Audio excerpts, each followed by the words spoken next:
to impose sweeping economic sanctions. I'm Sean Caleb's in Washington, D.C.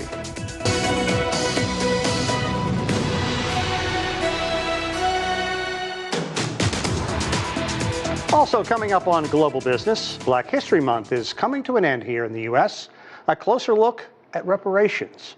And in our special Going Green segment, exploring the world of carbon offset credits.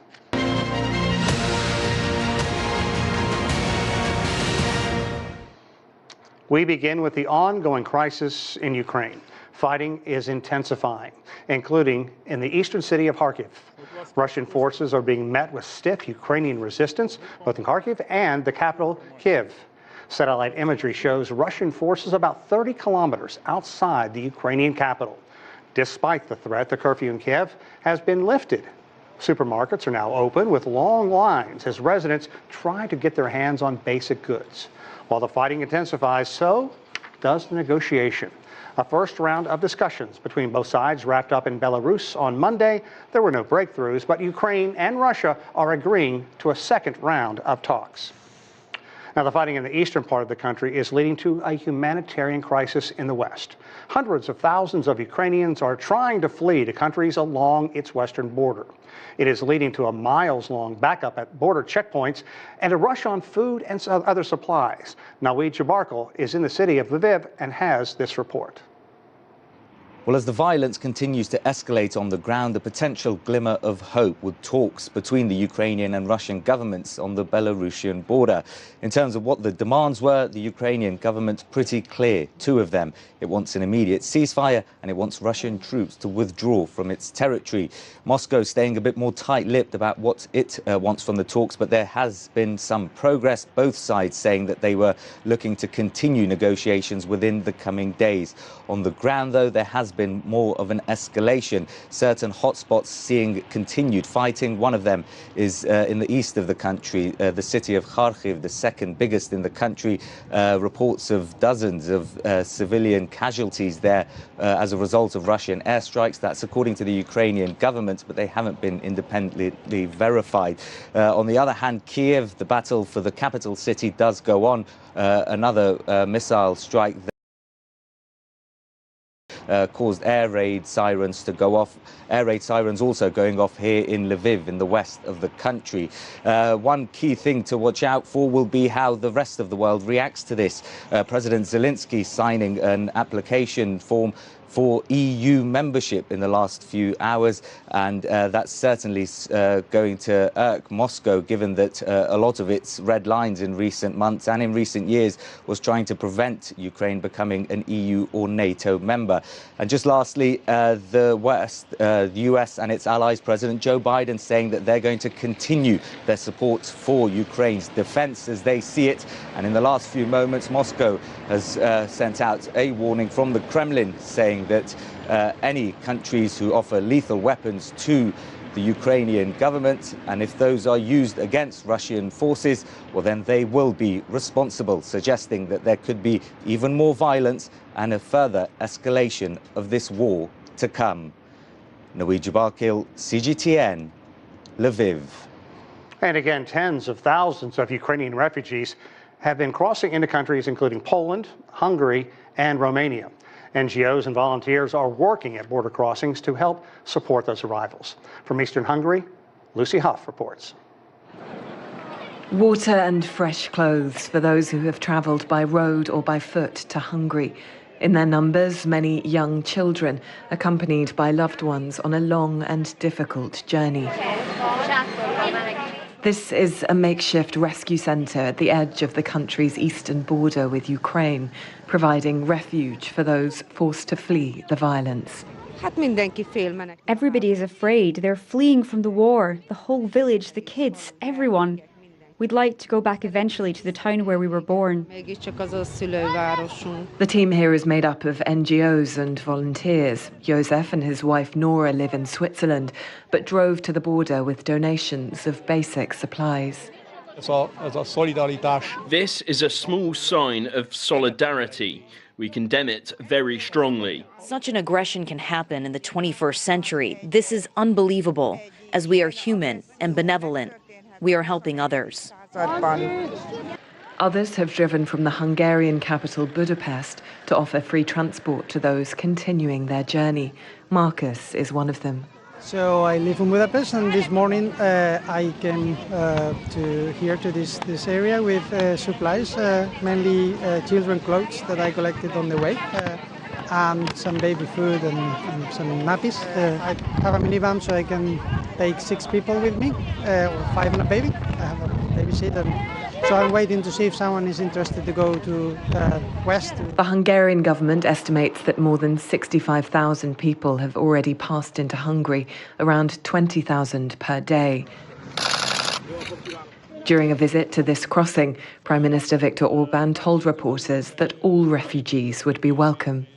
The warm reception for those fleeing Ukraine stands in stark contrast to the reception of those who arrived from war-torn countries further afield, such as Syria and Iraq, in the years after 2015. Border crossings like the one behind me are bracing for that wave of Ukrainian refugees to continue in the coming days and weeks, with numbers expected to run into the hundreds of thousands. Lucy Hoff, CGTN, Saheli. The United Nations held a rare emergency General Assembly session Monday to give its members a chance to speak about the war. Later on Monday, the UN Security Council also met on Ukraine. CGTN's Sarah Walton reports on the significance of these meetings. The United States confirmed on Monday that it will expel 12 Russian UN diplomats from the country that it accuses of being intelligence officers, saying that they were engaging in espionage activities that are adverse to the United States' national security. Now, the Russian ambassador to the United Nations, Vasilina Benzia, responded in a Security Council meeting at the UN on Monday, calling it a hostile move, which was in violation of US commitments as host country of the United Nations headquarters. Those UN diplomats from Russia now have until the 7th of March to leave the country. The United States said this move had been in the planning for a while and not linked to current debates taking place at the United Nations regarding Russia's activities in Ukraine. However, it did come on the same day that the General Assembly held a very rare emergency meeting to discuss that very subject. Also on Monday, we saw the 5th UN Security Council meeting on Ukraine to take place in the past week, this time looking at the humanitarian situation on the ground. The Chinese ambassador to the United Nations also addressed the Security Council. He said that the UN must be allowed to deliver aid. What is now unfolding in Ukraine is indeed heart-wrenching. We call upon all parties to exercise restraint, de-escalate the situation, and avoid civilian casualties. China supports the holding of direct dialogue between Russia and Ukraine, which is the ultimate way out of this crisis. The international community should provide favorable external conditions for dialogue and a political settlement, and avoid exacerbating the situation. The members of the Security Council are expected to take a vote on a resolution, the draft of which calls for an end to hostilities, protection of civilians, and safe access to humanitarian aid workers. Humanitarian issues are often an area where members of the Security Council are more likely to find common ground. However, you have to remember that Russia has the power to veto resolutions because it is a permanent member of the Security Council. It has already exercised that right recently on Friday, using it to block a resolution that criticised its actions in Ukraine. Analysts fully expect Russia to use that veto power again should the Security Council pass another resolution. Sarah Walton, CGTN, New York. We'll have more on the crisis in Ukraine when we come back. A closer look at the global economic ramifications of this conflict just ahead.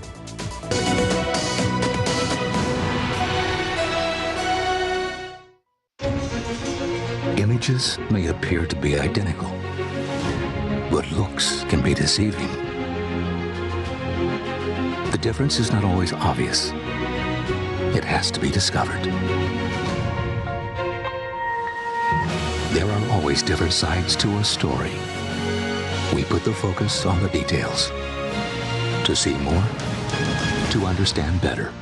CGTN. See the difference.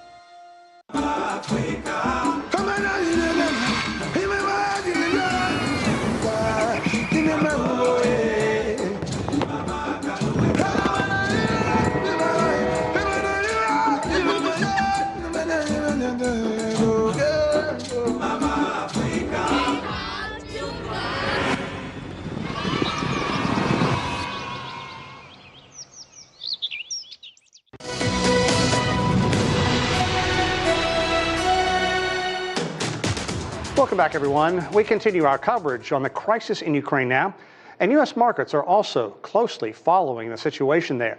CGTN's John Tarrant has the details from the floor of the New York Stock Exchange. We had mixed markets on Wall Street on the Monday session, and it didn't look for the longest time that it was going to be like that. The problems overhanging the markets, of course, stem from Ukraine and Russia. It's been a giddy sort of month here at the stock exchange during February, not helped at all by someone putting the Russian nuclear armory on the next red alert level, and somebody else in Russia saying that they were ready for combat. Also, on the government bond side, the 10-year note, the interest rate or yield down to 1.84%. That really hobbling financial stocks on Monday, though I noticed that crypto stocks, cyber stocks were doing okay. And the NYSE and the NASDAQ, the New York Stock Exchange and the NASDAQ, are suspending some Russian companies for the time being. It happens more than you might think. They want to see if they're complying here with the new regulations regarding sanctions before they allow them back on. And of course, the US is ramping up sanctions again. Americans can now not deal at all with the Russian Central Bank, the Ministry of Finance, or the National Wealth Fund. So at the end of the Monday session, this is how it looked. The Dow was down by 0.5%, 166 points to stand at 33,800. The NASDAQ was up for the third day in a row. That's because of Bitcoin and cryptocurrency thought to be able to help out in Ukraine. NASDAQ up 0.4%. The S&P 500 down between 1/4 and 1/3%, 11 points, with only energy in the green out of its 11 sectors on the Monday session. For the month of February, all three of them down around 3%. John Tarrant, CGTN, on the trading floor of the New York Stock Exchange. The United States and Europe have both been increasing sanctions on Russia, and they appear to be having the intended impact. Russia's stock exchange was closed Monday because of expected big losses. Instead, Russia's central bank doubled interest rates. The key borrowing rate in Russia is now 20%, twice that from just 1 day ago. The central bank is trying to steady financial markets after the ruble tumbled almost 30%. The United States and its allies are putting sanctions directly on the Russian central bank. The freeze Monday makes it nearly impossible for Russia to access funds in U.S. dollars, which most of the world uses for large transactions. Big business is also taking steps to distance itself from Russia's aggression. BP, one of the world's largest oil and gas companies, says it is going to sell its nearly 20% stake in Russian state-owned oil firm Rosneft. Rival Shell is taking similar steps. Meanwhile, the Danish shipping giant Maersk says it is considering suspending all container bookings both in and out of Russia. It says it is monitoring Western sanctions closely. Home rental firm Airbnb says it will offer free temporary housing to 100,000 Ukrainian refugees. Housing will be offered in Poland, Romania, Germany, and Hungary. All of those countries share land borders with Ukraine. Now, for more details on the sanctions imposed by the European Union, Rebecca Bunton has this report from Brussels. The EU is stepping up its sanctions on Russia. It is rolling out some of the harshest possible measures, following appeals from Ukraine for much more to be done to limit Moscow's powers. These include the European Union's airspace being shut to Russian planes, including the private jets of Russian oligarchs. We're proposing a prohibition on all Russian-owned, Russian-registered and Russian-controlled aircraft. These aircraft will no more be able to land in, take off, or overfly the territory of the European Union. This follows calls from Ukraine for much more help and tougher action on Moscow as it continues attacks and lives are lost. The EU has also banned the Russian central bank's transactions and frozen its assets, and certain Russian banks are being blocked from the SWIFT payment system. This move had previously met with some resistance among some EU member states due to the impact it will have on European Union countries' own transactions with Russia. But cutting off the Kremlin's access to finance is critical to limiting its ability to fund war. And the EU is targeting the Kremlin's media machine as it works towards blocking Russia Today and Sputnik. But it is the EU's plans to finance the purchase and delivery of weapons to Ukraine that officials are describing as a watershed moment. Putin war is not only against Ukraine. We need to understand the gravity of the situation for us, for the European, and for the global security. NATO, meanwhile, says its allies are stepping up support with air defence missiles and anti-tank weapons. Belarus will also be slapped with sanctions by the EU, given its role in supporting Russia's fighting in Ukraine. A Kremlin spokesperson has said that Moscow will retaliate over the sanctions targeting the aviation industry. Europe is preparing for the influx of millions of refugees, and the EU is easing asylum rules for them as Ukrainians continue to flee for their lives. Rebecca Bunden, CGTN, Brussels. Okay, so with these sanctions and business pullbacks, what is the impact on Russia's economy so far? Well, for more on that, I'm joined by Dan Ives. He is the Managing Director of Equity Research at Wedbush Securities. Dan, thanks very much for joining us. I want to get right to it. The Russian economy is simply taking a beating at this point. Each day, more and more nations, more and more private companies steering clear of Moscow. What is the state of the economy right now? And I guess more to the point, how much more can it take, and what is the economy going to look like in a week or two? Yeah, look, I think it's pretty ominous. You know, if you look over the coming weeks and months as these sanctions kick in, I mean, it's going to take some time for it to really go through the system, but it's almost a decoupling from the rest of the world economy. And that's something that's troubling, you know, especially within Russia. But of course, this is a situation where, you know, the world sort of speaking. And if you look at the sanctions, I think the initial sanctions are one that were viewed not really going to impact it. These obviously significant, especially when it comes to the Federal Reserve and some other issues. Yeah, and break it down for me. Which economic punishment so far has been the most detrimental? We have SWIFT, the freezing of central bank assets, and to say nothing of the actions taken against Vladimir Putin and his close friends. Well, I think SWIFT is the first one. That was the gut punch, because by doing that, basically takes really from a transaction perspective and from a banking, it really isolates the Russian economy. And that's had the massive effect on the ruble. We saw that starting late last night. And then you look at some of the sanctions in terms of, you know, central bank. I mean, that's significant because ultimately that would give them the ability to really prop up their currency. Instead, all the tools are now taken away from them, which is why you're really starting to slowly see a collapse of the Russian economy. Yeah, and I think that really the people in the streets, large cities, are feeling it right now. Look at the people lined up at ATMs in Russia. What is this run on banks doing? And I think you talked about it, the SWIFT being a gut punch and isolating the economy. And really, we're seeing that. What is this doing to Russia's confidence in Putin? Well, I think that's what we really need to see as it plays out. But it's essentially a bank run. And you're starting to see industry by industry more and more an isolation of Russia. You know, not just from a transportation perspective, but from, you know, banks really can't do business with them. And that's significant, especially when you think in terms of the broader economy and globally.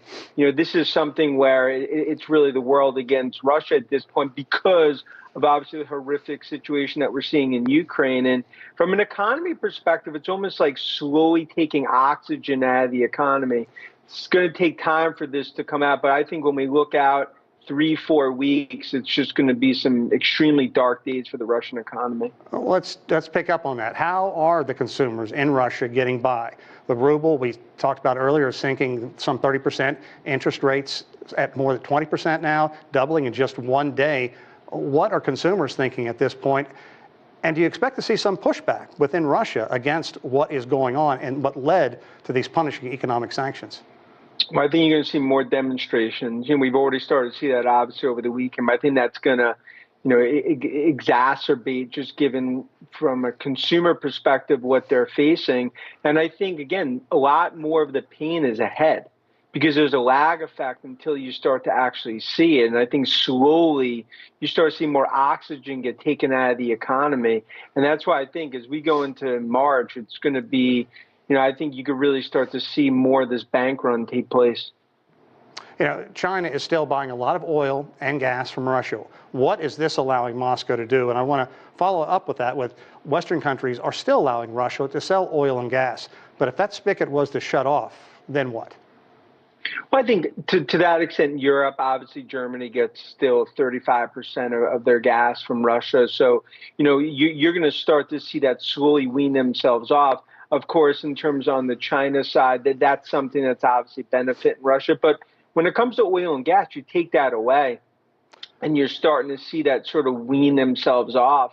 That's something for the longer term from an economy perspective. It's significantly troubling for Russia, especially as it gets more and more isolated. And that's why this is a fork in the road. I mean, in terms of what we're seeing in Ukraine, I mean, I saw more Ukraine T-shirts in New York City than New York Knicks T-shirts today. So I think that this is something that's not going to, it's just only going to accelerate in terms of the pain on the Russian economy. Dan, we don't have a lot of time, but who does Russia turn to at this point? I think right now this is just going to be about internally demonstrations, and I think that's going to pick up. And this is really going to be, I think the world's watching to see the moment and to see Putin's next move. But obviously, the heartbreak that everyone's seeing out of Ukraine, that's on everyone's thoughts and prayers. Well said. Dan Ives, Managing Director of Equity Research, Wedbush Securities. We appreciate it. Thank you. Okay, stay with us, everybody. We're focusing on the pandemic. After a short break, a surge of COVID cases in Hong Kong has left health systems strained.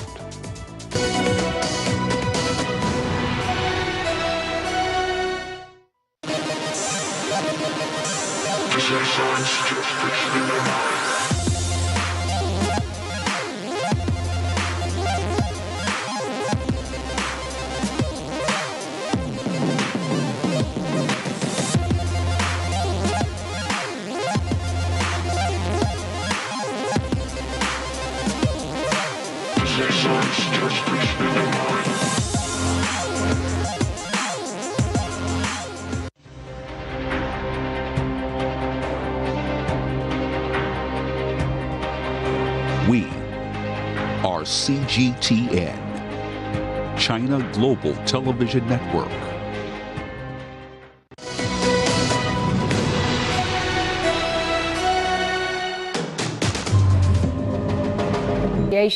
Kremlin spokesman Dmitry Peskov said Russian President Vladimir Putin is ready to send a Russian delegation to the Belarusian capital of Minsk for negotiations with Ukraine. Russia will send representatives from its defense and foreign ministries and the office of the president. A top aide to Ukrainian President Zelensky also said on Friday that Ukraine wants peace and is ready to discuss the country's neutral status with regards to NATO. Russia has said its military operations in Ukraine were in response to the request for assistance by the eastern Ukrainian regions of Lugansk and Donetsk, which Russia recognized as independent earlier this week. President Putin said Russian troops were hitting back at nationalist elements in Ukraine that have been attacking residents of the largely pro-Russian regions for years. The main clashes of the Russian army, as suspected, are taking place not with the regular units of the armed forces of Ukraine, but with nationalist formations, which, as you know, are directly responsible for the genocide in Donbass and the bloodshed of civilians in the People's Republics. In addition, the nationalist elements embedded in the regular Ukrainian units not only incite them to provide armed resistance, but in fact play the role of retreat-blocking detachments.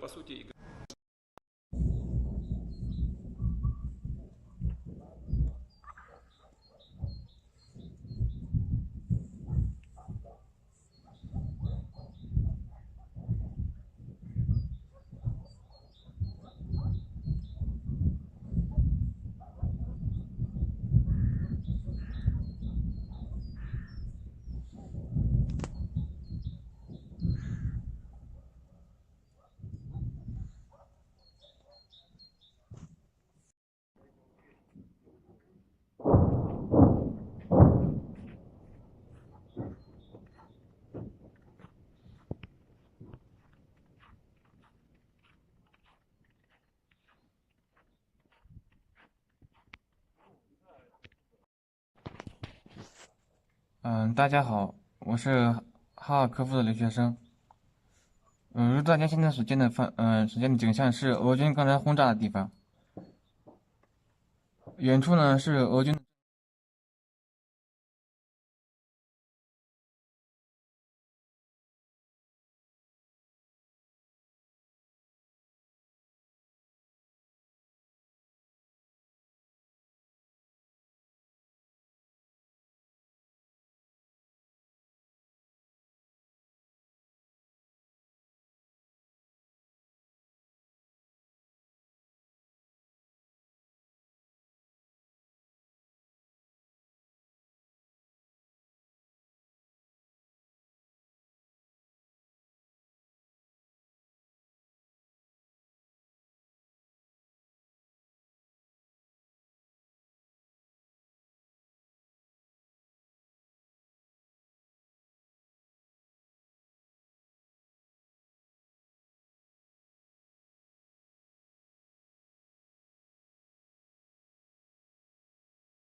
Especially when the Russian government recognized the two republics as an independent state in the eastern part of Ukraine.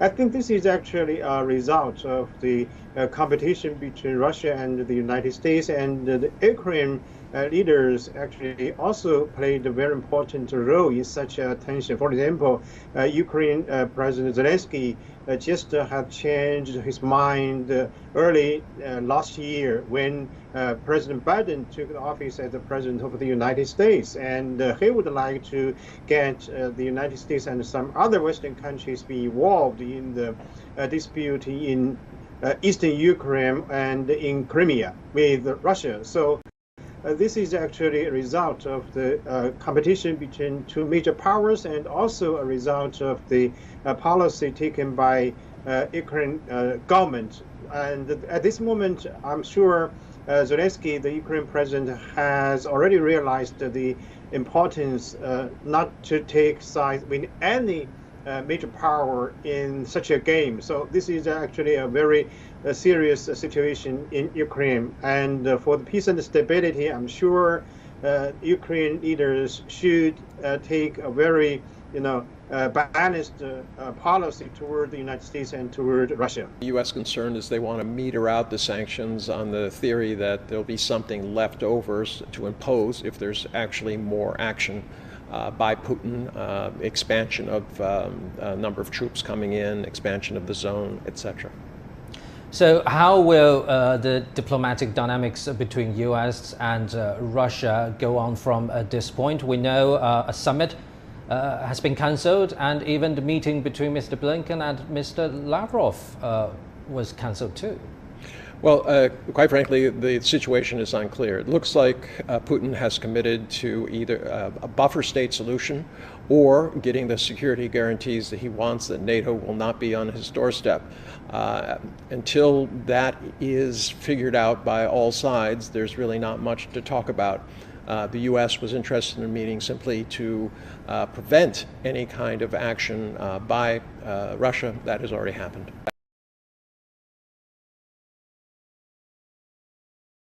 Все, что сейчас происходило, все эти годы, было направлено Соединенными Штатами Америки и против России, и против Украины, и против украинского народа.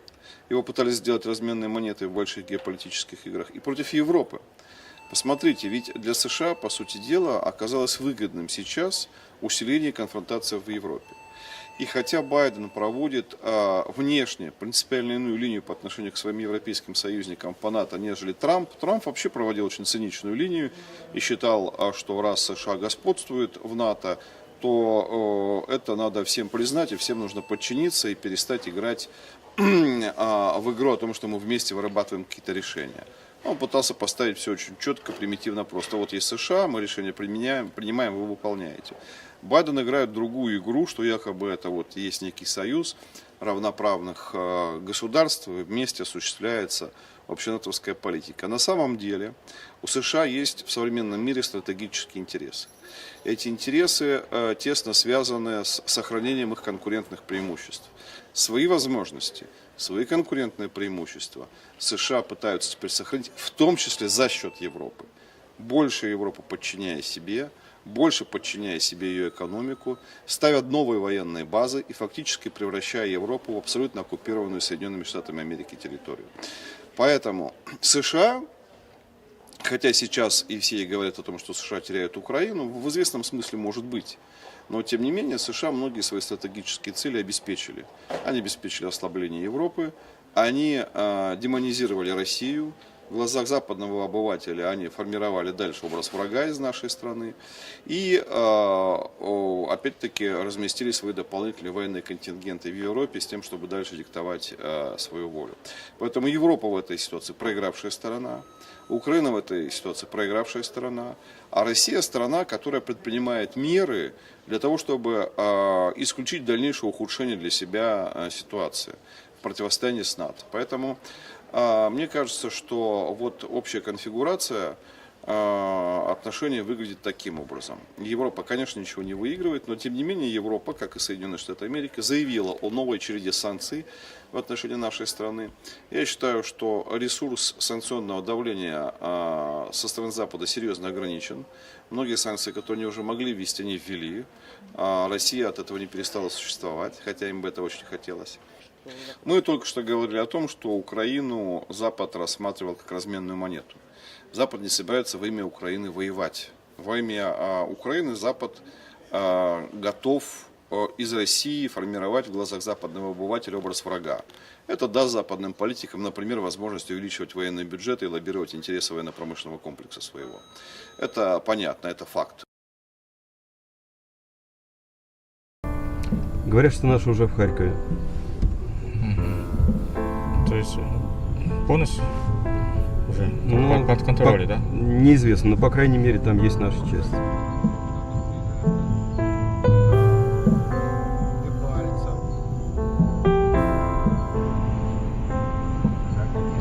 ту сторону?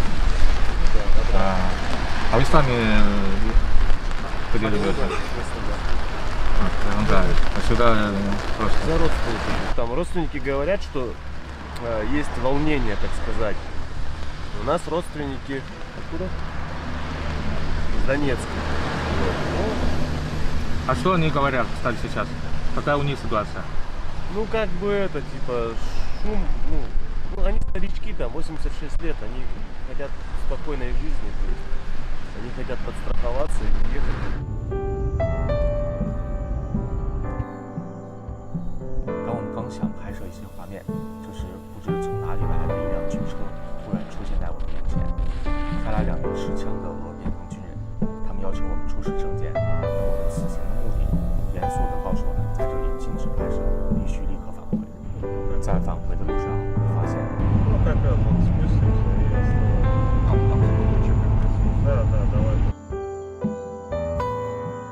Россия заявляет, что народная милиция ДНР и ЛНР перешли в контрнаступление.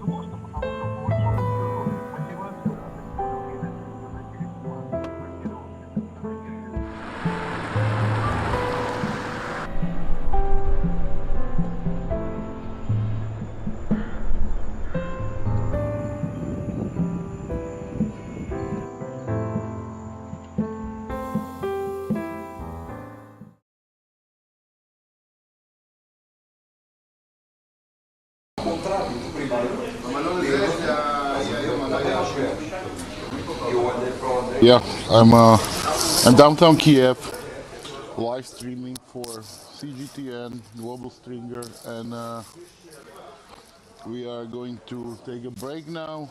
After the reporting, we were all around the city looking for some stories like the rocket that part of it landed in eastern Kyiv. Then we were looking for some fighting in northern Kyiv, and now we are back at my friend's place, the hotel where he's staying, and we are going to have a lunch.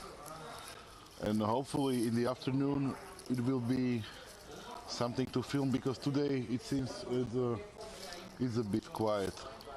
Well, not quiet, there are things happening, but for example in northern part of the Kyiv, we were going to the direction where there was supposed to be some fighting with the Russian forces, and technically we were stopped by some volunteer militia there who were declaring it's a front line, and we need a special permission from the commander, who is not there, that to advance. But literally there was a lot of people, a lot of civilians with assault rifles, with AK-47s, so that something must have happened there, or that was the reason why they were calling it the front line. But further north, yesterday, 12 kilometers out, we had some attack on a Ukrainian military base, and this is halfway there. So technically, it is coming from the direction of Chernobyl, which is the suspected direction of the Russian attack. For CGTN, this is one of the main roads in downtown Kyiv, and as you can see, there is almost nobody here. There are some few cars here and there, but This is one of the main ways through the center to going, either you're going north or west or east or south, you're crossing around here. So normally it will be rush hour on Friday. I mean, we are getting some cars here, but most of these people are probably leaving Kyiv. So what happened today was the morning in Kyiv started around 4:15. We had some impacts all around the city, which is supposed to be the Russian rockets. Some sources claim that the rockets were fired from airplanes. There are sources that claim that that these rockets were shot down from the sky by Ukrainian rockets. We have visited a place where one of the fragments of these Russian rockets landed in a very diverse concrete part of the city where there is a lot of flat buildings that are 10, 11 stories high. And what happened is that part of this fragment of this rocket that was shot down from the sky landed in between the balcony segment of the building, where the flats have balconies, and there was a children's playground. So thankfully it happened 4:15 in the morning, and it was a real miracle that nobody was hurt. I mean, nobody died. Like, people were hurt. Nobody died yet. We don't have any confirmation that is against this statement. But people in the most dense populated parts, this is the center. It's not that densely populated. More density you have on the outskirts of Kyiv, where these rockets sort of landed, and people are escaping from that. As you can see, city is empty.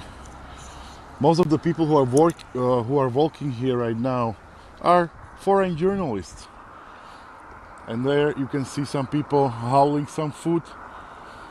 It looks like big rice bags, and it's pretty quiet, died down now. There are things happening around Kyiv, but not specifically in the center.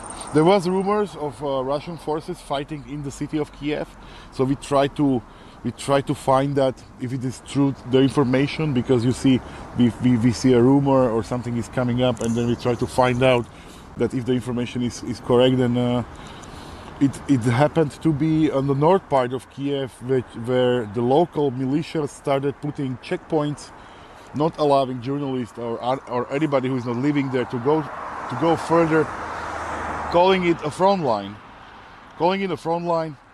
inside Kyiv.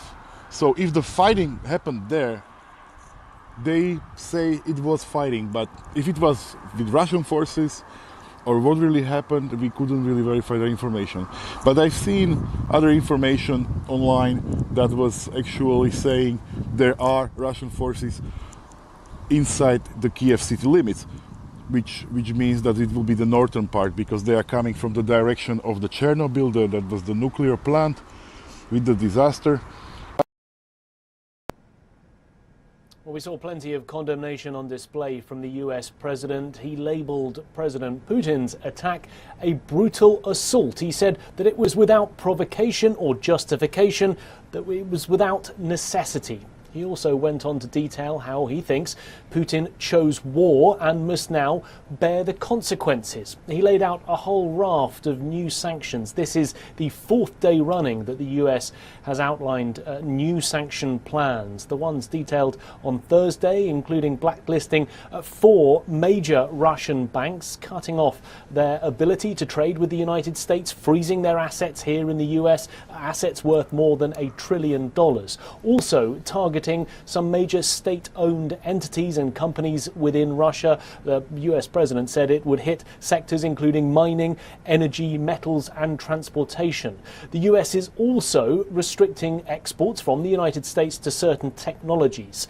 President Biden said it will make it harder for Russia to build ships. And once again, we also saw on Thursday the US president saying that the Russian elite would be targeted. More oligarchs, families close to the Russian leader, have have been blacklisted and sanctions placed upon them. The US president said that all of these things combined, outlined on Thursday and the 3 preceding days, would have a long-term impact on the Russian economy. He said it would have a major hit on Putin's long-term economic ambitions. The US president also raised fears during the course of his speech that it might not be just Ukraine that President Putin is after. He said Putin has a much larger ambition than Ukraine. He wants to re-establish the former Soviet Union, which is why the United States is sending extra troops to Eastern Europe. An additional 7,000 announced by the Pentagon within the last few hours will be heading to strategic positions around Ukraine. And more on the possible negotiations. Kremlin spokesman Dmitry Peskov said Russian President Vladimir Putin is ready to send a Russian delegation to the Belarusian capital of Minsk for negotiations with Ukraine. Russia will send representatives from its defense and foreign ministries and the office of the president. A top aide to Ukrainian President Zelensky also said on Friday that Ukraine wants peace and is ready to discuss the country's neutral status with regards to NATO. Russia has said its military operations in Ukraine were in response to the request for assistance by the eastern Ukrainian regions of Lugansk and Donetsk, which Russia recognized as independent earlier this week. President Putin said Russian troops were hitting back at nationalist elements in Ukraine that have been attacking residents of the largely pro-Russian regions for years.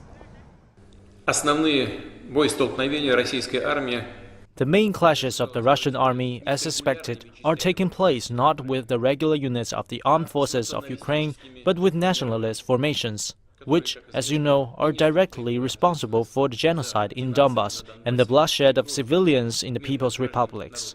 In addition, the nationalist elements embedded in the regular Ukrainian units not only incite them to provide armed resistance, but in fact play the role of retreat-blocking detachments.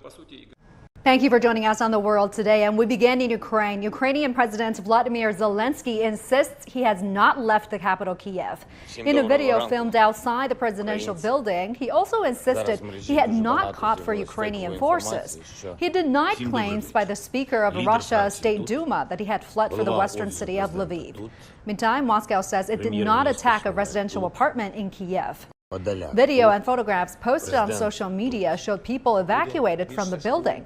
Heavy fighting is still underway around Kyiv and several other cities on the third day of the war. Local officials say Russia is building up forces on the Ukrainian border in the Kyiv region, and 71 people have been wounded in hospitals. Zelensky says Ukraine has derailed Russia's plan to take Kyiv. Все, что сейчас происходило все эти годы, было направлено Соединенными Штатами Америки и против России, и против Украины, и против украинского народа. Его пытались сделать разменной монетой в больших геополитических играх, и против Европы.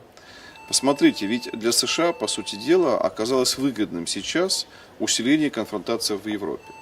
И хотя Байден проводит внешне принципиально иную линию по отношению к своим европейским союзникам по НАТО, нежели Трамп вообще проводил очень циничную линию и считал, что раз США господствует в НАТО, то это надо всем признать, и всем нужно подчиниться и перестать играть в игру о том, что мы вместе вырабатываем какие-то решения. Он пытался поставить все очень четко, примитивно просто. Вот есть США, мы решения принимаем, вы выполняете. Байден играет другую игру, что якобы это вот есть некий союз равноправных государств, и вместе осуществляется общенатовская политика. На самом деле у США есть в современном мире стратегические интересы. Эти интересы тесно связаны с сохранением их конкурентных преимуществ. Свои возможности, свои конкурентные преимущества США пытаются теперь сохранить, в том числе за счет Европы. Больше Европу подчиняя себе, больше подчиняя себе ее экономику, ставят новые военные базы и фактически превращая Европу в абсолютно оккупированную Соединенными Штатами Америки территорию. Поэтому США, хотя сейчас и все говорят о том, что США теряют Украину, в известном смысле может быть. Но, тем не менее, США многие свои стратегические цели обеспечили. Они обеспечили ослабление Европы, они демонизировали Россию, В глазах западного обывателя они формировали дальше образ врага из нашей страны и, опять-таки, разместили свои дополнительные военные контингенты в Европе с тем, чтобы дальше диктовать свою волю. Поэтому Европа в этой ситуации проигравшая сторона, Украина в этой ситуации проигравшая сторона, а Россия страна, которая предпринимает меры для того, чтобы исключить дальнейшее ухудшение для себя ситуации в противостоянии с НАТО. Поэтому мне кажется, что вот общая конфигурация отношений выглядит таким образом. Европа, конечно, ничего не выигрывает, но тем не менее Европа, как и Соединенные Штаты Америки, заявила о новой череде санкций в отношении нашей страны. Я считаю, что ресурс санкционного давления со стороны Запада серьезно ограничен. Многие санкции, которые они уже могли ввести, они ввели. Россия от этого не перестала существовать, хотя им бы это очень хотелось. Мы только что говорили о том, что Украину Запад рассматривал как разменную монету. Запад не собирается во имя Украины воевать. Во имя Украины Запад готов из России формировать в глазах западного обывателя образ врага. Это даст западным политикам, например, возможность увеличивать военные бюджеты и лоббировать интересы военно-промышленного комплекса своего. Это понятно, это факт. This is a very, crucial moment for Ukraine, especially when the Russian government recognized the two republics as an independent state in the eastern part of Ukraine. I think this is actually a result of the competition between Russia and the United States, and the Ukraine leaders actually also played a very important role in such a tension. For example, Ukraine President Zelensky just had changed his mind early last year when President Biden took the office as the President of the United States, and he would like to get the United States and some other Western countries be involved in the dispute in eastern Ukraine and in Crimea with Russia. So this is actually a result of the competition between two major powers, and also a result of the policy taken by Ukraine government. And at this moment, I'm sure Zelensky, the Ukraine president, has already realized the importance not to take sides with any major power in such a game. So this is actually a very serious situation in Ukraine. And for the peace and stability, I'm sure Ukraine leaders should take a very, balanced policy toward the United States and toward Russia. The U.S. concern is they want to meter out the sanctions on the theory that there'll be something left over to impose if there's actually more action by Putin, expansion of number of troops coming in, expansion of the zone, etc. So how will the diplomatic dynamics between U.S. and Russia go on from this point? We know a summit has been cancelled, and even the meeting between Mr. Blinken and Mr. Lavrov was cancelled too. Well, quite frankly, the situation is unclear. It looks like Putin has committed to either a buffer state solution or getting the security guarantees that he wants, that NATO will not be on his doorstep. Until that is figured out by all sides, there's really not much to talk about. The U.S. was interested in a meeting simply to prevent any kind of action by Russia. That has already happened. Говорят, что наши уже в Харькове. То есть полностью уже под контролем, да? Неизвестно, но по крайней мере там есть наша часть.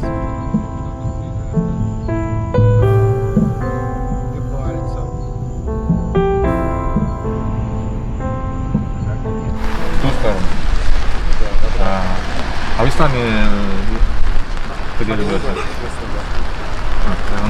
А сюда просто? За родственниками. Там родственники говорят, что есть волнение, так сказать.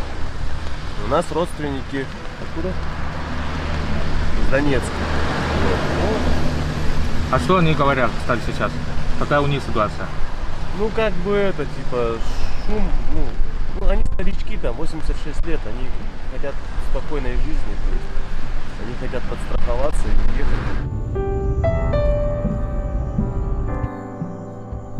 当我们刚想拍摄一些画面，就是不知从哪里来的一辆军车突然出现在我的面前。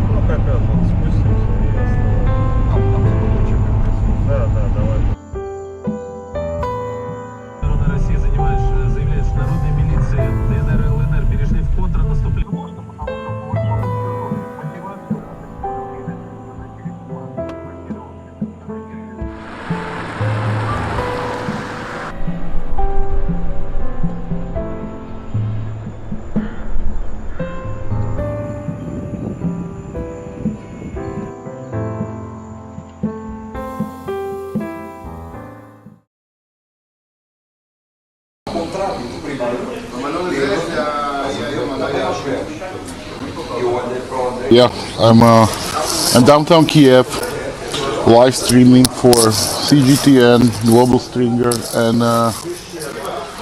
we are going to take a break now. After the reporting, we were all around the city looking for some stories like the rocket that part of it landed in eastern Kiev. Then we were looking for some fighting in northern Kiev, and now we are back at my friend's place, the hotel where he's staying, and we are going to have a lunch.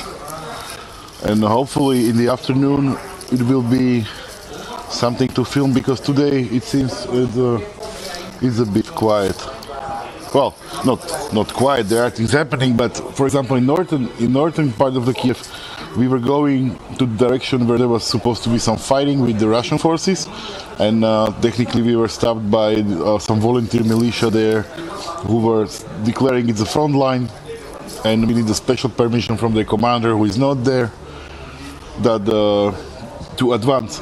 But literally there was a lot of people, a lot of civilians with assault rifles, with AK-47s, so that something must have happened there, or that was the reason why they were calling it the front line. But further north, yesterday, 12 kilometers out, we had some attack on a Ukrainian military base, and this is halfway there. So technically it is coming from the direction of Chernobyl, which is the suspected direction of the Russian attack.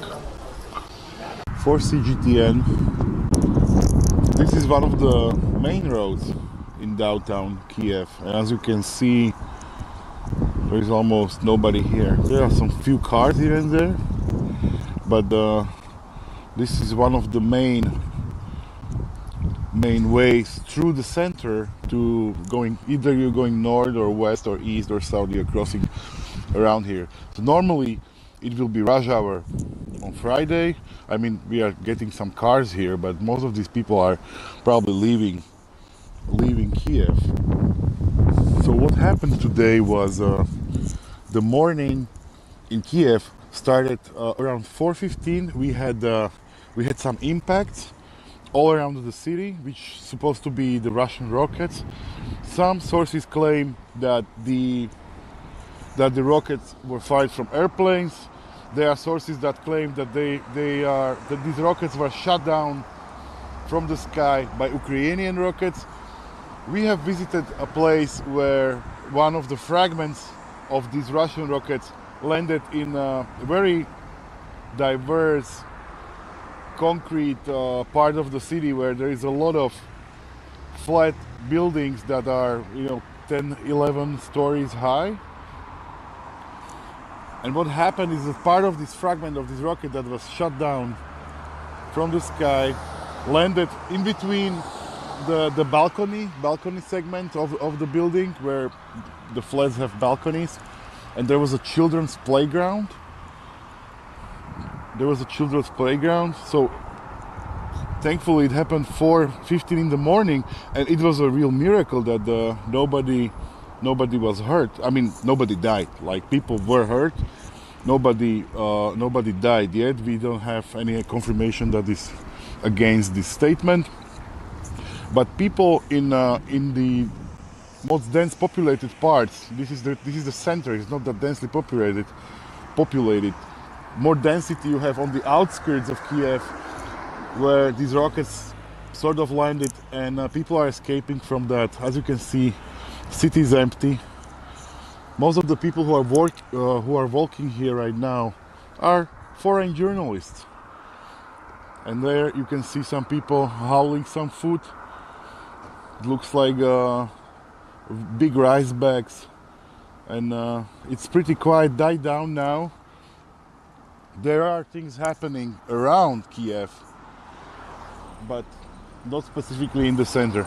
There was rumors of Russian forces fighting in the city of Kiev, so we try to find that, if it is true, the information, because you see, we see a rumor or something is coming up, and then we try to find out that if the information is correct, then It happened to be on the north part of Kyiv, where the local militia started putting checkpoints, not allowing journalists or anybody who is not living there to go further, calling it a front line. Calling it a front line inside Kyiv. So if the fighting happened there, they say it was fighting, but if it was with Russian forces or what really happened, we couldn't really verify the information. But I've seen other information online that was actually saying there are Russian forces inside the Kyiv city limits, which means that it will be the northern part, because they are coming from the direction of the Chernobyl, that was the nuclear plant with the disaster. Well, we saw plenty of condemnation on display from the US president. He labeled President Putin's attack a brutal assault. He said that it was without provocation or justification, that it was without necessity. He also went on to detail how he thinks Putin chose war and must now bear the consequences. He laid out a whole raft of new sanctions. This is the fourth day running that the US has outlined new sanction plans. The ones detailed on Thursday, including blacklisting 4 major Russian banks, cutting off their ability to trade with the United States, freezing their assets here in the US, assets worth more than $1 trillion. Also targeting some major state-owned entities and companies within Russia. The US president said it would hit sectors including mining, energy, metals and transportation. The US is also restricting exports from the United States to certain technologies. President Biden said it will make it harder for Russia to build ships. And once again, we also saw on Thursday the US president saying that the Russian elite would be targeted. More oligarchs, families close to the Russian leader, have been blacklisted and sanctions placed upon them. The US president said that all of these things combined, outlined on Thursday and the 3 preceding days, would have a long-term impact on the Russian economy. He said it would have a major hit on Putin's long-term economic ambitions. The US president also raised fears during the course of his speech that it might not be just Ukraine that President Putin is after. He said Putin has a much larger ambition than Ukraine. He wants to re-establish the former Soviet Union, which is why the United States is sending extra troops to Eastern Europe. An additional 7,000 announced by the Pentagon within the last few hours will be heading to strategic positions around Ukraine.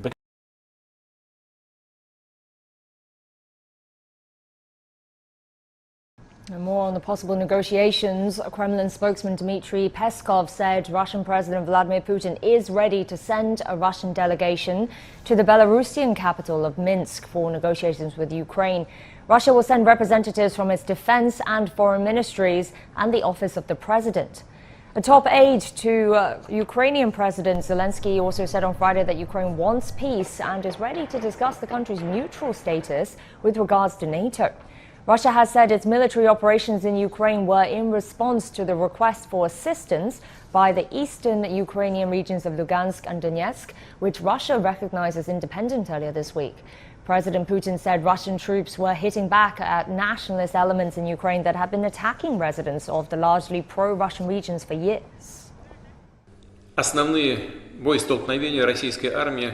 The main clashes of the Russian army, as expected, are taking place not with the regular units of the armed forces of Ukraine, but with nationalist formations, which, as you know, are directly responsible for the genocide in Donbass and the bloodshed of civilians in the People's Republics. In addition, the nationalist elements embedded in the regular Ukrainian units not only incite them to provide armed resistance, but in fact play the role of retreat-blocking detachments. Thank you for joining us on The World today. And we begin in Ukraine. Ukrainian President Vladimir Zelensky insists he has not left the capital, Kyiv. In a video filmed outside the presidential building, he also insisted he had not caught for Ukrainian forces. He denied claims by the Speaker of Russia's State Duma that he had fled for the western city of Lviv. Meantime, Moscow says it did not attack a residential apartment in Kyiv. Video and photographs posted on social media showed people evacuated from the building. Heavy fighting is still underway around Kyiv and several other cities on the third day of the war. Local officials say Russia is building up forces on the Ukrainian border in the Kyiv region, and 71 people have been wounded in hospitals. Zelensky says Ukraine has derailed Russia's plan to take Kyiv. Все, что сейчас происходило все эти годы, было направлено Соединенными Штатами Америки и против России, и против Украины, и против украинского народа. Его пытались сделать разменной монетой в больших геополитических играх, и против Европы. Посмотрите, ведь для США, по сути дела, оказалось выгодным сейчас усиление конфронтации в Европе. And avoid exacerbating the situation.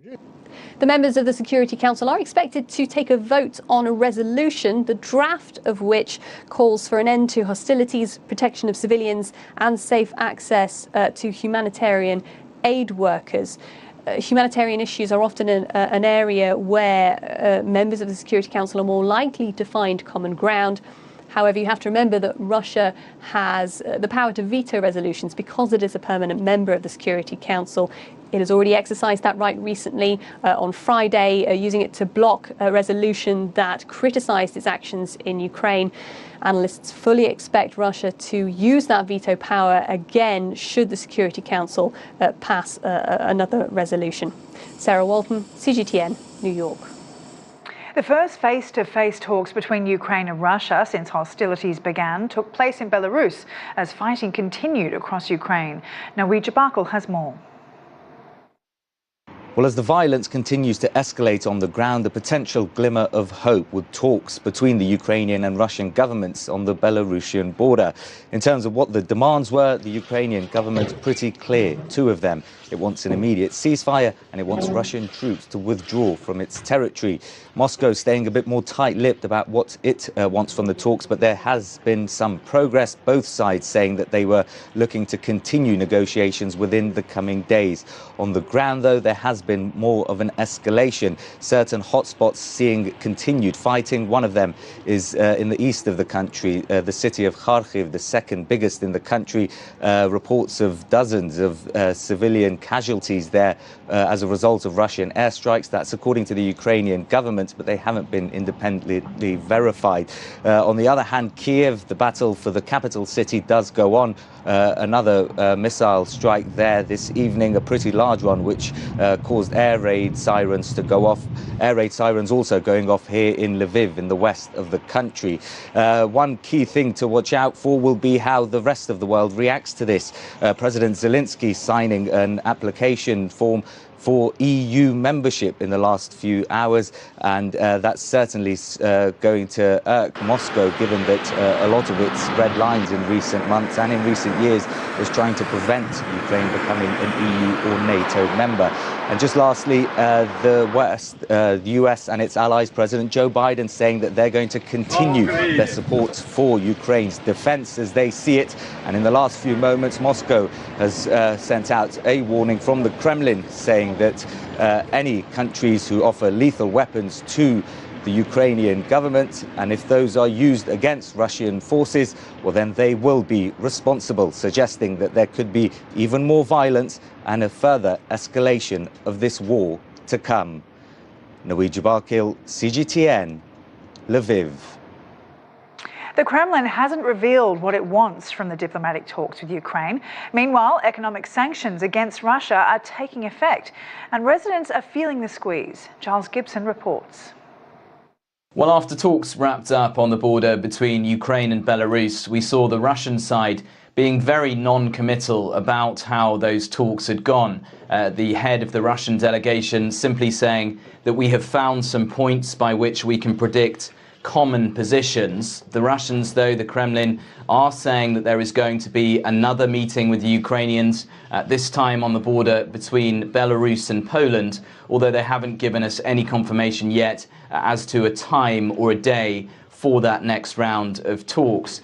Meanwhile, we've seen Russian President Vladimir Putin going on to TV here in Russia, responding to economic sanctions that have come down from the West, describing the West as an empire of lies, and also with more reports of explosions in the Ukrainian capital, Kyiv. There is absolutely no sign that the Russian offensive is being halted as these diplomatic efforts start to get going. Also here in Russia, we are starting to see the shockwaves of economic sanctions that were unveiled by Western powers over the course of the weekend. The Russian ruble plunging by around 30% against the US dollar. The Russian central bank here in Moscow having to step in and take some extraordinary action to try and calm down some of this volatility we're seeing here in Russia, announcing that they are raising interest rates from 9.5% to 20%. And also some signs that ordinary Russians out on the streets are starting to feel some nervousness about these crippling economic sanctions being targeted at their economy. Over the last few days, there have been reports of long lines at ATMs and banks, Russians queuing up in cities such as Moscow and St. Petersburg, trying to get hold of some cash as the value of the Russian ruble plummets against the US dollar. Giles Gibson for CGTN, Moscow. Across the globe, big rallies in support of Ukraine. Here in the US, protesters gathered in a number of cities, including Washington, D.C., New York and Chicago. Dan Williams has more. A church service in Chicago's Ukrainian village and prayers for an end to the bloodshed in Ukraine. Alina Femina is among those desperately worried. Her parents are still in Kyiv. I'm heartbroken, and I'm scared. I'm crying often during the day because I'm worried for their safety. I'm worried for their lives. They could not escape. Businesses in the area display messages of support for Ukraine. The Tries Up Ukrainian Kitchen restaurant has a display of Ukrainian historical artifacts. This is a Cossack sword from the early 1700s. It's actually from Ukraine. Owner Myron Lewitsky says the last few days have been overwhelming. When this started to happen, it was gut-wrenching, and I think we all have been, without sleep for the last several days, watching every single bit of information that comes out about what's happening in Ukraine. It's probably the most devastating event that's ever happened to all of us. To the heroes of Ukraine, Illinois is with you.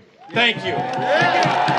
At a protest, Illinois Governor J.B. Pritzker, as well as Chicago Mayor Lori Lightfoot, were among those to show their support for Ukraine. We have to continue to fight and provide weapons and humanitarian aid to our brothers and sisters in Ukraine.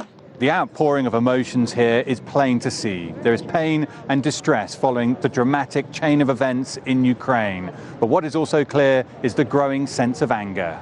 USA support Ukraine! We've been feeling more should be done for quite some time. Sanctions are important, but it takes a long time for them to implement and an even longer time for the effects to be felt on the party that's being sanctioned. So that's why we're calling for immediate actions like delivery of more offensive and defensive weapons to Ukraine. This is a community that is hurting. Their message to the world is clear. They want an end to the war, but they also want action to ensure the conflict never happens again. Dan Williams, CGTN, Chicago. The UN says the number of Ukrainians fleeing the country has already exceeded 500,000 and continues to grow. Tens of thousands of refugees have been crossing into countries including Poland, Slovakia, Hungary and Romania.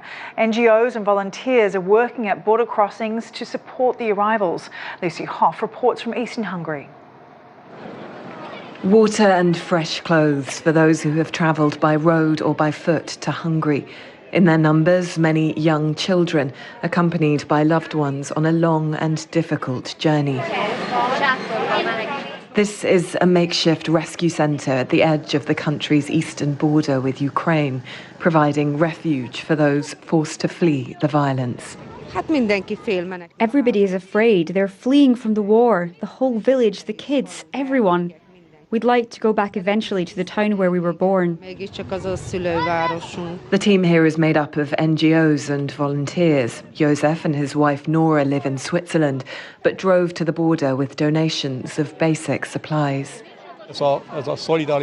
This is a small sign of solidarity. We condemn it very strongly. Such an aggression can happen in the 21st century. This is unbelievable. As we are human and benevolent, we are helping others. Others have driven from the Hungarian capital Budapest to offer free transport to those continuing their journey. Marcus is one of them. So I live in Budapest, and this morning I came to this area with supplies, mainly children clothes that I collected on the way, and some baby food and some nappies.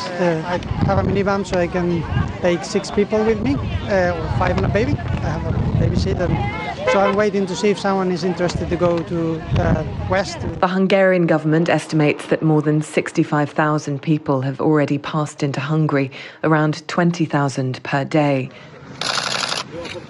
During a visit to this crossing, Prime Minister Viktor Orbán told reporters that all refugees would be welcome. The warm reception for those fleeing Ukraine stands in stark contrast to the reception of those who arrived from war-torn countries further afield, such as Syria and Iraq, in the years after 2015. Border crossings like the one behind me are bracing for that wave of Ukrainian refugees to continue in the coming days and weeks, with numbers expected to run into the hundreds of thousands. Lucy Hoff, CGTN, Zahani.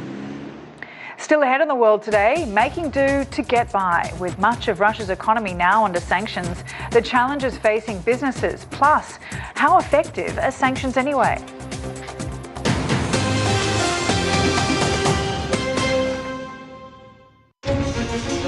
Images may appear to be identical, but look. Yeah, I'm downtown Kyiv, live streaming for CGTN, Global Stringer, and we are going to take a break now.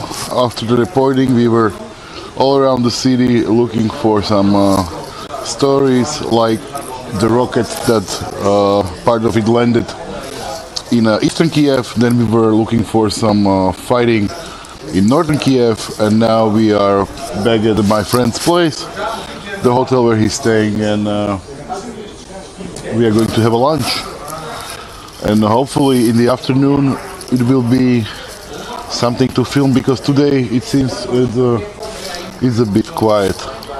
Well, not quiet. There are things happening, but for example, in northern part of the Kyiv, we were going to the direction where there was supposed to be some fighting with the Russian forces, and technically we were stopped by some volunteer militia there who were declaring it's the front line. And we need a special permission from the commander, who is not there, that to advance.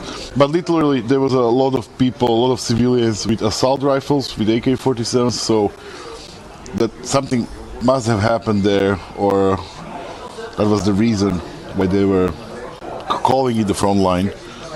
But further north, yesterday, 12 kilometers out, we had some attack on a Ukrainian military base. And this is halfway there, so technically it is coming from the direction of Chernobyl, which is the suspected direction of the Russian attack. For CGTN, this is one of the main roads in downtown Kyiv, and as you can see, there is almost nobody here. There are some few cars here and there, but this is one of the main ways through the center to going, either you're going north or west or east or south, you're crossing around here. So normally it will be rush hour on Friday. I mean, we are getting some cars here, but most of these people are probably leaving Kyiv. So what happened today was the morning in Kyiv started around 4:15. We had some impacts all around the city, which supposed to be the Russian rockets. Some sources claim that the rockets were fired from airplanes. There are sources that claim that that these rockets were shot down from the sky by Ukrainian rockets. We have visited a place where one of the fragments of these Russian rockets landed in a very diverse concrete part of the city where there is a lot of flat buildings that are 10, 11 stories high. And what happened is that part of this fragment of this rocket that was shot down from the sky landed in between the balcony segment of the building where the flats have balconies, and there was a children's playground. So thankfully it happened 4:15 in the morning, and it was a real miracle that nobody was hurt. I mean, nobody died. Like, people were hurt. Nobody died yet. We don't have any confirmation that is against this statement. But people in the most dense populated parts, this is the center. It's not that densely populated. More density you have on the outskirts of Kyiv, where these rockets sort of landed, and people are escaping from that. As you can see, city is empty. Most of the people who are walking here right now are foreign journalists. And there you can see some people hauling some food. It looks like big rice bags, and it's pretty quiet, died down now.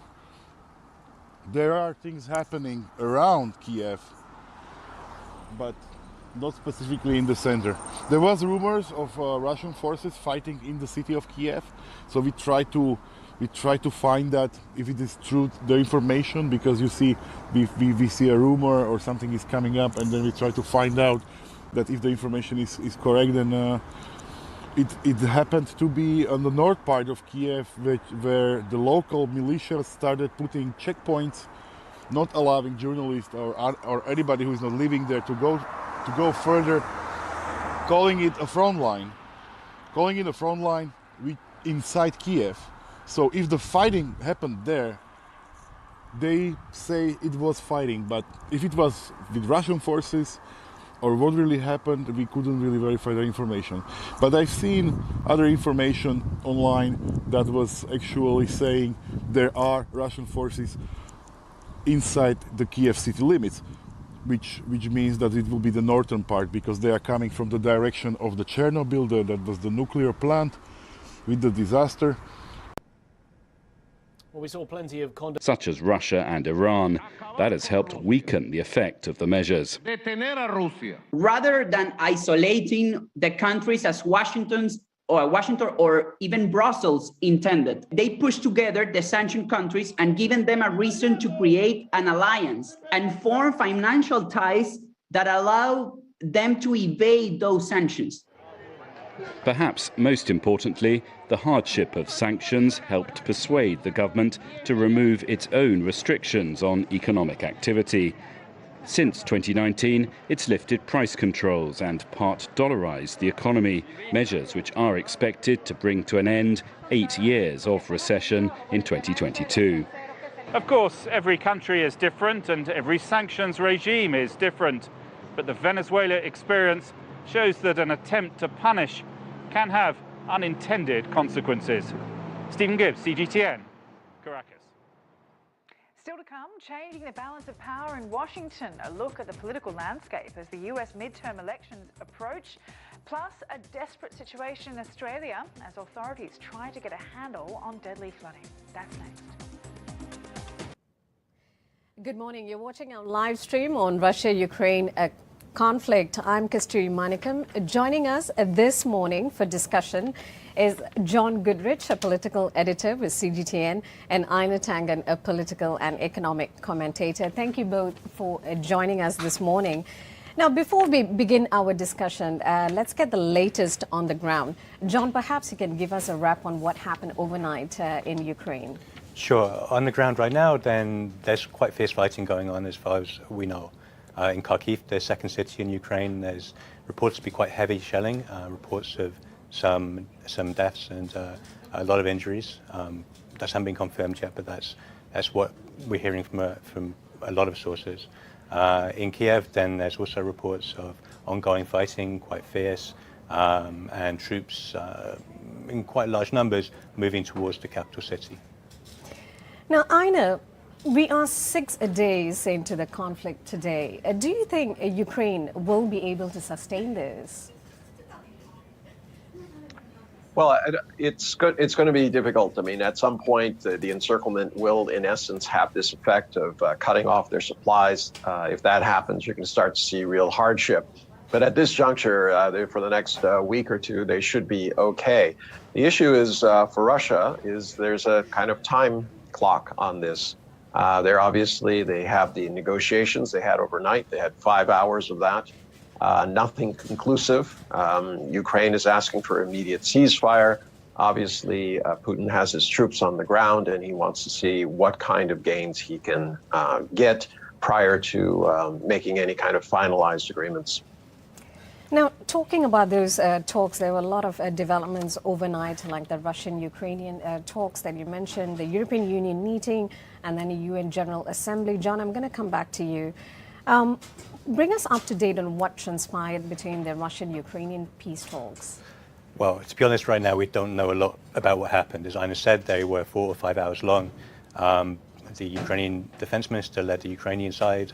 A senior advisor to the Kremlin led the Russian side. There were no breakthroughs. They're planning to meet again in a few days, is the message that came out of the talks. I saw a Ukrainian spokesperson saying they were difficult, which you'd imagine be the case. But right now we're just waiting to see that the delegation will go back to their respective governments, discuss what's going on, and see if there's a space for a second round of talks. The European Union held a meeting as well overnight. What were the main takeaways from that meeting? Well, the European Union has, I think, surprised everybody by being so united in its approach to this crisis in Ukraine. They reiterated the positions they've been in. That's banning Russian planes from the airspace, a ban on state media in the EU, and also being united on financial sanctions against Russia. And I think they signaled that they will be prepared to go further if the situation escalates. And the UN General Assembly also met in a rare emergency session. How significant is that meeting? Well, it's the first one in 40 years. So in that respect, clearly hugely significant. It gives an indication of the scale and the difficulty of this crisis, that the UN would take that special step. They were looking to pass a resolution condemning the Russian operation in Ukraine and also calling for a cease of violence. So far, I mean, it's ongoing. Whether something will pass, and of course, it's not actually binding in any way. But we'll have to wait and see. So while the talks are ongoing, the impact around the world is, we are seeing the impact around the world. One of it is airspace ban, and we're going to talk about the impact, what's the impact on the world. Several countries have now blocked Russian flights from their space. Aina, how will this redraw the world air map? Well, right now, if you start looking at flights, you'll notice that there's a massive hole around Ukraine. The Russians issued basically do not fly in the zone, obviously because of the military conflict, and they have air power above, and there have been obviously dogfights and bombing strafing runs. So at this juncture, there's nothing in Ukraine, but now it has spread. Basically, Latvia and 4 of the Baltic countries just said, look, you're not welcome here. Russia has responded to that by saying that they're canceling flights from those airlines and across those spaces. So this is another instance where you're seeing escalation on both sides as they seek to outdo each other in response, or I shouldn't say outdo, respond in tit-for-tat fashion. Unfortunately, the big question, and I'm going to be repeating this through this cycle, is where is the off-ramp? The negotiations that are going on probably, as they said, a few days away before anything happens. Meanwhile, everyone is kind of piling on. It's important to leave a door open if there is going to be some sort of final resolution. This idea that everyone can condemn Russia and that somehow this will solve the issue, I don't think that is entirely correct. I think there has to be some, as I said, off-ramp to allow negotiations and some sort of peace brokered. Now, major implications, especially for long-haul carriers that normally crisscross the skies of Eastern Europe en route to Asia and between North America and Asia. How will the airspace ban affect global commercial flights, and what actions should airlines take, especially with oil prices going up? John, perhaps you can take that. Yeah, I mean, at the moment, then, over the past 2 years, then the airline industry has been hit very hard, obviously, by the COVID-19 pandemic. I think in 2021, then revenues were, passenger volume was down by about 60% on 2019, and revenues this year are expected to be down about 40% on 2019, again, according to consultancy analysis. It's a very difficult situation for them already. It now means they have to take longer routes, right, which means paying more money in terms of fuel. And as you said, the oil price is going up, more and more costs. I mean, one thing that is slightly kind of negates the impact of it is that long-haul flights aren't running nearly as much at the moment. A lot of the aviation industry is based on short-haul right now. It's people going on holiday within Europe, within the US, within China. It's those domestic flights which are going more as normal. Long-haul flights were down a long way anyway. But overall, it could have a big impact on the industry, and particularly for smaller carriers which maybe have older airplanes, which can't fly for so far. They need to stop off in places. They can't stop off in Russia anymore. They can't cut over Russia anymore. It could have a big impact over the next few weeks and months. As Ina said, it depends how long it goes on for. If there's an off-ramp, if they decide to pull things back, then maybe this won't be such an issue, but it's difficult to see that right now. Yeah. And we are already... Yes, I just want to add from a legal side that this would invoke something called force majeure. This is a standard clause in all contracts, including the ones that people have with their airlines when they purchase tickets. And what it means is that an act of war, an act of God, will allow them to add surcharges onto any kind of flights that they're offering. So I think people can expect that all of a sudden they're going to be told that there's a surcharge, fuel surcharge, to cover that. And this is something that the airlines have to do. It's not something they created. It is something, as I said, completely beyond their control. But you should be expecting it. And basically tickets overall, anything going around that zone is going to be more expensive. And that's really challenging, especially when we're reeling from the effects of coronavirus. International air travel was made difficult. And so we are going to see significant consequences, like you said, for passengers with the cost of flying going up. Now, the ban, as Ina, you mentioned earlier, will have impact on Russia as well, which charges international airlines hundreds of millions of dollars every year for overflight rights. Russia has so far closed its airspace for planes from Latvia, Estonia, Lithuania, and Slovenia, including transit flights. So, John, perhaps you can add on to what Ina said. What is the impact on Russia? Well, I mean, it's what you said just then. It will lose hundreds of millions of dollars potentially in overflight charges. Those are the costs which airlines pay every time a plane flies over another territory.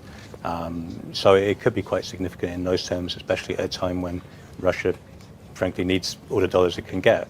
But, I mean, realistically, it's just that part of it is probably quite a small part of the pie. One part of the industry which may be hit harder will be the cargo plane industry. Of course, also, as you mentioned, with the coronavirus, we've had troubles with supply chains, and cargo planes now are going to have a hard time and high costs to transport goods around the world because of these bans, and also because those airlines tend to run older planes. The fancy planes that we fly in around the world tend to be passenger planes. The older planes tend to be cargo planes. Those planes can't fly so far. They have to make more fuel stops, and they're going to have to find ways around going to Russia, or Russia planes are going to have to find ways around going to the EU. I mean, it works both ways. Okay, we will continue this part of the conversation. I've just got our correspondent, Caroline Malone, joining us from Washington, D.C. Caroline, can you hear us? Can you see us?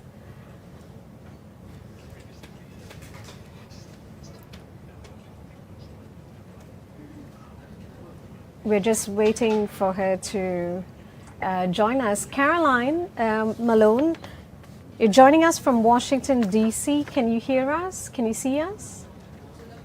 I can hear and see you. Hi there. Hi, Caroline. Hi. Thank you for joining us this morning. U.S. President Joe Biden, we believe, has held a phone call with his allies. Can you tell us who took part and what was the outcome of it? Absolutely. So there was that conversation that was held, a secure phone call between President Biden and the leaders of many, particularly European countries. So we had the leaders of many of the EU countries, including France, Germany, Italy, and others, as well as Japan and Canada. So essentially, members of the EU, members of NATO, and partners of NATO took part in that conversation.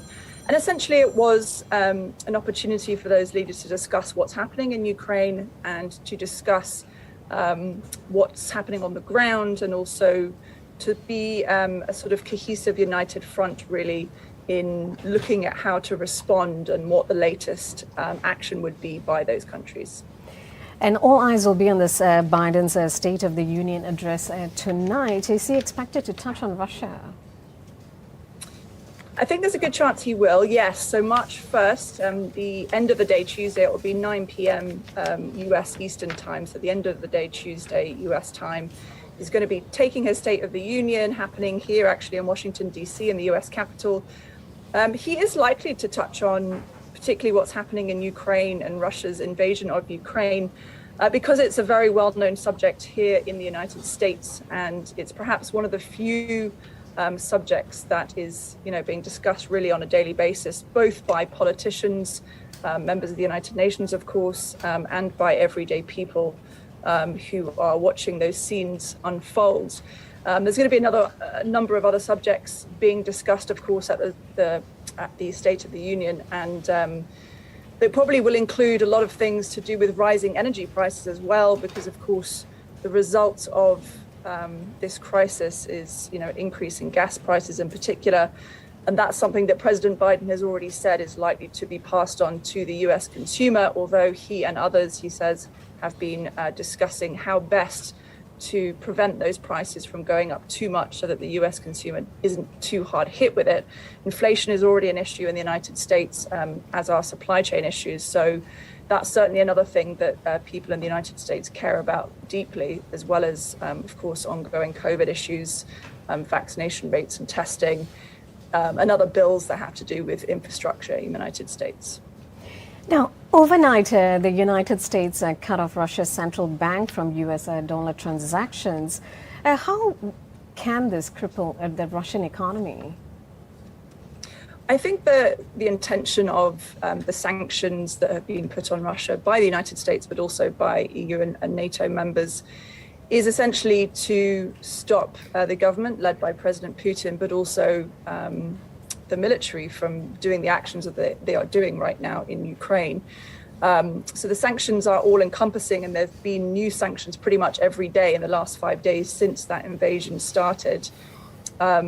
So we're talking about sanctions now on Vladimir Putin. We're talking about sanctions on Foreign Affairs Minister Sergei Lavrov, as well as the Russian Security Council and all the Russian banks, as you mentioned there, especially the military banks and the government-related banks.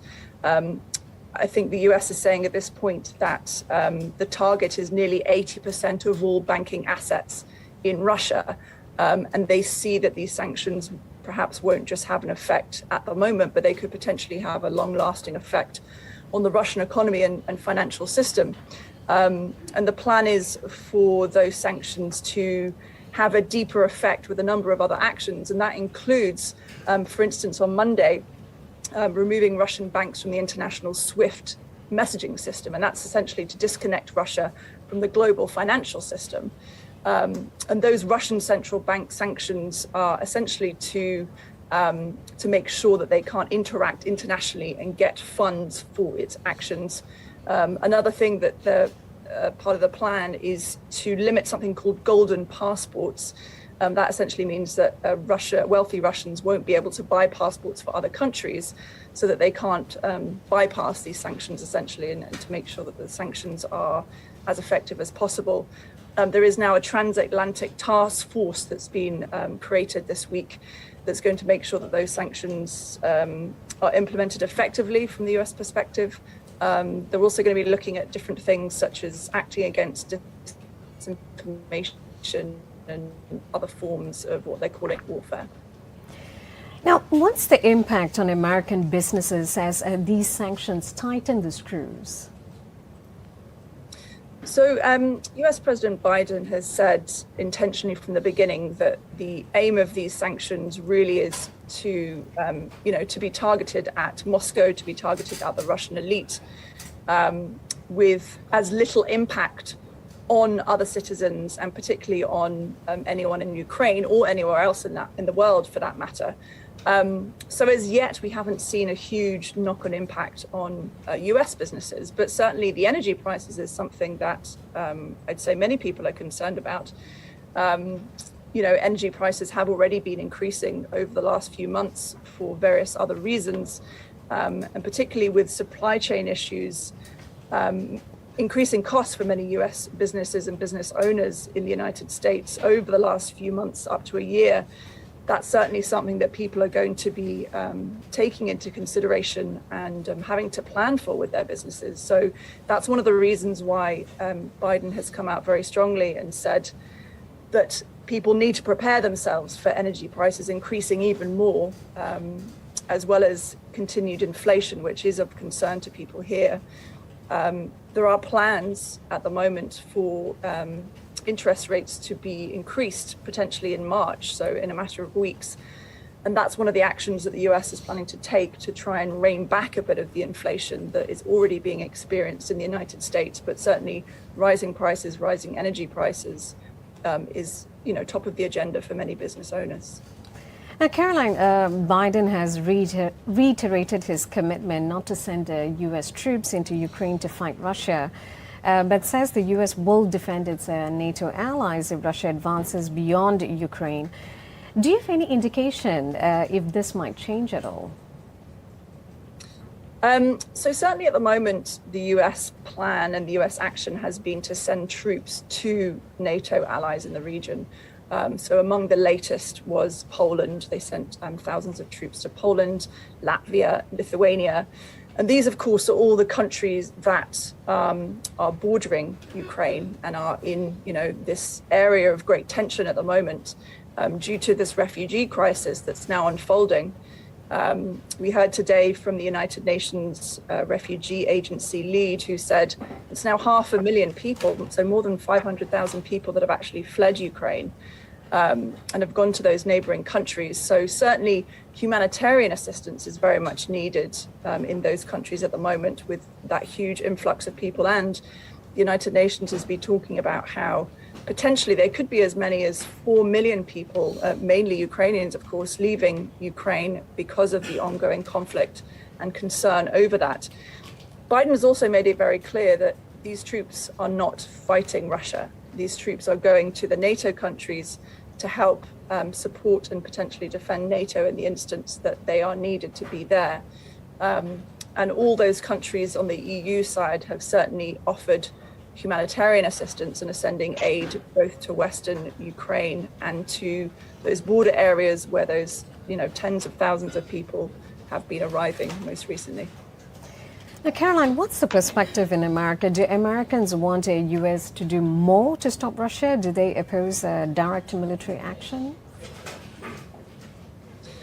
I think there's definitely mixed views here. I mean, the withdrawal from Afghanistan last year was certainly watched very closely by many in the United States, and there was concern about how that was quite a chaotic evacuation of US troops. Certainly the appetite for fighting is perhaps not as much there as it may have been in previous years. But people are obviously also concerned. They're concerned about the welfare of Ukrainians.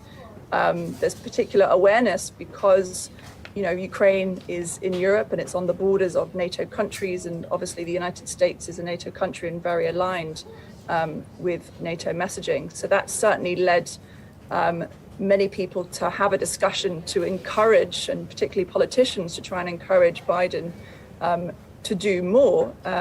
So since the beginning of the invasion 5 days ago, there's been a push, particularly from members of Congress, for Biden to introduce stricter, harsher, stronger sanctions. And that's potentially part of the reason why day by day we've been seeing these increasing sanctions, increasing in depth and targeting into Moscow and Putin himself eventually, because people do want to see, an end basically to this conflict and to what they see as an invasion by Russia that's ultimately hurting many innocent people. All right, Caroline, thank you for joining us this morning. Caroline Malone in Washington, D.C. for us. Now, let's get back into our conversation with John and Ina. Thank you for staying with us. Now, we were talking about airspace ban and the impact, felt across the world. Ina, how will the route changes affect the transport of cargo? Well, I mean, it just adds value, as John was saying earlier. I mean, you need more fuel, and these are older planes, so it exacerbates that. And if you start checking the indices for what it costs to move things around, it's gone up sharply over this last week. Anything to transport oil, I mean, on the ground is one thing, but remember, we were going through a logistics crisis as part of this COVID recovery and the interruption of the supply chain. Things were already high. And in 2019, a 40-foot container would cost you less than $2,000.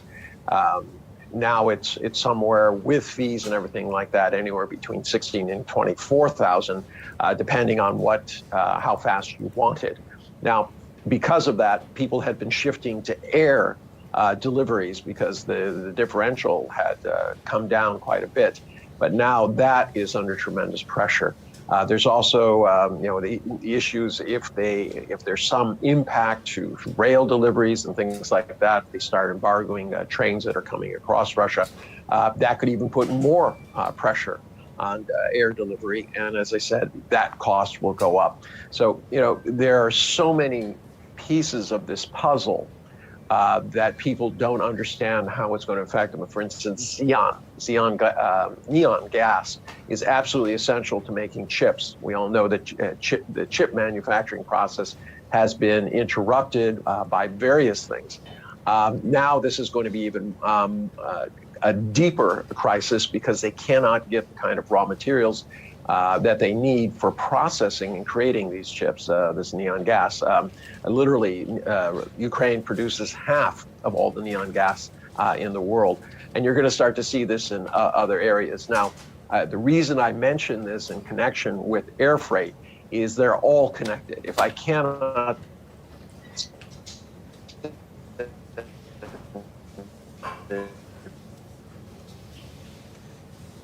people scramble to figure out how they can maintain their businesses and their supply lines with this kind of disruption.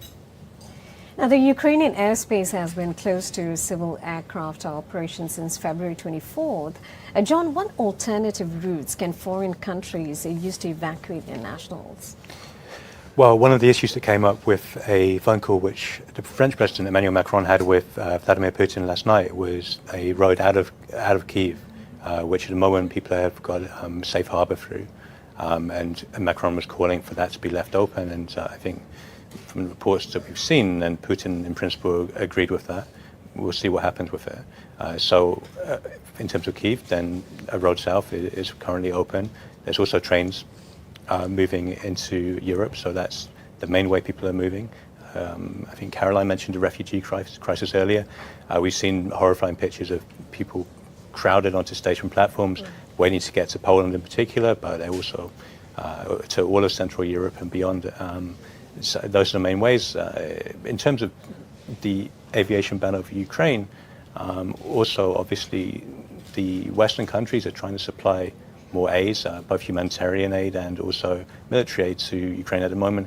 Getting that into Ukraine is also an issue because they can't fly it in as they would have done before February 24th, as you mentioned.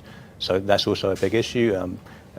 At the moment, then it's probably moving to the border, and then Ukraine is literally picking it up and taking it in. It's a hugely complicated picture. Now let's talk about sanctions. John, we heard from Caroline talking about some of the sanctions. Give us an update for our viewers as well on the new sanctions that have been imposed on Russia. Well, the biggest, latest sanction is one, in fact, Ina and I mentioned last week, on the SWIFT banking system. It's one that we thought was going to be so huge. We were questioning whether Europe in particular would be prepared to go that far, because it will have so much impact on European economies as well. That's the biggest one. I'm not sure it's been fully put in place yet. I'm not sure the banks have been identified which ones they're going to put it on yet. I think maybe Ina will be able to speak more to that. But that's the most important. And we're starting to see impacts within Russia as well.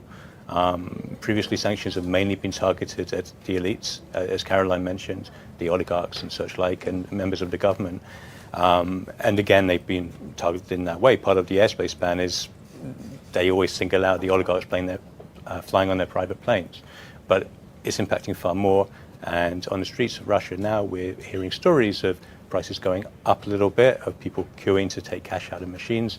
So the question about these sanctions beyond the elites is whether they're going to start hitting ordinary Russians, and then what happens. So Ina, how can they cripple Russia's economy? It is going to take a while, and Putin seems confident that it's not going to affect the economy, but how can they cripple Russia's economy? Well, you have to separate short, medium, and long term. Short term, obviously, Russia has been preparing for this for quite some time. They built up their currency reserves. They tried to park them in places where they didn't think international sanctions would get them. Obviously, Russia has enough food. They have enough fuel. So they have the essential items to keep people alive. But in terms of choice items and things like that, everyday luxuries, those are going to disappear, especially over the medium to long term if this goes on. I think the anticipation was that this would be short and sweet from the Russians' point of view. Remember, in Georgia and South Ossetia and things like this, the whole action took about 5 days. In this particular case, it's not going according to plan by any estimation. And that means if it becomes bogged down, things are going to get very complicated very quickly, not only for Ukrainians who are going to be cut off from food and essentials, but also for Russians as they start to really kind of feel this new reality that they're going to be facing. Remember, regardless of what happens in terms of the negotiations, there's going to be a lingering effect. There's going to be a desire to punish Russia. Unfortunately, that means it's going to punish the Russian people.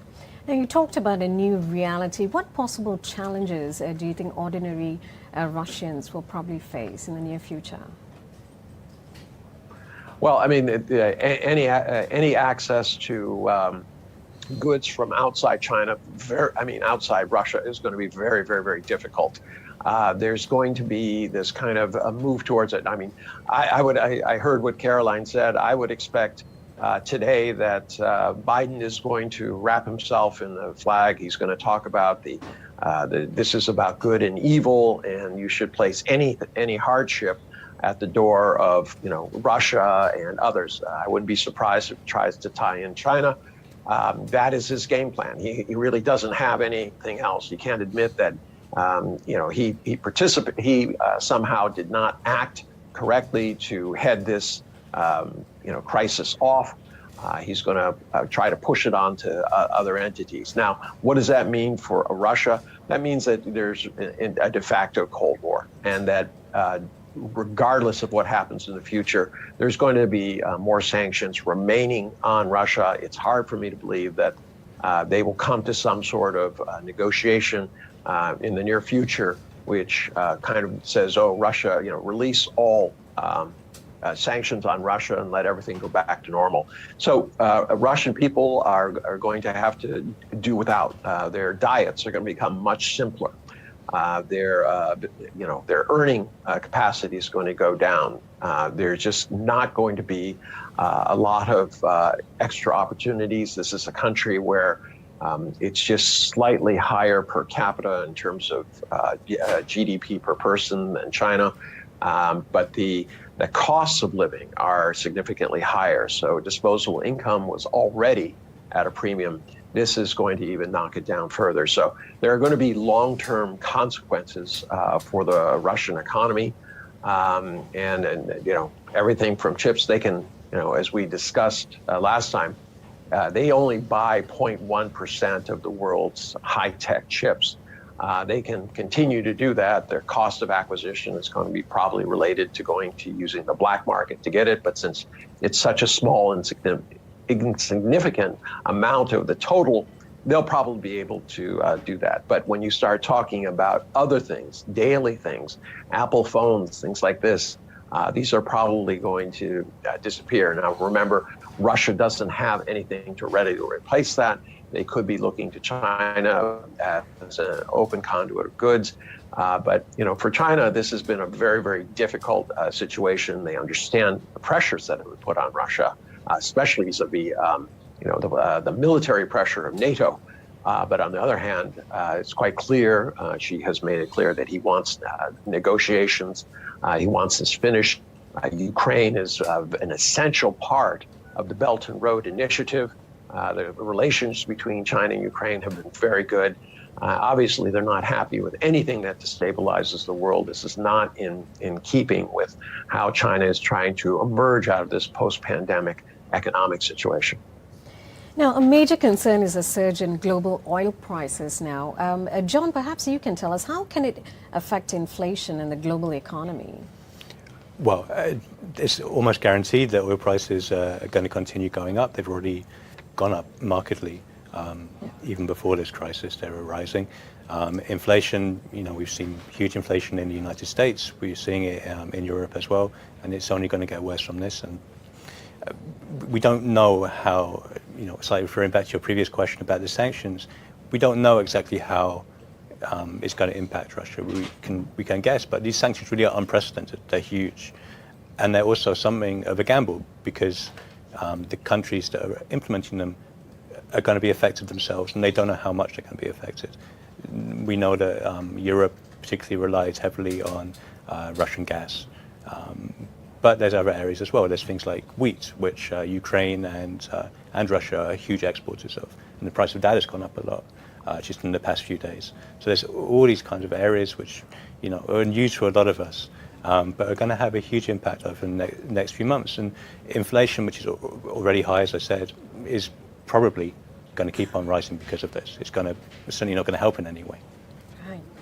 Now, the EU has announced for the first time that it will purchase weapons and deliver them to a country in conflict, to Ukraine. I want to get your thoughts on this. How significant is this move? Well, it's very significant, especially as vis-a-vis Germany. Germany, in its constitution, is prohibited from providing any kind of offensive weapons to any other country.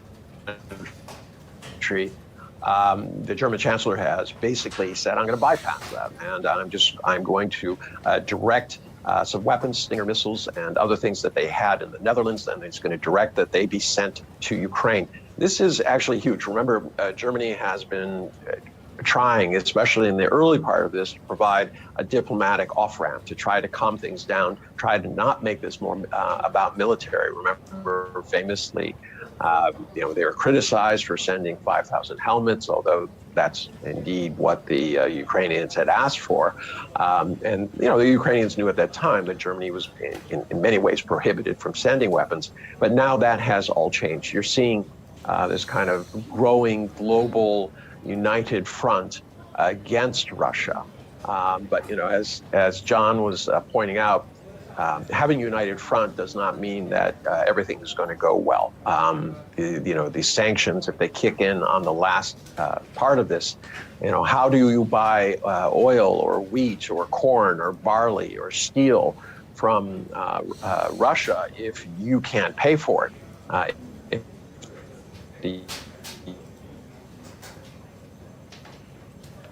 Any bank or institution that does business with them, you're really creating this impossibility. And this is the heart of what's there. You cannot replace the energy that Russia provides. It's not like you can go to somebody else and say, give me more. There is no more. Capacity is limited. And the same thing with food. You can't just flip the switch and say, hey, we'll get our food from somewhere else. It doesn't happen that way. And we're coming up to spring planting season. That does not happen in Ukraine. You're going to have serious consequences going forward. I mean, we're already at a crisis in terms of world hunger, to the food insecurity list.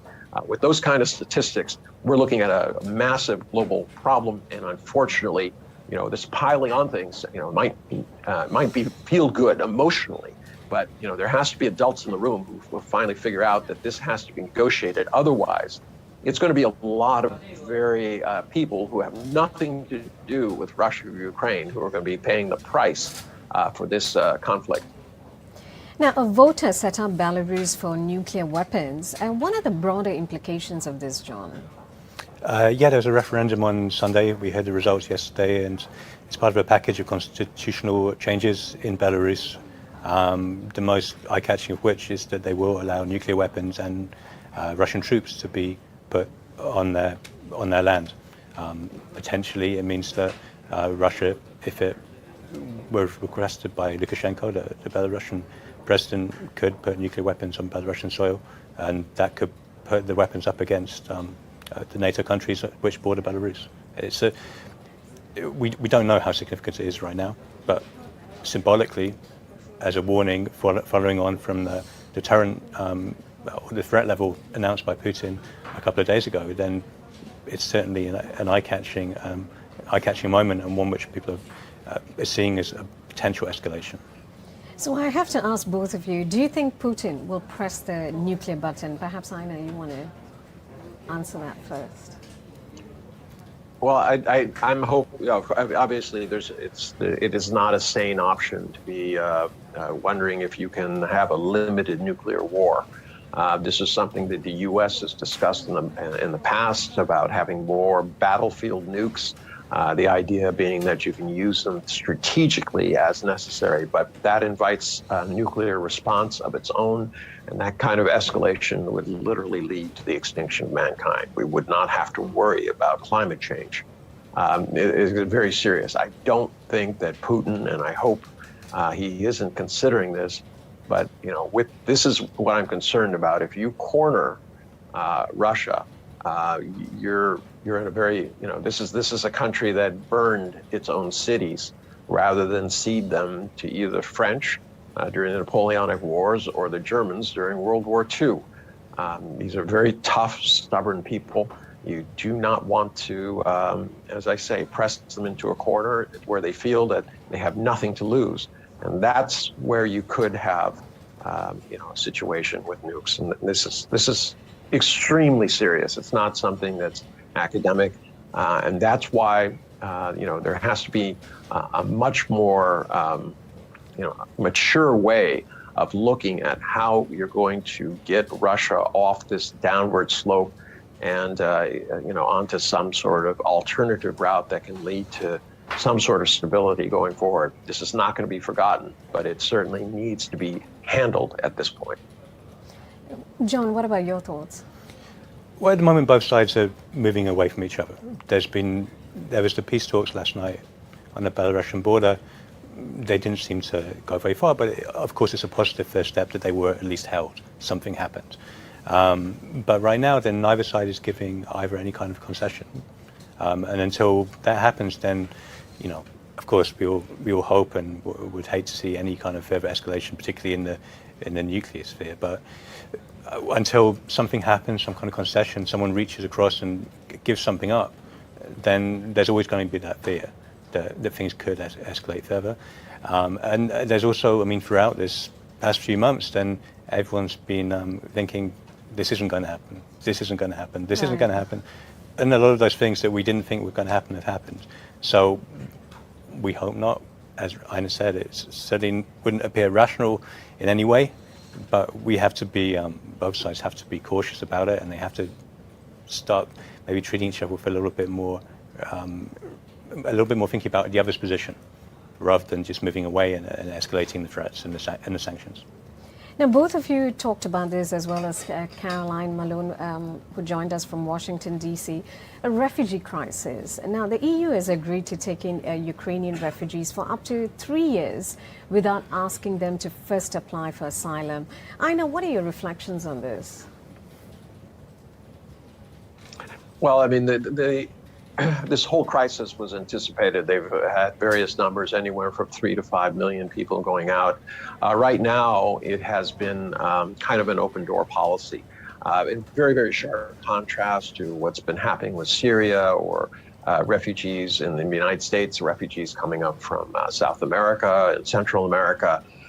There is some blowback that is coming on this, as people say, well, if it's a white person in Europe or America, it seems to be okay. But if it's somebody who's not white, obviously it's or of a different religion, then they're not really welcome.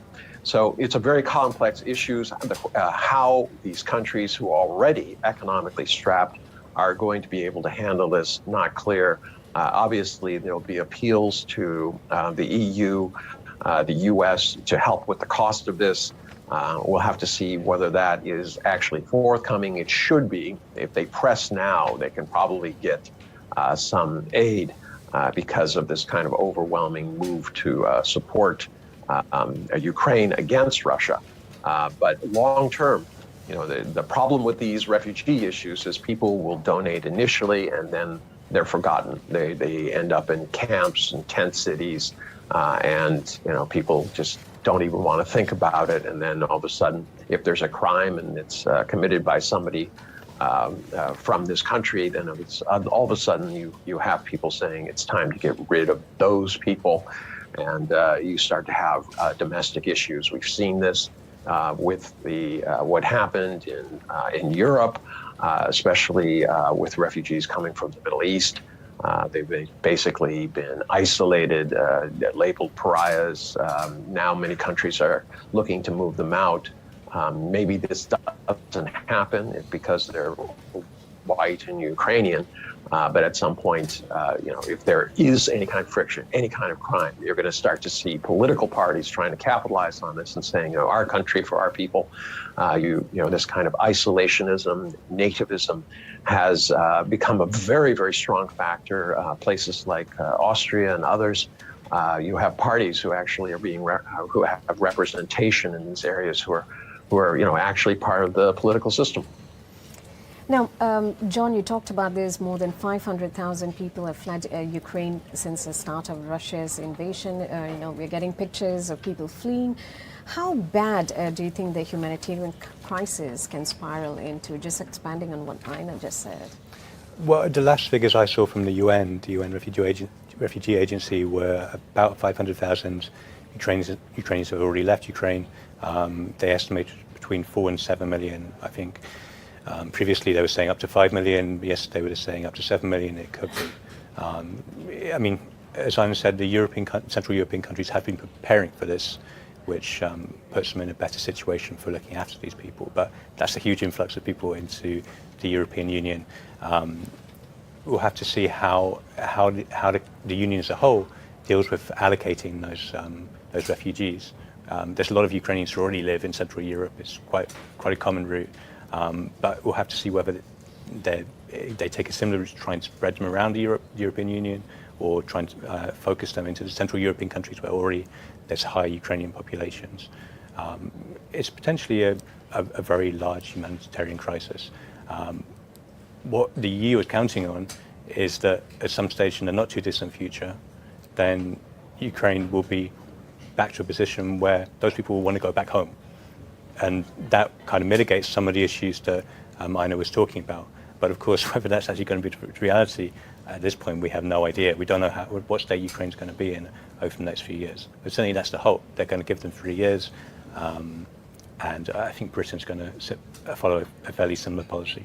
And then they're hoping that within those 3 years, then they'll have the capacity in Ukraine to welcome back those people, and they'll want to go back and feel safe to go back. Whether it'll happen, we don't know. Now, overnight, multiple Russian media websites were hacked. showing anti-war messages. Two Russian oligarchs have also called Putin to stop this. Athletes, entertainers weighing in as well. Aina, do you think all this will make a difference? Absolutely. I mean, Putin is very strong. He's been popular in the past, but this might have been the bridge too far. The Russian people are very mindful. They remember what Afghanistan many years ago. They obviously see what happened to the United States, both in Afghanistan, Iraq, different parts of the Middle East. Syria still weighs on their mind. Russian people, just like the American people, European, no one is really interested in war anymore. The idea of having body bags with young people being brought back, and it's just not clear what the gain is for Russia. This is not an area where they're going to take it over and all of a sudden have it. I mean, Ukraine basically has a lot of what Russia already has. They have resources. Getting more resources isn't going to change the equation.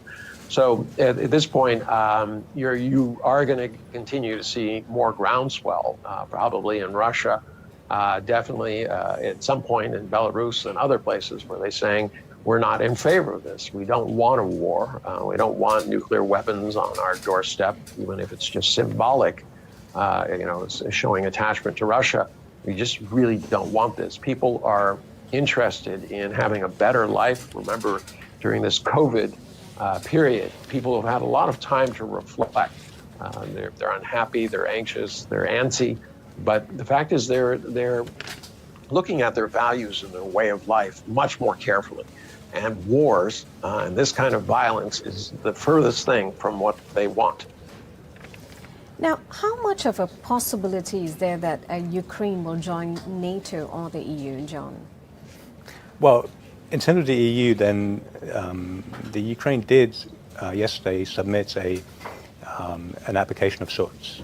But the process of joining the EU typically is over many, many, many years. You have to go through many, many assessments, and you have to be a candidate country, named a candidate country, and all the other members have to approve it. And Ukraine at the moment is in the middle of a conflict where the eastern side has separatist groups. Obviously, the start of this last week was with President Putin declaring an operation to recognizing the Luhansk and Donetsk regions as independent. It's very difficult for the EU to accept Ukraine in that circumstance, and in any case, it's normally a multi-year process. And the same for NATO. Ukraine NATO said in 2008 that it wanted Ukraine to join at some point in the future, but didn't set any kind of deadline for it. You have to meet certain criteria to join NATO on freedoms of speech and rule of law, things like that. And so far, Ukraine isn't meeting those criteria, so it wasn't really that close to joining NATO. The EU is a more interesting one in the sense that the EU has been so supportive, and it's obviously not a military body at the moment. So it's words of encouragement. It's from its leaders saying that it wants Ukraine to join. If that happens, then that could be an important moment. But in terms of actually formally joining, I mean, it'd be a long, long way away. And as I said, in the current state, it just can't happen. Now, Aina, there have been growing calls for a no-fly zone to be put in place over Ukraine's airspace. How do you think this will escalate the conflict beyond Ukraine?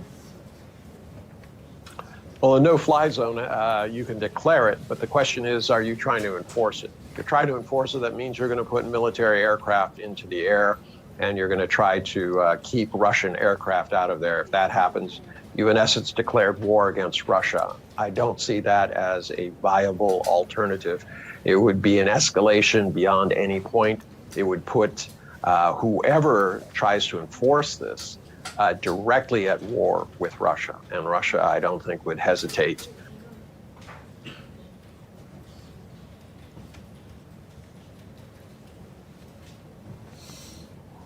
Aina, can you hear us?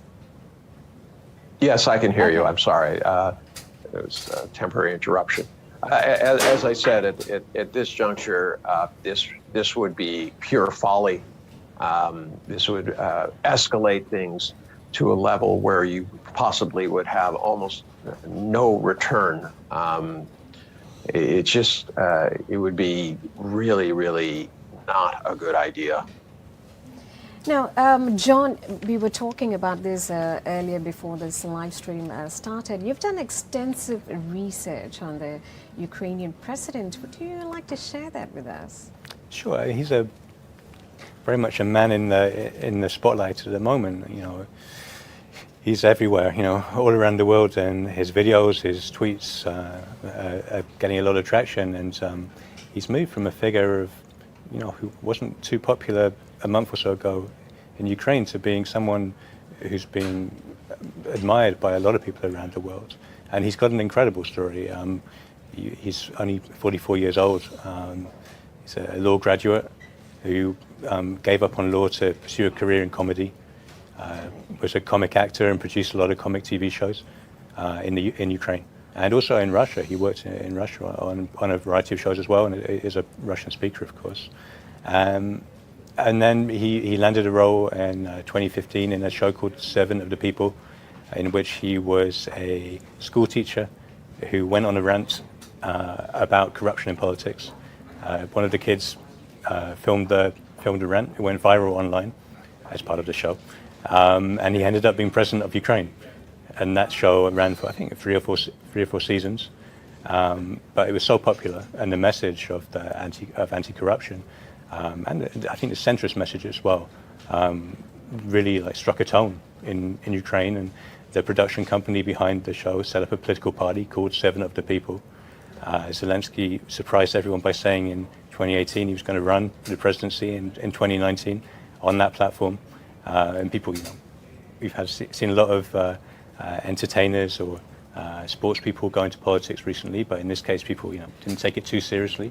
He had some quite high caliber opponents, but on the campaign trail, then that message really struck through. You know, his fame as an actor in this big show, the message of anti-corruption, and also promising to solve the issues in eastern Ukraine, really broke through. And also, he was an outsider.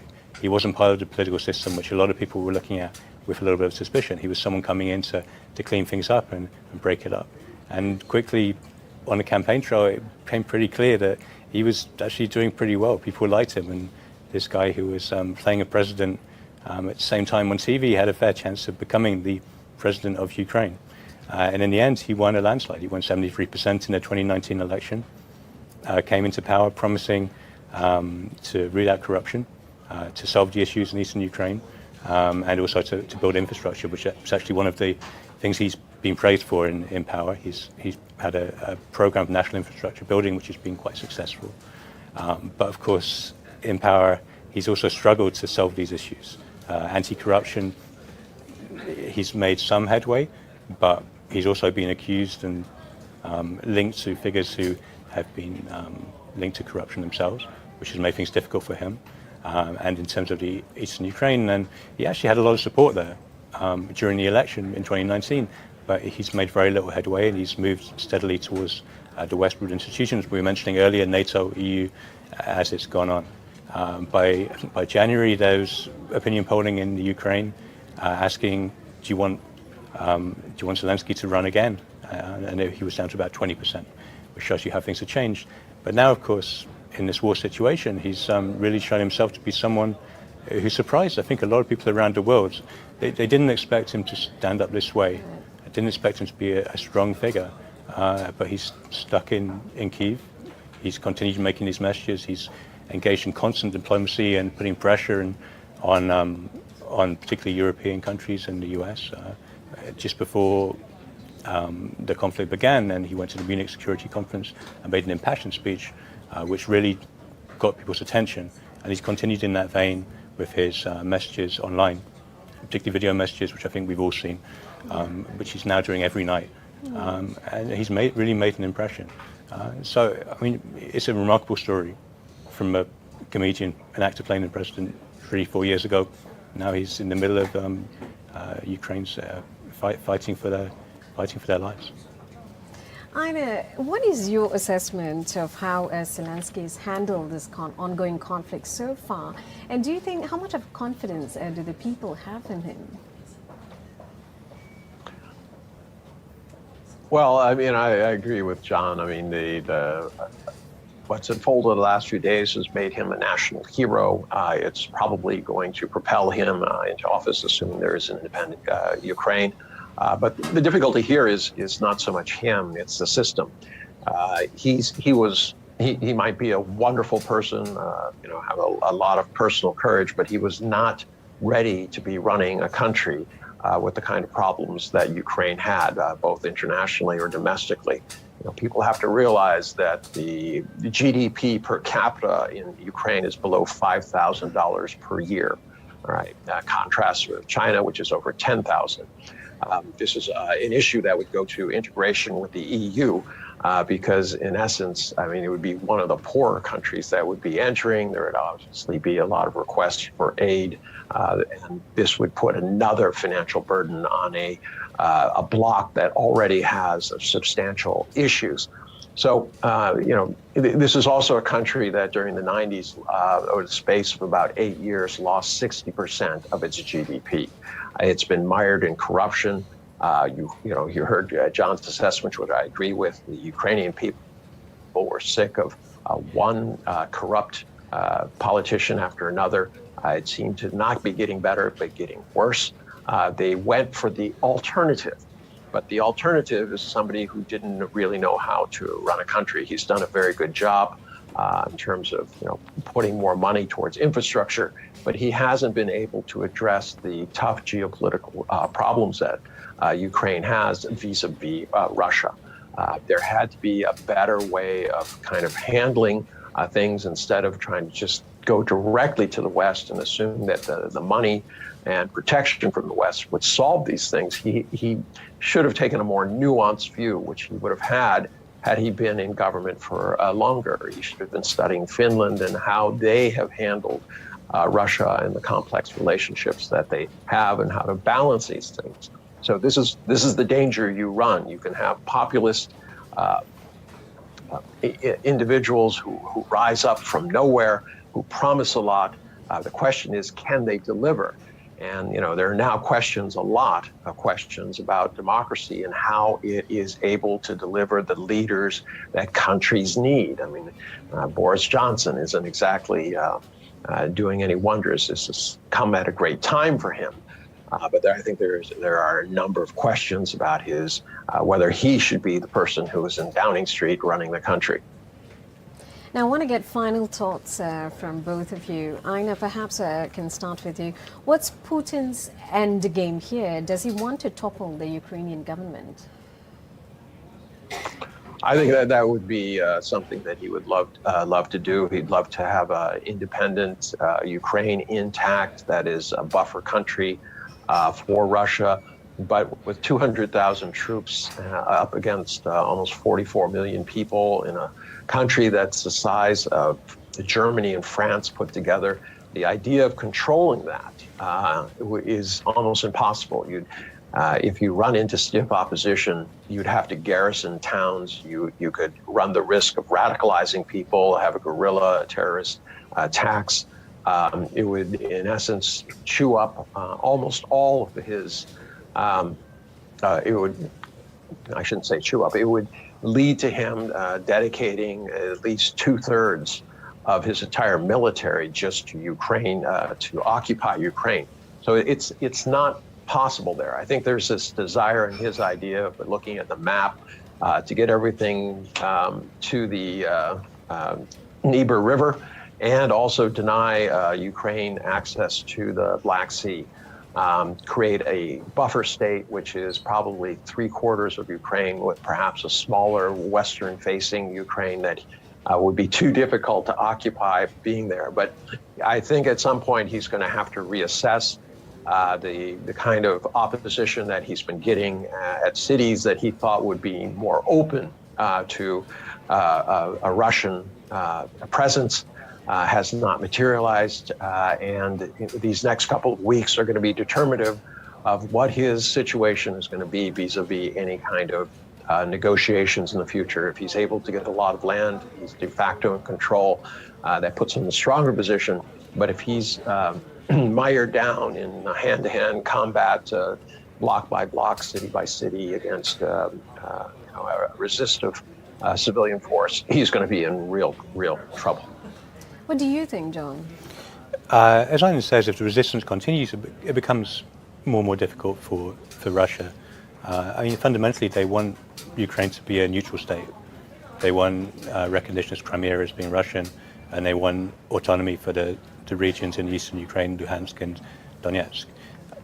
As things get more difficult for him, for Putin and for Russia, it raises the possibility of him coming back to the negotiation table and taking something like that and moving away. But we also know that from the way things have gone so far, it also has the risk of him escalating it further. So, I mean, the end game, hopefully, is negotiations and a solution which everyone can live with, even if no one is quite happy with it. What the end game will actually be, we'll have to wait and see how things transpire over the next couple of weeks. But as Aina said, then things are been a lot more difficult for Russia than they expected. And if that continues, it can go either way. There's two routes: compromise and get out, save some face, and find a solution, and work with Zelensky, which is difficult for Russia because they're not on the best of terms. But Zelensky has said in recent days that he'd be prepared to consider neutrality, or if things escalate further, in trying to push Zelensky out and getting somebody else in. John, Aina, I want to thank both of you for your perspectives and insights. We have come to the end of it. You've been watching our live stream on the ongoing Russia-Ukraine conflict. Stay with our platform as we continue our coverage throughout the day. Thank you. More on the possible negotiations. Kremlin spokesman Dmitry Peskov said Russian President Vladimir Putin is ready to send a Russian delegation to the Belarusian capital of Minsk for negotiations with Ukraine. Russia will send representatives from its defense and foreign ministries and the office of the president. A top aide to Ukrainian President Zelensky also said on Friday that Ukraine wants peace and is ready to discuss the country's neutral status with regards to NATO. Russia has said its military operations in Ukraine were in response to the request for assistance by the eastern Ukrainian regions of Lugansk and Donetsk, which Russia recognized as independent earlier this week. President Putin said Russian troops were hitting back at nationalist elements in Ukraine that had been attacking residents of the largely pro-Russian regions for years. The main clashes of the Russian army, as suspected, are taking place not with the regular units of the armed forces of Ukraine, but with nationalist formations, which, as you know, are directly responsible for the genocide in Donbas and the bloodshed of civilians in the People's Republics.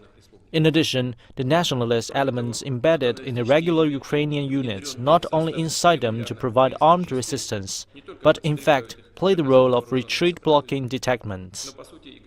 Thank you for joining us on The World Today. And we begin in Ukraine. Ukrainian President Vladimir Zelensky insists he has not left the capital, Kyiv. In a video filmed outside the presidential building, he also insisted he had not caught for Ukrainian forces. He denied claims by the Speaker of Russia's State Duma that he had fled for the western city of Lviv. Meantime, Moscow says it did not attack a residential apartment in Kyiv. Video and photographs posted on social media showed people evacuated from the building. Heavy fighting is still underway around Kyiv and several other cities on the third day of the war. Local officials say Russia is building up forces on the Ukrainian border in the Kyiv region, and 71 people have been wounded in hospitals. Zelensky says Ukraine has derailed Russia's plan to take Kyiv. Все, что сейчас происходило все эти годы, было направлено Соединенными Штатами Америки и против России, и против Украины, и против украинского народа. Его пытались сделать разменной монетой в больших геополитических играх, и против Европы. Посмотрите, ведь для США, по сути дела, оказалось выгодным сейчас усиление конфронтации в Европе. И хотя Байден проводит внешне принципиально иную линию по отношению к своим европейским союзникам по НАТО, нежели Трамп вообще проводил очень циничную линию и считал, что раз США господствует в НАТО, то это надо всем признать, и всем нужно подчиниться и перестать играть в игру о том, что мы вместе вырабатываем какие-то решения. Он пытался поставить все очень четко, примитивно просто. Вот есть США, мы решение принимаем, вы выполняете. Байден играет другую игру, что якобы это вот есть некий союз, равноправных государств вместе осуществляется общенатовская политика. На самом деле у США есть в современном мире стратегические интересы. Эти интересы тесно связаны с сохранением их конкурентных преимуществ. Свои возможности, свои конкурентные преимущества США пытаются теперь сохранить, в том числе за счет Европы. Больше Европу подчиняя себе, больше подчиняя себе ее экономику, ставят новые военные базы и фактически превращая Европу в абсолютно оккупированную Соединенными Штатами Америки территорию. Поэтому США, хотя сейчас и все говорят о том, что США теряют Украину, в известном смысле может быть. Но тем не менее США многие свои стратегические цели обеспечили. Они обеспечили ослабление Европы, они демонизировали Россию. В глазах западного обывателя они формировали дальше образ врага из нашей страны и опять-таки разместили свои дополнительные военные контингенты в Европе с тем, чтобы дальше диктовать свою волю. Поэтому Европа в этой ситуации проигравшая сторона, Украина в этой ситуации проигравшая сторона, а Россия страна, которая предпринимает меры для того, чтобы исключить дальнейшее ухудшение для себя ситуации в противостоянии с НАТО. Поэтому мне кажется, что вот общая конфигурация отношений выглядит таким образом. Европа, конечно, ничего не выигрывает, но тем не менее Европа, как и Соединенные Штаты Америки, заявила о новой череде санкций в отношении нашей страны. Я считаю, что ресурс санкционного давления со стороны Запада серьезно ограничен. Многие санкции, которые они уже могли ввести, они ввели. Россия от этого не перестала существовать, хотя им бы это очень хотелось. Мы только что говорили о том, что Украину Запад рассматривал как разменную монету. Запад не собирается во имя Украины воевать. Во имя Украины Запад готов из России формировать в глазах западного обывателя образ врага. Это даст западным политикам, например, возможность увеличивать военные бюджеты и лоббировать интересы военно-промышленного комплекса своего. Это понятно, это факт. This is a very, crucial moment for Ukraine, especially when the Russian government recognized the two republics as an independent state in the eastern part of Ukraine.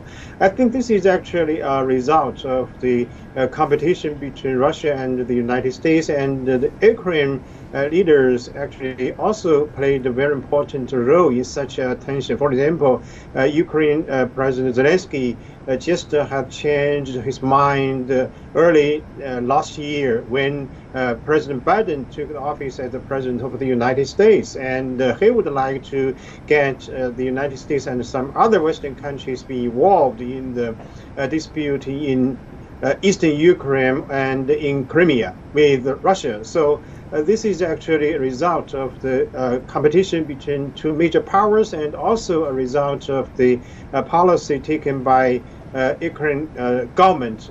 And at this moment, I'm sure Zelensky, the Ukraine president, has already realized the importance not to take sides with any major power in such a game. So this is actually a very serious situation in Ukraine. And for the peace and stability, I'm sure Ukraine leaders should take a very, balanced policy toward the United States and toward Russia. The U.S. concern is they want to meter out the sanctions on the theory that there'll be something left over to impose if there's actually more action by Putin, expansion of number of troops coming in, expansion of the zone, etc.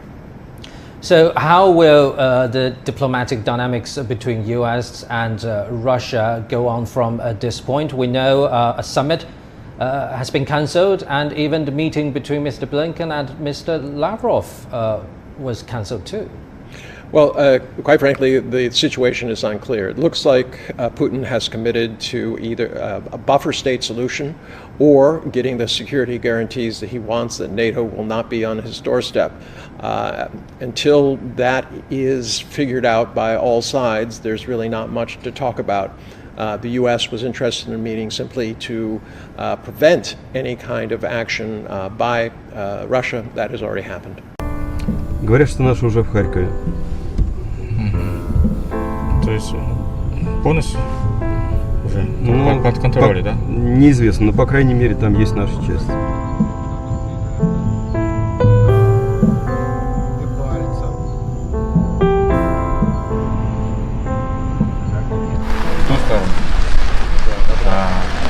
сами куда живете? Да, а сюда просто... За родственниками. Там родственники говорят, что есть волнение, так сказать. У нас родственники откуда? Из Донецка. Вот. А что они говорят, кстати, сейчас? Какая у них ситуация? Ну, как бы это, типа, шум, ну, они старички, там, 86 лет, они хотят спокойной жизни, то есть они хотят подстраховаться и уехать.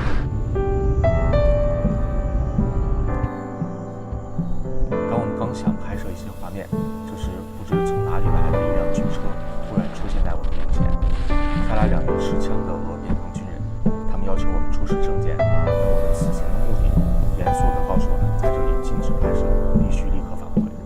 在返回的路上，我发现。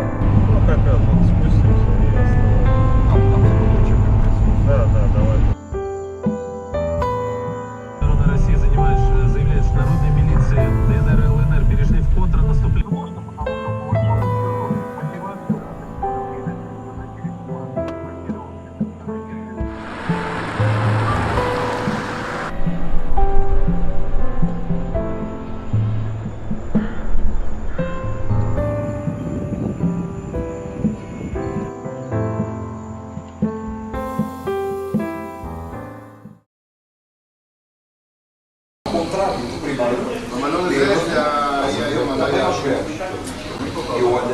Yeah, I'm downtown Kyiv, live streaming for CGTN, Global Stringer, and we are going to take a break now.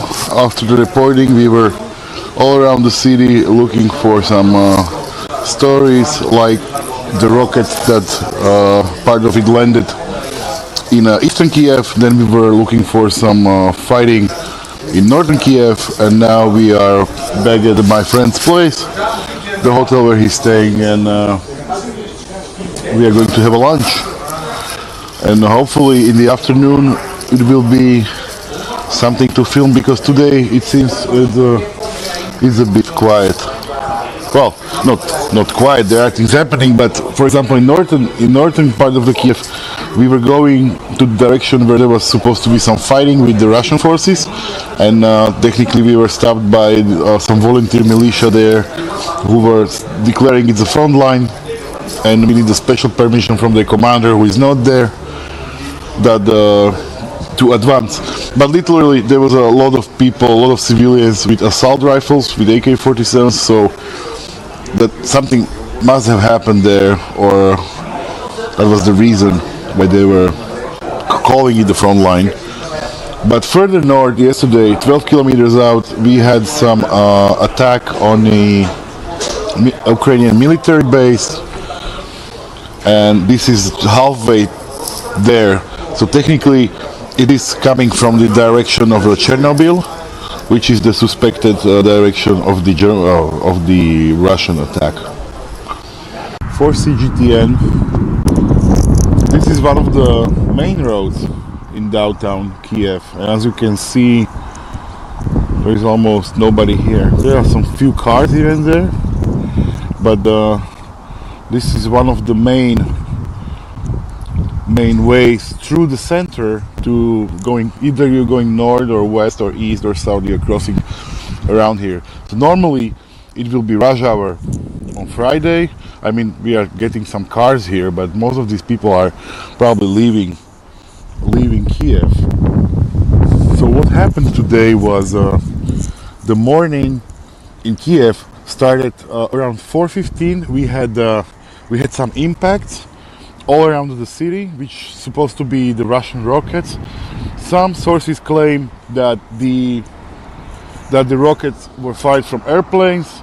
There are sources that claim that that these rockets were shot down from the sky by Ukrainian rockets.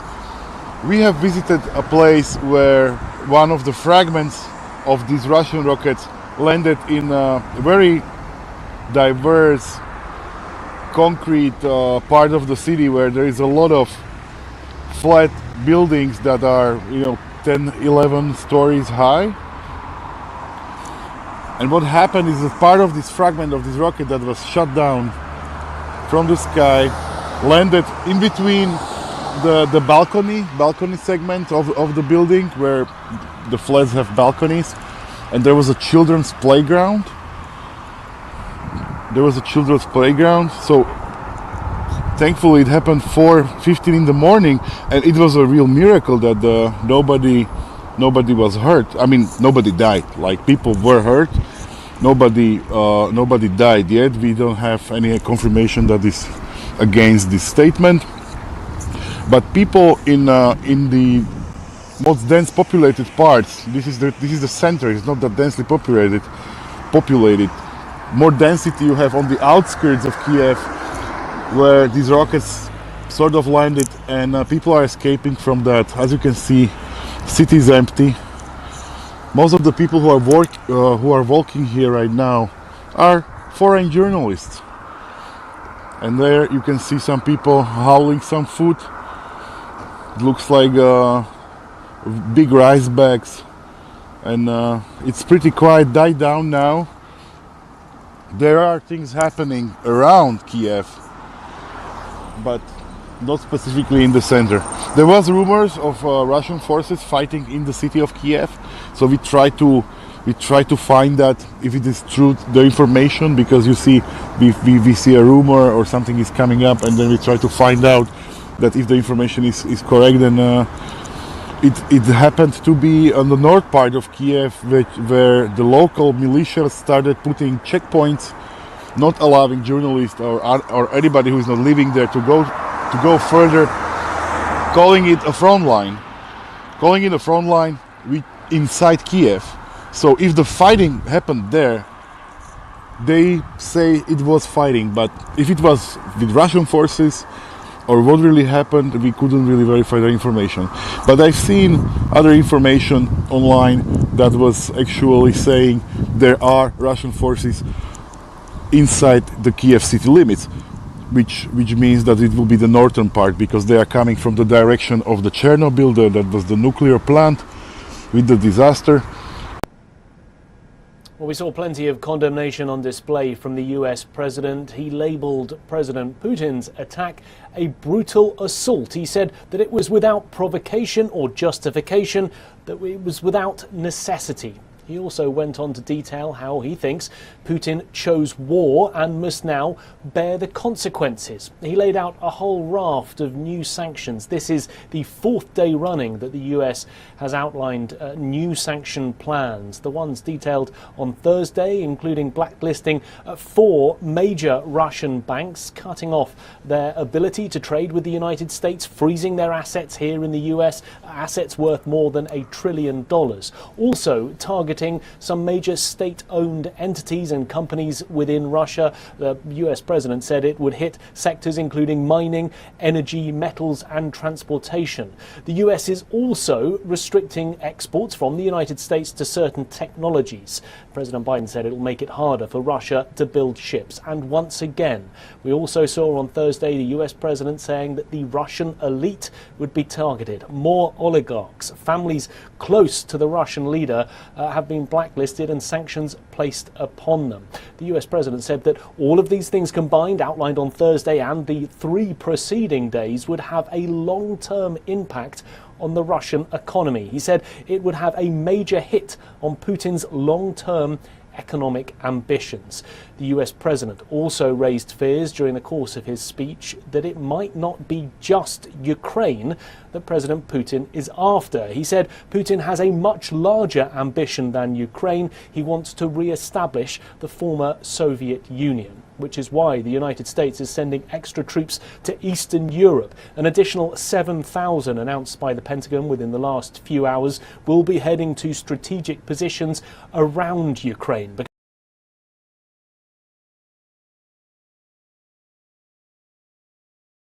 And more on the possible negotiations. Kremlin spokesman Dmitry Peskov said Russian President Vladimir Putin is ready to send a Russian delegation to the Belarusian capital of Minsk for negotiations with Ukraine. Russia will send representatives from its defense and foreign ministries and the office of the president. A top aide to Ukrainian President Zelensky also said on Friday that Ukraine wants peace and is ready to discuss the country's neutral status with regards to NATO.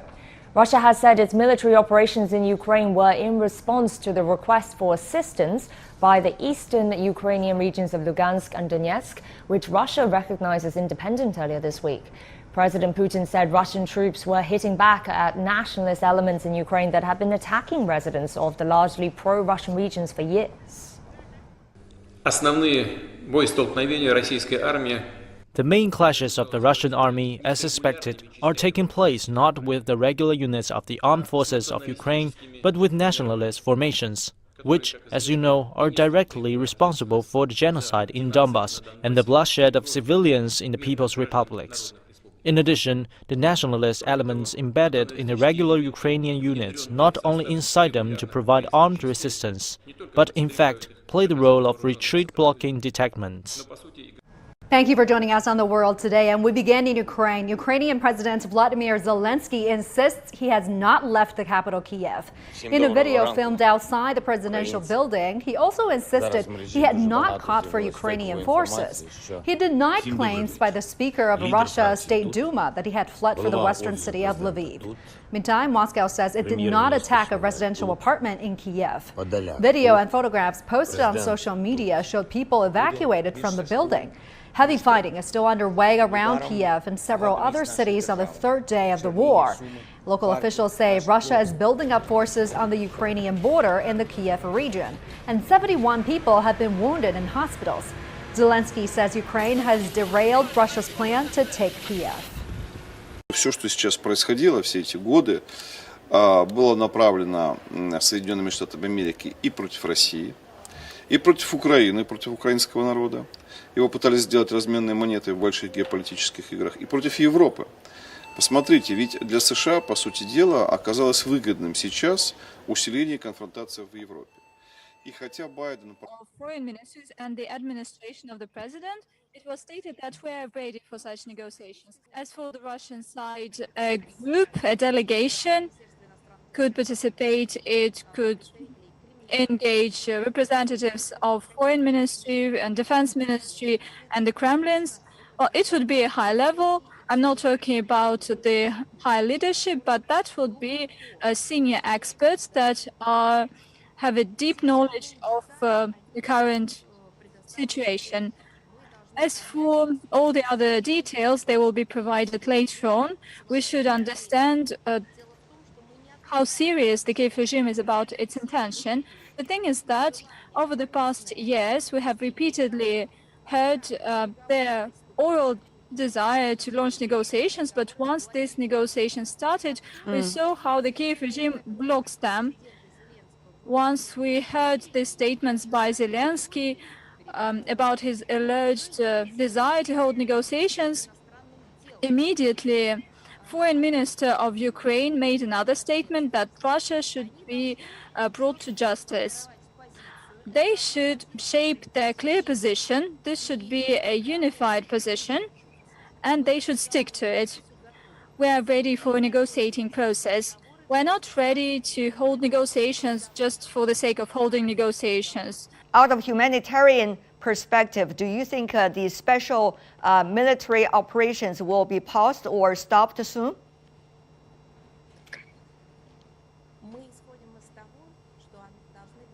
We proceed from the fact that the goals set by the President of Russia should be achieved. All the rest falls within the purview of the Russian military. Yes, Ms. Zarakova, another important question. We heard from the media, at least according to media coverage, that some of the European countries talk about the sanctions against President Putin and the foreign minister. How do you see Russia will react to that? And also so-called kicking Russia out of the SWIFT system? Well, first, we've been facing sanctions for a lot of years. The sanctions, active sanctions, began, I believe, 10 years ago. And they started not because of the situation in Ukraine. It was way before Ukraine. So Russia has been facing various kinds of sanctions, personal sanctions, economic sanctions, sanctions against economic entities and companies, stop lists, so that people are banned from traveling. Besides that, besides sanctions, our country is experiencing a somewhat twisted phenomenon as abduction of people. A lot of our citizens were abducted in various parts of the globe, and then they were taken to the US and that later incarcerated. So we've been facing this situation for quite some time. That's one thing. Second, we got used to that. We are involved in import substitution, where we are banned from purchasing Western technologies. We're engaged in producing our own goods in various economy sectors. So it wasn't our choice. We stood for universal cooperation, but once they used illegal unilateral sanctions, we started developing independently, where we have to make up for that. Third, given the illegitimate nature of the sanctions, these are unilateral sanctions that were not imposed by the Security Council of the United Nations, but by independent countries. We respond to them. We do not accept these sanctions, and we mirror these sanctions. We reciprocate them, and we have either symmetrical or asymmetrical responses. We impose sanctions as well. Well, you might know that or not, but you can congratulate me on that.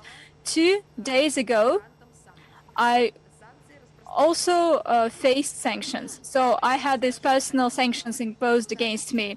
So there are a lot of officials, businessmen, bankers, even journalists that have sanctions imposed against them. So in the history of diplomacy, of Russian diplomacy, that is the first case. So I became the first Russian diplomat to face sanctions. What are the reasons behind that? I do not know. Maybe because I'm expressing the Russian viewpoint, the Russian position, and that's why I was listed in sanctions list.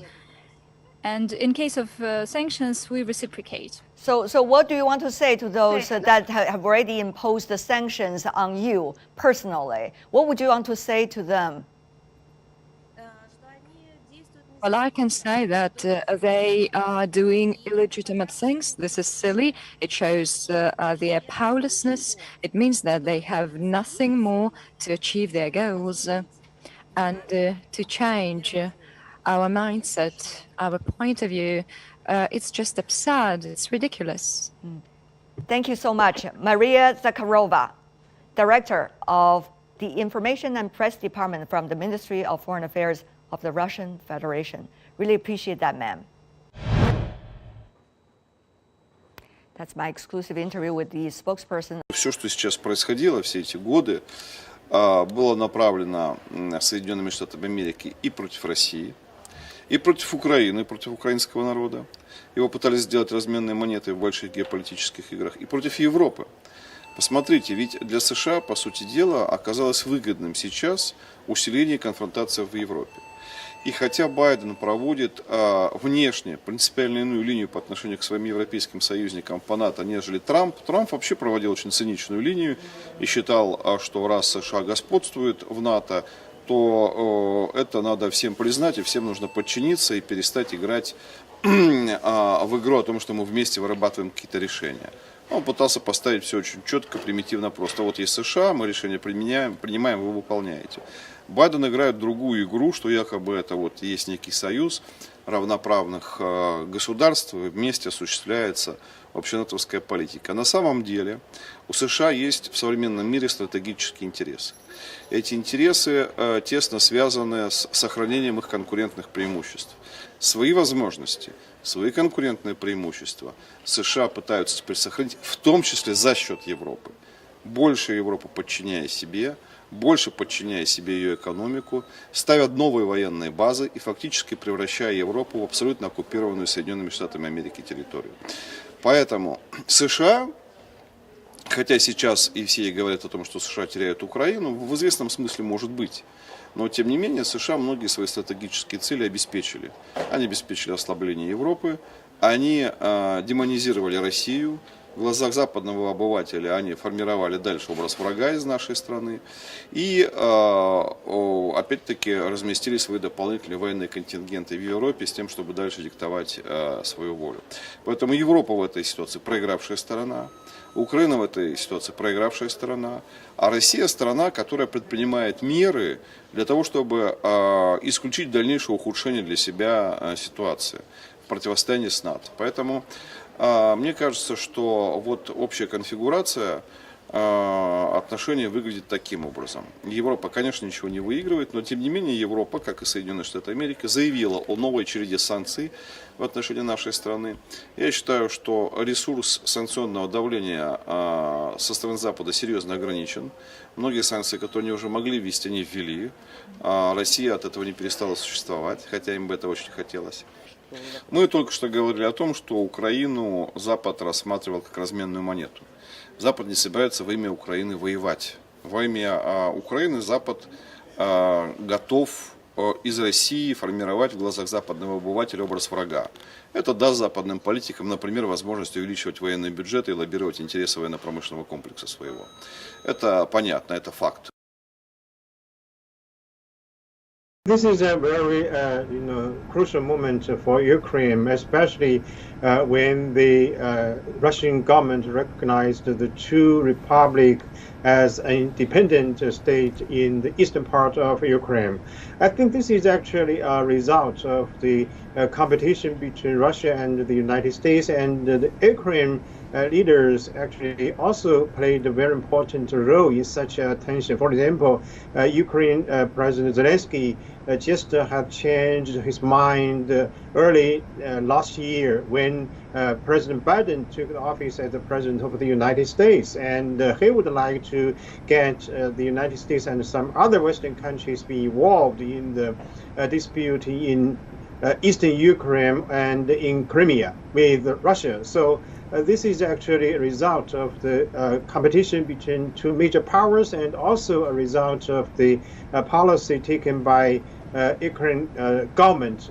And at this moment, I'm sure Zelensky, the Ukraine president, has already realized the importance not to take sides with any major power in such a game. So this is actually a very serious situation in Ukraine. And for the peace and stability, I'm sure Ukraine leaders should take a very, balanced policy toward the United States and toward Russia. The U.S. concern is they want to meter out the sanctions on the theory that there'll be something left over to impose if there's actually more action by Putin, expansion of number of troops coming in, expansion of the zone, etc. So how will the diplomatic dynamics between U.S. and Russia go on from this point? We know a summit has been cancelled, and even the meeting between Mr. Blinken and Mr. Lavrov was cancelled too. Well, quite frankly, the situation is unclear. It looks like Putin has committed to either a buffer state solution or getting the security guarantees that he wants, that NATO will not be on his doorstep. Until that is figured out by all sides, there's really not much to talk about. The U.S. was interested in a meeting simply to prevent any kind of action by Russia. That has already happened. Говорят, что наши уже в Харькове. То есть полностью уже под контролем, да? Неизвестно, но по крайней мере там есть наша часть.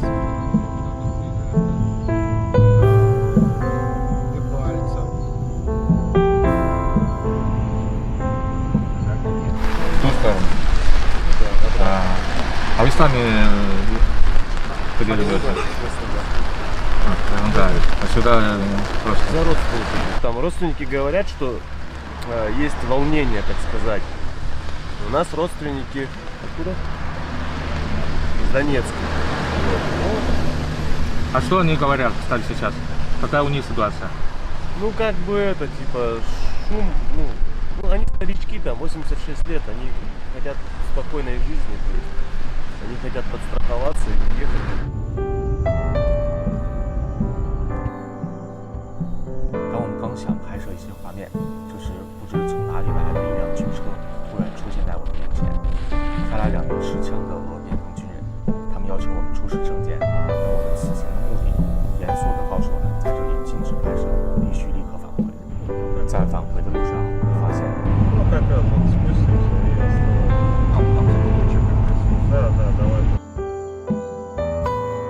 Народная Россия заявляет, что народная милиция ДНР и ЛНР перешли в контрнаступление.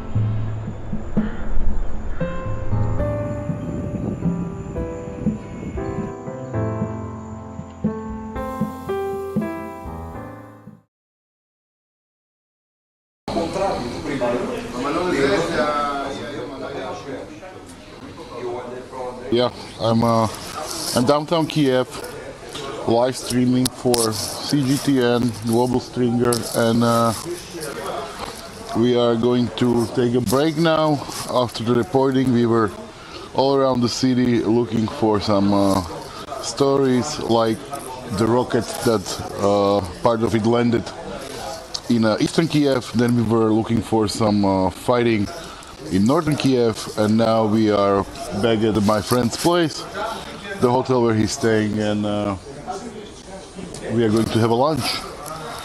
And hopefully in the afternoon it will be something to film, because today it seems it's a bit quiet.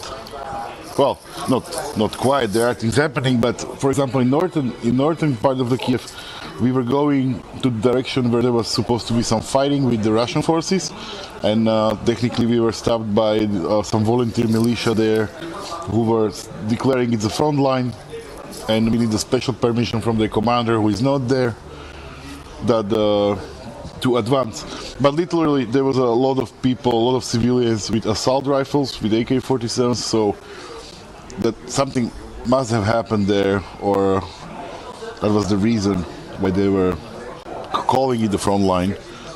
But further north, yesterday, 12 kilometers out, we had some attack on a Ukrainian military base, and this is halfway there. So technically, it is coming from the direction of Chernobyl, which is the suspected direction of the Russian attack. For CGTN, this is one of the main roads in downtown Kyiv, and as you can see, there is almost nobody here. There are some few cars here and there, but this is one of the main ways through the center to going, either you're going north or west or east or south, you're crossing around here. So normally it will be rush hour on Friday. I mean, we are getting some cars here, but most of these people are probably leaving Kyiv. So what happened today was the morning in Kyiv started around 4:15. We had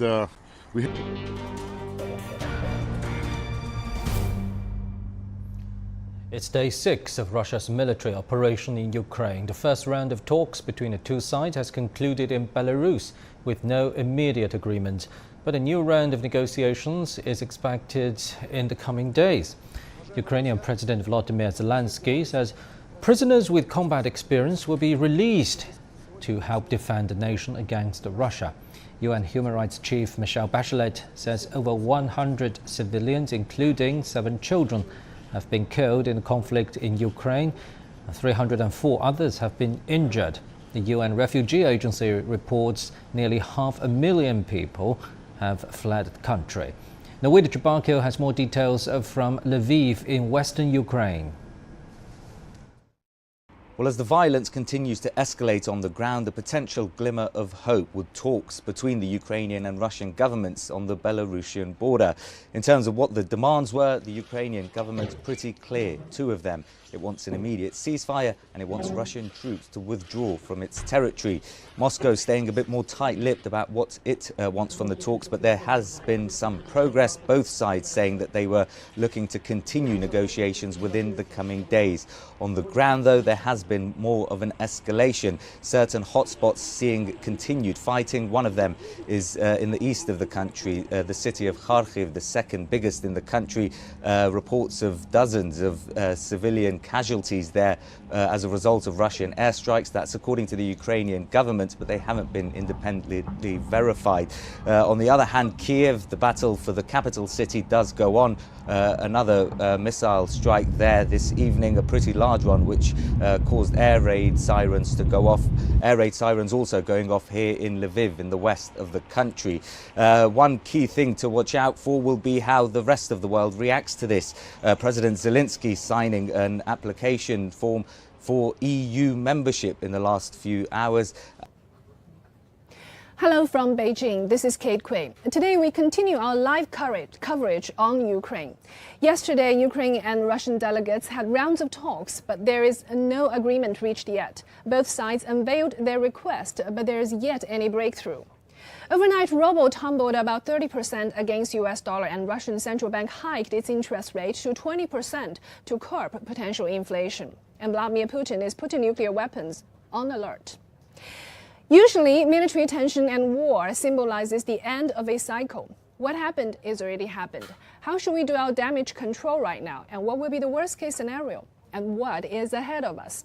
In our next 3 hours live session, I will have 6 distinguished guests from all across the fields to discuss status quo with us and analyze the potential future ahead of us. My first guest is Professor Zhu Ning. Zhu Ning is from Shanghai Jiao Tong University, and he is going to analyze the economic and political dynamics for us right now. So Professor Zhu, tell us your location right now. Where are you? Hi, Kate. Good to be back. I'm in Beijing right now. Okay. So, as this military tension escalating, did you foresee this coming at all? Not entirely. I think, the military tension has been building over the past 8 years since Russia took over Crimea. But then I think the recent escalation of the hostility and the military movement was, falling into people's expectation. But still, the outright invasion into Ukraine is something that I have not fully anticipated. Right. I still recall before the new year came, we actually talked about the potential monetary policy. For both United States and also China.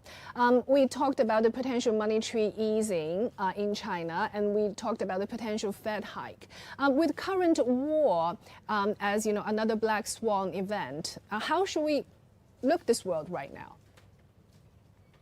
Well, I think in a somewhat surprising way, I think the capital market or the asset prices might feel actually a less pinch from the raising interest rate from the Federal Reserve. The reason works as follows. I think given the increasing uncertainty with what's going to happen with the Russia-Ukraine situation, I think the global capital markets is somewhat shaky at the moment, which give the Federal Reserve less of a reason for raise interest rate as aggressively as some people have been expecting. At the same time, there is another counter argument for this, which is the inflation. Given the rising oil and gas prices as a result of the conflict, I think the inflation is actually expected to rise even further or more rapidly. So I think that is another reason for the Fed to consider it might increase the interest rate higher and faster. So I think countering these two things in the short term, I think I feel less concerned with the pace of the raising of interest rate. But over the mid to longer term, I'm more concerned with the inflation. And if inflation is not kept under control, we might see the Fed move even more aggressively than previously believed. What about China? China, I think, is in the sort of in the sweet spot right now in a way that China's domestic interest rate is still much higher than the rest of the world. So in a sense, international money is still flowing into China. And also given the increasing tension in the Russia-Ukraine border, I think the the interesting situation we're witnessing is RMB exchange rate is actually strengthening quite a lot. Some people believe that is a result or a reflection of RMB is becoming sort of a hedging or a safe asset in light of the increasing international tension, especially given that more and more Russian financial institutions are now turning to China or RMB as a way of curtailing the sanction from the U.S. and the West. So in a way that China does not feel as much of a pressure on the foreign exchange side, which gives China a greater room for going more easing or going more moderation with its own domestic monetary policy. So we might see even more aggressive moves in terms of easing from the PBOC as we talk about than we talked about 2 months ago. Right. So are you actually saying that China, we now actually gain a window? We can, to a certain extent, sit there and wait for a little bit more. And if there's a spillover effect from the war, then we can loosen our monetary policy. Otherwise, the strong RMB, the strength of RMB might potentially prevent us from doing so. No, actually, so the strengthening of the RMB is actually giving PBOC more room for easing in a way that what China does not want RMB to become too soft in a way that if it does not raise interest rates in accordance with the raised interest rate from the Federal Reserve, there might be pressure for outflow of capital out of China. But given how strong the RMB has been since the war broke, I think there's lesser concern on this topic, which gives the PBOC even more room for easing in China's domestic monetary policy. Right. Historically, have you ever seen such kind of scenario before? Can we give us, according to your knowledge, your memory, what period of history is most like what is happening today? Well, I think there has been some emergency monetary policy, I think, in the aftermath of the September 11 terrorist attack. There was also some very, minor reaction to the 2003 invasion into Iraq. Right. So I think it's not unusual that I think capital markets went through some unusually turbulent periods as a result of war. But then keep things in mind that the monetary policy is still largely aimed at a medium to longer term. So as long as I think there's no crash in the international capital markets, I do not foresee the outbreak of the war will have immediate and a significant impact on what the Federal Reserve and the PBOC are thinking right now. And of course, if we're seeing a further escalation of the war, I think things might change. But then sitting where we are, I think we will be fine with just following with the existing projections from both central banks. Right. Will all these put us into a big recession, so to speak? Because apparently, our global growth is slowing down, and the United States is also slowing in terms of its growth cycle, and China is also getting stuck to a certain extent in terms of economic growth. And now we have war with Russia and also Europe getting affected. Right. So I totally agree with you. I think the economic growth speed of 2022 is clearly going to be lower than that of 2021. So I think in that sense, we are entering into a slowing phase. But I think we're still quite far away from entering into another recession as long as the Federal Reserve does not raise the interest rate too aggressively or taper the monetary quantitative easing too aggressively. So in that regard, I think the slowdown in the global economy is both cyclical and structural in the way that we're now finally coming out of the emergency mode fighting against the COVID. So in that regard, I don't worry too much about the growth this year. It is the growth in the coming couple of years. I think that's becoming a bigger question as a result of the war. But that being said, I think if you look into the history, war is actually good news, quote unquote, to the capital market. In the general pattern is, as a result of the war, the stock market tend to go stronger, not go weaker, and partly as a result of the stronger demand resulting from the war. So in that regard, I think it's not entirely clear that we're going to get a worse economic situation just because we're now having this war. And of course, I want to just re-emphasize that it really depends on where, just like the COVID, it really depends on where the war is heading and how much of a scale of the conflict will eventually happen. Right. You mentioned scale. I think indeed scale is very important. If the war can be contained within certain geographic area, and it can actually be contained, the ceasefire can happen very soon, then we might be out of this cycle very easily. Otherwise, if it's spread across, then it could be catastrophic. I fully agree. And also, I think a very big question mark right now is still about the energy prices and the oil and the gas production and export to the rest of the world is not only a major source of revenue for the U.S. For the Russia government, but also it will have very far-reaching and significant impact on the energy prices in many European countries. And we're now coming out of the heating season, so I think that's not too urgent or too concerning. But if the war lasts into the heating season later this year, let's say September, October, then I think it will be a real test to see where the energy price will go and how much of a pressure it will put on the inflation for many of the European countries who depend on Russia's oil and gas export. It seems it's totally unlikely that Europe function without the gas supply from Russia at all. They cannot live without Russia, can they? I think people are doing different scenario analysis. I think the more optimistic numbers that I'm seeing is, I think with the replacement coming from the U.S. and the Middle East, European countries can probably cover 60 to 70% of the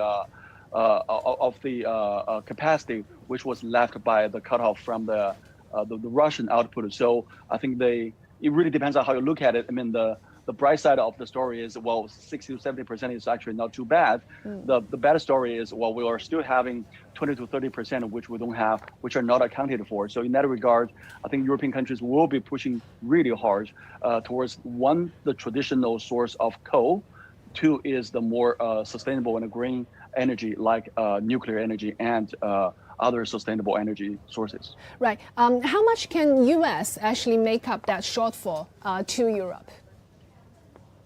Well, I have seen some analysis saying that the U.S. can actually account for around 30% of the current amount of gas import from Russia for European countries. But this depends on, I think President Biden announced a few days earlier about unleash of the strategic petroleum reserve. I think it really depends on how much or how aggressive the U.S. will go with unleashing its strategic petroleum reserve. I think it's also calling for other countries to do the same. So I think really a matter of time to see how much of the excess capacity can really come out of other countries. Another big question mark regarding energy and both supply and prices is, of course, the OPEC.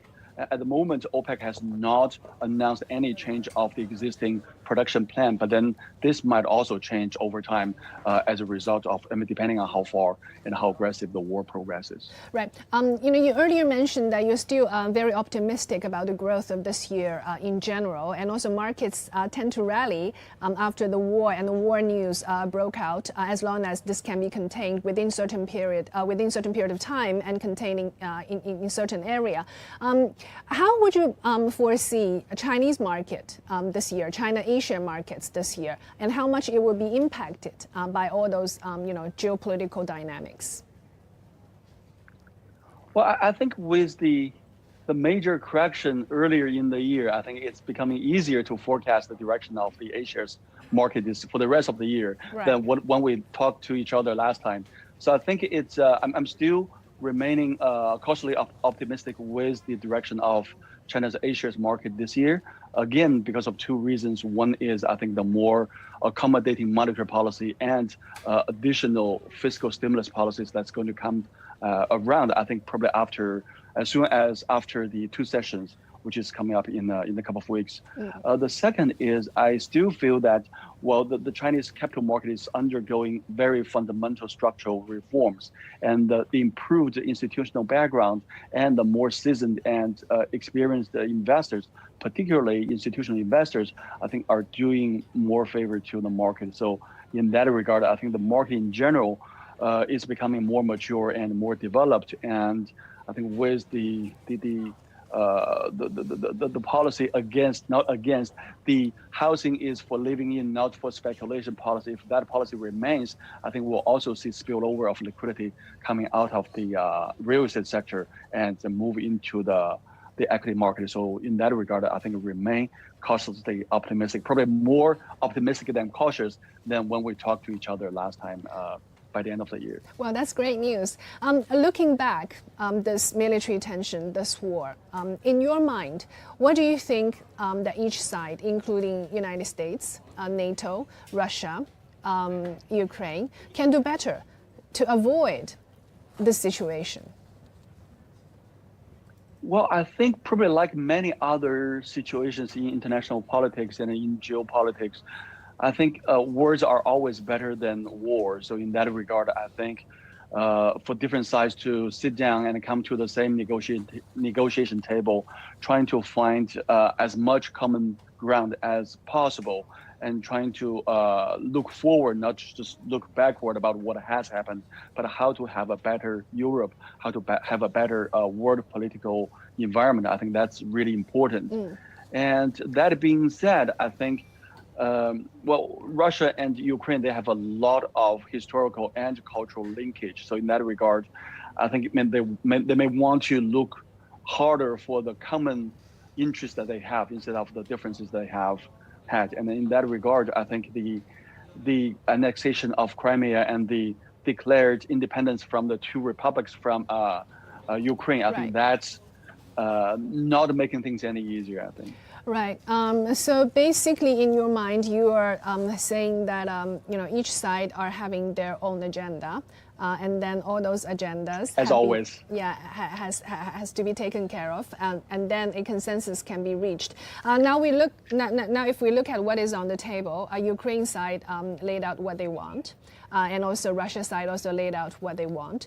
Do you think a consensus or breakthrough can be easily achieved based on what they just laid out on the table? Unfortunately, no. Right. I think given what I have been seeing, what has been reported on the request from the Russian side and from the Ukrainian side, it seems that these two sides are quite far away from each other. So in that regard, I do not see an easy, agreement being reached because they're so far apart. That being said, I think there are two things we have to take into consideration.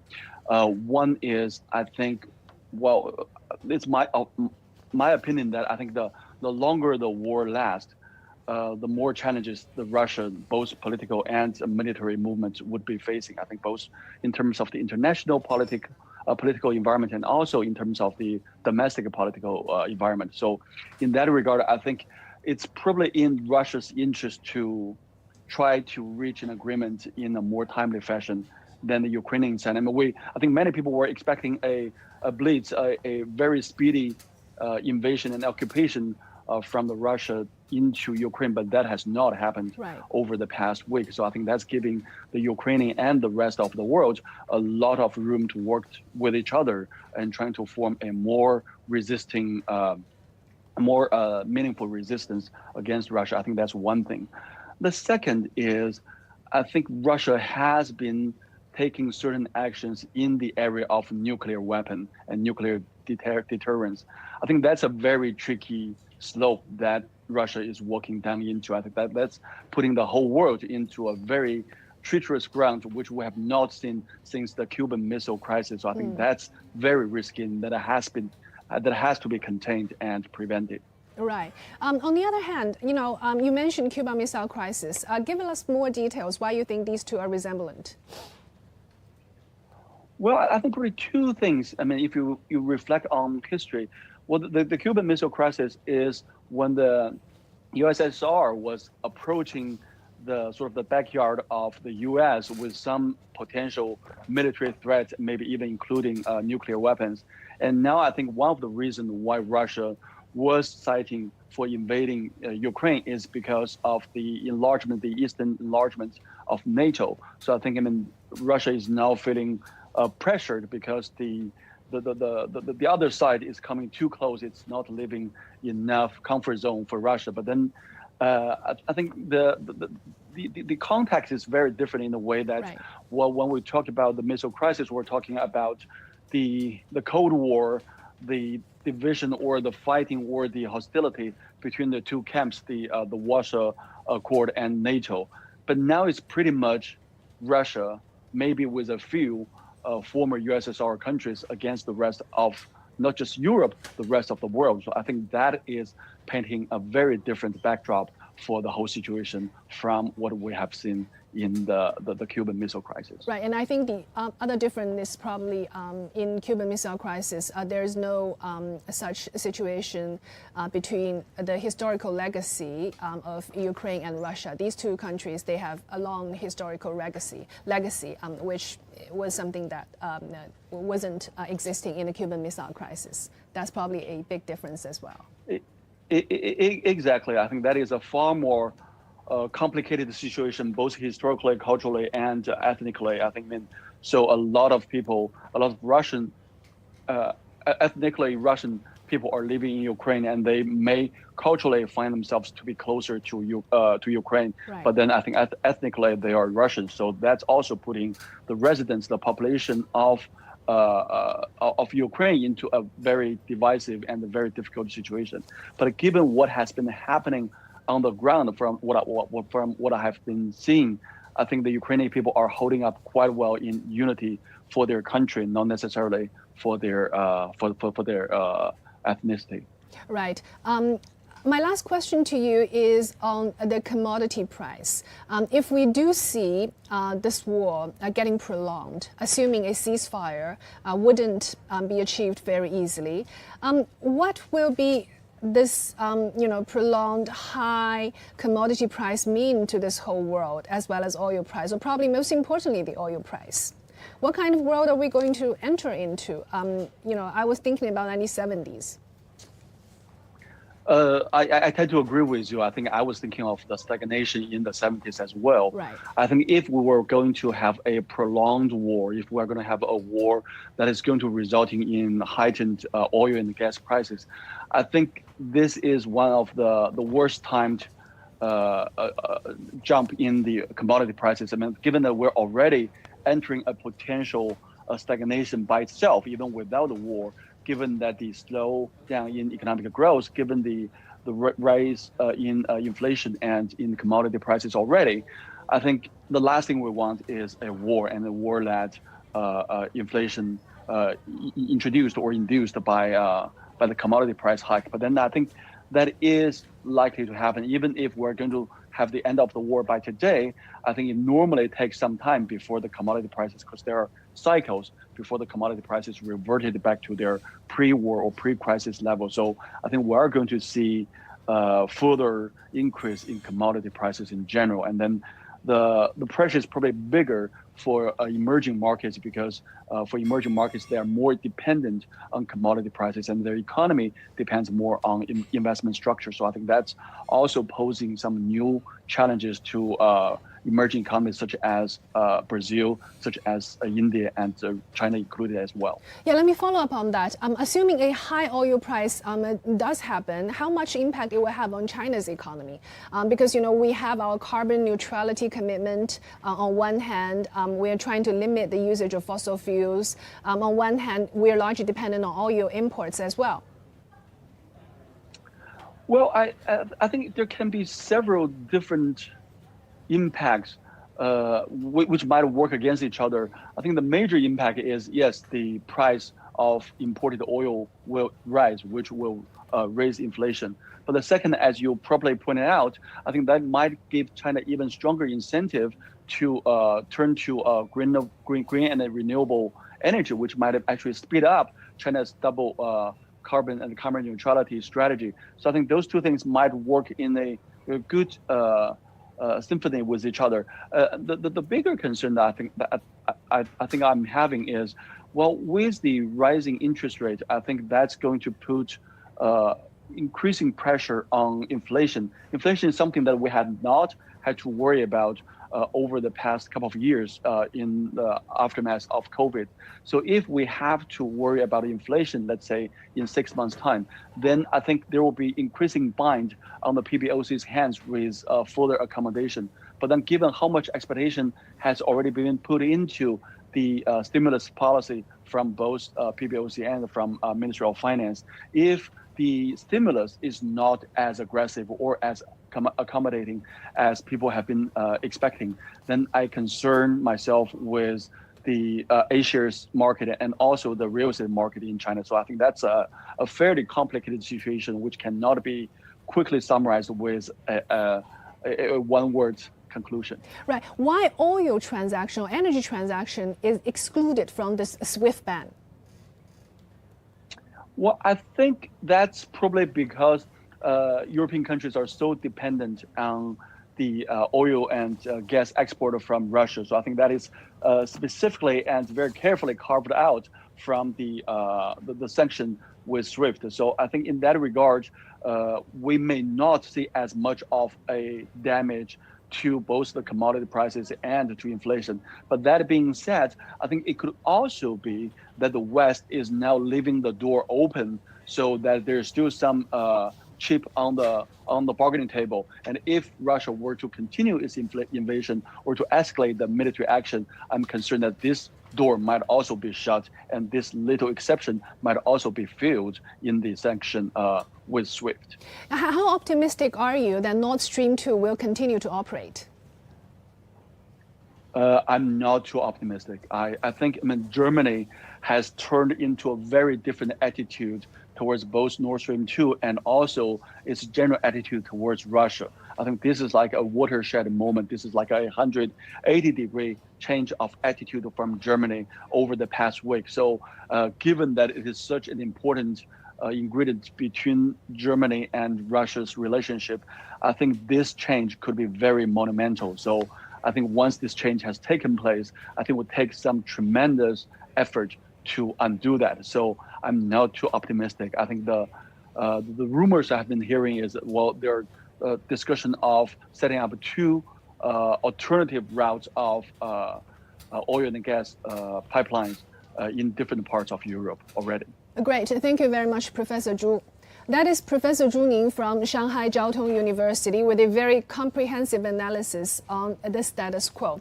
My next guest is Mrs. Wang Tao. Wang Tao is the chief economist and head of Asian economists of UBS, a major investment bank. So Wang Tao, can you hear me now? Yes, I can hear you. Okay, let's just, hey, please tell us where you are now, in Hong Kong or in Beijing? I'm in Hong Kong. You're in Hong Kong, right. How's the COVID going on in Hong Kong? Well, it's pretty bad. Right. I think, yeah. So this is, so please do take care of yourself. Apparently you're in office right now, right, still? I see the background. No. Oh, okay. You're No, that's a virtual background. I'm working from home. Great. Thank you for your time today. I would like to have your view on what is happening now on the markets and also your comments on the global economy while we are having this Black Swan event. Overnight, we saw ruble tumbled about 30% against the US dollar, and also the CDS credit default is rising to historical high. It's even higher than 2015 Crimea crisis. So apparently this world is changing, and also Russian central bank hiked its interest rate to 20%, which is a number that I've never imagined personally. So tell us, in general, your understanding and your perception of the world that we are seeing now. Right. Obviously, the Russian invasion of Ukraine is, as you said, it's a black swan event. Even though there were some signs of tension over there, I think the things that are happening to this stage is unexpected by the market. And also, following that, then we have seen a lot of actions by the U.S. and European allies in terms of sanctions. So when you talked about the ruble tumbling, obviously the Russian central bank is under sanction and their foreign exchange reserve has been frozen, or most of it, most of the liquid part. And also some banks have been sanctioned and they've been kicked out of the SWIFT system and so on and so forth. So that obviously will have impact on Russians' economic ties and their use of foreign exchange. And so therefore their currency and their domestic economy, the Russian central bank has been forced to then defend defend their currency by raising interest rates. They also imposed the capital controls overnight as well. But of course, the impact is much broader than that. So the war in Ukraine obviously has pushed up risk, especially in Europe, but around the globe. So we see energy prices have increased, and also with various sanctions, there will be disruptions potentially of various supply chains, and in addition to energy price. Some other commodity price, for example, agriculture goods, which Ukraine and Russia are major export of, may also be affected. And there are basically uncertainties, around the globe has increased, but especially around Ukraine, but also in Eastern Europe and Europe in general. Right. As a finance person, an economist, you just mentioned the SWIFT system and also the US and European side kicking Russia out of this SWIFT international banking transmitting system. What does it mean to the Russian side? And have you ever imagined in a globalized society this will actually happen? It is a very serious action, obviously, and so I think it's unexpected for a major country and their financial system to be kicked out of the SWIFT. So it is unprecedented. However, that said, I think it seems that there will be carved out related to Russia's energy export. At least that's how the market is understanding it. That's why we have not seen oil price going to $150, for example. So obviously Europe is heavily dependent on Russia export of gas, especially, and oil.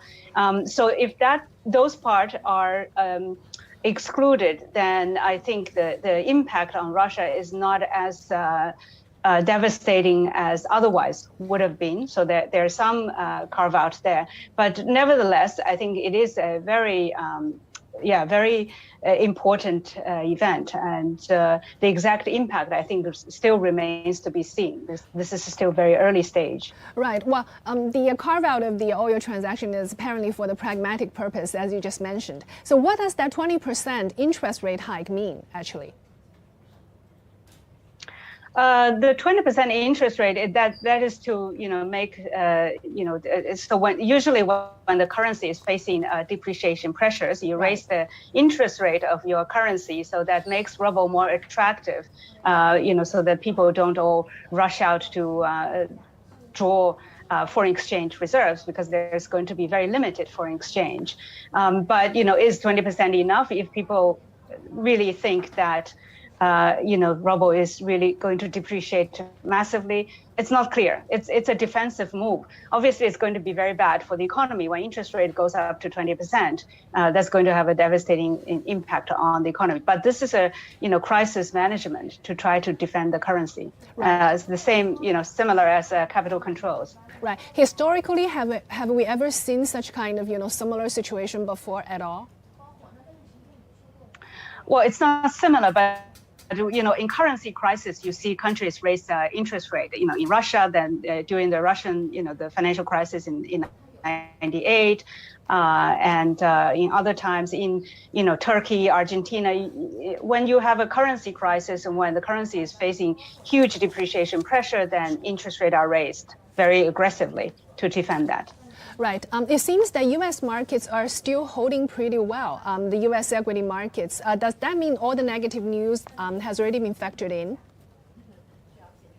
No, I don't think one can deduct from how the U.S. market reacts. So the U.S., I think, first of all, the direct economic link between U.S. and Russia is very, very limited, right? So Russia's biggest trading partner as a bloc is the European Union, as a country is China.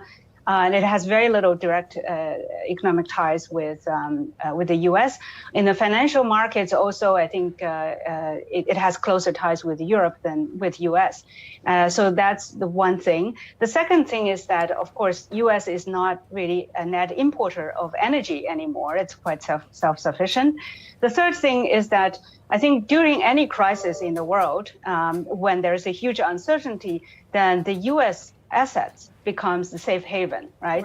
And so people move to U.S. Dollar, U.S. bond, U.S. equities, and so on. So there's definitely a shift going to be from EM, emerging markets, and from perhaps Europe and moving to U.S. So U.S. market is fine, but that doesn't mean that the world, the rest of the world will be fine. I think there will continue to be negative impact on other parts of the market. But as I said, the situation is quite fluid. Nobody knows how the war is going to proceed, how long it's going to last, what other sanctions or other measures U.S. and allies are going to take. So I think at this stage, it's very hard to price in all this uncertainty and negativity.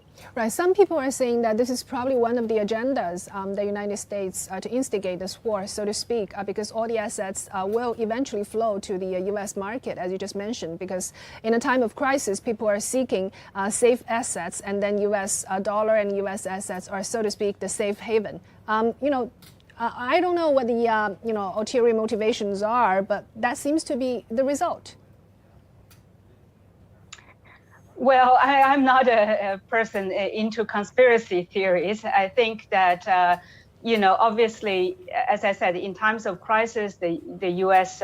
Dollar strengthens and U.S. market is strong, but that doesn't prove anything. And also, I mean, Putin is the one who pushed the button. So U.S. may have done something, but I think Putin is the one who invaded. You can never anticipate exactly what another country does, and they're independent, right? So, and also once military conflict, once war happens, you never know what the outcome is. I think there's always a degree of uncertainty. So I wouldn't say that U.S. would just for the sake of stronger, economic or financial position, do things like that. That would be very hard to believe. Right, fair enough. I appreciate that. How do you think this event will actually affect Chinese economy? For Chinese economy, I think so. Again, I think the longer term assessment we need to see how things play out. But in the short term, there's obviously some negative impact as well. So as I mentioned, China is actually the largest trading partner with Russia. Russia's economy obviously is going to tank, and so that's bad for exports. But not just Russia, but also Eastern Europe. And to the extent that the European economies will also be negatively affected because of higher energy prices, because of the trade link breakup with Russia and so on, then that's going to have a negative impact on China's export. And the second thing, obviously, is energy price. China is the world's largest net energy importer. And so with energy price going up, that's negative for us. It will push up inflation. It will push up the costs as well of doing business. And there's obviously also uncertainties in terms of business investment. In the future, I think one of the longer term impact from this conflict perhaps is that countries would want to be more self-reliant. And there will be more of choosing sides. And that's not very good. I think China wants to live in a more globally integrated, globalized economy that we have benefited from that. So any move away from that is not necessarily a good thing for us. Yeah, right. Globalization should be beneficiary to everyone involved in this global trading system and global economy. That's fair enough. How do you think that will actually potentially impact Chinese monetary policy? On China's monetary policy, I think it's probably not going to be a major impact. So one thing is that the Chinese economy has been facing some downward pressure, right? Partly because of the property downturn, and partly because of COVID-related restrictions and uncertainties. So the policy, China's monetary policy, is already on the trajectory of easing. We have seen triple R cut, we have seen rate cut, and we expect more of that, more of triple R cut and more sort of credit easing in the coming months. So that's already going separate path, opposite path of what the Fed and ECB was going to do. And so in the current event, with likely going to be a little bit more downward pressure from the external side, that means China's monetary policy certainly will still be on the easing path. And one thing about about the recent observation is that we have seen U.S. dollar as a safe haven currency and U.S. assets as a safe haven to a very small extent, and that is also seems to be the case for the RMB. So the RMB has actually strengthened recently against the basket, but also against U.S. dollar slightly. And to some extent, I think when there's a lot of uncertainties abroad, maybe Chinese corporates and banks are also moving some asset home, and the conversion into RMB is relatively strong. So against that background, that in this uncertainty, in this difficult time, the currency is not depreciating but strengthening. So that gives the central bank more room to ease monetary policy, to again, be opposite of what the Fed is likely to do. Right. How likely do you think that we are being put into a cycle of recession? There's definitely a risk of that. I suppose you mean the world, yes, the world. But also including China. Yes. I think in the event, as I said, it's very hard to predict, but in the event that the war goes on and there is going to be more sort of broader conflict and much more serious sanctions and economic disruptions, we could have energy price going up significantly higher from where we are. And also we're going to have more disruptions on the supply chain in Europe, energy and so on. So I think there is a risk that European economies will be much weaker than we currently envisage. But I think, currently people are expecting European growth to be around 4% this year. So, going to an outright recession may be a bit difficult. Part of that is that Europe is coming out of this COVID recovery, right? So basically there's a lot of pent-up demand to be released, and monetary policy is quite easy at the moment. So you could have, 1 quarter or something economy really bad, but it's hard to see. So you could see a very weak economy, but it's hard to see an outright recession at the moment. But there's definitely a risk. For China, I think it's going to be more driven by domestic factors. Whether property downturn is more serious, or COVID risk increases again because of Omicron and so on.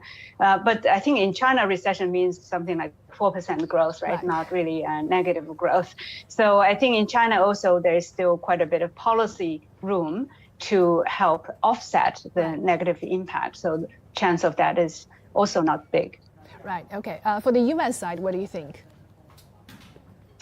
The U.S. side, I think the economy is quite strong at the moment. It's very hard to see U.S. going into a recession. Again, I think there is a monetary policy room. I mean, right now the market is pricing in at least 6 rate hikes this year. So the Fed can decide if they think there's too much uncertainty and negative shock, then they can decide to slow that or delay that. And there's still some fiscal impetus, and there's also still this recovery from the COVID as well, especially from the first quarter. So I think U.S. economy is going to be in the high 3+ 3.5% to 4% kind of range as well. So it's hard to see U.S. economy slowing significantly. Right. War sometimes actually means, it's a disruptive force, but sometimes it stands for the end of a certain cycle. So if this theory does exist, how would you project the next phase of global economic development after this military action, this military tension? So again, I think it's hard to predict the war and outcome. But I think, we are in a different phase. There were already other factors that have been driving some, new trends. Right. For example, U.S.-China trade war and the COVID pandemic have increased worries about supply chain security for many countries. So I think there's definitely forces of sort of slowing down or deglobalization, that are at work. And also, I think so. I think the Russian invasion of Ukraine probably will also add to that. Obviously, because the security order in Europe post Cold War seems to be now, shaken. And so, how do European countries view their security and view their linkages?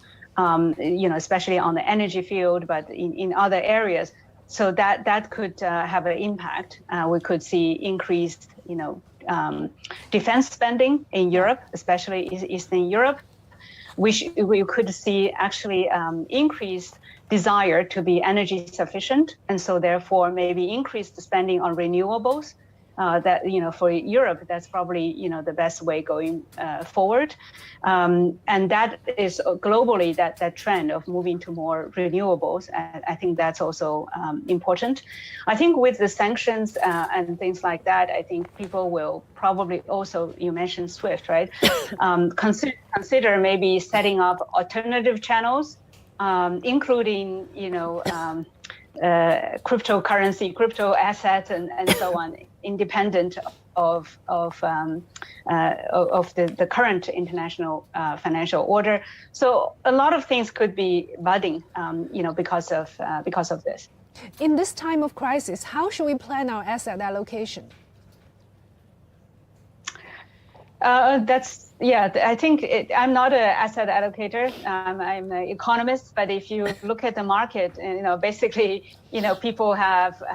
So there seems to be two for the longer terms, right? Instinctively, people move to to areas that are not directly impacted so much. So one is U.S., right? U.S. assets and U.S. dollar. One I think is China, actually. Right.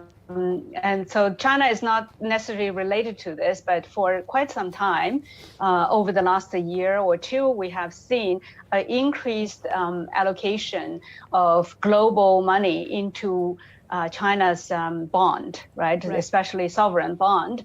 That's because China's economic cycle is quite independent of the U.S. cycle, so it offers a good diversification from the economic cycle and the risks related to the global one. Globally, people are underweighting China still. China's, of course, is a large market, offers quite solid yield.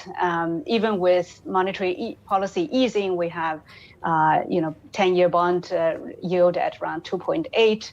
That's so much better than most European countries. And also you have a pretty stable macroeconomic environment. I mean, in terms of currency, in terms of major risk compared to other emerging markets.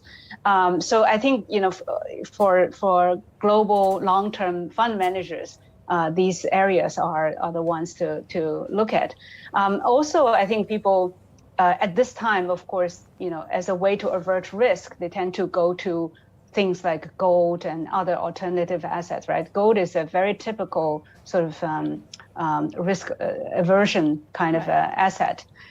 In the short term, I think one then needs also to look at who benefits which countries, or have less impact, and so I think some Latin American countries that also export energy and so on may see a little bit of a benefit from higher energy prices. On the other hand, I think the Asian economies, emerging market, are not so impacted by this, but then they are also net energy importers, and so their economy will be hurt a bit by higher energy prices. But then, along with the trend I talked about, I think going to renewables and see increased defense spending. So these are the sectors I'm sure that people would be exploring. Right. My last question to you is that we noticed there's numerous measures from the U.S. to sanction Russia due to the military tension. How much do you think China will get affected by those economic sanction actions? Again, I think it depends on, for example, if there is continue going to be an energy carve-out. If there is an energy carve-out, and then the impact may not be that big because China is the biggest, export destination for Russia, and China import a lot of oil from Russia. So if that's not affected, that there's a carve out, the impact may not be that big. In general, I think China, of course, wants to be with the general global community. So I suspect that China, of course, would abide by the rules. If there are sanctions, China is not going to violate the sanctions unless there's clear carve out, or unless things do not fall under the scope of sanctions. So as I mentioned, I think the economic impact of the sanctions is basically disruptions.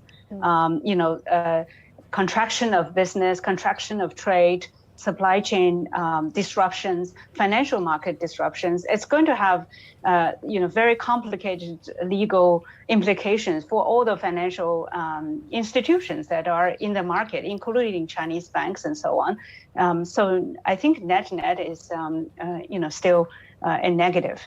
Right. So that's basically there are a lot of ripple effects that we need to take care of. So before I let you go, I still want to ask one more question, which is about the agricultural product prices. We understand that Ukraine is a very large exporter of wheat, for instance. So from your perspective, how do you think those agricultural products will reflect the current tension? Yeah, so that's an area I think the market is quite concerned. We have seen, this agricultural commodity price going up. So for China, the good thing is that Chinese food prices, actually for Asia, food prices have been very well behaved. It's relatively low, and Chinese, in general, stockpile is pretty adequate. And China is not a big wheat importer, right? China's biggest agricultural import is soybeans, and then a bit of corn. But China has always insisted on, main staple food, meaning rice and wheat. Do not really rely on import. So the overall impact from that on China is going to be quite limited. But internationally, I can see that potentially that could impact on those prices if the shipment from if the war lasts for longer, and if shipment from both Ukraine and Russia is impacted or being sanctioned, we definitely will see a spike in those prices. Right. What about the other areas of the world will be impacted by this agricultural price hike at all? Or, you think, it's basically just, this geographic area will be impacted. And other places, for instance, in South America, Brazil can provide ample supply. Will it have a disruptive, factor to the global agriculture supply chain at all? Well, so that depends because the seasons are different, and so if you need the grain from Ukraine or Russia, right, and so Brazil can plant more because of higher prices, but then you need to wait until the next season. So I think in the short term you will have big volatility. In the long term, it does not matter, and after a year or two, I think things will settle down. But in the short term, I think there will be volatilities. And so so for other agriculture exporters, they may increase their production because of the higher prices. Right. If this war or if this military tension continues for a much longer period than we can expect, then we're essentially facing two things: high commodity price and high oil price. What does that mean to this whole world? Will it bring us back to 1970s? I think today is a very different world than the 1970s.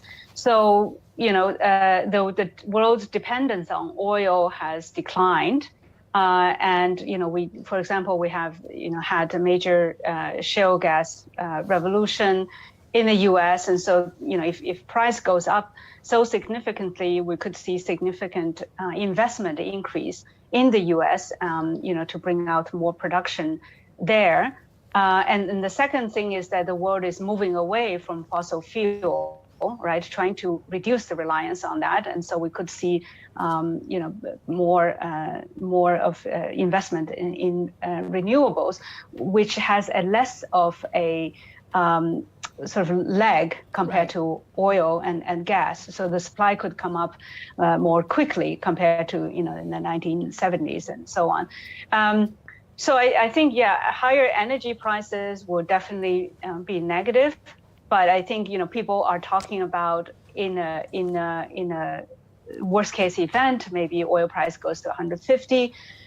So the kind of increase of oil price is not in the same kind of magnitude in terms of multiples, right? In the 70s and so on, multiple times at that time. And so I would think that, okay, maybe the impact will be higher inflation and lower growth, and we could face a stagflation risk. But I think the magnitude would be much less compared to back then. Great, thank you so much. That is Wang Tao, the chief economist from UBS, who gave us a very comprehensive analysis of the economic impact by this military tension to the global economy. Thank you very much, Wang Tao. Thank you. So we're going to toss back to our newsroom, and then my colleague will bring you more updates on this Ukraine tension. And after a short while, we are going to have more guests joining us for more detailed analysis. They are Qu Qiang, Liu Erfei, Shen Yiyang, and Jing Canrong. So stay tuned.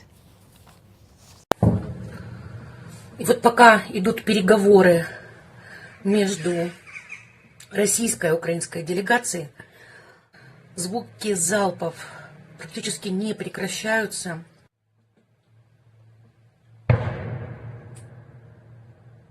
Я могу сказать, что поскольку каждый час продолжения конфликта погибшие украинские граждане, погибшие украинские солдаты, то мы, безусловно, заинтересованы в том, чтобы выйти на какие-то договоренности как можно быстрее. Но эти договоренности должны, безусловно, быть в интересах обеих сторон.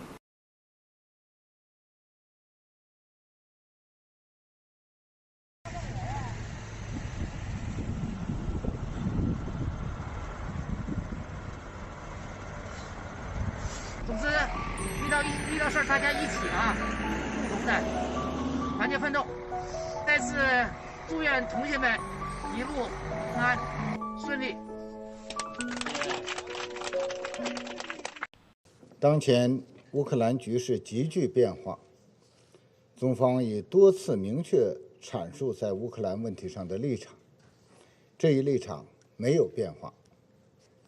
我们认为，当务之急是各方必须保持必要的克制，避免乌克兰局势进一步恶化。中方支持和鼓励一切有利于和平解决乌克兰危机的外交努力，欢迎俄罗斯同乌克兰尽快举行直接对话谈判。同时，中方支持欧方与俄罗斯就欧洲安全问题进行平等对话，秉持安全不可分割理念，最终形成平衡、有效、可持续的欧洲安全机制。中方认为，联合国安理会要以地区和平稳定为重，以各方普遍安全为重，为解决乌克兰问题发挥建设性作用。联合国采取的行动应当有利于紧张局势降温，有利于推动外交解决，避免激化矛盾。当务之急是，有关各方要保持必要克制，防止局势进一步恶化，同时要加大推动政治。The headlines. Ukraine and Russia failed to reach an immediate agreement during a first round of talks aimed at ending the conflict. The number of Ukrainian refugees has surpassed 500,000 as tens of thousands cross into the EU each day. The Chinese mainland sends more experts to help Hong Kong fight a COVID outbreak as the city reports over 34,000 new cases. And the flame for the Beijing 2022 Paralympics is lit at the birthplace of the Paralympic movement in England.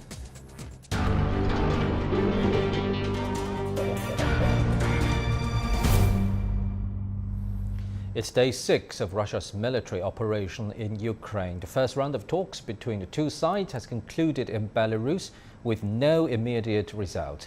But a new round of negotiations is expected in the coming days. Ukrainian President Volodymyr Zelensky says prisoners with combat experience will be released to help defend the nation against Russia. UN Human Rights Chief Michelle Bachelet says over 100 civilians, including 7 children, have been killed in the conflict in Ukraine, and 304 others have been injured. The UN Refugee Agency reports nearly 500,000 people have fled the country. Over the next hour or so, we'll analyze the impact of the latest developments. But first, we're joined in the studio by our reporter Zhou Jiaxing. Jiaxing, first of all, go through what happened overnight for us. Espan, despite recent talks between Russia and Ukraine, fighting has escalated throughout the east of Ukraine.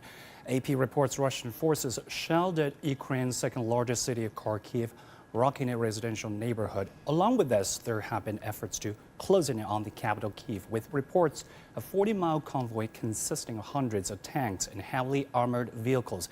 In a late-night address, Ukrainian President Zelensky said there were eyewitness accounts of civilians being deliberately targeted during a sustained attack on Kyiv. Russia has previously denied targeting residential areas. On Facebook, the Ukrainian army made a post claiming Russia were massing troops, armored vehicles, and artillery weapons over the past 24 hours, primarily to encircle and take control of Kyiv and other major Ukrainian cities. Officials from the self-proclaimed Donetsk Republic claimed Ukrainian security personnel and nationalists were firing at both the homes and citizens of southern Mariupol, acting under the guise of Russian armored forces. The Russian envoy to the UN reiterated demilitarization of the country stuffed with NATO weaponry is aimed at protecting the long-suffering people of Donbas in Ukraine. You can't expect to see a smile on Zelensky's face nowadays, but a smirk did arise after he signed a formal bid for Ukraine's immediate accession to the EU on Monday. However, an EU Foreign Affairs rep said that Kyiv's bid is currently not on the agenda.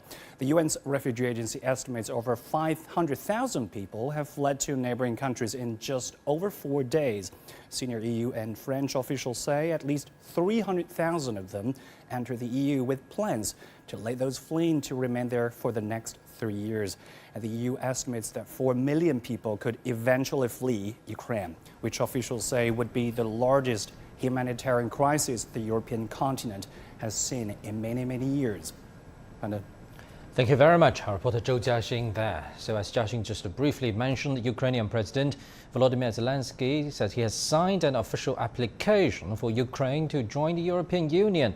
However, a senior EU official says the bloc leaders may discuss the possibility of Ukrainian membership at an informal summit this month. On Monday, Zelensky appealed to the EU for quickly admitting Ukraine through a special procedure. But EU officials said no such fast-track procedure exists. Countries wanting to join the bloc typically face a long and complex process that takes years or even more than a decade. Meanwhile, a raft of new sanctions is being imposed by the European Union against Russia as the bloc steps up pressure on Moscow over the Ukraine conflict.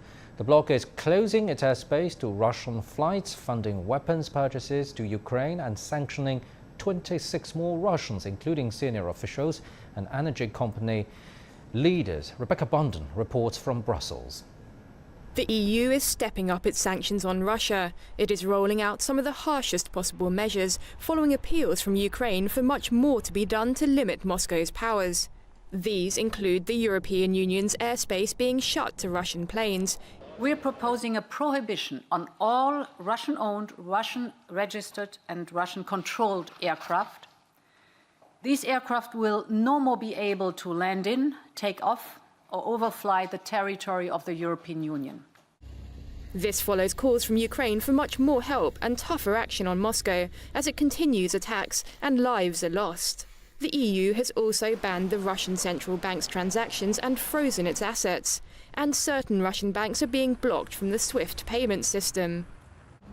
This move had previously met with some resistance among some EU member states due to the impact it will have on European Union countries' own transactions with Russia.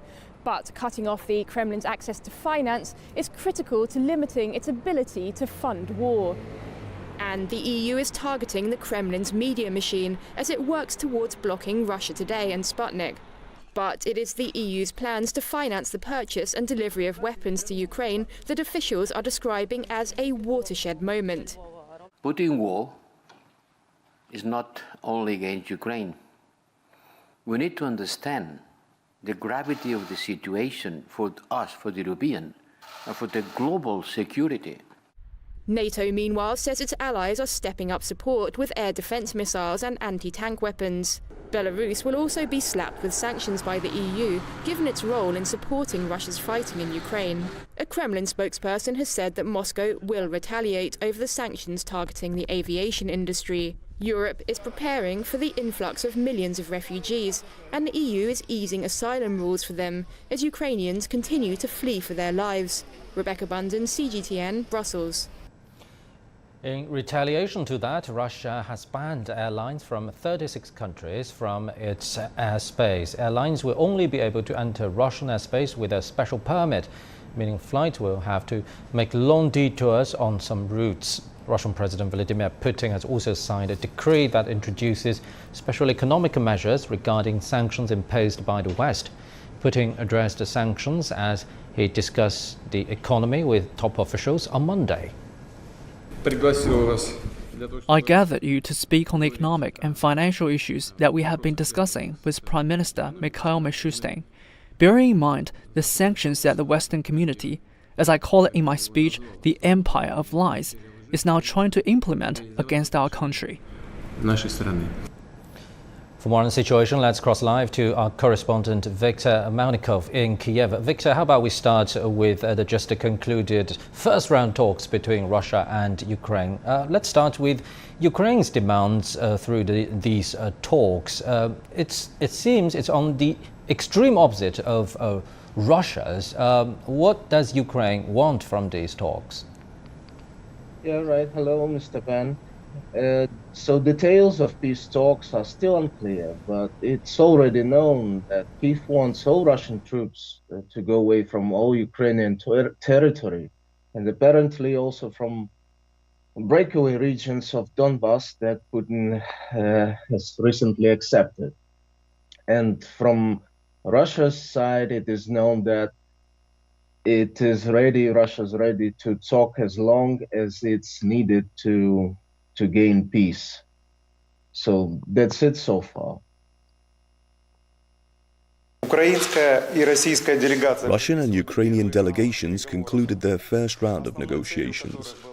The main purpose is to reach a ceasefire and stop military operations. Both sides discussed solutions on a number of high-priority issues. These solutions are promising. The delegations have returned to their respective capitals for further consultation and discussions.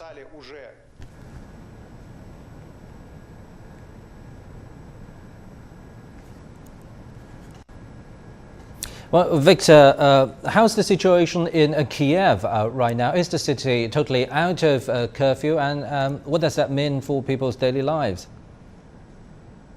Mm-hmm. So the curfew time means that you're prohibited to go away, to walk out the streets. It starts from 8 in the evening and finishes at 8 in the morning. So there has been some incidents with gun rifles and gunfire, because everybody who's on the street is considered as a member of submissive group. So I saw personally people walking down the streets like nothing is happening. It's dangerous to play with that fire. So I stayed at home, and also I know friendly fire occurred already. Right, it's better to be safe than sorry. But according to some unverified reports so far, there might be more Russian troops advancing into Kyiv, and it could be an upgraded so-called flashpoint in the conflict. Have you sensed that in the city's atmosphere overnight or recently? Sorry, come again, please. Have you sensed more tense situation in the city of Kyiv? Because there have been some unverified reports saying that Russian troops may start another advance, and maybe a more fierce one, into the Ukrainian capital. Well, I can say it's all come as it may be now in such circumstances. But city's authorities say that Kyiv is 100% controlled by Kyiv City State Administration and the government.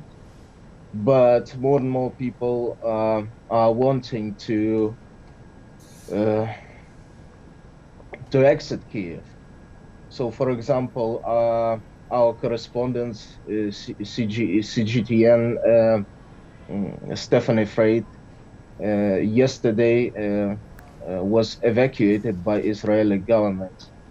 And for example, my friend from New Zealand, who's been staying here for around 6 months, wants to go out of Ukraine as well, and he is seeking the possibilities of it.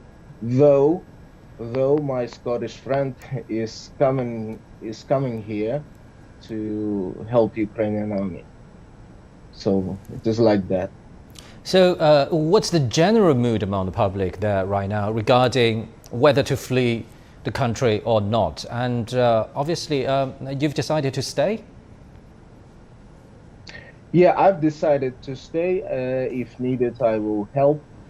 But for myself, I don't see sense to go away, because Kyiv is the safest place now, and the suburbs of Kyiv is in hard fights. So no sense of going away. But in general, I see that people understand everything, and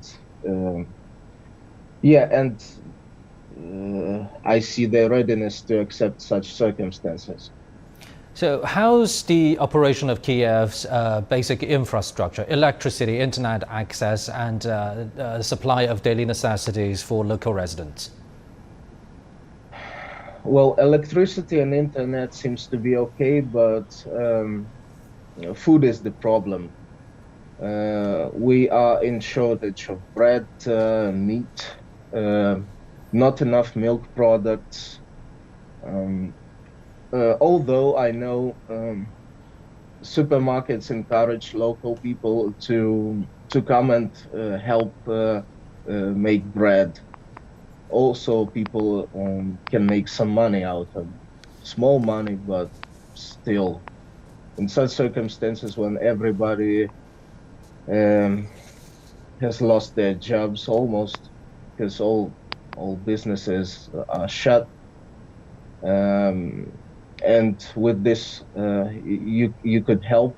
So it's a very good idea.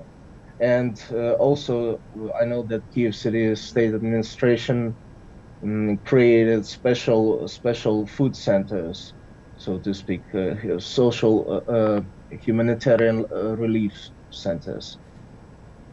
Thank you very much and take care. Our correspondent Viktor Melnikov in Kyiv. Now let's cross live to our correspondent Stuart Smith in Moscow. Stuart, let's start with the first round of talks between Russia and Ukraine. Does Russia get what it expected, and will there be more talks?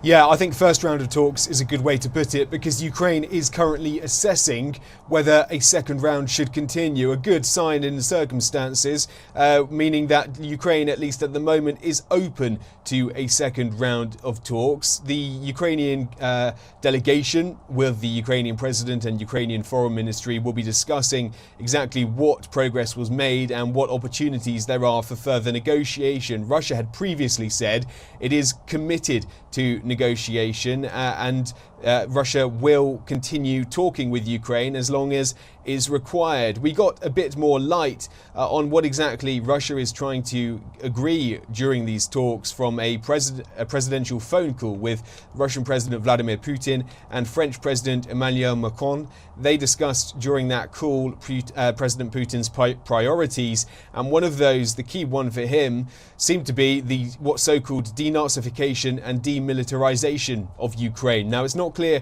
exactly what denazification and demilitarization would mean, but it's a wide-ranging suggestion that the outcome may require a change, at least of some personnel in government, with the Russian president previously calling the Ukrainian government Nazis, neo-Nazis and drug addicts. Demilitarization could be interpreted as surrender, but also perhaps just simply the removal of particular weapons from Ukraine, i.e. ones that Moscow feels jeopardize its national security interests. At the center of this debate is Russia's demands for national security interests. We reached some consensus in the negotiations, the most important of which was to continue the negotiations. We will meet again on the Polish-Belarusian border in the near future. Before that, the delegations of the two sides need to consult and discuss their positions on a number of issues in consultation with their leaders.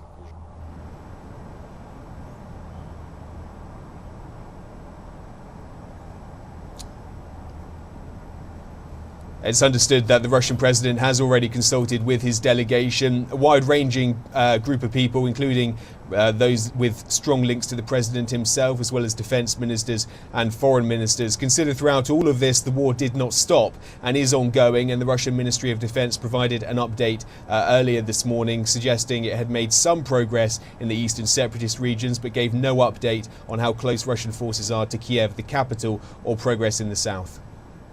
Stuart, as Western sanctions kick in, we understand that Russian ruble's foreign exchange rate to the US dollar has plummeted to a record low, and also Russian central bank has raised the benchmark interest rate to 20%, very dramatic moves. So how is Russia going to deal with this shockwave?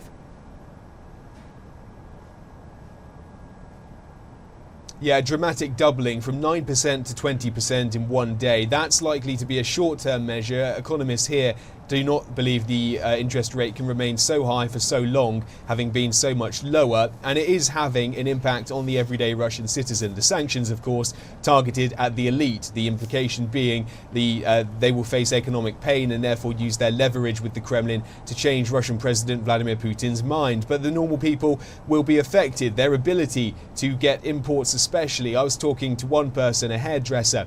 They rely on foreign products, and now that the ruble has crashed, to import those products it would be all but impossible, and they're likely to go out of business, and there's very little they can do about that. The Russian central bank is taking measures to protect some banks, some creditors and some businesses, but in general the measures are aimed at large scale institutions, not the small businesses and individuals who will now struggle to pay back their loans. And so there is a huge potential here for extreme discontent. One thing to note though is it won't necessarily be at the Kremlin, because over the past 8 years throughout this war, the messaging from the Kremlin and the foreign ministry and state media has been that ultimately the West is trying to weaken Russia, and the intention and purpose of sanctions is not to punish Russia for doing anything illegal on the international stage, but simply to weaken the Russian economy, and that the West is racist against Russians. So it's not necessarily the case that this impact on the everyday person will lead to pressure for change within the country.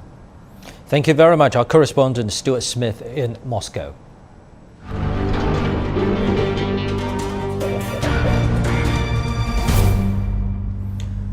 Our coverage on the Ukraine crisis continues. The UN General Assembly has held an emergency special session to address the ongoing conflict. This is the first such emergency session in decades. Caroline Malone has more details from Washington, D.C. A lot of representatives speaking at the United Nations were concerned about the serious violence and the resulting refugee crisis, and many parties pointing the blame directly at Russia. And other parties were concerned not just for the Ukrainians, but also for their own nationals and how they were being treated at the border. Well, the Chinese ambassador to the United Nations spoke as well and called for restraint. What is unfolding in Ukraine is indeed heart-rending. We call all parties to exercise restraint, de-escalate the situation, and avoid civilian casualties. China supports the holding of direct dialogue between Russia and Ukraine, which is the ultimate way out of this crisis. The international community should provide favorable external conditions for dialogues and a political settlement, and avoid exacerbating the situation. So the US representative to the UN basically told the Russian mission that 12 of its diplomats are essentially persona non grata, and they have to leave the United States within a week, by March the 7th, and that's according to the Russian ambassador. But the reasoning given by the US mission to the UN is that the Russians were conducting spying activities, basically, and that they were breaking the rules as to how UN representatives should be acting in that chamber. That's something that Russia has called into question and said that's not a good enough explanation. For more insights into the fast-changing situation, let's talk to Professor Zhang Xin in Shanghai. Professor, let's start with just concluded talks between Russia and Ukraine. As we just reported, it looks like the two sides' stances are on extreme opposites. Are you optimistic about the second round and the two sides can eventually reach some common ground? Well, unfortunately, I'm a little bit pessimistic on the effectiveness of bilateral negotiations between Ukraine and Russia. It's a good thing that the negotiations started, especially the two sides, after some exchange of words, finally agreed to hold this negotiation in the Belarusian city near the Ukrainian border. There were actually quite heated debate as to whether Ukrainian government should send a delegation to Belarus in the first place. But at least that problem has been solved and the negotiation started. But I think the big challenge is these negotiations are taking place in the shadow of ongoing warfare. Regardless whether one party calls it a special military operation or not. This is a war scenario. So if there's no easy solution or no easy, you might call it equilibrium on the battlefield, it's very difficult to see what kind of political equilibrium we might reach at the negotiation table.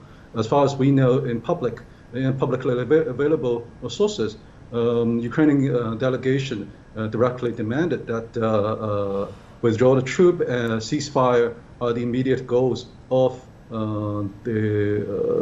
should be reached from their perspective in the negotiation. I found that probably very hard to accept it by the Russian side, and the Russian side still keeps on referring to the general goals of demilitarization, denazification, which could indicate some sort of change of government in Kyiv. I doubt that will be accepted by the Ukrainian side either. So it's good that the negotiation started, but I'm not too optimistic about any general conclusion that can come out of the negotiation that will be accepted by both sides and more importantly will be politically abided by in reality. Now let's turn to the diplomatic wrangling, if you will, on the world stage, and let's talk about the ongoing UN General Assembly emergency special session regarding the Ukraine crisis. We know that any resolution passed by the UNGA is not actually legally binding. So how can it impact Russia if there will be a resolution? You're right. The UN General Assembly resolution is not legally binding, but still, United Nations is still the major source of international legitimacy in the post-war international system. That's one. Second, any debate and the potential resolution that we might see coming out of the General Assembly still represents some sort of international legitimacy, even if it's not legally binding. I think that the battle is right now going on in UN General Assembly and other UN-related platforms as a sort of a battle for international legitimacy, and also this battle shows the world give the world a pulse of the response to the ongoing crisis from multiple international actors. So how did this debate unfold in the UN Assembly debate, and what this final resolution may come out, and the voting record is still important for parties directly involved in ongoing political and military actions to see which side may get the upper hand in gaining some sort of a resemblance of recognition or resemblance of international legitimacy. So the resolution is not legally binding by itself, but the battle in the UN General Assembly still matters. Matters not only for Russia, but also for Ukraine too. But what about a relatively closer front for Ukraine? We know Ukrainian President Volodymyr Zelensky has signed an official application for the Ukraine to join the European Union. But we know that there is no such fast-track procedure from the bloc. Do you think Ukraine is adding diplomatic pressure to the EU as a whole, trying to get more help? I would agree with you on this point at this stage. I think President Zelensky and the Ukrainian government are really trying to press the EU to introduce some sort of a fast-track approach to Ukraine's potential EU membership. But I'm not sure that's going to actually be very helpful, because if we go back to 2013, the potential closer relation between Ukraine and the EU was actually the major trigger point of the following up of taking of the Crimea by Russia in 2014. So for a long time, Russia's overall assessment is the EU membership by itself is actually closely related with potential NATO membership by Ukraine too. So that has been the perception, at least from Russian government, for the past 1 or 2 decades. So at this right now, at this moment, to introduce fast-track membership by EU to Ukraine might further instigate some harsh response from the Russian side. So I'm not very clear whether this will be a helpful move. Well, Professor Zheng Xi will be getting back to you very soon on this. You're watching Global Watch on CGTN. Stay with us.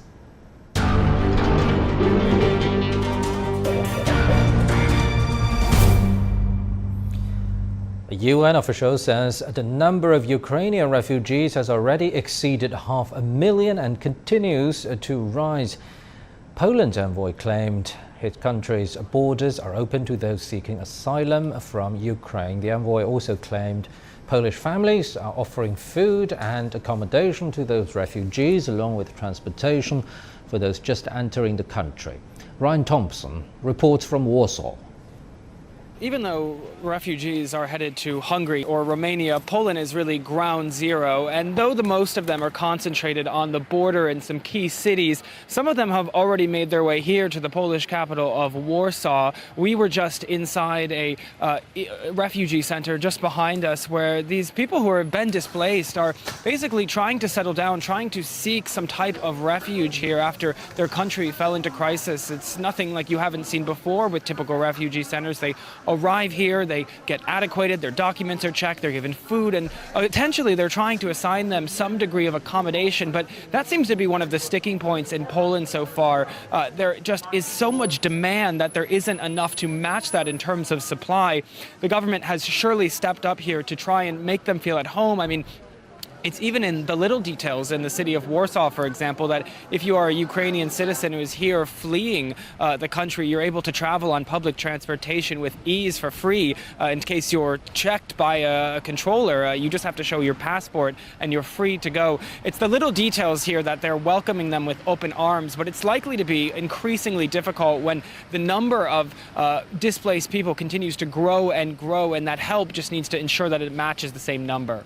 Poland is one of the European countries that has been quite quick to ensure that there's some degree of aid, both in terms of humanitarian, but also in terms of military going across the border. I think it's a border-to-border connection here. They've had $9,050,000 US dollars sent in terms of military aid since this war actually broke out, with some of the earliest shipments going out on Friday. Those have been increased over the weekend.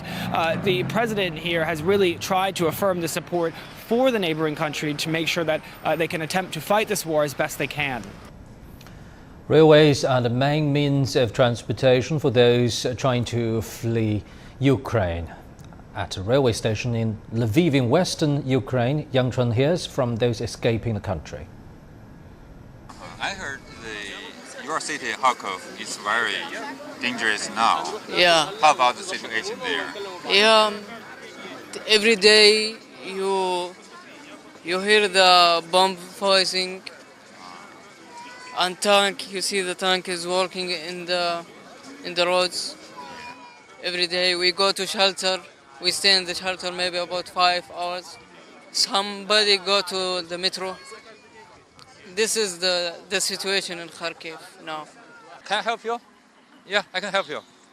Yeah, I can help you. So, where are you going to? Finland. Oh, Finland. I'm from Finland. So you are going to close the border? Yes. Is that possible? I heard it's very difficult. Yes, I know. Yeah.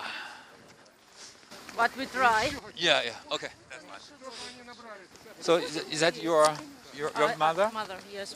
Oh, wow. Yes, it's my mother. Okay. I will take my mother to Finland. Understand. Take care. Take care. Thank you. Now let's cross live to our correspondent, Alexei. Good afternoon from Beijing. This is Kate Quay from CGTN. We continue our live coverage on Ukraine, and joining me in the afternoon are my 5 distinguished guests. They are Qu Qiang, Assistant Director of Renmin, in the International Monetary Institute of Renmin University of China, Fei Liu, CEO, Asia Investment Fund, Shen Yiyang, Director, Inclusive Development Center of Asian Development Bank, and also, very importantly, Jin Canrong, Professor, School of International Studies in Renmin University of China. I also have my colleague Liu Jiaxin joining us live from Moscow, and she's going to give us her first-hand updates on what is happening on the ground. So before we start our analysis by our experts, I will invite my colleague Jiaxin to talk to us on what she has been seeing on the ground in Moscow. So Jiaxin, can you hear me clearly? Yes, Kate, of course. Yeah, where are you right now? Nice to see you. Yeah, where are you right now? Good, so far so good. Right, please give us your location. Yes, I'm right now in Moscow, and we arrived here actually on February the 25th, just a day after Putin announced this special military operation in Ukraine.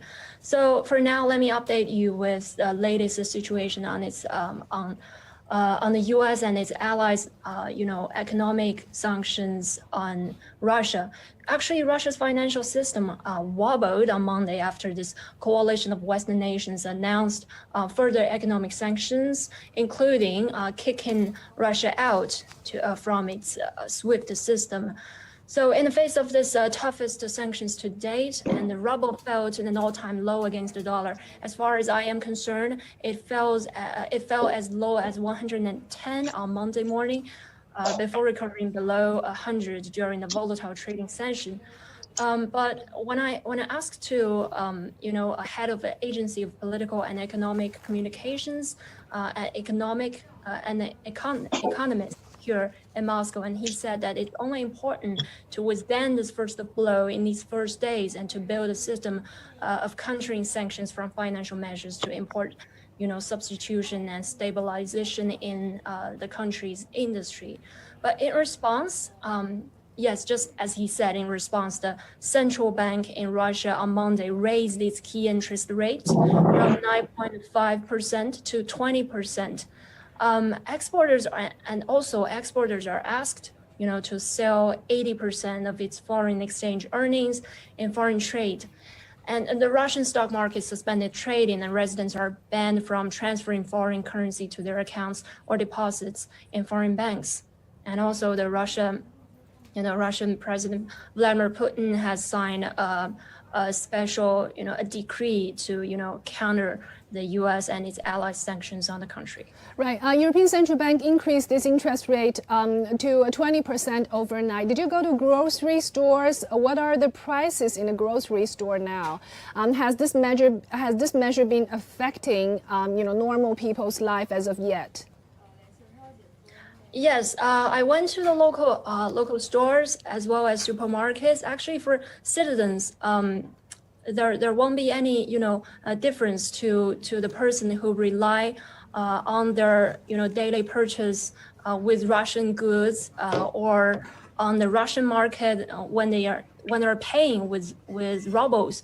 But it actually, this will be a problem only for those whose purchases and whose lives are mostly connected with currency, like in dollars or euros in their consumptions. Because, usually when I asked my fixer here, he said that people, with more money would like to pay with currency like dollars or euros. But usually if you don't really have that much, money, you better purchase with like ruble, and that actually didn't affect you because it's only the ruble's rate, against the dollar that's been changed. If you're only holding rubles, you're fine. Yes. Right. So what is a normal Russian people's perception of this military tension? How do they view this incident? Oh yes, some of them are, they pro. Some of them are against this war and conflicts. They hope that everything's back to normal. But some of them said it doesn't really matter because their life hasn't been changed.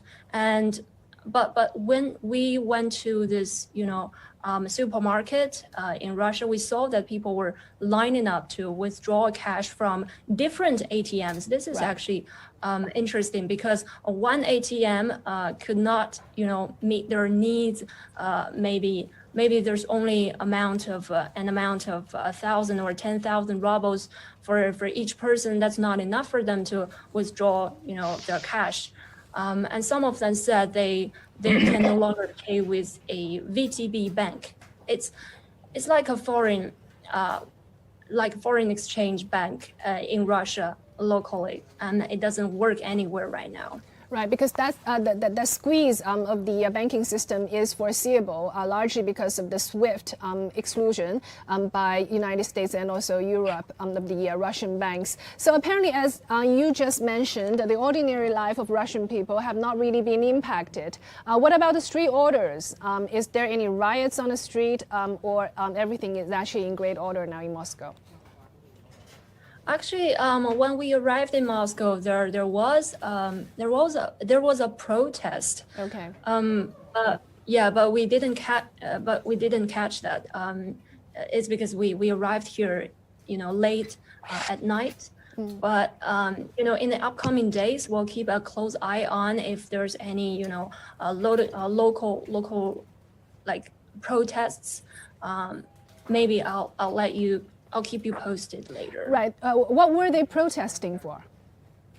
Did you notice? They're protesting against the war, against conflicts. They say the country is sacrificing people's taxes on wars, on attacks to Ukrainian people. Actually, these two, Russia and Ukraine has been, are together.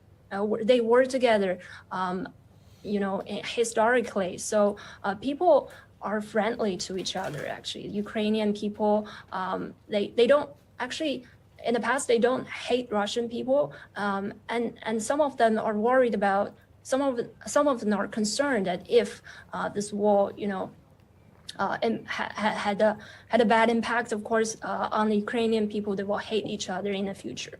Right, great. As we just mentioned, Ukraine and Russia, they have a great historical legacy, and hopefully the war can end very soon and we can have peace back to our normal life. Thank you very much, Jiaxin. You can stay if you want. Otherwise, I'll continue my discussion with my 4 guests online. Let me just reintroduce them again for our audience's sake. They're Qu Qiang from Renmin University, Fei Liu from Asia Investment Fund, Shen Yinyang from Asian Development Bank, and also Jin Canrong from Renmin University of China. Let me kick off by asking in Chinese to Professor Jin, because I know that's a language you prefer to use. 金老师您好，非常高兴您今天有时间来参加我们的直播。您在之前的时候呢，曾经有提到过，说这个战争可能不会发生。现在后来它发生了。发生了以后您怎么想？ Noticed that earlier you have mentioned. 是我这个坦白讲，这个预测是错了啊，因为我觉得这个在这个24号以前 You have mentioned that the war will not take place. Why is 没有 that? 理由啊，这个用军事力量啊来解决这个问题，这个他用军事威慑效果更好一些，这个我们中国不是有一个成语嘛，叫隐而 I 不 believe 发， that if you 对吧？如果 use 隐而 the 不发效果更好。 weapons and also the military troops to threaten the other side, it will play a greater role. 从那个就理性角度啊，这个就是其实这个俄罗斯不直接这样用兵呢，可能对俄罗斯利益更好一些。我们学者嘛都是有这个毛病啊，就是把人的理性呐就假设的比较高，但实际上人性挺复杂的啊。这个人性是不像我们学者想那么简单啊，它还有情感，还有意识形态，还有被就群羊效应啊，被人家引导啊，这个所以就是我低估了这个东西的复杂性吧。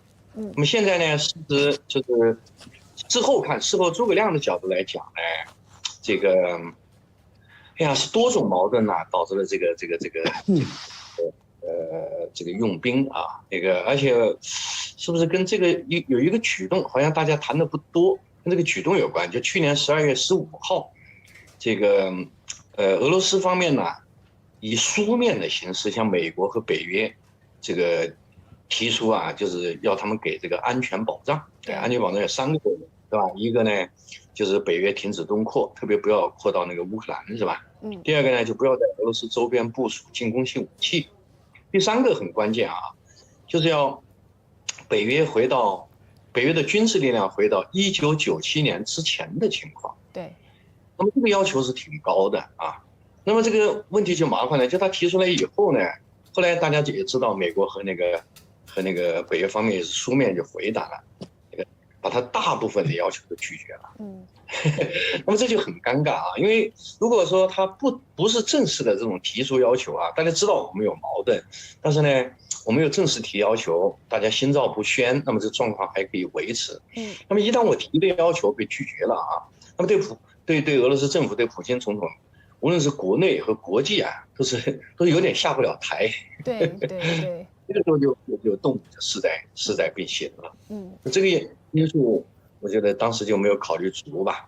反正现在就悲剧就发生了嘛。对，我们希望这个悲剧就尽快结束吧。对你刚才谈到有2点啊，这个还是比较有意思的，就是说，第一个在对峙的状况下就是俄罗斯和这个美国和 NATO 和其他的势力对峙的状况下，俄罗斯用您的话来说是没有克制住自己的理性，然后呢冲动了一把，然后发动了这场军事袭击，使得现在的这个态势变得略微不可控啊。那这个是您刚才说的这一点。第2点呢，你说的是俄罗斯人民曾经提出了一些比较高的要求，比如说北约回到1997年的这个状态，不要继续的东扩他提出的这个要求呢，可能被视为是无理要求，因此呢，对方拒绝了。但是在这个对峙过程当中，因为有一个词叫 "Who blinked the first"， 就是谁先眨眼？你觉得让他就眨眼的那一瞬间，这个关键的点是在哪里？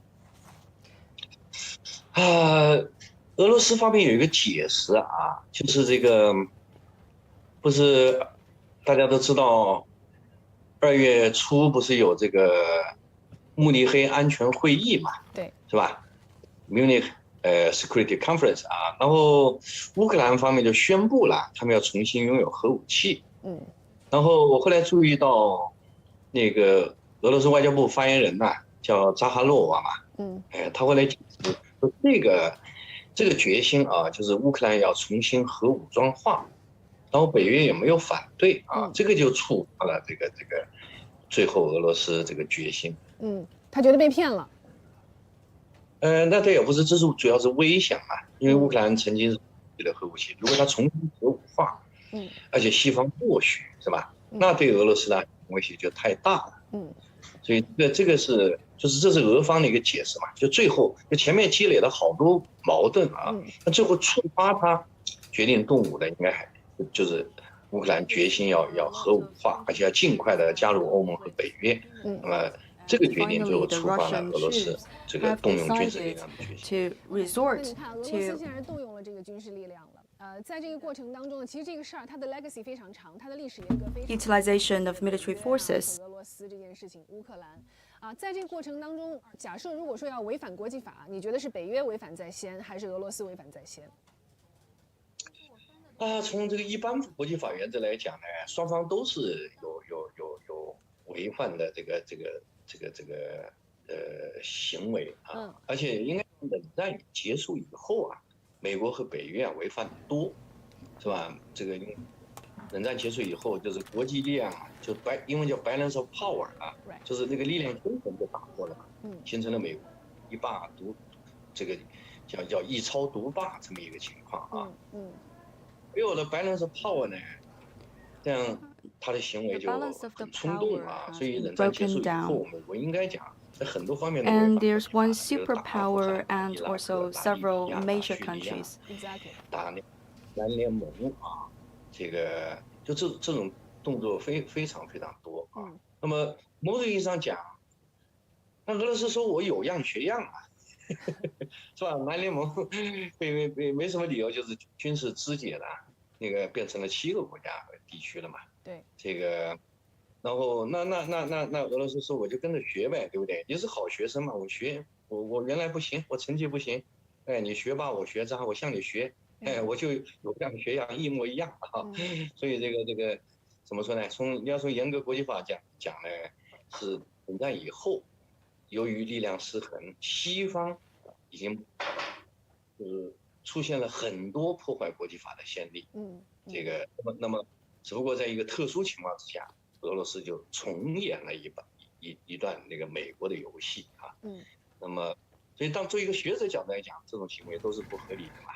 所以我看咱们这个外交部也表态这个一个是我们理解这个俄罗斯的愤怒因为这个30年来吧，冷战结束到现在30多年，对，俄罗斯确实受到西方的欺负这个确实我们中国人的俗话是老实人也是有脾气的。俄罗斯人脾气还挺大的，是吧？对，所以他 understands the reason behind the anger of the Russian this time. 心情可以理解，但另一方面我们也强调一定要尊重主权国家的那个。And we have to reiterate the importance of respect for each other countries' sovereignty and territorial integrity. So, Professor Qu, in your mind, what do you think the United States wants to get out of this, or NATO wants to get out of this, and have they gotten what they wanted now? Yes, actually, there are a lot of people are saying that there's no winner in the war. Well, actually, we have winners in the war right now. Basically, America is a winner right now. As you can say, America have many benefits can get out of this military confrontation or conflicts right now. First of things is that United States used to be the grabber, one of the most important grabber of the energy, gasolines and oils in the whole world. Many wars in the Middle East in the 1990s and 1980s happened because of the oil grabbing. Right. But right now, America is not. America, ever since their discussion and exploration of the shale gas and shale oil, they become one of the most important explorer of the oil and gas. So they have the same standing front of the Russia and the Middle East. So you're seeing strategically they're shrinking and withdrawing from the Middle East. And they're saying they have to re-going to the Pacific and Asia and they're re-going to the Europe. That's the change, the root cause for the change. And when the oil price falls, America also stand a very good loss. And when the oil price goes up, they also become the beneficiaries of this surge of the price.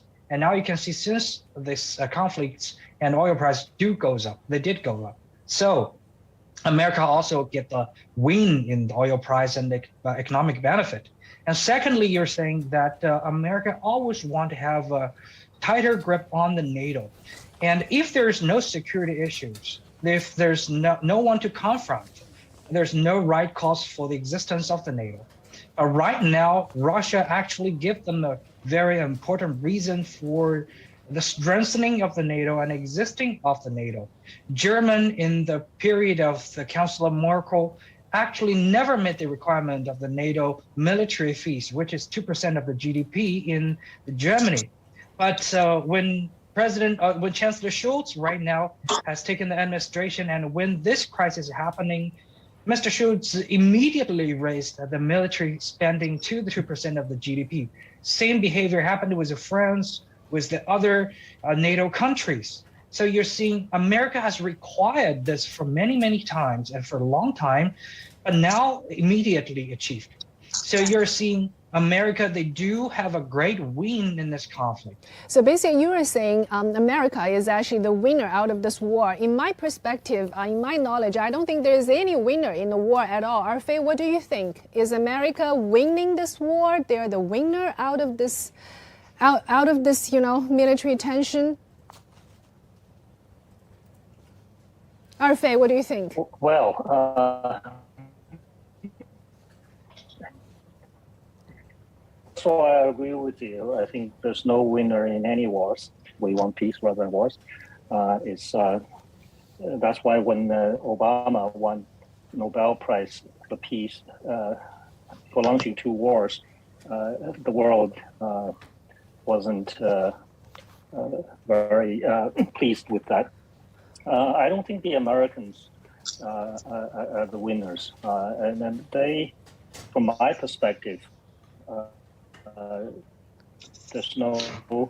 They don't have a strategic interest in protecting Ukraine. That's why they are not even prepared to fight for it. Right. On the other hand, I think this will push Russia and China closer together, and they have a more powerful enemy, a more powerful opponent, on the other side of the world. And in addition, I think the United States is also very much divided in their views. There's a bunch of Republicans, they're essentially saying, let's clear everything, all the potential conflicts around the world, just to focus on China, to suppress the rise of China. And now they have to divert their attentions to deal with Russia, and push China and Russia together more closely. So I think from that perspective, strategically, I think I'm not sure whether they're a winner in this exercise. Right. In addition, oil to the United States is no longer important. They're more or less, they used to be a net importer. Now they're marginally net exporter. So the oil price will go up. The international disruptions of the economy will the rest of the world. So economically, they lose. Right, right. So that my perspective. Right. 金老师，你看啊，这个事情就变得比较复杂了。刚才这个二飞和这个曲老师讲的这样，我想问您一个问题：你觉得美国他在乎乌克兰吗？我看了一下。Do you believe that really the U.S. they attaches so much attention to Ukraine? Over the past period of time, they have offered $1 billion as loan. And that is not a very impressive number. And what's your point of view? Let me put it this way. This time, I believe that the U.S. is playing some tricks and games, as is mentioned by Professor Chu Qiang. I partly agree with him. For the short term, that is the fact. For example, the Nord Stream 2 has been suspended. Temporarily, right? Yes, temporarily.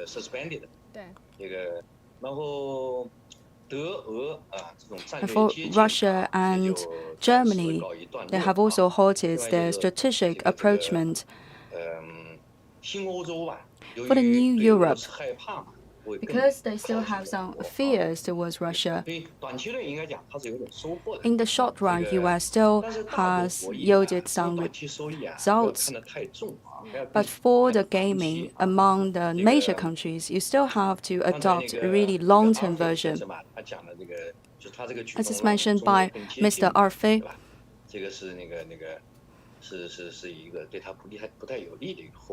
the moves of mutually approaching between China and Russia has caused also discontentment in the U.S. And ex-President Donald Trump has also recently heavily criticized Joe Biden. For long-term perspective, I believe that the reputation of U.S. has been damaged. Today, they have created somewhat like a bleeding spot in Europe, and from the long-term perspective of development, it's not beneficial to U.S.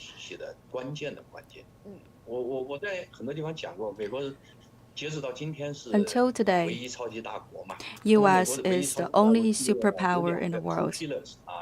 There are two pillars. First of all, the pillar of comprehensive national strength, and second is the globally spread airlines, for example, NATO. So from the point of view of the U.S., they cannot afford to weaken the forces of Europe. And this time with this event, you can see obviously the strength of Europe has been weakened. A lot of capital have fled Europe, and some of the capital even has been transferred to the Chinese market. One student told me that a lot of more capital and assets are pouring inside the Chinese market. Europe has been weakened. However, Europe has been a really strong ally of the U.S. So in order to weaken Russia, U.S. is actually weaken Europe at the same time, and they are taking use of Ukraine.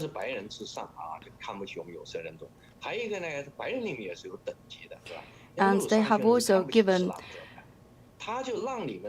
the priority to the white-collar people, and they don't attach great importance or priority or enough respect to the other people with different skin colors. And also among the ethnic groups, they also have this mindset of superiority. Only one way they are handing over the knives to the weak side, and towards the stronger side, they give the promise that they will not intervene. For the long term, this behavior of the US will harm their own reputation internationally, and that loss of credit is one big concern for the US. And today, their GDP growth should be put in question.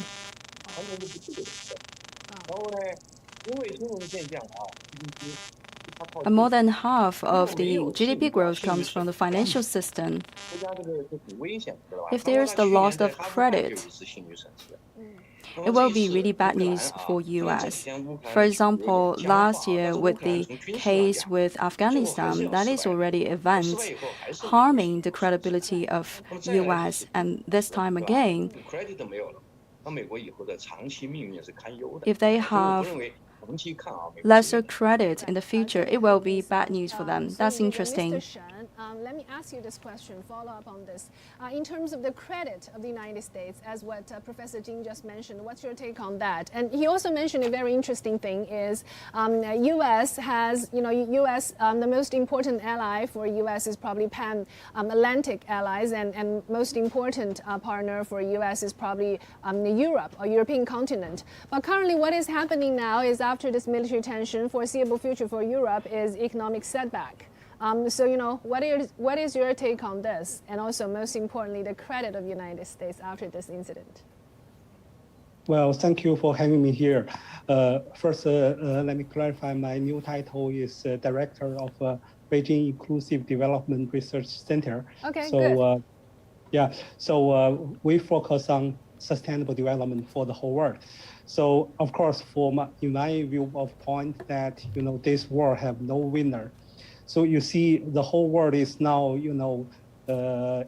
in several crises. We have seen the COVID-19 haven't passed, so we are still in COVID crisis. On the other hand, in 2021, we have this energy crisis for the whole world.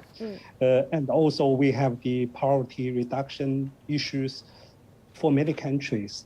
Especially in the past 2 years, we have seen the government budget from African countries to Asian countries to European countries are reducing. So that means, we are in a very weak situation, not just for European countries, but also for Asia, Africa, or even China. So we have seen that in many local governments in China, they are losing budget. So their useful budget are reducing. So in this situation, if this crisis will keep on going for a long time, then definitely there will be no winner in the whole world. So for European countries, 40% of their gas come from Russia. Giving example of Germany, something like 31% of oil and 57% of gas are from Russia. And in short time, there's difficult for them to find the substitution because increasing capacity, no matter from US or Saudi Arabia, also need 1 or 2 years to prepare. So in short term, we have seen, energy price rising, and the whole world, especially developing countries, will be loser from this crisis. On the other hand, nobody knows how deep this crisis will go or how long this crisis will last. So this will give a lot of uncertainty to many countries. So I do hope, all the, stakeholders of this situation can do work together to find a solution. What is more, so the solution shouldn't be just a kind of a solution for security. So the solution should also be including the economic solution. Why Ukraine wants that, tough to become a member of EU, the European Commission? It's mainly because of economic reasons. Right. So I think Ukraine should be a kind of key point for cooperation, should be a key channel for supply chain between East and West. So not a kind of place for confrontation. Right. Just to echo what you just mentioned, Henry Kissinger mentioned many years ago that the role Ukraine should perform is actually a bridge between the East and the West, and that's probably the role that Ukraine should have. But let me follow up on one thing that Professor Jin just mentioned on the economic strength of United States. Oh, I see Arfei just dropped. So Professor Chu, let me start from you first. Do you really think United States is not really having a sound economic growth at all? Because as what Professor Jin said, he thinks there are a lot of 水分 in his word, meaning all those growth are not real. They're a kind of bubble in it. What is your take on that? Professor Jin even mentioned that, for instance, Apple's market cap, there are a lot of inflated factors in it. There are a lot of bubble in it. So what's your take on that? Well, yes, I do agree with Professor Jin. Actually, right now, when we're talking about economic growth, this is actually a not very accurate concept. I'm always telling my students, you have to understand what you're talking about of growth. Right. It's a growth of the monetary supply, it's a monetary concept, or the growth of the utility concept. Utility means something's usefulness to you. Right. Right now, because ever since 2008, since that great crisis, actually the whole world is facing a halt or great slowing down in the economy. Right. We don't have major breakthrough in the technology, especially in a comprehensive platform of technology. They're usually including three things. One is the breakthrough in the transportation technology. The second is the breakthrough on the energy technology. Third is the technology of communication. Right. Just to watch after the Cold War, how many breakthroughs have we actually achieved? Well, in the first and the second revolution of the industry, they always see the three breakthroughs happen at the same time. You see internal combustion engine, gasolines, coals, steam machines, electricity, railways and airplanes, telegram, etc. Right now, if you take a look, we're still using gasoline. We're still using electricity, which was invented around 1900s. And also in the transportation, we're still using railway and airplane. To be very precisely, railway is faster, and airplane right now we're using is slower than 30 years ago. We don't have Concorde anymore. Right. But we have only one breakthrough, is the internet. Internet is actually breakthrough on the communication technology. So you're seeing after in the past 20 years, all the actual growth only happened with mobile internet, communication, mobile phone, computer games, and etc. Microsoft, Apple, anything you name it, and even Tesla. Tesla have a high cap, not because they invented electric cars. Electric cars was invented 100 years ago. Tesla get a high cap because they identify themselves as an internet company. So they have smart connections between the cars, smart driving. So yes, we have been very abnormally developed and pouring our monetary supply only to one sector of our economy. And also based on that, we have high leverage in the whole economy. The bubbles and the money generated in the high tech and then be driven into the real estate, into the facilities, into the energies and the food supplies. So in many other sectors or in a comprehensive level, we see money level or money supply or the water level of the liquidity actually grow higher.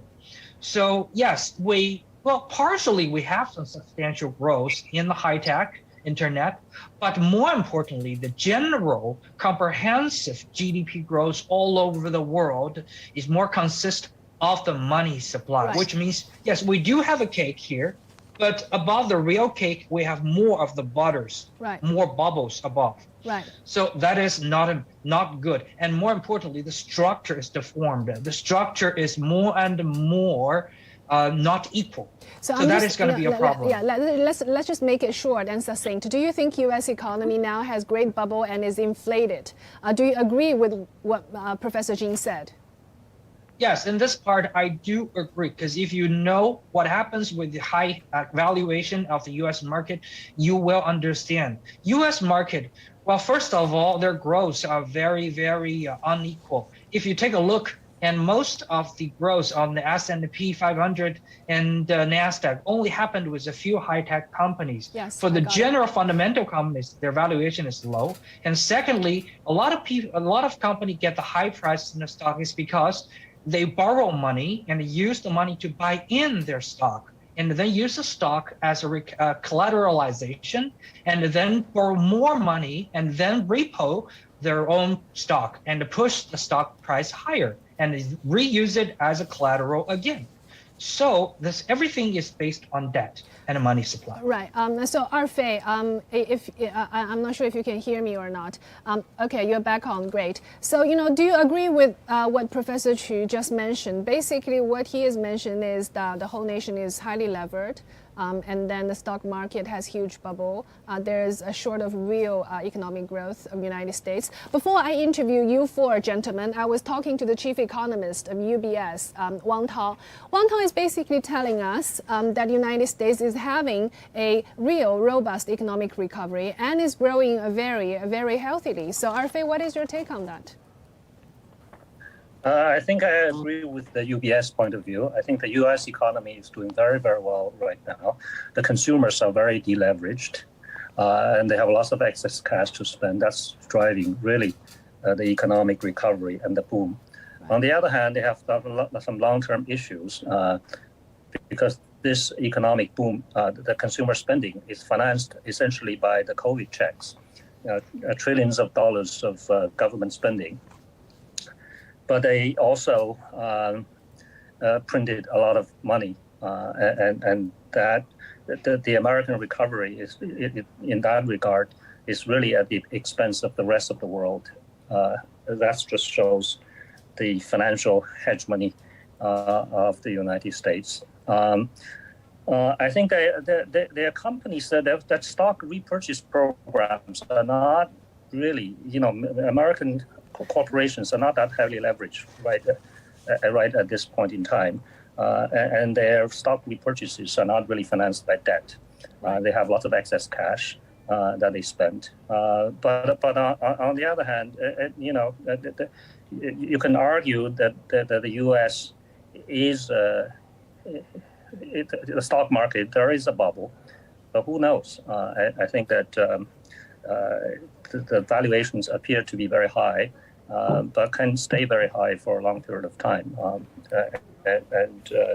So I think the U.S. economy is functioning well at this point in time, but not as well as our economy. Their growth, the baseline growth is 2%.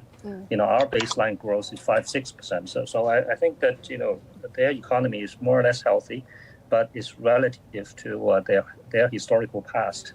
Relative to what we do in China, I think they are growing very slowly. That's why they're worried. Right. Okay. Fair enough. So Professor Jin, 金教授，我们再回到这个俄乌的这个问题上哈。 So Professor Jin, back to you, and we're about to talk about the Russian-Ukrainian tensions. And for that economic development, bubbles or not with the U.S., people have different points of view. And you believe that there are a lot of bubbles with the system that cannot be digested by the system itself. Well, back to the negotiations between Russian and Ukrainian delegations. Yesterday, it was day one of the delegation, and we're about to wait for the second round of negotiations. Do you believe that each side, they are sticking to each other's language? Or do you believe that there is a consensus for the negotiations? First of all, I'd like to add up some more information about the U.S. economy. Last year, there was a very famous film from the U.S., Don't Look Up.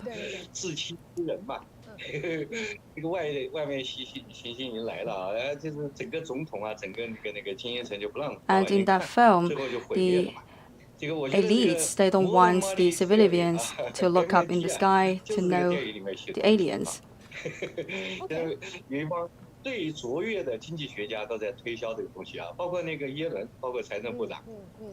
Yellen and also the other top economists, they are also doing the similar moves, and they urge the other sides don't to look up. I have a very good professor who usually told me that whatever event is against the physical law will come to a problem, and the modern money theory is the same. It's against the physical law, so it's incorrect. So could you please elaborate on that point? For the economic growth, it should be driven by the growth of the real economy, more specifically by the manufacturing industry. And since 1971, more specifically on the 15th of August, U.S. has shifted its strategy. They have abandoned to some extent the manufacturing industry and shift their focus to the financial sector. Why they have succeeded with the victory of the Second World War? Because they have this really robust development with the manufacturing sector, with all the manufacturings of the warships and the other machineries that can help to enable the victory of the war. And then they put an end to this victory of the manufacturing sector. They have chosen to financialize the whole economy.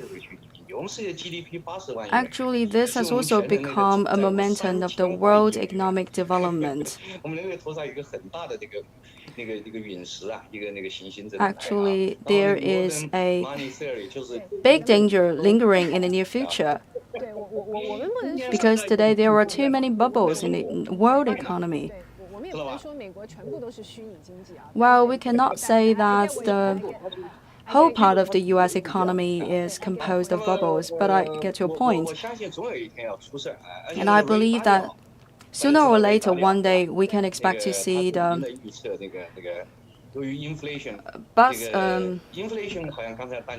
busting bubbles.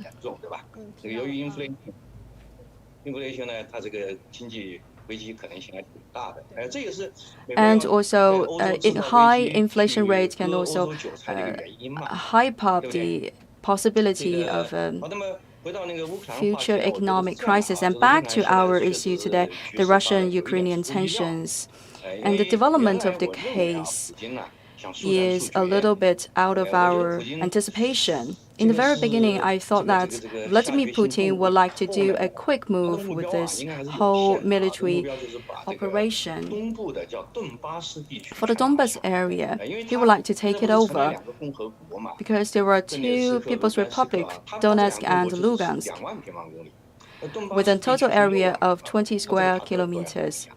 And for the total Donbas area, 60,000 square kilometers.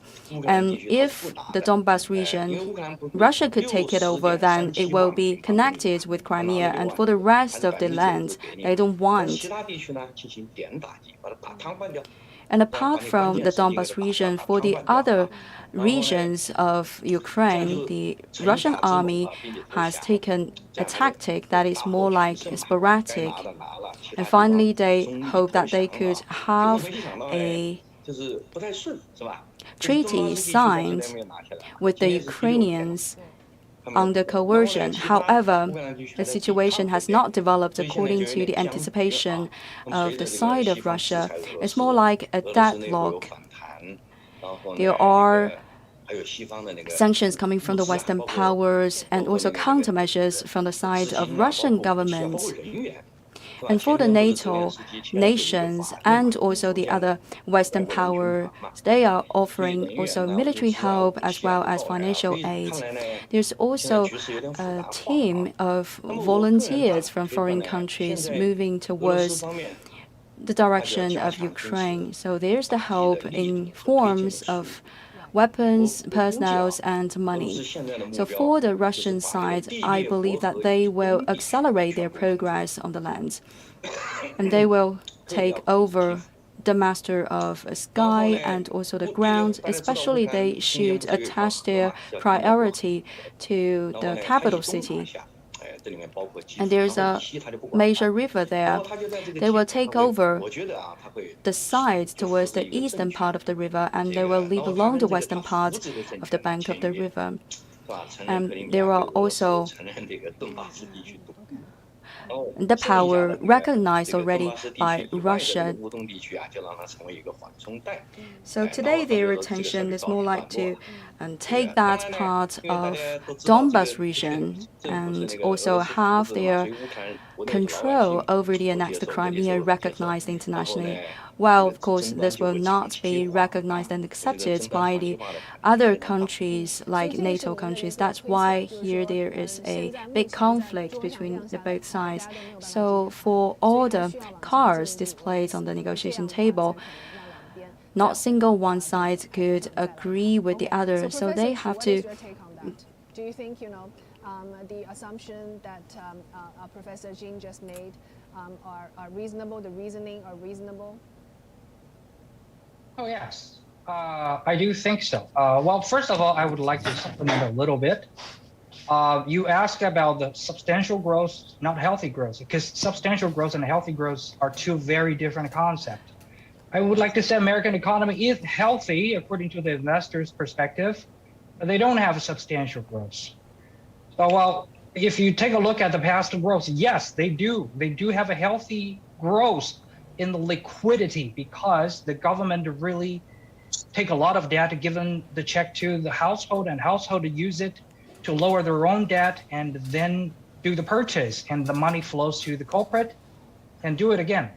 So eventually all the debt goes to the government, and the corporate level and household level right now, the leverage is okay, especially for the banking sectors. The leverage is also okay.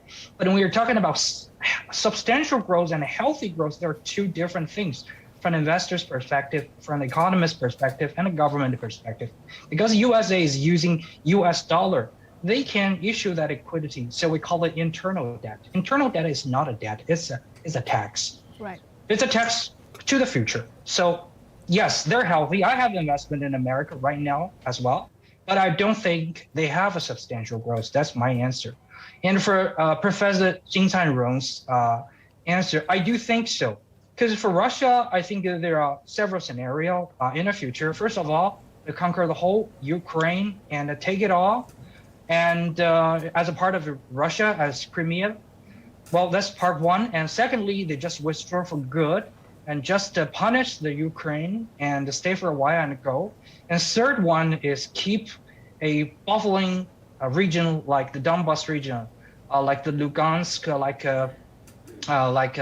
this two independent, so-called independent republics. I think the third one might be more realistic. Well, the first scenario, they have to confront NATO countries directly again. So what's the point of having this fight? And for the third one, well, they probably wouldn't get anything substantial winning left for them. Well, we just talked about another question. You're thinking, who's the winner? I do think America is a winner, but a lot of other guests are saying, are they having a cost? Yes, they do have a high cost for America as well. They have a high cost as well, like the credibility and etc. But they are still the winner. Like in the Second World War, America also paid huge costs, same as USSR, but they are the winner. America will be the winner for this time. And the people will forget America's loss of credibility. They always forget. But America will win in the long term and strategically. Well, same here. If Russia would win, they probably wouldn't want to extend the whole situation. Keep two independent republics as a buffering region, and to keep NATO's expansion outside of the border of the West Ukraine. And I think this is probably the best condition they can get out of this conflict. So there, I think for them, the best scenario is not losing and still keep themselves safe. And I think that's the best scenario for them. So out of this guess, I think this conflict will not be lasting that long. They will end in a fairly limited time. I'm not saying end tomorrow, but it's going to be ending in a fairly limited time. Everybody strike a deal and then go. Right. So, Mr. Shen, do you agree with that? This tension can actually end in a fairly short period of time. But before that, Russia has to move one step ahead, as Professor Jing mentioned. Well, I think what they are just saying is great. But from the long run, I think unless the Ukraine and Russia can work together to find out a solution for economic and for security, then the kind of peace will last long. Because nobody will be gaining if EU and Russia confront each other for a long time. So now all the problem, we can say that's a security issue, but my personal view is that it's also the economic issue. In the future, economic cooperation between Russia and the EU will be benefit to the whole world. And if this kind of confrontation lasts long, then the whole world will be in problem. Right. Arfei, it seems that we are having a very big divergence on U.S. economy and whether the economic growth in U.S. is substantial, is healthy or not. On the Ukraine crisis, what is your take? Do you think it can end very soon, or do you agree with Professor Jing? There might be more escalation before the de-escalation.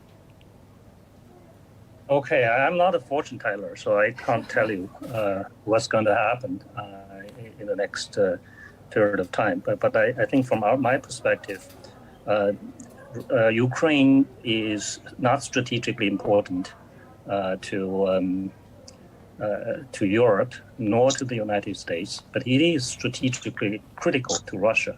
Right. The NATO is not willing to fight on behalf of Ukraine. That tells you how important it is Ukraine is to these guys. Russia, on the other hand, said, this is non-negotiable in terms of this regards our national security. There's an existential crisis, for us. So Putin has publicly said that's non-negotiable. On the other hand, Russia is a small economy. It's a military giant, but it's economically a dwarf. Right. It only accounts for 2% of the world GDP. They can't sustain a protracted war, and that plus all the sanctions. So I would predict Russia would try to win some quick victories and then figure out a way to climb down from the ladder and try to figure out a way of settle. But the West need to be careful. They can't push Russia too hard, keep supplying attack weapons to the Ukrainians. Right. Meanwhile, refuse to fight on their behalf. And if pushed, I don't know whether everybody has noticed. Putin has already mobilized and put his strategic nuclear force on high alert, meaning the highest level of alert ever. Right. So, meaning with the push of a button, there will be a world war. So, a nuclear war. So I think that eventually, the West will pause and say, we must give Putin something. Right. I've listened to a discussion, to an interview between Biden and CNN or Fox News. I can't remember. Putin essentially said we have two alternatives. One is to start a nuclear war with Russia. The other is to give them some sanctions. So we've decided to impose some sanctions. Whether they work or not, who knows?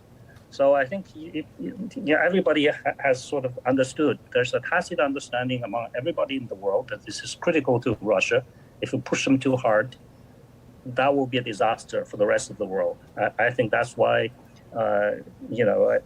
eventually both sides will have a huge amount of incentive to compromise. Right. I think that the pressure has come from the United States and Europe. That is NATO.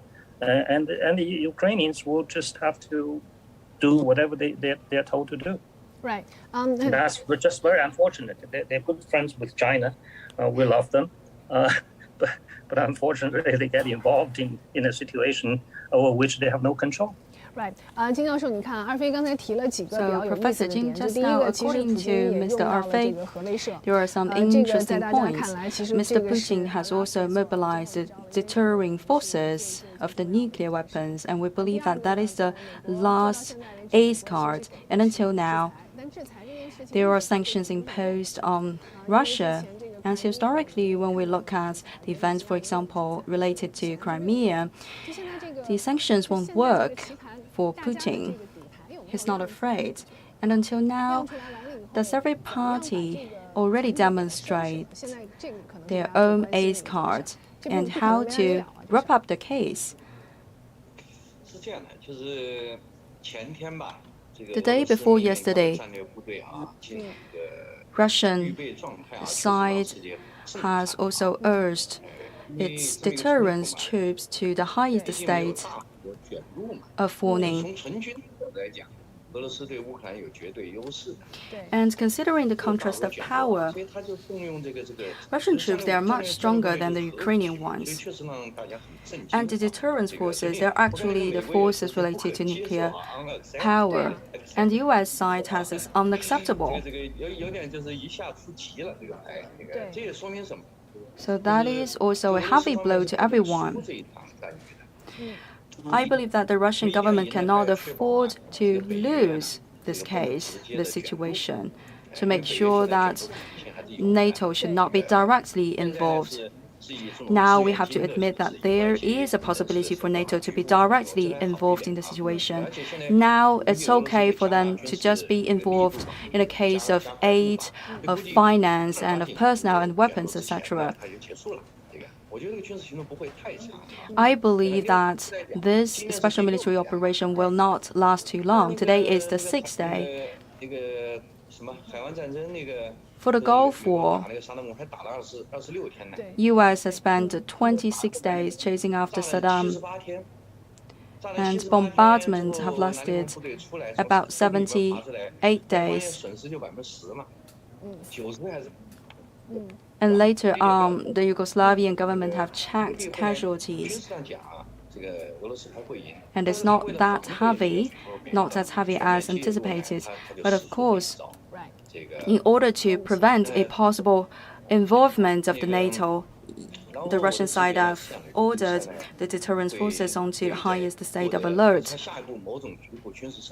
And moving forward, after regional military victory for the Russian side, I believe they will try their best to accelerate the wrapping up of the whole situation and also to do the damage control, for example, through the military negotiation, etc.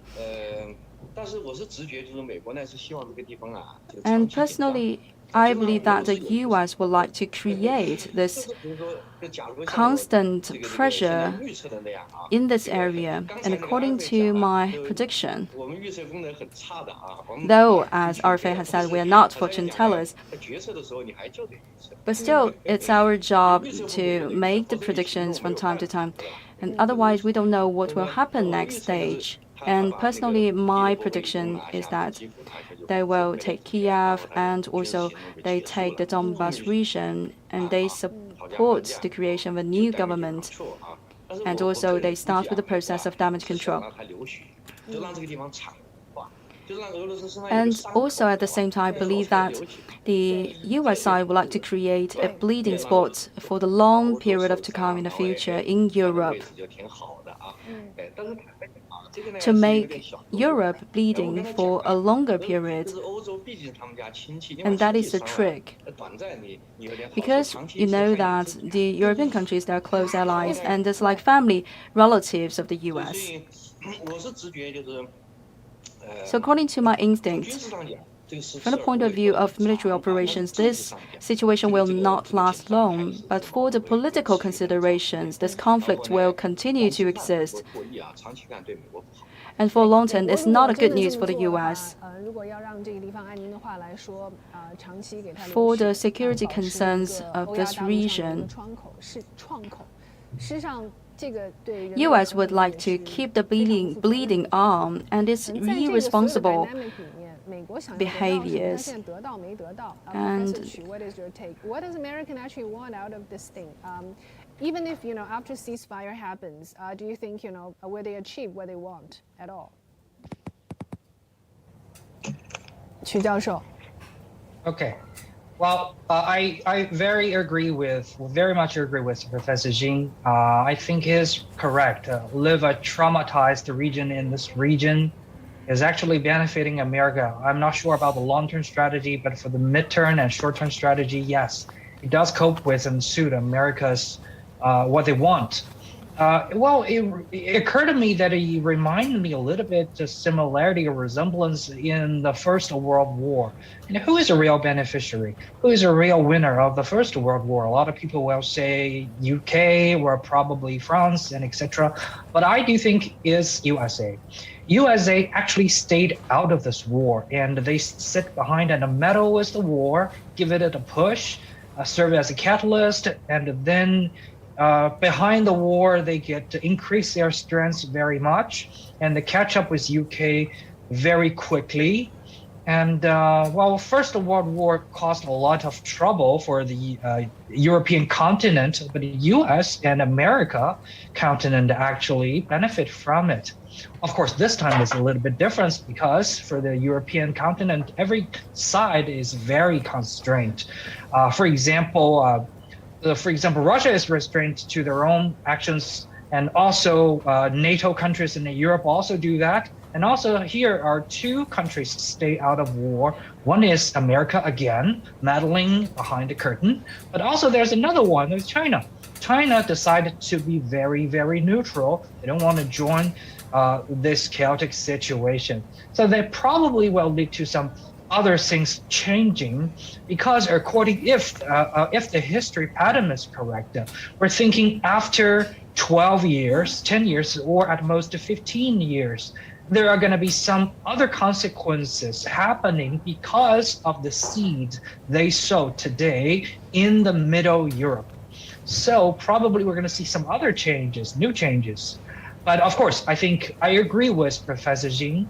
America do have this intention. They want to just keep Russia busy, keep them bleeding, and keep their focus be distracted, so they wouldn't have more power to focus or target in the U.S. and their allies. And also the allies of the USA also need to cling more closer to the U.S. power. Right. According to what you just mentioned, it sounds still like a Cold War mentality to me. Our fate, this is not a Cold War. This is actually a hot war. I've actually personally never imagined in my lifetime I will see this kind of, a war happening. But it's a Cold War mentality. It's not a Cold War. What's next? Even after ceasefire happens, what will the geopolitical dynamic become in our era? You have Russia getting smaller. Its GDP was smaller, 2% of the global GDP, as you just mentioned. I think as much as our Guangdong province, it's a military giant. After the war, it might be even more subdued in terms of economic power. You have China coming up, United States to a certain extent as a hegemonic power standing up. They win a bigger step after this dynamic. So how should we foresee our world coming up? Definitely not a good prospect for the world. I think China and Russia will be closer together. Right. And it's harder for the United States to sow the seeds of contention between. They've been trying to split China and Russia for a long period of time without any success. I think this conflict would make it harder for the Americans to achieve that. And I wouldn't call it a hot war. I think this is cold. We are getting closer to a Cold War with regional conflict. I would just call this a regional conflict. Okay. So I think this is a situation where, in the short term, there might be some gains and losses, but in the long run, it's not good for the world. It's not good for China. It's not good for the U.S. It's not good for Russia. The world will become will get closer to decoupling between China, Russia on one side, and the U.S. on the other. I think they push Europe closer to the U.S. side, which is not good for us nor for the world. So I certainly hope that situation will not materialize. Right. Right. But it would take a lot of wisdom. Efforts. Yes, it would definitely take a lot of wisdom. Professor Jin, as what Arfei mentioned, it could probably come to another Cold War mentality due to this regional conflict. How should we avoid this, potential situation? This is one. And secondly, I've been keeping reading Henry Kissinger's comment on Ukraine. I find actually there are a lot of wisdom in it. He's basically saying that, over the years, this thing has been around forever. The Ukraine problem has been there for forever. But it seems the Russia and the West has never been able to communicate well on this problem. Will it get better going forward, or this problem will just keep existing? 金老师，我听听您的意见。What's your take, Professor we must notice that yesterday is the 50th anniversary of President Nixon's trip to China, right? So our Mr. Wang Yi, our state councilor and foreign minister, he delivered a very important speech, right?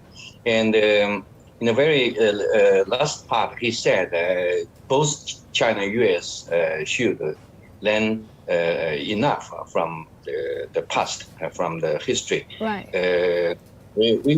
Although we're facing a lot of difficulties, including how to deal with this Ukraine conflict, but we should remember this basic fact: China and U.S. share a lot of common interests. Right. And China, except the narrow defined economic interest, China and U.S. also share a lot of other common interests, right?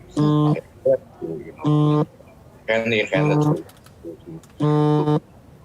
improve global governance.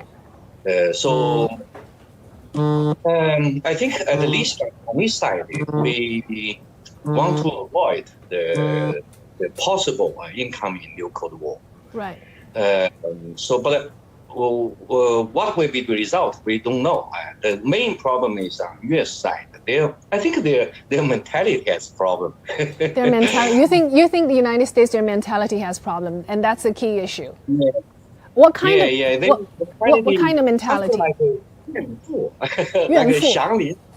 祥林嫂. Okay. They're complaining all the time. So you were thinking the United States having a mentality of a 祥林嫂 and 怨妇, which caused this dynamic. Because in the past years, I still keep in touch with my American friends, and quite a lot of my friends, they keep complaining. And that said, China gets developed, China gets rich, and mainly because of the help of the United States. Right. So China should, feel how to say we should pay something back to the United States. We own something to the United States. But actually, that's not true. Since the normalization of the relationship, I think both sides benefit from this bilateral. Right. Yes, also benefit a lot. It's not unilateral benefit to China. So their mentality not in accordance with the basic fact. Right. Without the help of China, United States can never win the Cold War. Right. The U.S. become the only superpower today. There are many reasons. One reason is that under the help of China. Right. So. Right. So, well, Mr. Shen, do you think there will be any ripple effects out of this geographic conflict? District conflict. Will there any be ripple effect globally? Well, I think we all hope that there will be no tsunami, caused by this political tsunami caused by this conflict, and we hope world peace. Because as I just heard from Professor Jin, that nobody, even U.S. will not be a winner in the long term. So I agree with that. So I think if we look at Russia and Ukraine, Ukraine have the best black soil in the whole world. They have industry foundation. They have very well-educated people. So why their per capita GDP is even less than China? So I think this is unacceptable, and we have to think deep about that. Also for Russia, we heard Professor mention, Russia's GDP is a kind of equal to Guangdong province, but they have huge resource. They have very smart people. Why this happened? I think decoupling is not good for the whole world, and it's not stable. So in the future, no matter decoupling between China and the U.S., decoupling between EU and Russia, decoupling between Ukraine and Russia, all this decoupling will be endanger the whole world. So within few months, Russia and Ukraine will sign some treaty. Right. If the economic, problem cannot be solved, people's, life cannot be improved. This treaty is not a stable treaty. Will not be a stable treaty. Right. And there will be other things happens. Right. We cannot, do something. I suggest all the world leaders, meet together, find a way, not just to stop the war, but also to improve the livelihood of this region, with, consideration of a kind of integration of economy, to think about what is the bad thing about this decoupling. So I hope all the people in this region and the whole world will have a good luck for this conflict. So Professor Qu, what do you think about the ripple effect, the potential ripple effect? Oh yes, I do think there are going to be a huge ripple effect. Actually, as I just mentioned, there's a very, very vague similarity between now and the First World War. Of course, the extent and also the ferocity is much, much less than that time. But I do think the effect will be lasting longer than the First World War. Well, a lot of things are very, very different right now. For example, we're going to calculate many things from different angles, just like our dear colleagues, just as mentioned. And just by the way, that's for the first time I just listened to Professor Jin's English. It's pretty great. Well, it's out of my imagination. It's really great. I really love his lecture. Well, but we all of our colleagues just mentioned, Russia is a small economy in the world. They have a very small share of GDP in the world, so they probably wouldn't last the war for that long. Well, I beg to differ a little bit on this point. That is the reason why. For example, let me mention another country, North Korea. North Korea probably have a much lesser GDP in the whole world. Their economic development, the market level is much lower than Russia. But that's different. But guess what? That's different. But that's different. Right. If North Korea's troop is gonna also compete in the European battlefield, they probably gonna equal their military capabilities equal to Germany. Whether you would admit it or not, they're no less than Germany, because there are a lot of things cannot be captured by GDP. GDP is something valued by the capitalization, because in North Korea, many things cannot be capitalized. For example, the morale of their soldiers, how long the whole economy can sustain in the military level, right. And also the whole preparedness of the whole nation, of the whole population. You cannot count in all this in the GDP. Russia as well. The country has been facing conflicts, confrontations in the past 40 years. So it's very hard to calculate all the things just through the angle of the GDP. Same as we can calculate the ripple effect of the current conflicts in Europe to the future. Well, in the future, I'm thinking Russia is not that weak, and also NATO's force will not be that prevailing, and we can not afford to ignore the third force, the middle force, like China and many other countries like India, who doesn't want to choose a side. So I'm thinking maybe in the next 10 to 15 years, the whole world will go into the typical 3 kingdom or 3 region status. Like always in the history, China used to have famous 3 kingdom period of time, same as the world. In the past, in ancient time, we have ancient Chinese kingdom, we have Arabian Empire, and also we have Greek Empire or Roman Empire. They've been together with each other for a very, very long time. And the hegemony or only one power situation in the whole world in the past 40 years is only a blink of eye in the long human history. So maybe we will face a rebalance in the international situation after the whole series of events.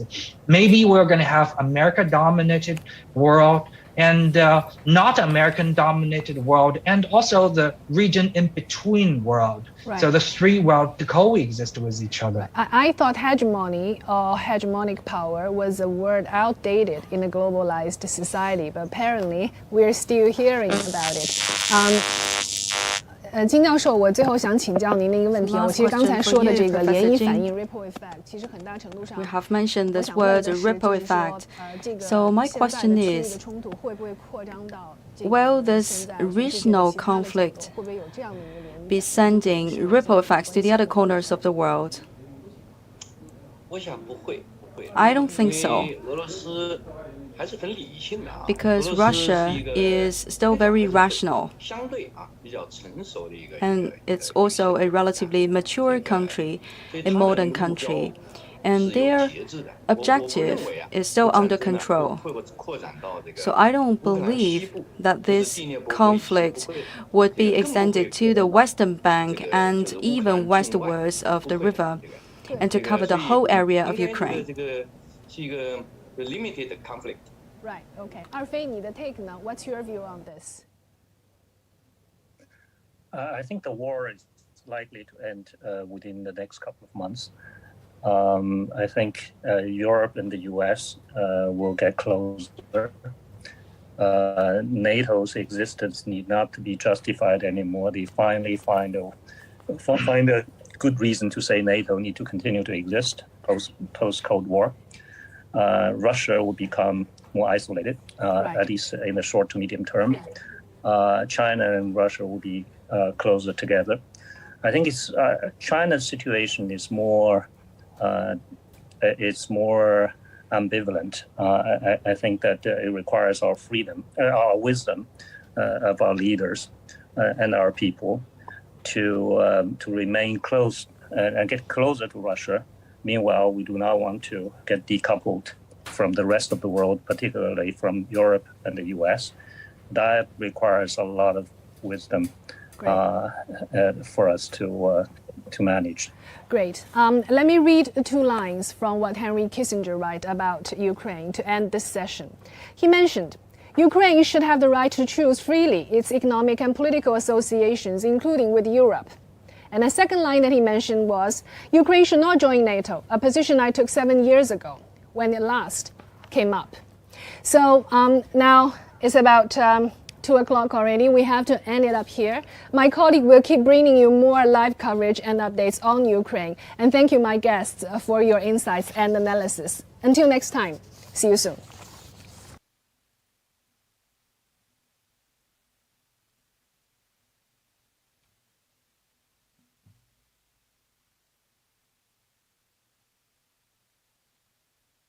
Each day, there are millions of stories.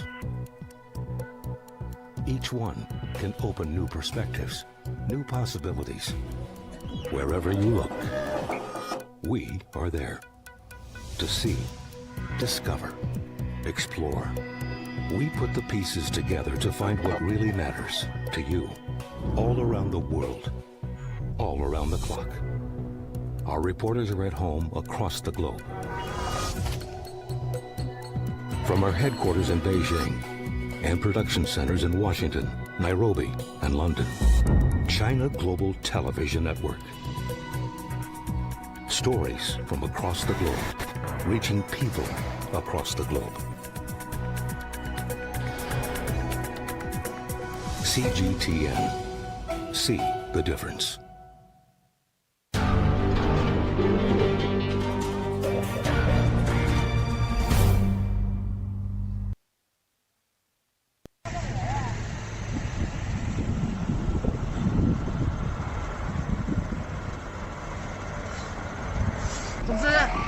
遇到事儿大家一起啊，同志们，团结奋斗。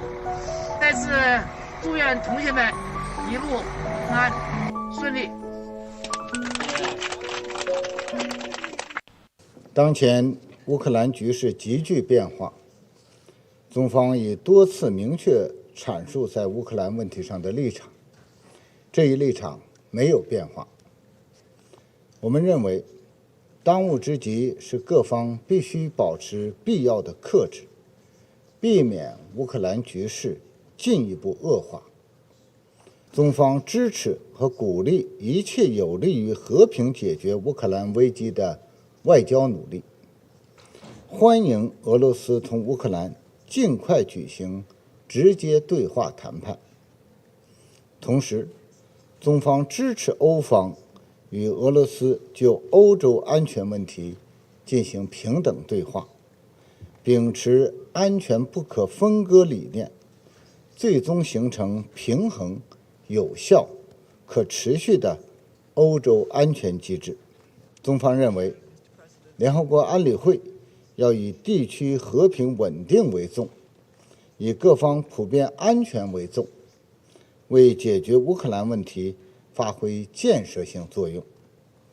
联合国采取的行动应当有利于紧张局势降温，有利于推动外交解决，避免激化矛盾。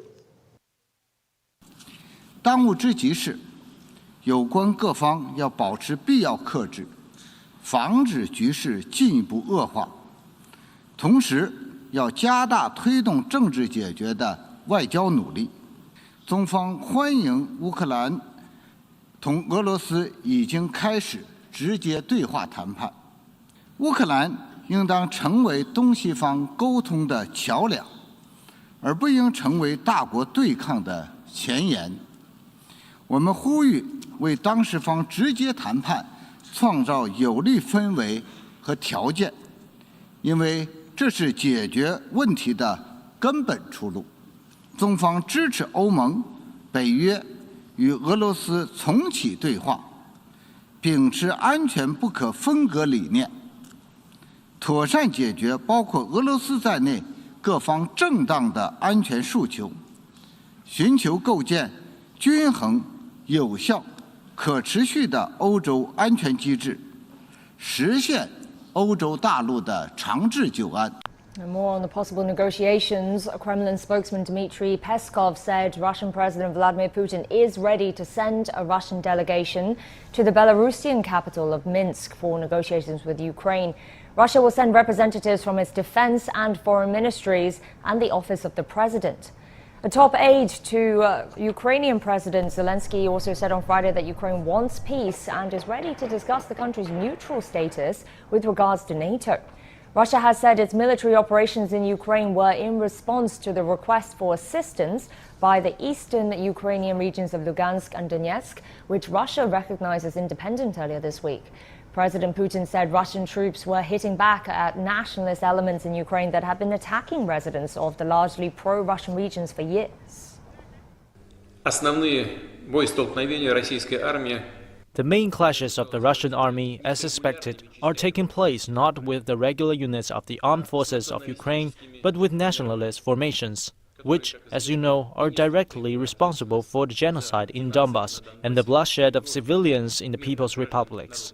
In addition, the nationalist elements embedded in the regular Ukrainian units not only incite them to provide armed resistance, but in fact play the role of retreat-blocking detachments.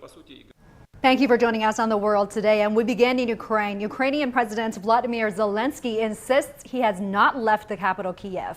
In a video filmed outside the presidential building, he also insisted he had not caught for Ukrainian forces.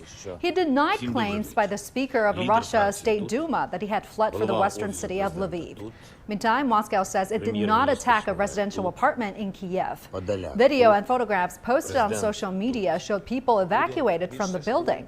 Heavy fighting is still underway around Kyiv and several other cities on the third day of the war. Local officials say Russia is building up forces on the Ukrainian border in the Kyiv region, and 71 people have been wounded in hospitals. Zelensky says Ukraine has derailed Russia's plan to take Kyiv. все, что сейчас происходило, все эти годы, было направлено Соединенными Штатами Америки и против России, и против Украины, и против украинского народа. Его пытались сделать разменной монетой в больших геополитических играх, и против Европы. Посмотрите, ведь для США, по сути дела, оказалось выгодным сейчас усиление конфронтации в Европе. И хотя Байден проводит внешне принципиально иную линию по отношению к своим европейским союзникам по НАТО, нежели Трамп вообще проводил очень циничную линию и считал, что раз США господствует в НАТО, то это надо всем признать, и всем нужно подчиниться и перестать играть в игру о том, что мы вместе вырабатываем какие-то решения. Он пытался поставить все очень четко, примитивно просто. Вот есть США, мы решения принимаем, вы выполняете. Байден играет другую игру, что якобы это вот есть некий союз равноправных государств, и вместе осуществляется общенатовская политика. На самом деле у США есть в современном мире стратегические интересы. Эти интересы тесно связаны с сохранением их конкурентных преимуществ. Свои возможности, свои конкурентные преимущества США пытаются теперь сохранить, в том числе за счет Европы.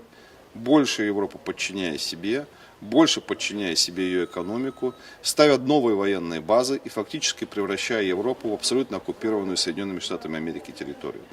Поэтому США, хотя сейчас и все говорят о том, что США теряют Украину, в известном смысле может быть. Но, тем не менее, США многие свои стратегические цели обеспечили. Они обеспечили ослабление Европы, они демонизировали Россию. В глазах западного обывателя они формировали дальше образ врага из нашей страны.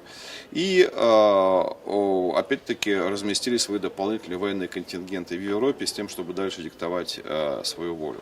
Поэтому Европа в этой ситуации проигравшая сторона.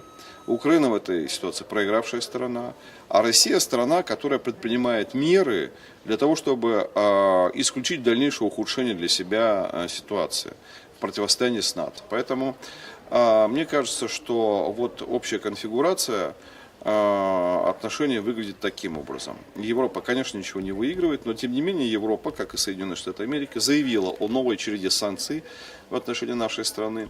Я считаю, что ресурс санкционного давления со стороны Запада серьезно ограничен. Многие санкции, которые они уже могли ввести, они ввели. Россия от этого не перестала существовать, хотя им бы это очень хотелось. Мы только что говорили о том, что Украину Запад рассматривал как разменную монету. Запад не собирается во имя Украины воевать. Во имя Украины Запад готов из России формировать в глазах западного обывателя образ врага. Это даст западным политикам, например, возможность увеличивать военные бюджеты и лоббировать интересы военно-промышленного комплекса своего. Это понятно, это факт. This is a very, crucial moment for Ukraine, especially when the Russian government recognized the two republics as an independent state in the eastern part of Ukraine. I think this is actually a result of the competition between Russia and the United States, and the Ukraine leaders actually also played a very important role in such tension. For example, Ukraine President Zelensky just had changed his mind early last year when President Biden took the office as the President of the United States, and he would like to get the United States and some other Western countries be involved in the dispute in eastern Ukraine and in Crimea with Russia. So this is actually a result of the competition between two major powers, and also a result of the policy taken by Ukraine government. And at this moment, I'm sure Zelensky, the Ukraine president, has already realized the importance not to take sides with any major power in such a game. So this is actually a very serious situation in Ukraine. And for the peace and stability, I'm sure Ukraine leaders should take a very, balanced policy toward the United States and toward Russia. The U.S. concern is they want to meter out the sanctions on the theory that there'll be something left over to impose if there's actually more action by Putin, expansion of months and in recent years was trying to prevent Ukraine becoming an EU or NATO member. And just lastly, the US and its allies, President Joe Biden saying that they're going to continue their support for Ukraine's defense as they see it. And in the last few moments, Moscow has sent out a warning from the Kremlin saying that any countries who offer lethal weapons to the Ukrainian government, and if those are used against Russian forces, well then they will be responsible, suggesting that there could be even more violence and a further escalation of this war to come. Geopolitical, CGTN, Lviv. The UN General Assembly has held an emergency special session to address the Russia-Ukraine conflict. This is the first such emergency session in decades. Meanwhile, the United States has asked 12 Russian UN diplomats to leave the United States, citing engaging in espionage activities. Sarah Watton has more in New York.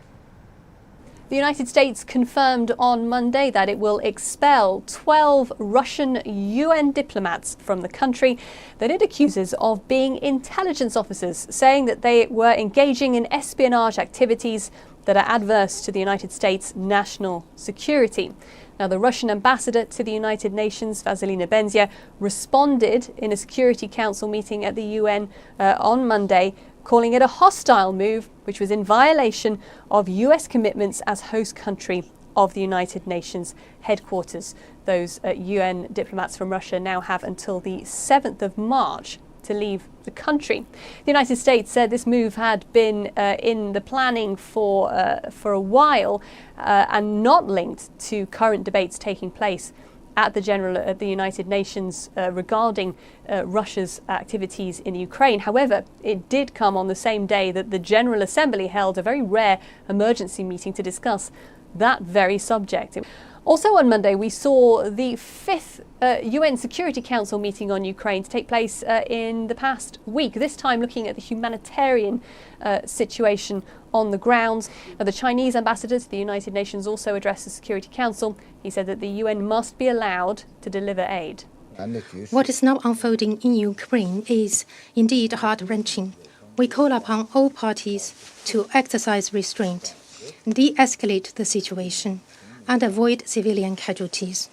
China supports the holding of direct dialogue between Russia and Ukraine, which is the ultimate way out of this crisis. The international community should provide favorable external conditions for dialogue and a political settlement, and avoid exacerbating the situation. The members of the Security Council are expected to take a vote on a resolution, the draft of which calls for an end to hostilities, protection of civilians, and safe access to humanitarian aid workers. Humanitarian issues are often an area where members of the Security Council are more likely to find common ground. However, you have to remember that Russia has the power to veto resolutions because it is a permanent member of the Security Council. It has already exercised that right recently on Friday, using it to block a resolution that criticised its actions in Ukraine. Analysts fully expect Russia to use that veto power again should the Security Council pass another resolution. Sarah Walton, CGTN, New York. French President Emmanuel Macron has called for a ceasefire in the Russian-Ukraine conflict. Speaking to Vladimir Putin by phone on Monday, Macron asked the Russian president to stop attacks against civilians and civilian infrastructure in Ukraine and to secure major roadways, especially the road from the south of Kyiv. Putin confirmed his willingness to make commitments on these 3 points, but he said the conflicts can only be solved when Russia's security concerns are addressed. After Monday's meeting, Russia says Moscow and Kyiv have found some points on which they may reach common ground through talks. That's as economic sanctions from the West began to take effect in Russia. Giles Gibson reports from Moscow. Well, after talks wrapped up on the border between Ukraine and Belarus, we saw the Russian side saying that we have found some points by which we can predict common positions. The Russians, though, the Kremlin, are saying that there is going to be another meeting with the Ukrainians, this time on the border between Belarus and Poland, although they haven't given us any confirmation yet as to a time or a day for that next round of talks. Meanwhile, we've seen Russian President Vladimir Putin going onto TV here in Russia, responding to economic sanctions that have come down from the West, describing the West as an empire of lies, and also with more reports of explosions in the Ukrainian capital, Kyiv. Also here in Russia, we are starting to see the shockwaves of economic sanctions that were unveiled by Western powers over the course of the weekend. The Russian ruble plunging by around 30% against the US dollar. The Russian central bank here in Moscow having to step in and take some extraordinary action to try and calm down some of this volatility we're seeing here in Russia, announcing that they are raising interest rates from 9.5% to 20%. And also some signs that ordinary Russians out on the streets are starting to feel some nervousness about these crippling economic sanctions being targeted at their economy. Over the last few days, there have been reports of long lines at ATMs and banks, Russians queuing up in cities such as Moscow and St. Petersburg, trying to get hold of some cash as the value of the Russian ruble plummets against the US dollar. Giles Gibson for CGTN, Moscow. Top U.S. General Mark Milley has met with NATO military leaders. The leaders discussed Russia's military operation in Ukraine as the U.S. says it will continue to bolster its efforts to better defend NATO allies. Meanwhile, a raft of new sanctions is being imposed by the EU on Russia. The bloc is closing its airspace to Russian airlines, funding weapons purchases to Ukraine, and sanctioning 26 more Russians, including senior officials and energy company leaders. Rebecca Button is in Brussels with more. The EU is stepping up its sanctions on Russia. It is rolling out some of the harshest possible measures, following appeals from Ukraine for much more to be done to limit Moscow's powers. These include the European Union's airspace being shut to Russian planes. We're proposing a prohibition on all Russian-owned, Russian-registered and Russian-controlled aircraft. These aircraft will no more be able to land in, take off, or overfly the territory of the European Union. This follows calls from Ukraine for much more help and tougher action on Moscow as it continues attacks and lives are lost. The EU has also banned the Russian central bank's transactions and frozen its assets, and certain Russian banks are being blocked from the SWIFT payment system. This move had previously met with some resistance among some EU member states due to the impact it will have on European Union countries' own transactions with Russia. But cutting off the Kremlin's access to finance is critical to limiting its ability to fund war. And the EU is targeting the Kremlin's media machine as it works towards blocking Russia Today and Sputnik. But it is the EU's plans to finance the purchase and delivery of weapons to Ukraine that officials are describing as a watershed moment. Putin war is not only against Ukraine. We need to understand the gravity of the situation for us, for the European, and for the global security. NATO, meanwhile, says its allies are stepping up support with air defence missiles and anti-tank weapons. Belarus will also be slapped with sanctions by the EU, given its role in supporting Russia's fighting in Ukraine. A Kremlin spokesperson has said that Moscow will retaliate over the sanctions targeting the aviation industry. Europe is preparing for the influx of millions of refugees, and the EU is easing asylum rules for them as Ukrainians continue to flee for their lives. Rebecca Bunden, CGTN, Brussels. Russia has banned airlines from 36 countries from its airspace in response to bans on its planes from European and Canadian airspace. Airlines will only be able to enter Russia airspace with a special permit, meaning flights will have to make long detours on some routes. Russian President Vladimir Putin has also signed a decree that introduces special economic measures regarding sanctions imposed by the West. Putin addressed these sanctions as he discussed the economy with top officials on Monday. I gathered you to speak on the economic and financial issues that we have been discussing with Prime Minister Mikhail Mishustin. Bearing in mind the sanctions that the Western community, as I call it in my speech, the empire of lies, is now trying to implement against our country. A UN official says the number of Ukrainian refugees have already exceeded 500,000 and continues to grow. Tens of thousands have been crossing the EU's eastern border with Ukraine each day into countries including Poland, Hungary, and Romania. NGOs and volunteers are working at border crossings to support arrivals. Lucy Hoff reports from eastern Hungary.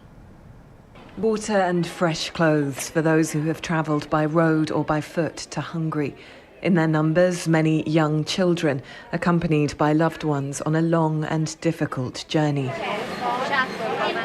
This is a makeshift rescue centre at the edge of the country's eastern border with Ukraine, providing refuge for those forced to flee the violence. Everybody is afraid. They're fleeing from the war. The whole village, the kids, everyone. We'd like to go back eventually to the town where we were born. The team here is made up of NGOs and volunteers. Josef and his wife Nora live in Switzerland, but drove to the border with donations of basic supplies. This is a small sign of solidarity. We condemn it very strongly. Such an aggression can happen in the 21st century. This is unbelievable. As we are human and benevolent, we are helping others. Others have driven from the Hungarian capital Budapest to offer free transport to those continuing their journey. Marcus is one of them.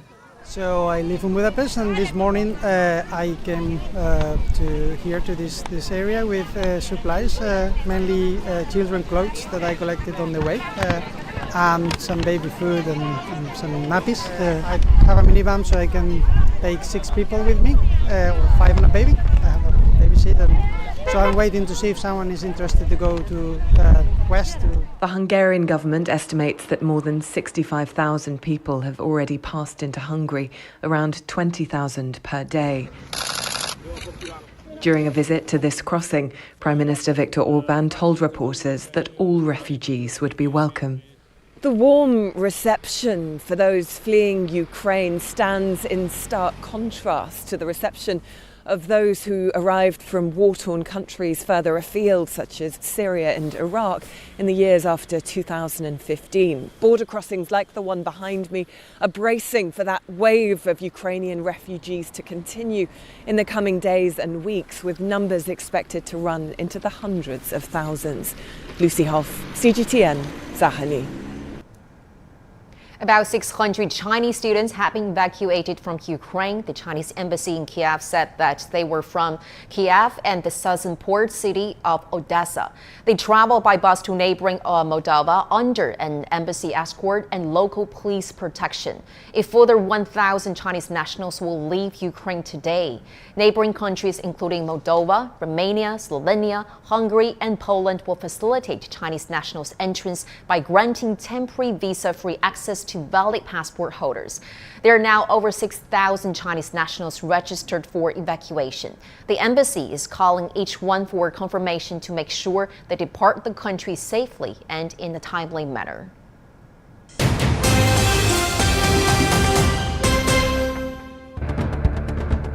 Events have consequences. Words. This is a very crucial moment for Ukraine, especially when the Russian government recognized the two republics as an independent state in the eastern part of Ukraine.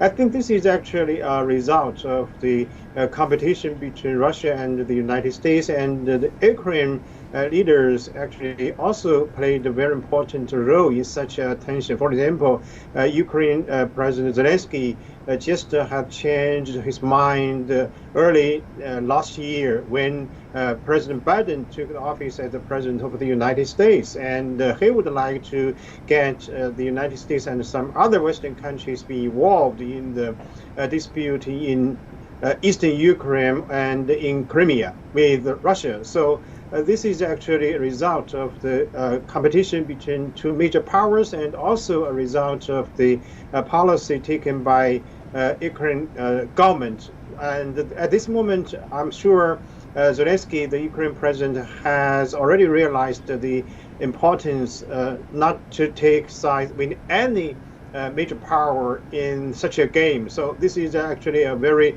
serious situation in Ukraine. And for the peace and stability, I'm sure Ukraine leaders should take a very, balanced policy toward the United States and toward Russia. The U.S. concern is they want to meter out the sanctions on the theory that there'll be something left over to impose if there's actually more action by Putin, expansion of number of troops coming in, expansion of the zone, etc. So how will the diplomatic dynamics between U.S. and Russia go on from this point? We know a summit has been cancelled, and even the meeting between Mr. Blinken and Mr. Lavrov was cancelled too. Well, quite frankly, the situation is unclear. It looks like Putin has committed to either a buffer state solution or getting the security guarantees that he wants, that NATO will not be on his doorstep. Until that is figured out by all sides, there's really not much to talk about. The U.S. was interested in a meeting simply to prevent any kind of action by Russia. That has already happened. Говорят, что наши уже в Харькове.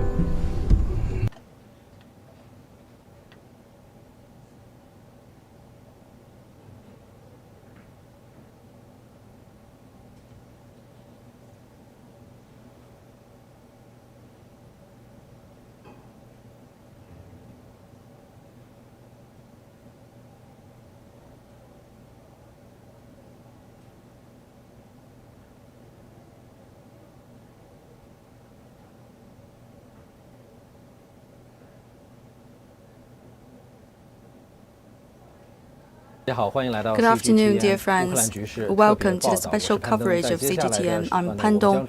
In the following 2 hours, we're about to put focus about the special military operation of the Russian troops in Ukraine.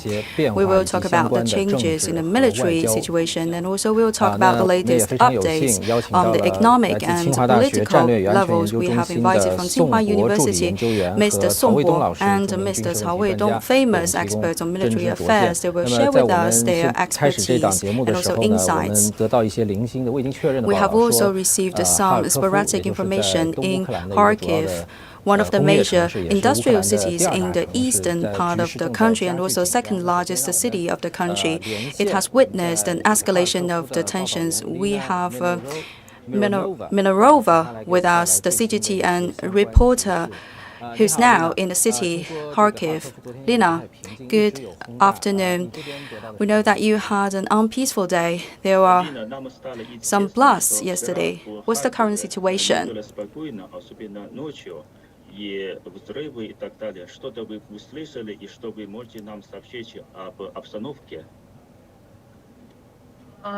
Да, добрый день всем. Мы практически не спали эту ночь. И вот сейчас тоже мне пришло сообщение о том, что в Харькове объявлена воздушная тревога.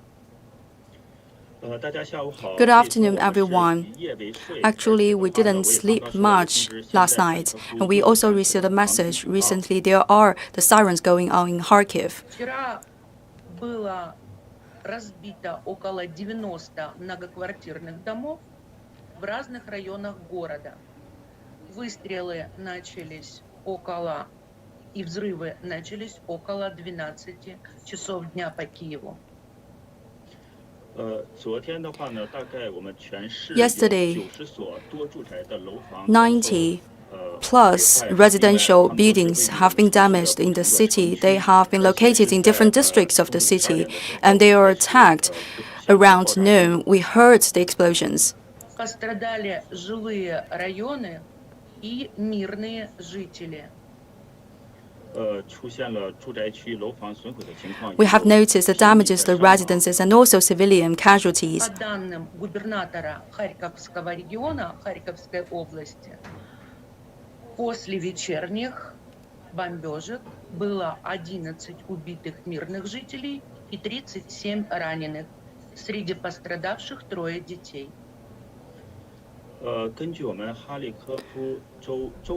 According to the head of the state of Kharkiv, last night, after the bombardment by 12 p.m., there are 11 civilian casualties, 37 civilians hurt, including children.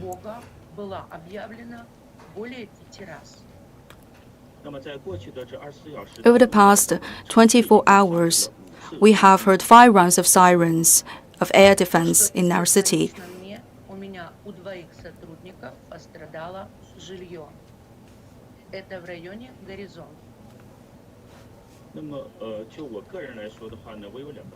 Personally, I have 2 colleagues living in the horizon residence.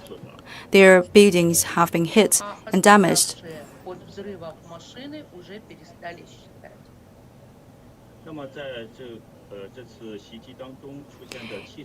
In these attacks, there are countless damages to the vehicles.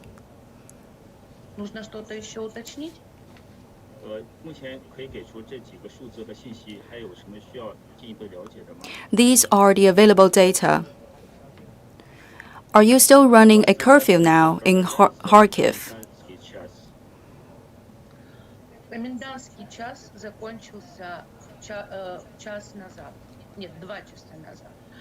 Комендантский час каждый день. Вчера он начался в 3 часа и закончился сегодня в 6 утра.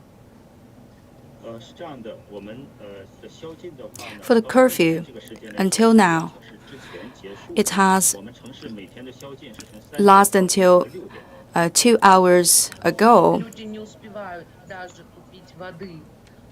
It's until 6 a.m. Через 2 часа после того, как закончился комендантский час, объявили опять воздушную тревогу. For our citizens, we believe that we don't have enough time. With that very shortened time of curfew, we even don't have enough time to buy water. Because 2 hours ago, we have closed the last round of curfew, and minutes later, we have heard the sirens.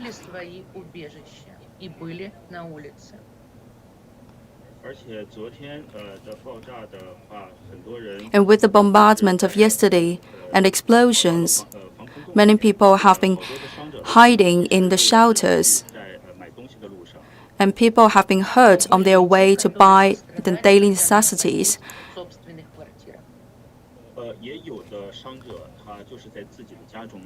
And some other people, they have been hurt in their own houses.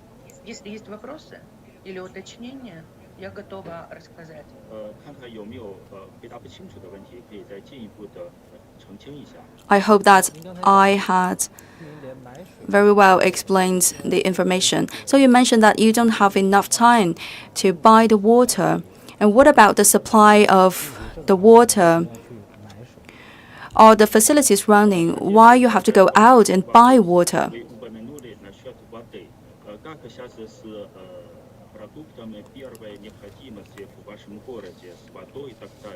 Люди обязательно надо было выйти на улицу для покупки воды и еще как с инфраструктурой, общественным транспортом и так далее. Общественный транспорт не ходит уже несколько дней. Метро работает как убежище. Там люди находятся постоянно, поезда там не ходят. Движение трамваев, троллейбусов и автобусов прекращено более 2 суток в связи с опасностью. First of all, I'd like to talk about transportation infrastructure in our city. We have suspended operation of the subways, but infrastructure has been used as the air defense shelter. And the tramway has been suspended 2 days ago. Ground transportation can be considered really dangerous.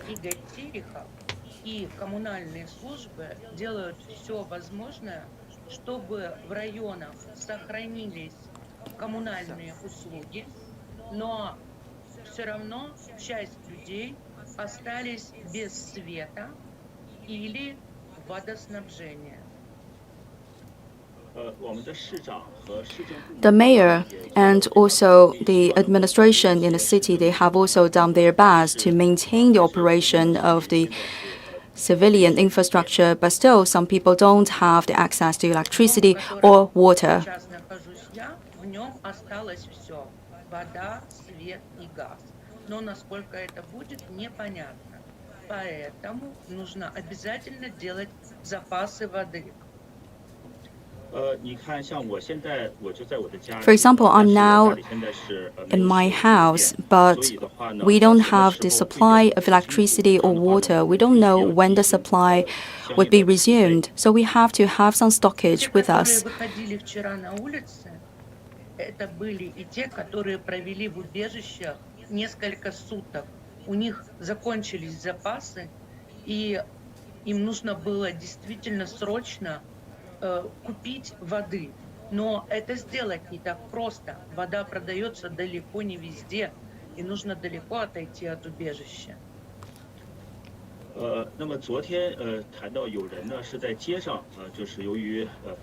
Yesterday, some people are hurt on the ground because they've been hiding inside the shelter where there's no enough reserved water, no storage of the water, so they are obliged to go outside and move to the ground and find a shop to buy water. However, it's not every shop that can give you the product. Sometimes you have to find some place to have the water.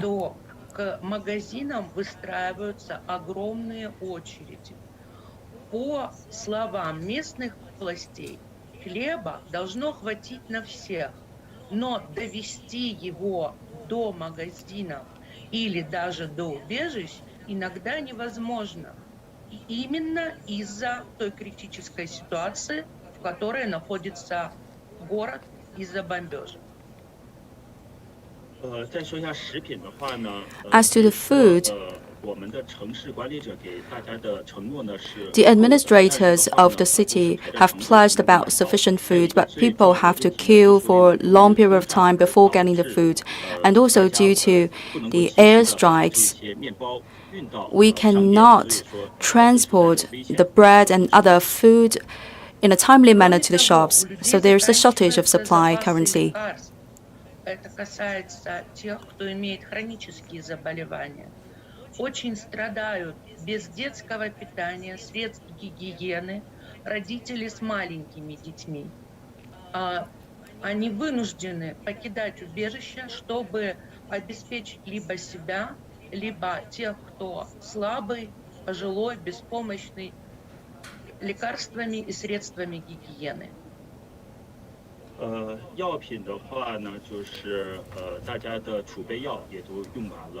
the medicals, we don't have enough drugs in storage. And people who are in need, they also to get out of the shelter in order to buy the product and other hygiene products for the ladies. They also have to go out for the shopping. И принести в каждый подвал то, что нужно людям там.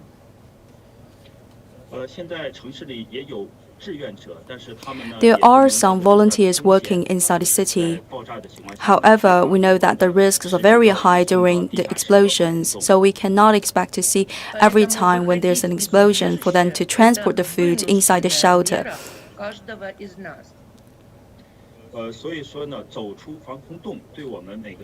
So to get out of the shelter, we are obliged to do so sometimes. We don't have other choices. So do you have further questions?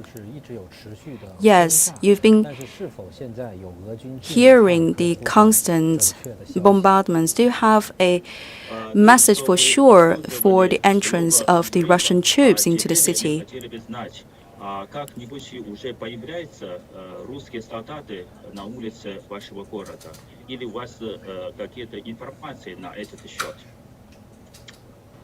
То, что касается моего района, там, где я живу, то сюда, именно к моему дому, еще не подъезжала техника и солдаты с опознавательными знаками каких-то других армий, кроме украинской. Но те мои друзья, коллеги, родственники, которые живут в других районах, регулярно мне сообщают об этом.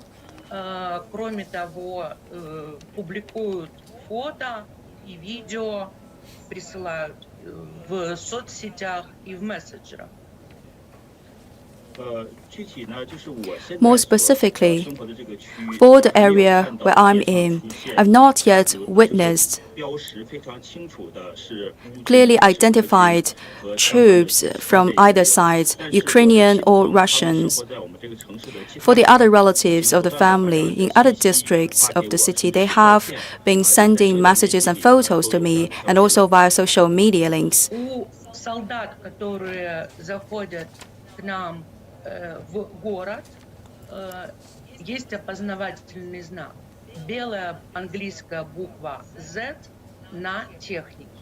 Именно по этому знаку узнают тех, кто пришел в город завоевывать его.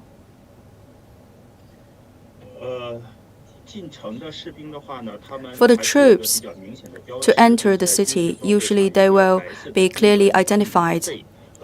There will be a black letter in English Z on the outer surface of the vehicle. Областная прокуратура возбудила уже несколько уголовных дел по отношению к гражданам Российской Федерации, которые незаконно проникли на территорию Харькова для того, чтобы участвовать здесь в смене власти и режима. For the local law enforcement department, there are already cases created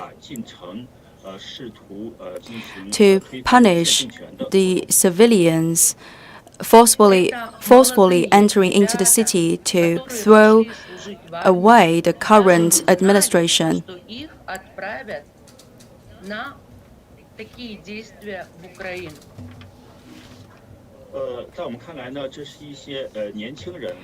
The majority of these people, they are younger generation people. They've never expected that they would be sent to Ukraine one day for the operation. Do you have further questions, please? We've talked about the Russian troops. And what about the Ukrainian troops? Is there already the military deployment for defense, or are they just staying on the outskirts?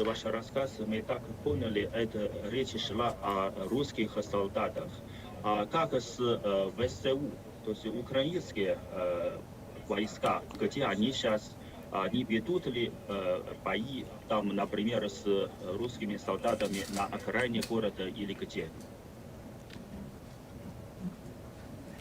Коллеги, то, что касается ВСУ, украинской армии, они постоянно на обороне.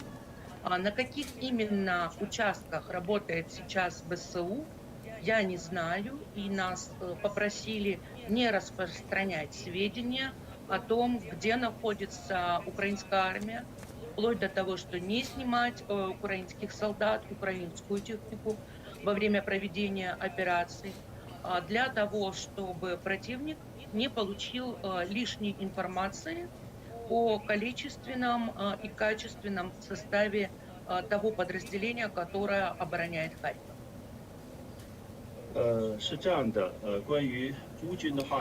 Well, as to the Ukrainian troops, we call them the Ukrainian armed forces. They've been fighting a defensive battle. For our ordinary people, it is already demanded by the authorities that we should take no photos on the troops and reveal any information about them, and we should not deliver the information about the exact number of the troops, soldiers, and also relevant information to the enemies.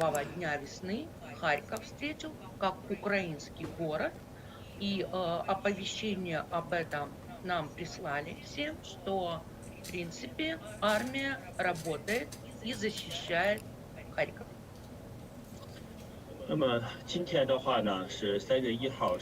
And today is the 1st of March. It's also the first day of spring for Ukrainians. We all received a message saying that our troops are protecting our country.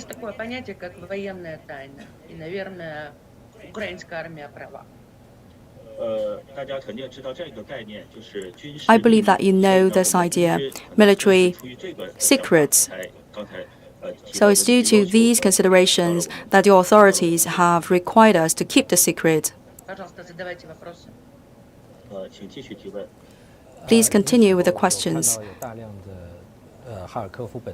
Have you noticed that the local civilians of the city Kharkiv flee in the city, because we are also witnessing the situation in Lviv? A lot of Ukrainians have first of all rushed to the city of Lviv in order to travel to the other neighboring countries. Have you noticed a lot of fleeing of people from the city of Kharkiv towards the other cities? Вы видите массовую эвакуацию граждан Украины из Харькова, из вашего города, или нет? Дело в том, что как мы вели интервью, репортаж на западе Украины, там уже появились такие граждане. Они сказали, что из Харькова готовы ехать из Украины, покинуть вашу страну в другие европейские страны. Смотрите, здесь, да, у меня есть информация по этому вопросу и очень подробная. Эвакуироваться из Харькова многие люди начали с первых минут тех критических военных действий, которые начались. То есть уже 24 февраля выехать из города было крайне проблематично, потому что вереница машин ехала на запад страны в надежде пересечь границу.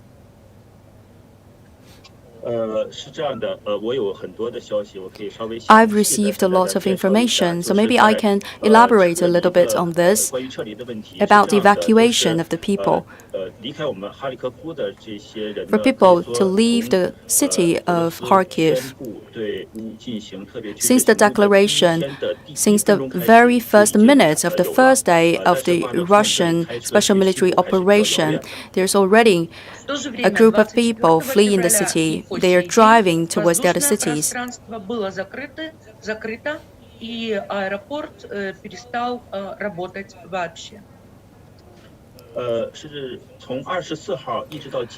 the 24th until today, the sky has been closed, so there's no way for people to take the flight.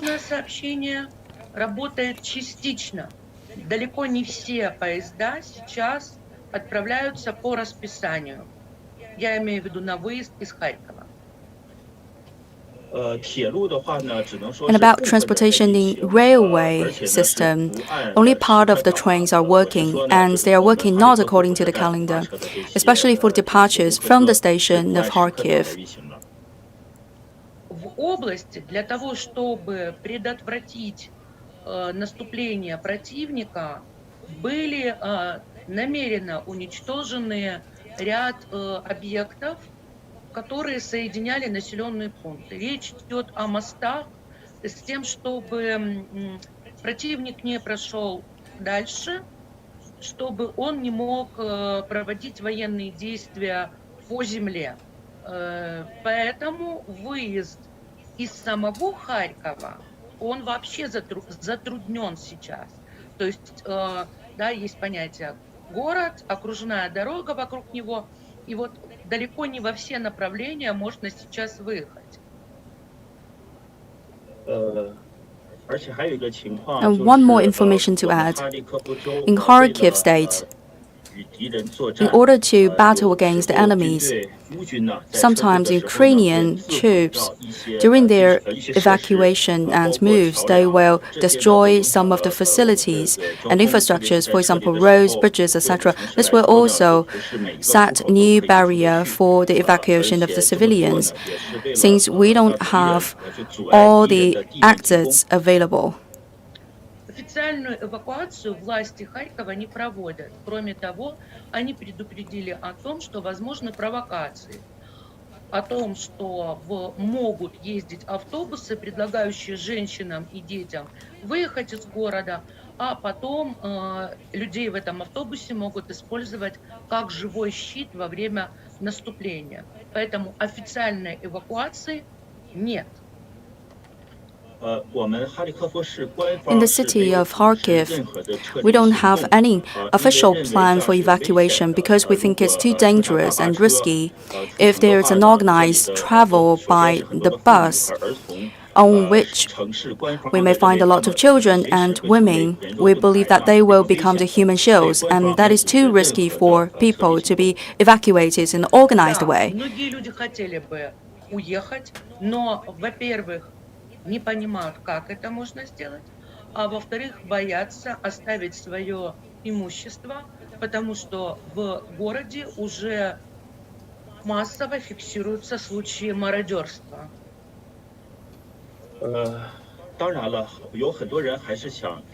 Of course, a lot of people would like to leave. But first of all, they don't know where's the way out. And secondly, a lot of people cannot afford to abandon their belongings. There are robberies already inside the city. Не имея ничего, это для многих очень страшный путь в никуда. Вот как бы в принципе поэтому, наверное, поэтому пешком к границам никто не идет.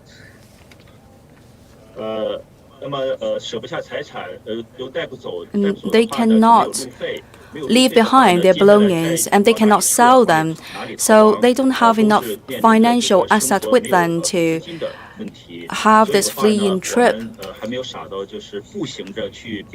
So they cannot just pick the road up on foot. We are not that silly. Но пока непонятно как.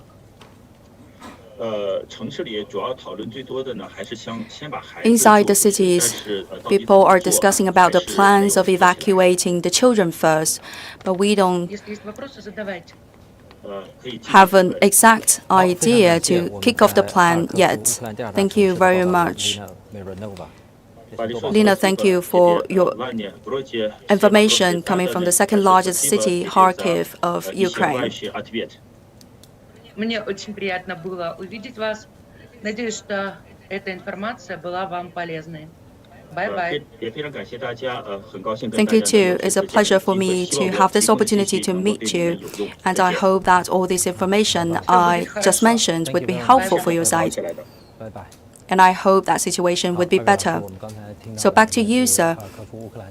Just now, we've heard from our reporter of CGTN from the second largest city of Ukraine, Kharkiv.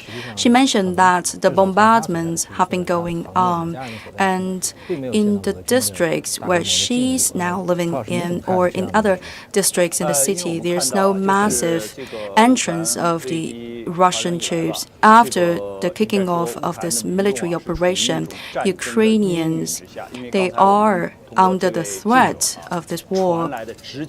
According to this direct first-hand information from the ordinary people living there, their life has been totally disturbed. Even for the fresh water, for the bottled water, they don't know where to buy.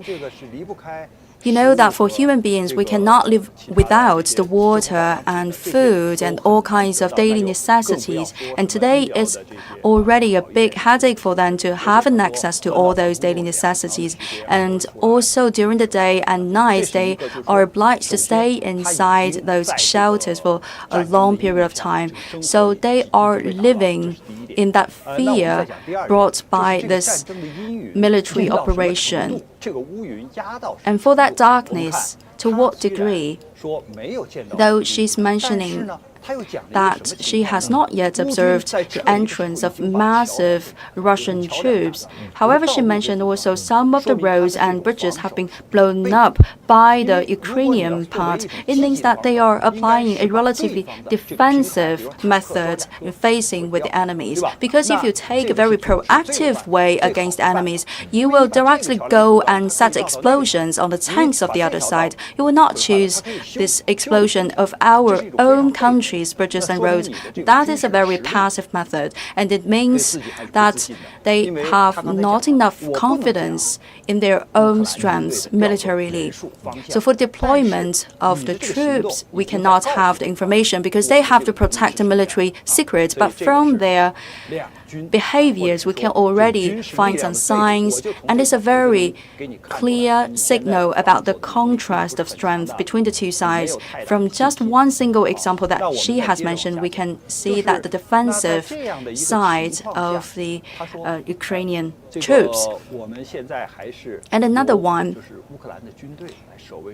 is that local people mention that still the city is under the protection of the Ukrainian troops, but I believe that it's not that powerful. And also for the logistics, you know that there is always a huge density and concentration of the population. What about their clothing and shelters and food? Because you cannot ask the people to hide forever in those shelters. Just now, for our report, I noticed that she's not wearing the mask, but still there is this huge context of COVID-19. But now, compared to the entrance and the special military operation of the Russian troops, COVID-19 has already been downgraded to the second place as a concern for the people. And of course, against such a background, for the treatment in hospitals and also for the containment measures against COVID-19, that is not the number one priority for people to worry about. And you can imagine the damages to this population. And a lot of people, they cannot afford to leave the city. Their cars are there, their houses are there in the city. So once they flee the city, how can they live on without all those belongings? Currently, if we can succeed with a ceasefire, if there's a successful result coming out from the negotiation table, then that will be the best case and news for the ordinary people. So according to you, the Russian troops, they are actually creating the pressure by increasing this military actions against the Ukrainian side. Yes, we can have different methods in the battlefield to fight the majority of the troops. For example, tanks against tanks, armored vehicles against armored vehicles, and by the encirclement of the city, and also to eliminate the strongest part of the troops. And the second option is to occupy the land.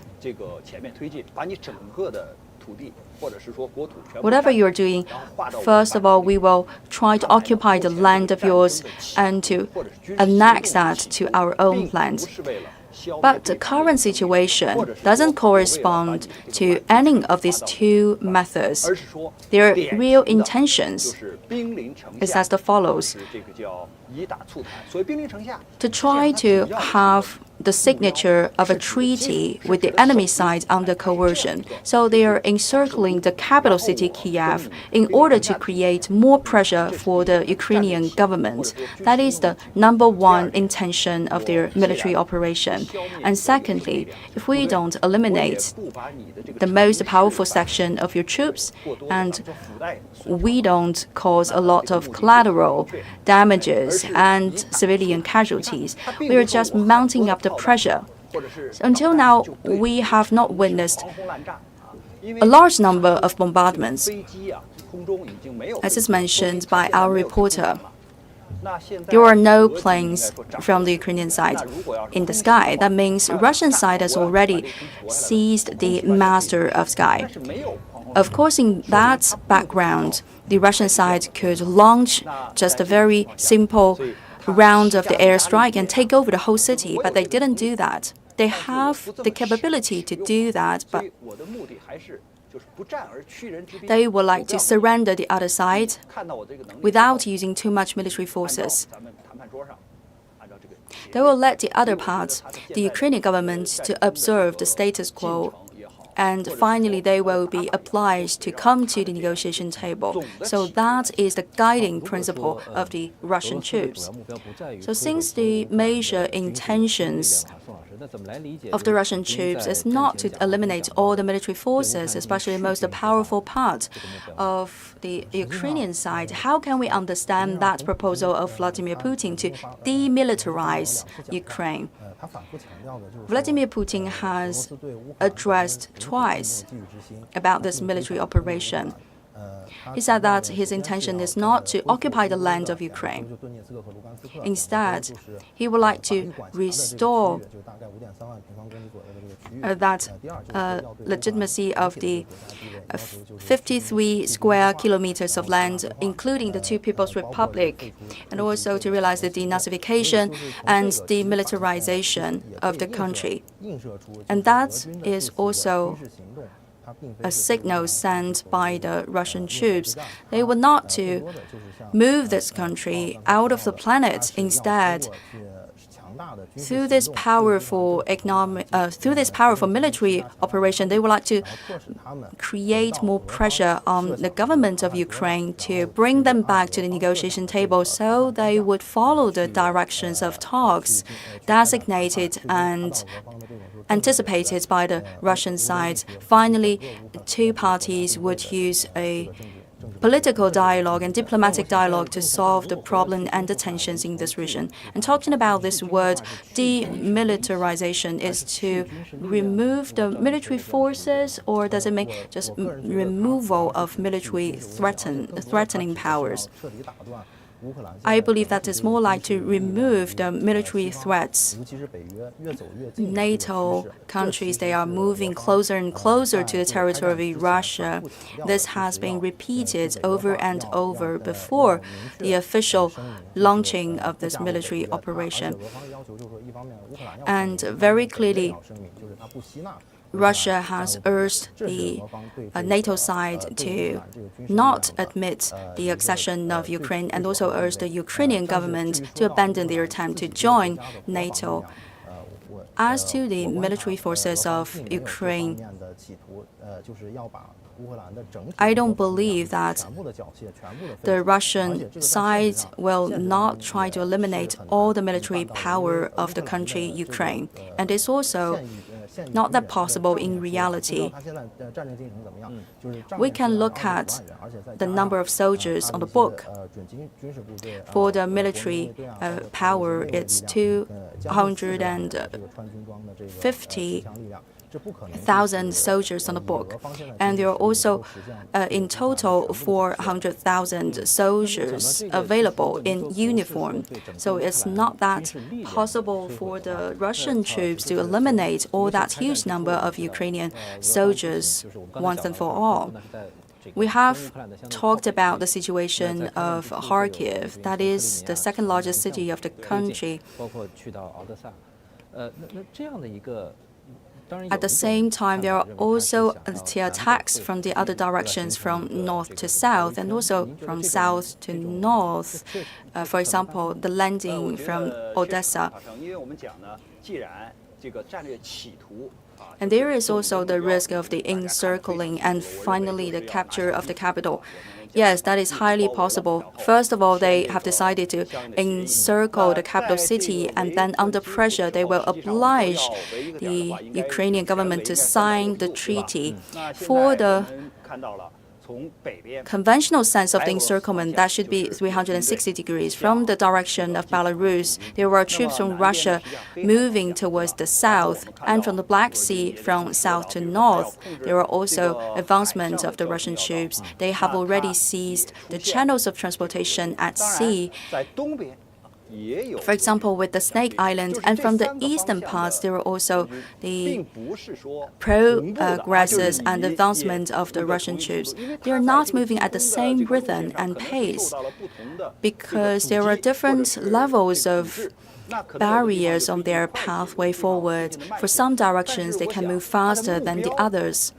But for the final goal, it's not to occupy the areas they have passed through. The final destination is the capital city, Kyiv. So obviously, they would like to encircle Kyiv or the other major cities. That is their major military operation goal.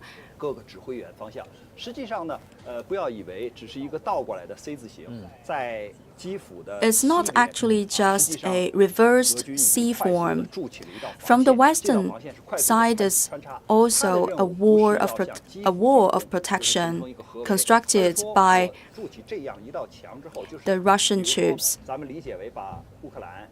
It's like a fence.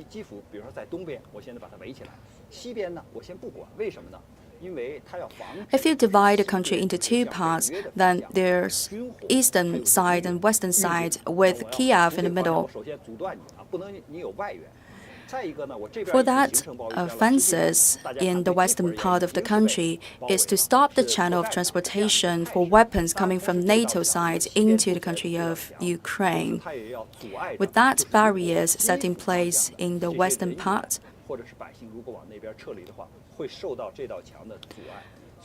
and they can also stop the further fleeing of the civilians from Kyiv towards the western side.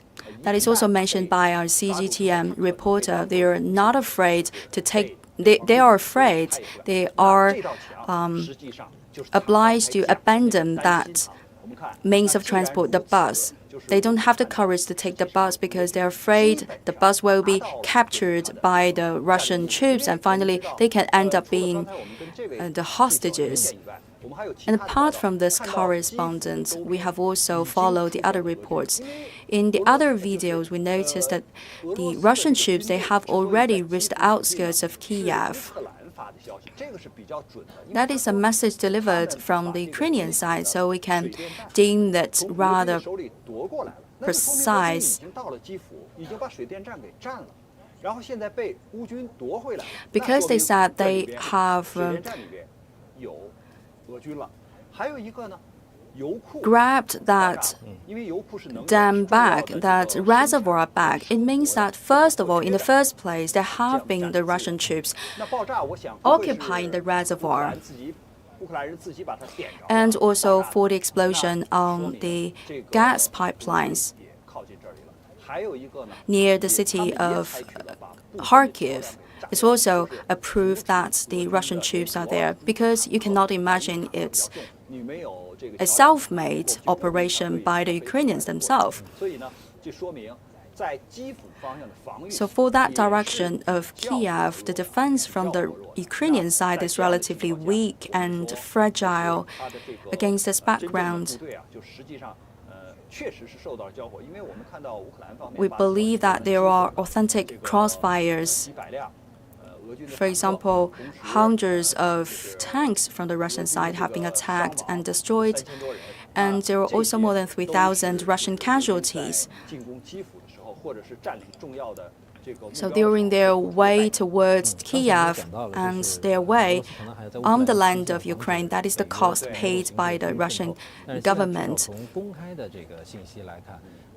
According to the open information, NATO is ensuring military equipment for Ukraine, and Ukraine has also said they could hire some mercenaries.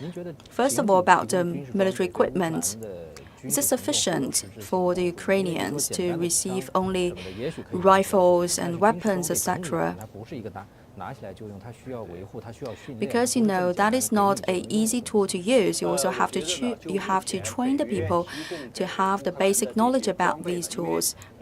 For the weapons and military equipment offered by NATO countries, I know that previously Germany was offering only battlefield hospitals and also the helmets. But since it's not that useful, according to the opinion of the Ukrainian government, they have changed the plan and they offered hundreds of 1,000 bazooka and 500 surface-to-air missiles. So we can see the influence of that increase of offer from Germany and the other NATO countries. That is like adding oil to the flames. If there is a further transfer and distribution of weapons from NATO countries to the Ukrainian side, that will hype up the tension continuously, and this will also add up extra barriers to the successful holding and organization of those talks. Because currently we don't want any more weapons, we want more talks. And secondly, at this current moment, it's really hard for the NATO countries to get the weapons inside the country. Just now we have mentioned that Kyiv has been encircled by the Russian troops in a reversed C shape. It's already impossible for the NATO countries to send the troops through the airway or through the sea, because the master of the sea and the sky is already under control of Russian government. And for the land forces, the transportation routes on the ground is also being blocked by the fences in the western areas established by the Russian troops. And third question to ask, is it a tool easy to use or not? Actually, the answer is negative. It's not like a camera for the dummies. It's not like an easy tool for any ordinary people to manipulate. For example, for the missile, for the rifle guns, it's so hard for an untrained, unprofessional person to aim those moving targets. And also for the armored vehicles, those are advanced modern weapons. Ordinary people without training, they cannot manipulate it. And for the Russian troops, they have thousands of tanks on the ground. Does the Ukrainian side have enough soldiers on the side to attack those tanks? That is also a question mark to put there. We also have other commentator.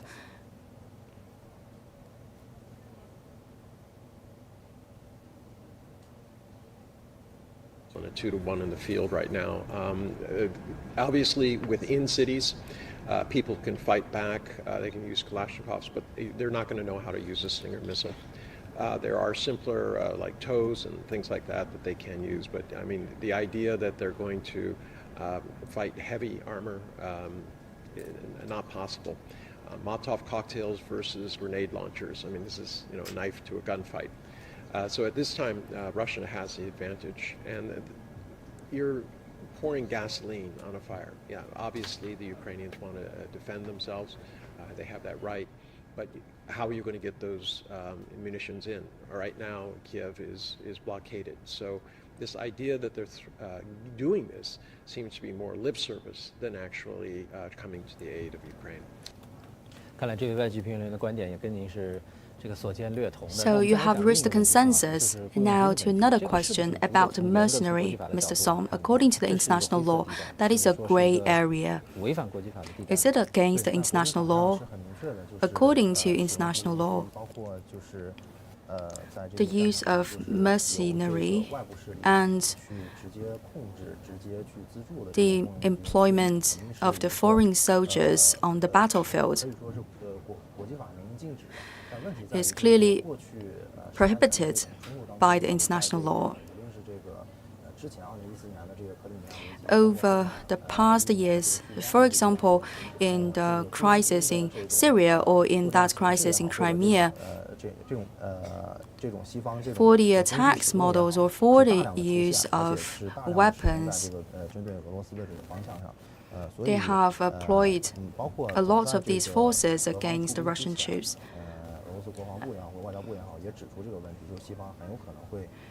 And before this military special operation, the officials from the Ministry of Defense of Russian side has pointed out that it's possible for the Western power to apply the mercenaries because the status quo is changing so fast. Especially in the first few days, the attacking directions by the Russian troops came out of expectation and anticipation of the Western powers. We don't have a lot of reports about mercenary, but I believe that gradually we can see more signs because neighboring countries of Ukraine, they are recruiting the soldiers, and for Ukraine, they have clearly been inviting the foreign volunteers and soldiers and veterans to join their troops, and later on there will be more outbreaks of conflicts. For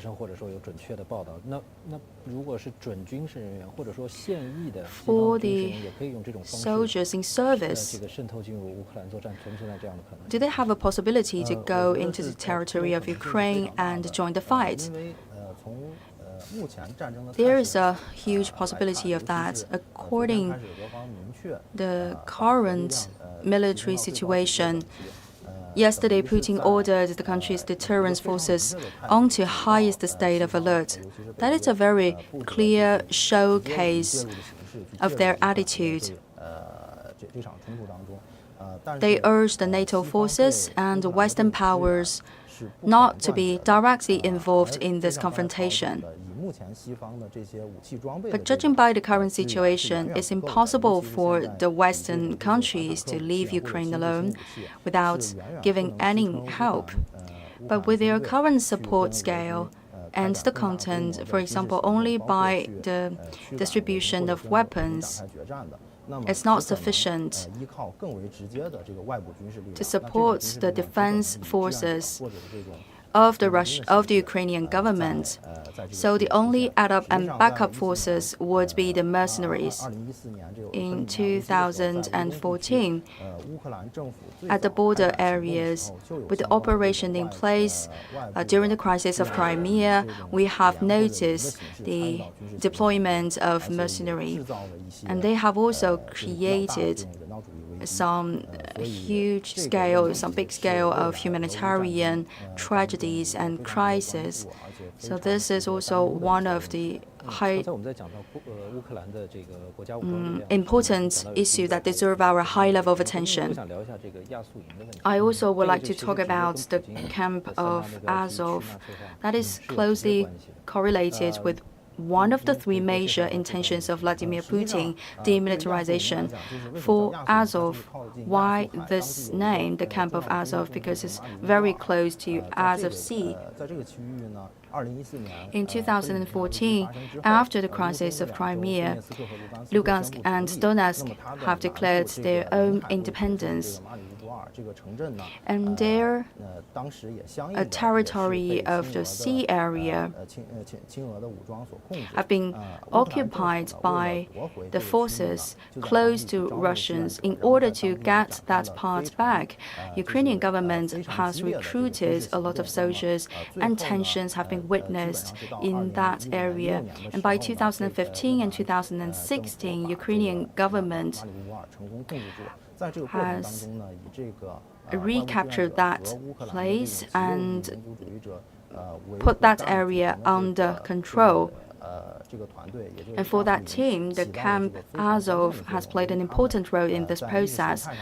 In ideology, they're upholding the spirit of Nazi, and they are also bragging about the nationalism of Ukraine. They are very firm in fighting, and they are very brave soldiers. They could be really cruel in the fightings, and very successfully they have seized this area. And also this is an event which has made the camp of Azov very famous in the world. For that area, Mariupol It has become, once again, the focus of our attention and also a key area to seize for the current battles. An existence of this Azov team would create a lot of headaches for the Russian troops. Recently, there are reports coming out. Russian troops have also mobilized the Chechen troops to have the face-to-face confrontation with the Azov camp. So they have this elite group of the Chechen soldiers against the elite group of soldiers Azov from the Ukrainian side. And what's your take, Mr. Zhang? When we look at their equipment and the manipulation is at a very high level of professionalism. So for that team of Azov, it's of no comparison. It's quite exceptional. They have a supreme level of battling. Imagine civilians or ordinary people, they use the same weapons as the camp or the team of Azov. The result of the battling would be quite different. Imagine there is a football match. One team is composed of professional players, the other team composed of ordinary people without any professional trainings.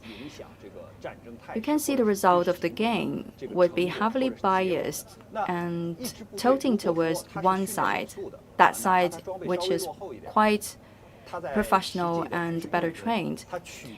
One other thing is that logistics system is also very important for a temporarily organized team. First of all, the match of the people and the weapon is of crucial importance. Imagine a case, some people, they are employed for the mercenaries. They work for money. When there is the gunshot, maybe they will not rush to the front line to fight. They will try to save their life in the first place. And for the ordinary people, you can also imagine another possibility. When they get the distributed gun to them, they will not go to fight on the front line. They will become an extremist. And they are ordinary people, they are not soldiers. So they don't have this habit of listening to the order. Discipline is very important. Courage and discipline are the two key elements for a professional troop. And you can rarely find those two characteristics with the ordinary people. We can continue with a lot more talks about this eastern part of Ukraine. It can be said that the priority of the military operation, the focus would be shifted towards the capital city. But for the eastern side of the region, information related to that region is of limited amount compared to the information about the capital. There are also some opinions saying that there's a huge possibility about major outbreaks of confrontation in the eastern region. On day 2 of the special military operation, there's the message coming saying that the region where there's the Chernobyl nuclear plant has been seized by the Russian troops.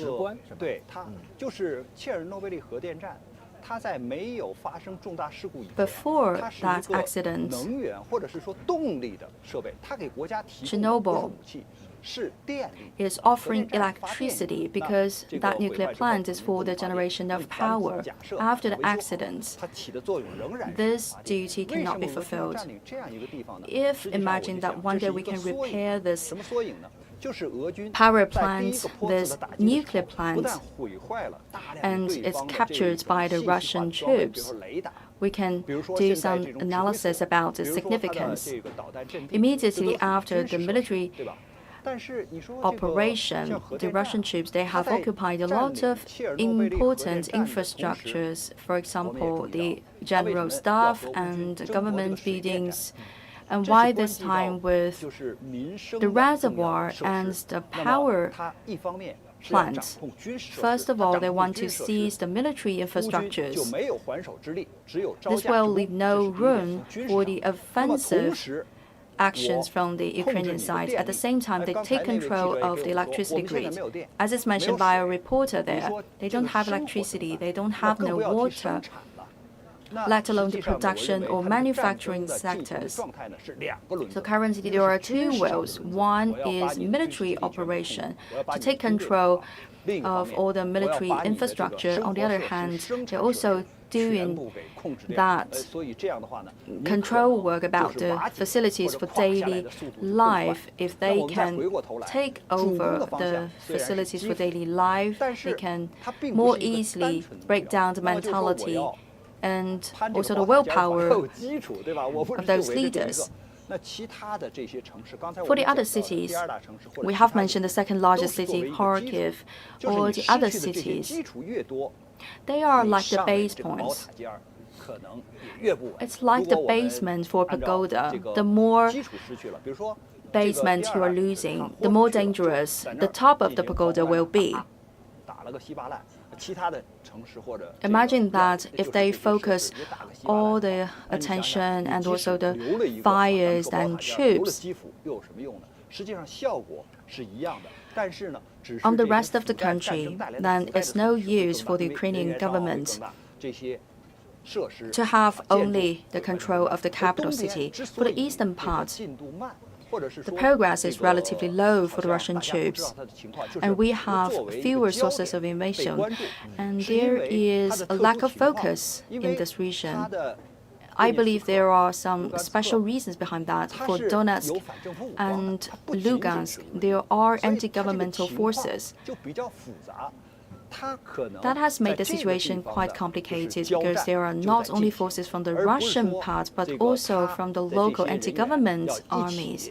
All these people, they will move towards the capital direction, and this place will be put under a diversity of constraints. If the troops are moving towards the east from the west,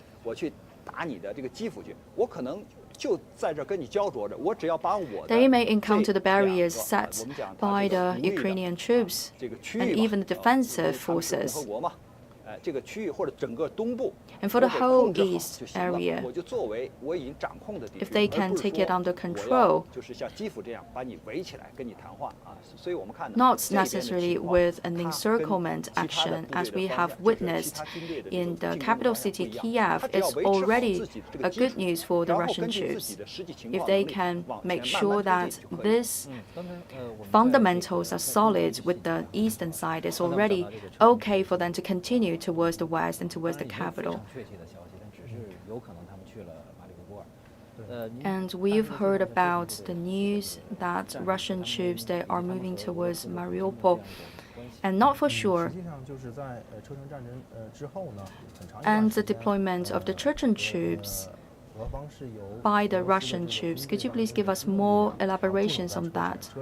There are some flexible forces, mobile forces of Russian government staying in the Chechen area. And for the Chechen area, they don't have their own troops. And the Chechen leaders, they have this admiration for Vladimir Putin, and they have also won confidence and trust from the Vladimir Putin's government. Currently, in the Republic of Chechen, they have a team of military forces of 40,000 to 50,000. They are responsible for the fight of anti-terrorism and also for the guarantee of stability. They cannot afford to send all their soldiers to the eastern side of Ukraine, but their military leaders, they will select the capable soldiers who are very courageous and who have demonstrated very strong willpower, because that is a huge advantage in the battles. Since 2008, and later on with the Crimea crisis and also the conflicts in Syria, that troop has become an elite troop for the Russian side. On the major hotspot issues, the Russian government has deployed this troop of Chechen for multiple times, and for you too, we know that we only have sporadic source of information about the progress on the battlefield. At diplomatic level, a lot of fierce confrontation or the interaction. What's your take on this psychological fight and the cyber attack?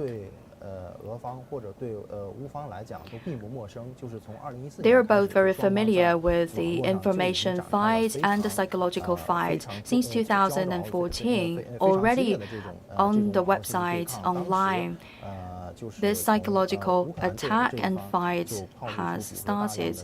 For example, from the side of Ukrainian government, they have created a lot of disinformation in order to smear the side of Russia. And later on, European authorities have calculated the total volume of this disinformation, and with the escalation of tensions between Russia and Ukraine, Russian sides have also upgraded their capacity of the fight in this psychological manner. For example, they have become more active in the social media. Right after the official launching of the special military operation, Russian side has also proactively released a lot of information. 8 years ago, the situation was still a bit different from today's.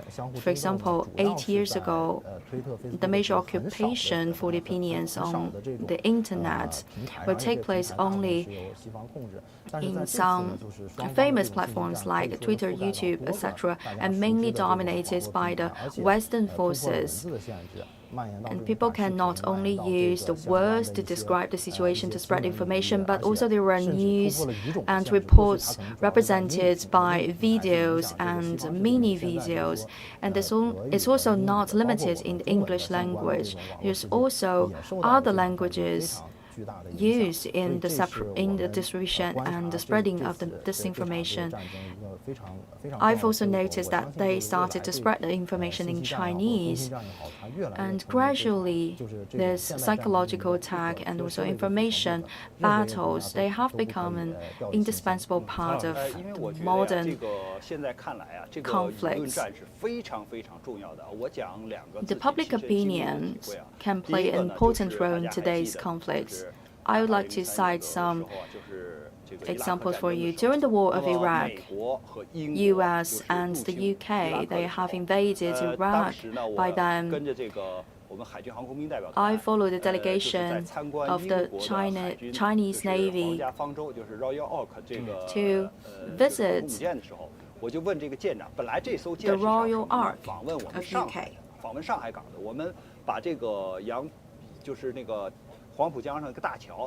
They are about to visit Shanghai, and we have also measured the height of the bridge. Later on, when we are on board, the leader of the fleet has mentioned that we cannot go to your place because we have to go to participate in the war of Iraq, because we believe that Saddam Hussein has a huge amount of the massive destructive weapons. That is the reason behind their participation in their participation, and they are fighting for peace. That is the message delivered by the chief of that fleet. And when our delegation of Navy students visiting the Royal Naval Forces in UK, there's an official of the National Defense receiving us. We have taken out a piece of newspaper. By then, there's the report about the so-called massive destructive weapon in Iraq. For example, that oil tank attached to the airplane has been considered as the massive destructive weapon. So we have raised the question. So you are lying to the public. It's actually, it has nothing to do with the massive destructive weapons. You cannot say that an oil tank attached to the airplane is a massive destructive weapon. And later on, according to the CIA, they have made a mistake about the judgment of that object. That is also the role played by the public opinion. This time again, we see the repeated history. Each side, for the Russia and for the Ukraine, they are guiding the public opinions. Either they are creating more fears for the possibility of the start of a third world war, or somebody says that it's a war of invasion. There are different kinds of opinions online. And some reports say that there is the elimination of 10,000 soldiers in a day, or how many planes have been hit down.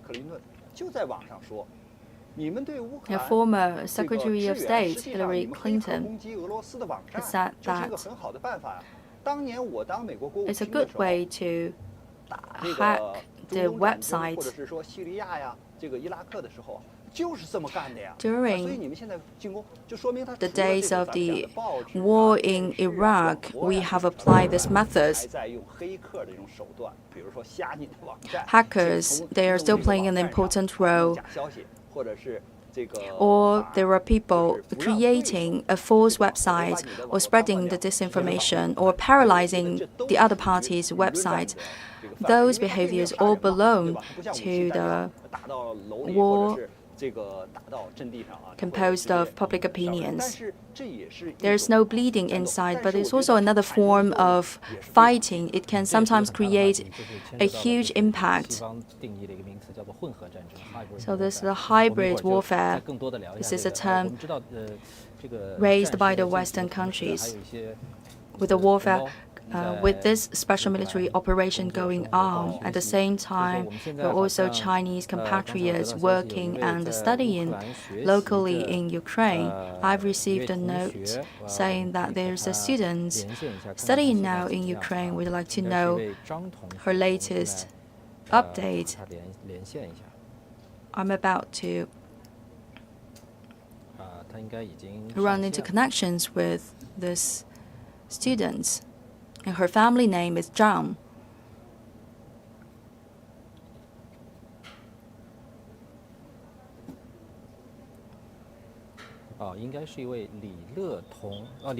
Sorry, the name is Li Tongle.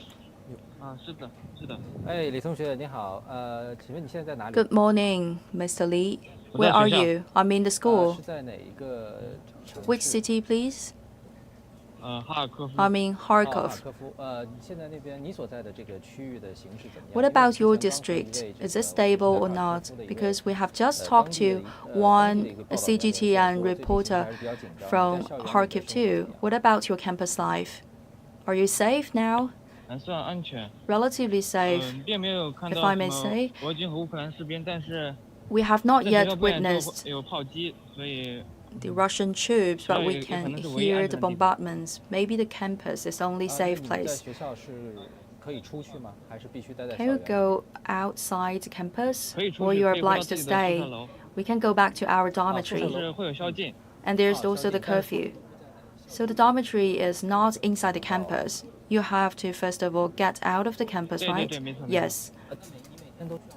So every day you have to make this shuttle between the campus yard and your dormitory. No, the lessons have been suspended, but still you can go to the school for further studies. Here we are at the campus only for recharging our phones and having some meals, and also for seeking shelters, because the lessons are all stopped. What about the supply of daily necessities? It's normal. We also are waiting for the remedies. Have you ever received a plan for evacuation, or do you have a plan for that? Yes, I have a plan for evacuation, but it's not yet kicked off. Yesterday I received a phone call. They said there's a plan for evacuation, but since I'm now in Kyiv, I still have to wait for some more time. Do you have a way out of the city? Yes, we can use the railway station, but still, the priority would be given to the local people. Our foreigners like us, we have to wait. Do you have a lot of classmates and schoolmates with you who are also Chinese? What's their plan? Some of them would like to stay here. They also would like to wait until the end of this military operation to continue with their studies. And some other people, they are so afraid, so they would like to leave the country as soon as possible. What about your plan? I have to wait for the announcement of the embassy. We cannot afford to take individual actions.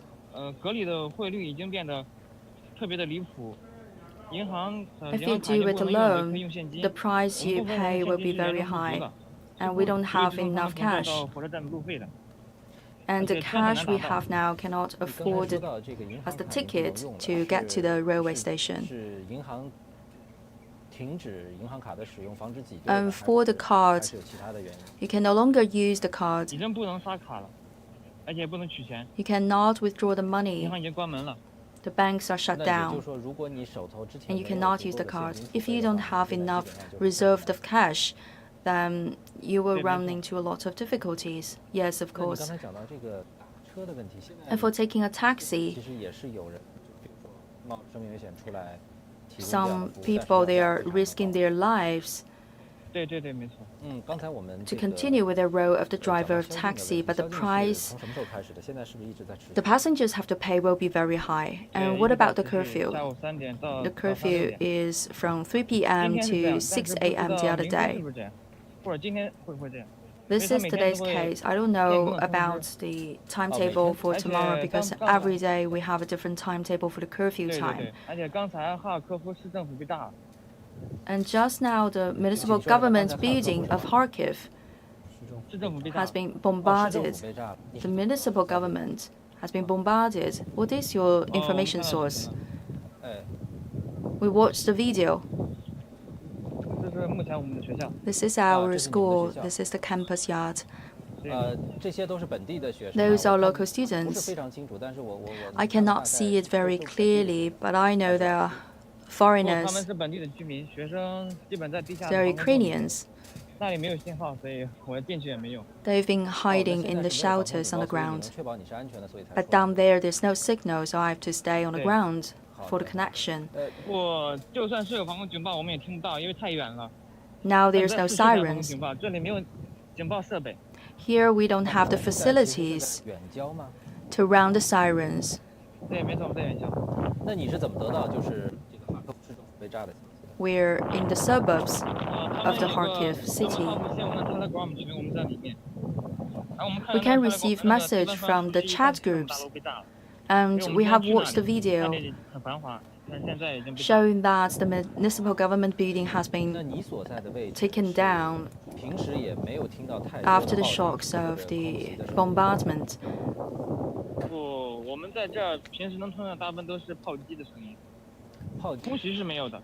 There's no airstrike, but we can hear from time to time the explosions. What about the school? Does the school organize any event to show you some techniques to protect yourself, some ways to save your lives?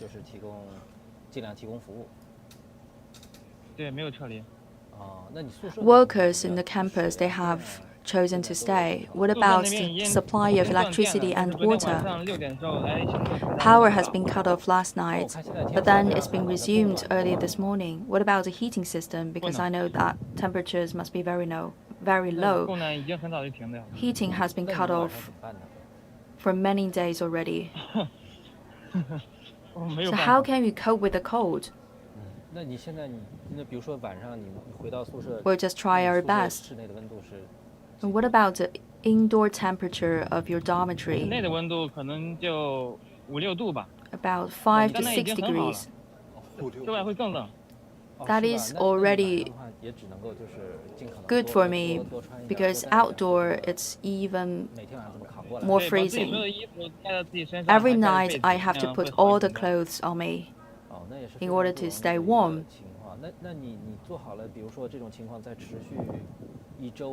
So, do you have any preparations in mind, since this operation cannot be put into an end really quickly? So I expect it to last for about 1 month. I have preparations for about 1 month. I really hope that the school would continue to give us more supplies of daily necessities. Other schools, supermarkets, and hospitals have been exploded. Even when there's the supermarket open, you don't have enough cash.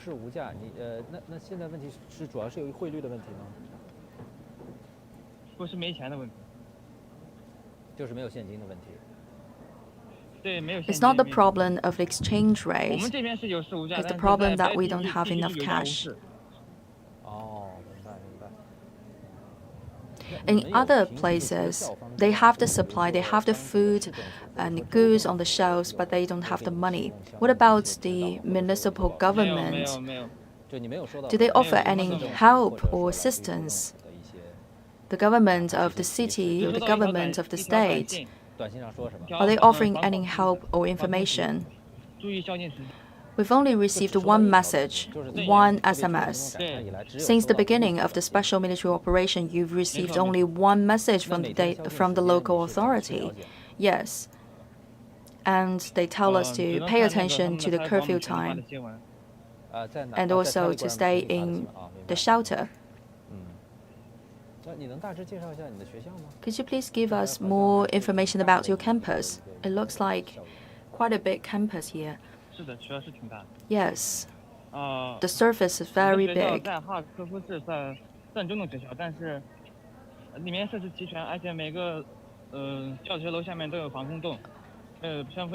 In the basement of each building, we can find a shelter. And we don't have a lot of belongings now placed in the classrooms. And dating back to the creation of the school, they have already in mind this idea of anti-airstrike and anti-war. We can also get our phones recharged in the campus. And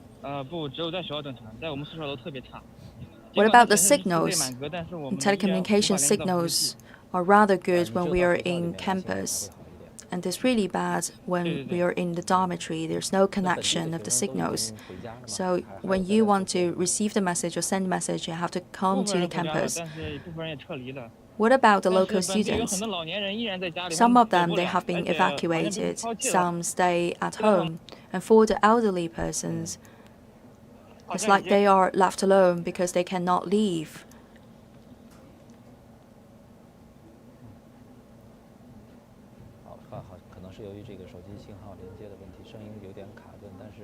So sometimes we cannot hear the voice due to the bad signals, but still we can see that this is a very large space of campus. And as is mentioned by the students, local people, they have left the campus, and Chinese students studying there,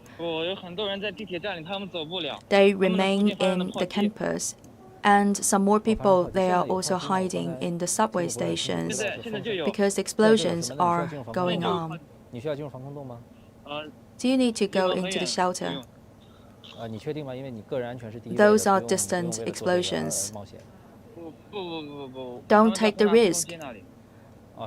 Your life is more important than this program.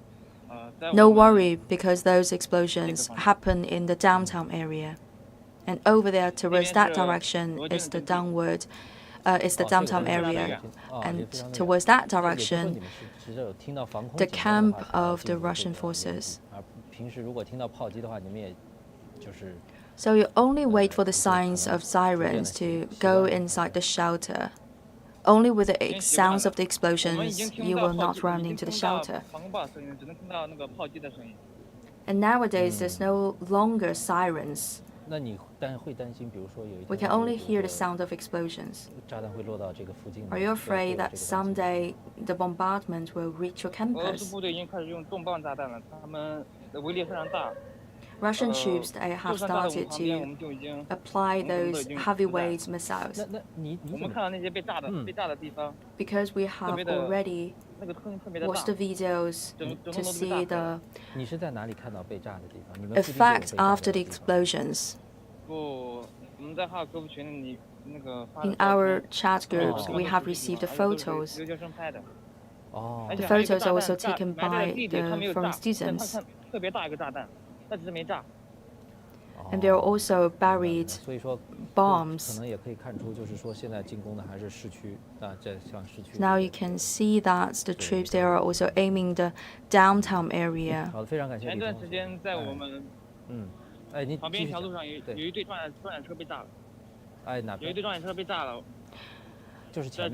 Earlier, there's an armored vehicle exploded over there by the side of the road. In our dormitory room, you can have a glance at it, but not here. In normal days, how many students are studying in the campus? About 10,000.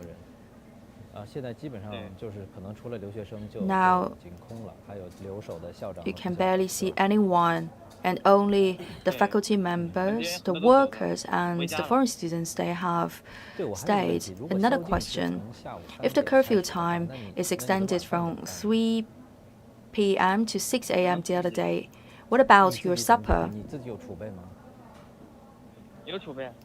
I will make the supper myself. I have some eggs, and I can make some pancakes. We also have the beef, because the temperature is freezing, so no worry for the conservation of the food. If you cook by yourselves for the dinner, how many days can you last with the food in storage? About a week. And I have to pay attention to the quantity I consume each meal.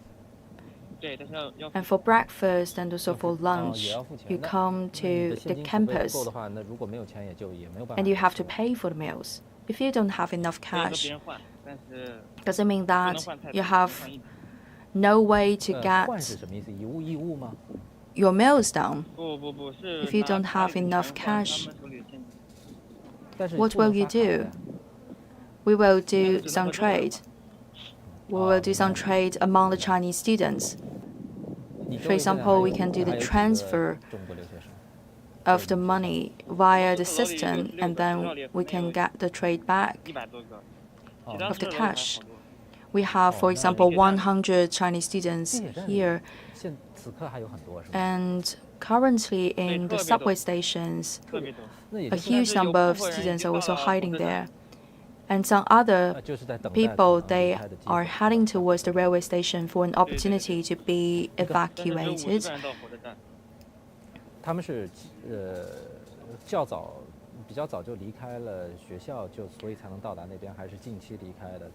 They could have this opportunity to reach the railway station because they have left the campus earlier, or due to other reasons, because they are closer to the railway station.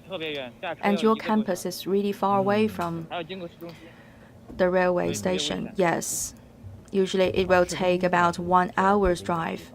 And in order to get to the railway station, you have to go through the downtown area. And one railway station, the Botanic Park, has been totally destroyed by the bombardments. And just now you've mentioned that there are lots of people waiting now inside the railway station. They will also stay there overnight. Yes. This situation has lasted for about 3 to 4 days. There are also some Chinese students there. As local governments provide them with basic equipment like food, water, and blankets, etc. For some districts, it's possible, but not so with everywhere else, because some of the areas have been blockaded. I've noticed that there are cars running inside the campus. Thank you very much, Mr. Li. I really hope that you could be finally successfully evacuated and stay safe. See you next time. So we've just heard from Li Tongle, a Chinese student studying in a campus in Ukraine, in Kyiv. And his campus is located on the outskirts in the suburb area of Kyiv city. Usually in normal days, there have been 10,000 students studying there. And the bombardments mainly took place in the downtown area. Let's get back to this topic of psychological war. When the Western powers talk about the Russian government, they will mention this hybrid wars. And what kind of new features have you witnessed in this current situation? For this hybrid warfare, this is a term applied by and defined by the Western scholars. Actually, I believe it's a relatively precise word to describe the features of the military operations of Russian troops. However, this is a tactic applied also by the US troops and Western troops. So sometimes you can see that the Russian government, they are also criticizing the US government because they think that it's not an invention and application by their own side. For this hybrid war, it's also part of the information war. This word, hybrid warfare, has become a tool of the web attacks because they are using this word to smear the other side.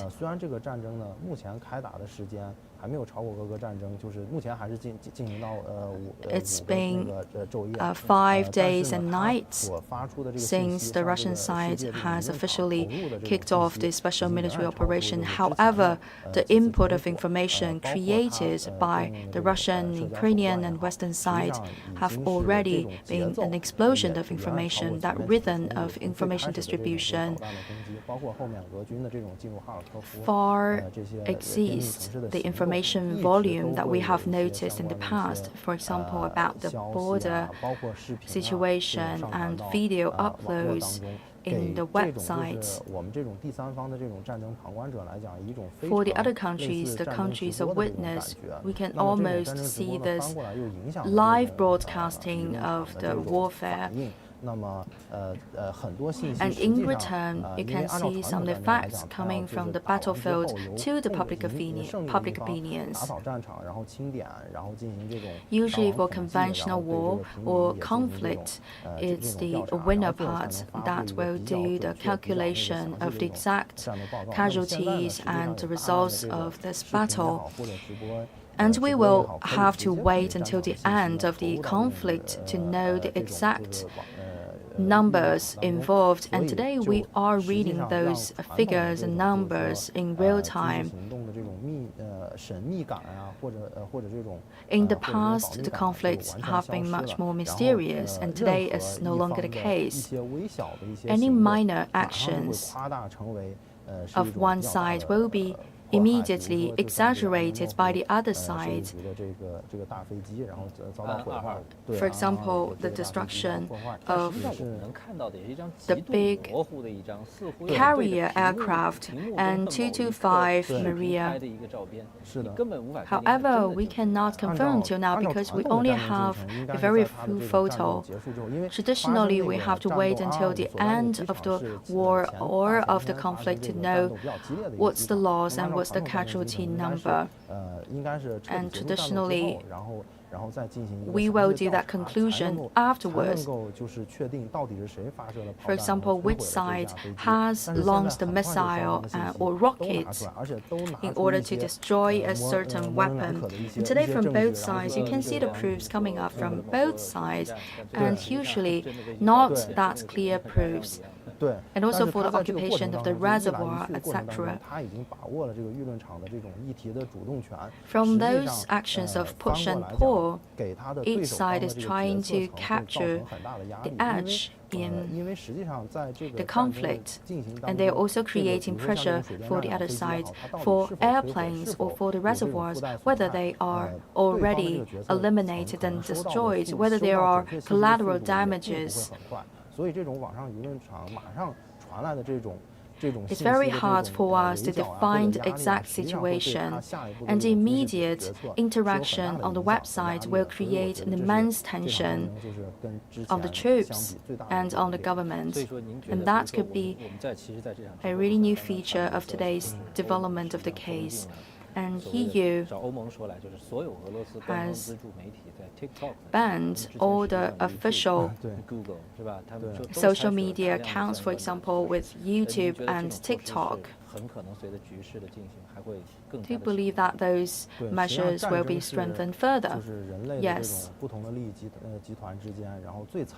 Because the wars, they are the symbols of the most cruel contradictions and conflicts between or among the countries. In the past, we believe that internet is a place for everyone to enjoy an equal treatment and to have an equal access to information. However, this has become a tool of the parties involved in the wars to manipulate the public opinions, and they can also resort to the barbaric measures to occupy the mind of the other side and also to take over the public opinions. They don't have a second thought, not worried whether their actions now are inconsistent or in correspondence with the prescriptions of the international law. They just would like to use it as a tool to facilitate their undertakings in the battlefield. What's your take about the current situation? We have talked about the information attack and also the psychological attack. For example, utilization of the disinformation. They use the fake news to hide their real intentions. For example, for that war of Iraq, they have proposed this excuse to protect the peace and also to take out the massive destructive weapons. And from that misinformation, disinformation, we can already read the signs. Just now we have the connection online with our students in real time, even though there's the time lag, there's the jet lag. But what kind of message could we conclude from the previous dialogue? First of all, we know that there's the first round of talks concluded between the Russian and Ukrainian delegation, but no tangible results have been yielded. But just now, he has delivered to us an information. He received a video showcasing the explosion of the municipal government building. Local students, they have taken the photos of the explosion on the municipal government building. Why there is the explosion on the municipal government building after the first round of talks? Because there are already the deployment of troops, they could be aiming at any target inside the city. And on the map, this municipal building has been clearly identified and pointed out on the map. Why they have to wait until this moment to bombard this monument? Why they didn't take the move right from the very beginning when they reached the suburbs of the city? Because currently, after the first round of talks, since there's no practical results coming out, Russian side would like to increase the tensions imposed on the side of Ukrainian government. That's why they have decided to explode the municipal government building. So that is the first piece of information we received from the previous talk with the students. And second, he said that he didn't witness any troops from Russia or Ukraine, but he said in the downtown area, the situation has become more risky. Local people and also some students, they have been hiding in the subway station. And the student, Mr. Lee, he's very clever. He has the food in storage, and he can control the amount of food he consumes every day in order not to starve. But even though with this careful calculation, he could only guarantee the meals available for 1 week, but nobody could give you the promise that this attack would be concluded within a week. And he is rather young. What about the other age groups? What about the children? What about the elderly population? He has still 5 to 6 degrees Celsius people hiding inside the shelters and also in the subway stations. They're under a high level of mental tension, and they don't have enough to drink, they don't have enough to eat. That is also a huge challenge to the people now living inside the city. This information could also be used as a tool to fight against the other side. Now he has this piece of video. They have bombarded the municipal government building. What about the next target? Maybe the bombs are moving closer to the campus. His personal plan has also been stopped and suspended because he has no money to move to the railway station. He has abandoned his individual evacuation plan. In order to get to the railway station, first of all, he has to take the risk to pass by the downtown area. And even when he has the chance to reach the railway station, can you guarantee that there's still a train waiting for you to get you away from the city? And do you have a ticket to get on board? And can you guarantee a seat on board? And sometimes it's the problem that you don't have enough cash. And even when you have the cash, you cannot guarantee there's the ticket available for you to buy. This will increase the fear among the people. And this news, of course, will be spread very quickly. How the government could handle this problem. The municipal government building has been taken down, and I believe that he has added that there is a railway station named Botanic Park. Around that area, there's no residents living there. So during the distribution of information, sometimes people will add up more fear inside the piece of information, because nobody can confirm certain information because there's no one on the spot to confirm that. This is also part of the information fight and public opinions fight. In the past, we don't have so many choices and channels of information. And today, we have the mobile phones, we have social media, and we have chat groups to receive the instant information feed, the feedback. Immediately, people can get informed, and this information can also be shared with outsiders, for example, us in another country. And for NATO authorities, they can also receive similar information. The US can also read the same piece of information. Now the situation has been changed and turned around. They will consider the new changes in the status quo in order to change their strategy. Will they continue to add up fuel into the flames, or will they shift their mindset and try to get back to the negotiation table as soon as possible? So all these symbols and message we can conclude from the information communication circle will also help to shift the directions. And Mr. Song, do you believe that the talks will help to turn around the situation, which is already very severe? And now what is clear for us is that both delegations, after the first round of talks, they will go back to their respective capital and report to their own leaders, and they will carry out further consultations in order to have the second round of talks. But I'm a little bit pessimistic now, because currently for this first round of talks, there's no big deal concluded, for example, about the ceasefire or the ceasefire deal to allow the evacuation plan to take place for the other countries. So current first round of talk didn't contribute to the containment of the special military operation. It will not change the tendency or the momentum of this attack.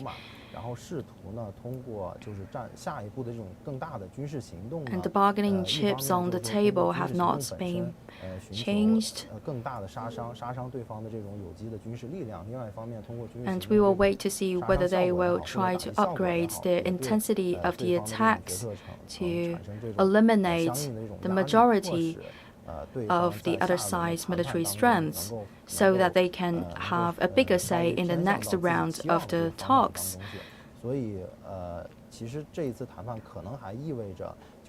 And also for this first round of the talks, in about a week to come or in the next few dozens of days to come, tensions are mounting. Both sides, they have already resumed another round of upgraded tensions and conflicts. So that's why I'm so pessimistic about the perspective. Thank you very much for both of you. Please stay tuned.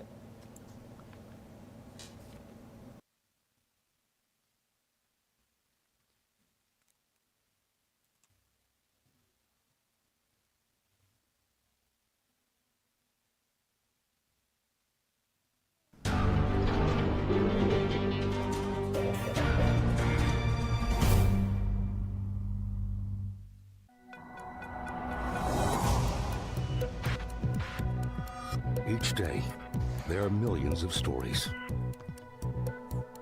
Each one can open new perspectives, new possibilities. Wherever you look, we are there to see, discover, explore, We put the pieces together to find what really matters to you, all around the world, all around the clock. Our reporters are at home across the globe. From our headquarters in Beijing and production centers in Washington, Nairobi, and London, China Global Television Network. Stories from across the globe, reaching people across the globe. CGTN. See the difference.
financial institutions. The country will also prohibit exports to 49 Russian entities as part of these sanctions. From energy giants to automakers, an increasing number of companies are shuttering their businesses in Russia amid the ongoing Russia-Ukraine conflict and intensifying sanctions. Energy giant Shell announced on Monday that it would exit all Russian operations and said it was talking to European governments about securing energy supplies. Its CEO said in a statement, quote, "We cannot and we will not stand by." A large part of the Russian economy will be a no-go zone for Western financial firms after the decision to cut off some Russian banks from SWIFT. Payment company MasterCard said it had blocked multiple financial institutions from Russia on its payment network. Even neutral Switzerland said it was adopting EU sanctions. Meanwhile, global automakers have also taken actions as well. German auto giant Volkswagen has suspended deliveries of cars to dealers in Russia. Others like Volvo and GM said they would suspend exports to Russia. Meanwhile, the Kremlin on Monday said Russia's economic reality had changed, but saw no reason to double the effectiveness and reliability of the central bank. And Russia has banned airlines from 36 countries from its airspace in response to bans on its planes from European and Canadian airspace. Airlines will only be able to enter Russian airspace with a special permit, meaning flights will have to make long detours on same routes. And Russian President Vladimir Putin has also signed a decree that introduces special economic measures regarding sanctions imposed by the West. And Putin addressed these sanctions as he discussed the economy with top officials on Monday. I gathered you to speak on the economic and financial issues that we have been discussing with Prime Minister Mikhail Mishustin. Bearing in mind the sanctions that the Western community, as I call it in my speech, the empire of lies, is now trying to implement against our country. On forex market, Russia's currency plunged some 30% against the US dollar on Monday after Western nations announced unprecedented moves to block some Russian banks from the SWIFT international payment system and to restrict Russia's use of its massive foreign currency reserves. The exchange rate later recovered ground after swift action by the Russian central bank. On Monday, the bank sharply raised its key interest rate to 20% from 9.5% in an attempt to shore up the ruble and prevent a run on banks. On Tuesday, Russian banks raised their consumption loan rates significantly, with some doubling or tripling the rates to nearly 30%. And now for more discussions on the escalating Russia-Ukraine conflict and its consequences on the economy, let's talk to Liu Baochen, Dean of the Center for International Business. Domestic consumers that rupee is under a severe threat. Right now, it seems that the intensification of sanctions over Russia from global financial institutions, trade institutions, and even the civil societies have been also on the escalation. So therefore, companies are really refusing to do business with them and even abandon the stake with the joint venture of Russian companies, etc. So, both financially and even logistically, it was almost impossible to do business in Russia. So I think another very scary issue is that Russia is trying to spread a message that they are going to retaliate the Western sanctions by seizing individual and corporate assets of foreign companies, which are under the sovereignty of other countries who are there to sanction them. So this is a very dangerous sign. So that's going to scare more multinationals away from this country, and traders will be furthermore hesitating to even to handle the brokerage or depositories of the financial sector for Russia, which is now so much so critically needed. Indeed, huge uncertainty for business involved in Russian economy. So what are the other policy tools that the Russian central bank has in its armory to deal with the fallout? Well, they have more than 2,000 metric tons of gold, but they put the gold in their own rewards mostly instead of in London or in New York. That is there to make it safer for Russia, but difficult to trade. And the other is that about half of their foreign exchange reserve are held in foreign financial institutions, and a very small portion is held by international, the international monetary funds or the International Bank of Settlement. But the liquidity is very much in question now that the bans are still there, and the intermediaries, be it brokers and custodians, they are really hesitant that they're going to be blacklisted by their own country or by the entire financial system if they dare to do business for Russia. So that's a major problem. So now, also those financial institutions who are there to back up the global companies who do business either in trade or investment with Russia are also holding back to see how situation can be clarified before they are able to make a decision. So therefore, in a nutshell, they do have some measures theoretically, but right now, those measures are not really at their expediency so far. And how will these sanctions affect the operations of multinational companies operating in Russia, as well as possible retaliation sanctions from Russia? Well, first of all, the direct investment in Russia is really minimal as compared to major economies. It's a little more than $5 billion, and most of them are really stockpiled in the energy sector, and the rest of the portfolio investment in those securities, etc., are held mostly by European companies and European bankers. But right now, the global companies will have to face three major issues to address. One is the political pressure by their own government and even by their own stakeholders around the world, and so they have to show a certain type of attitude. The other is logistically, it is so difficult to move about in and out Russia. And then, when Russia is also threatening to confiscate their assets, so there's even more fear that they are going to pull out. And some of the companies are even there to abandon instead of cashing out their assets in Russia or their equity positions within Russian joint venture companies. So this is a very bad situation. And now we do not really see, when it's going to be the end of this whole, because the escalation is going on both sides. So retaliative measures on both tracks are working against the multinational operations for or within Russia. So this is really a very dangerous sign. Very dangerous indeed. Thank you very much for your analysis, Professor Liu Baochen from the University of International Business and Economics in Beijing.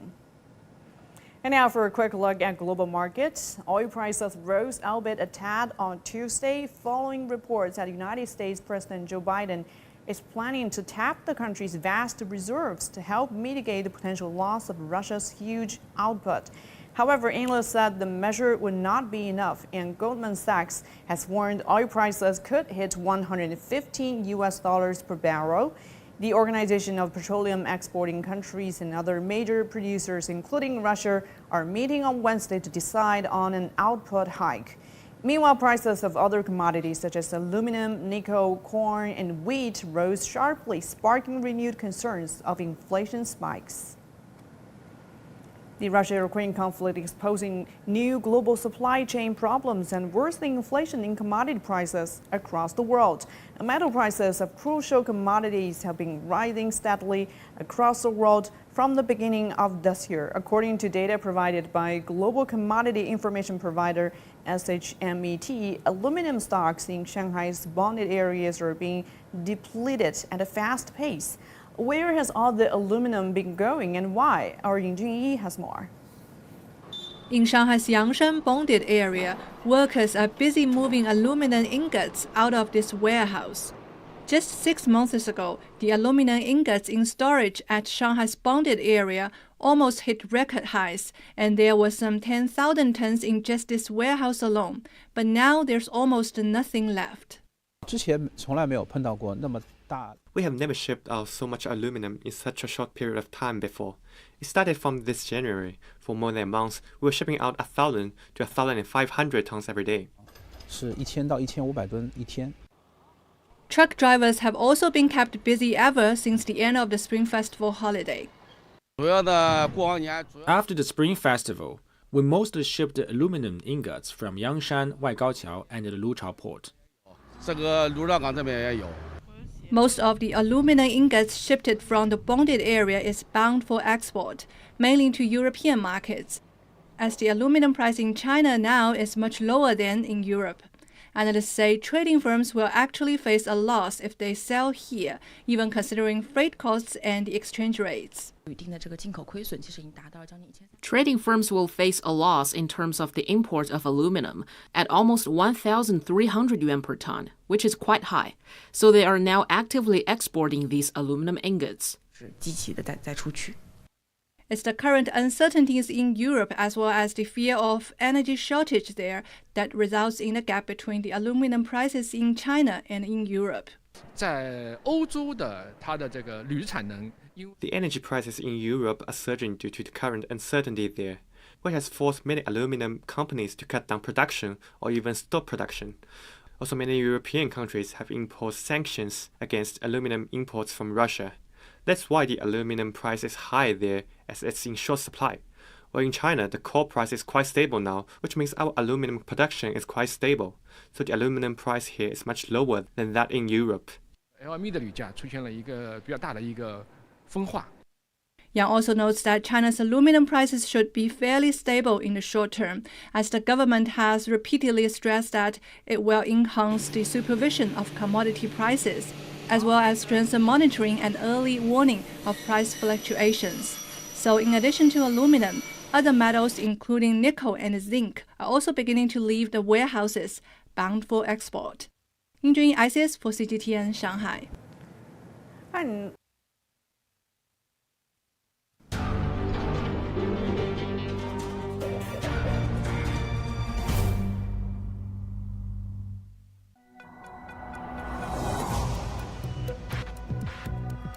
Each day, there are millions of stories. Each one can open new perspectives, new possibilities. Wherever you look, we are there. To see, discover, explore. We put the pieces together to find what really matters to you, all around the world, all around the clock. Our reporters are at home across the globe. From our headquarters in Beijing and production centers in Washington, Nairobi, and London, China Global Television Network. Stories from across the globe, reaching people across the globe.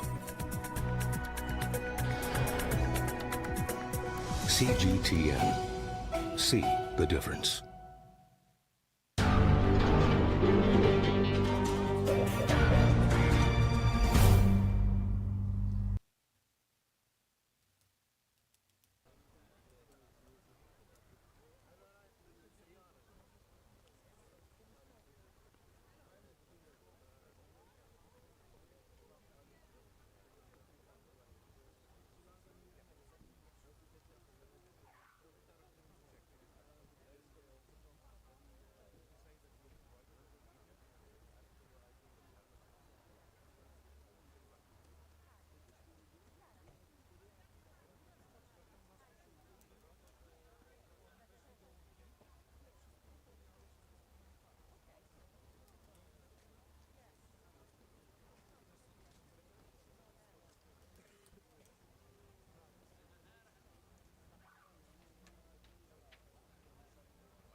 Each day, there are millions of stories. Each one can open new perspectives, new possibilities. Wherever you look, we are there to see, discover, explore. We put the pieces together to find what really matters to you, all around the world, all around the clock. Our reporters are at home across the globe. From our headquarters in Beijing and production centers in Washington, Nairobi, and London, China Global Television Network. Stories from across the globe, reaching people across the globe. CGTN. See the difference.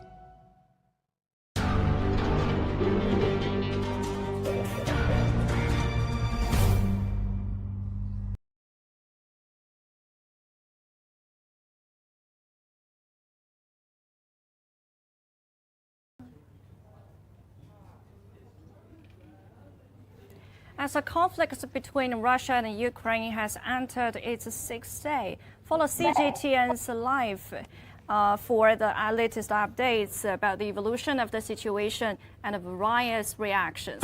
This time's live will mainly focus on the latest rounds of high-level peace talks between Moscow and Kyiv. I'm here very glad to have Mr. Wang Xiaowei and Mr. Cui Hongjian and Anis Bayektaevich that could share their thoughts via a video link. And thank you very much for joining me here. And let me start from Mr. Wang. After the first Russia-Ukraine meeting ended on February 28th, the Associated Press commented that talks yielded only an agreement to keep talking. And Al Jazeera also reported no breakthrough after the meeting. What are your thoughts on this? And actually, I need to brief Mr. Wang the questions in Chinese. So, 28日的会谈结束之后呢，美联社在评价时是说到，唯一的成果是双方同意继续谈判。那么半岛电视台也认为此次会议并没有带来突破性的进展。您对这样的一个评价做一个什么样的感想呢？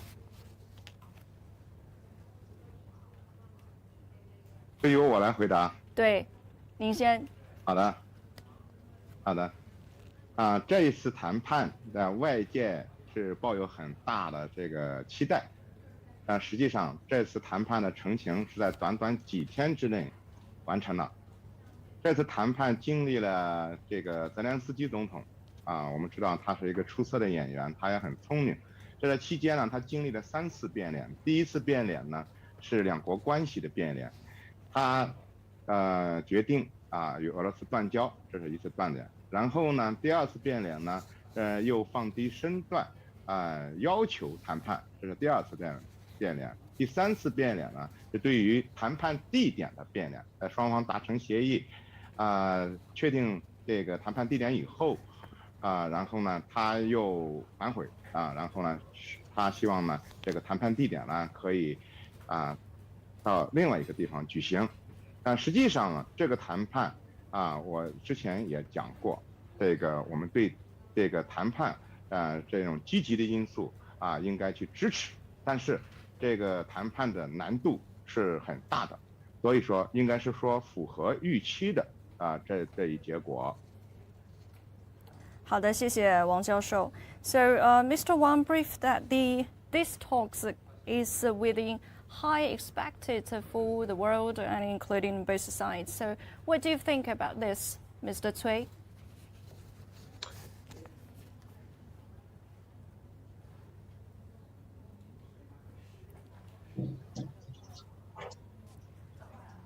Yeah.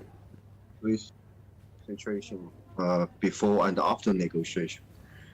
I didn't have any high expectation before the negotiation. As we know, now a lack of a real basis for any further negotiation now, because so far there is not ceasefire between two sides, and also I don't think that it's just a problem for Ukrainian side. As we know, it's difficult for Ukrainian side to accept any kind of unequal negotiation, especially anyway. Now it's Russian military force in the land of Ukraine. So I think now it looks like yes, there are some conditions. For example, how about the more and more support from Western countries for Ukraine, and also it also looks like there are some problem for Russian military force in the battlefield. So I think yes, it would be a very, very positive signal to have a negotiation from both sides, and also yes, there will be continued negotiation. I think that's a very positive signal, but it's not all. As we know, so far no any concrete issues could be accepted by both sides, and no any tangible common ground for both sides. So at this moment, to a large degree, negotiation and any other kind of diplomatic efforts is just a part of the gaming or fighting between two sides. So not yet. I think that not yet they are, how to say, a very real condition.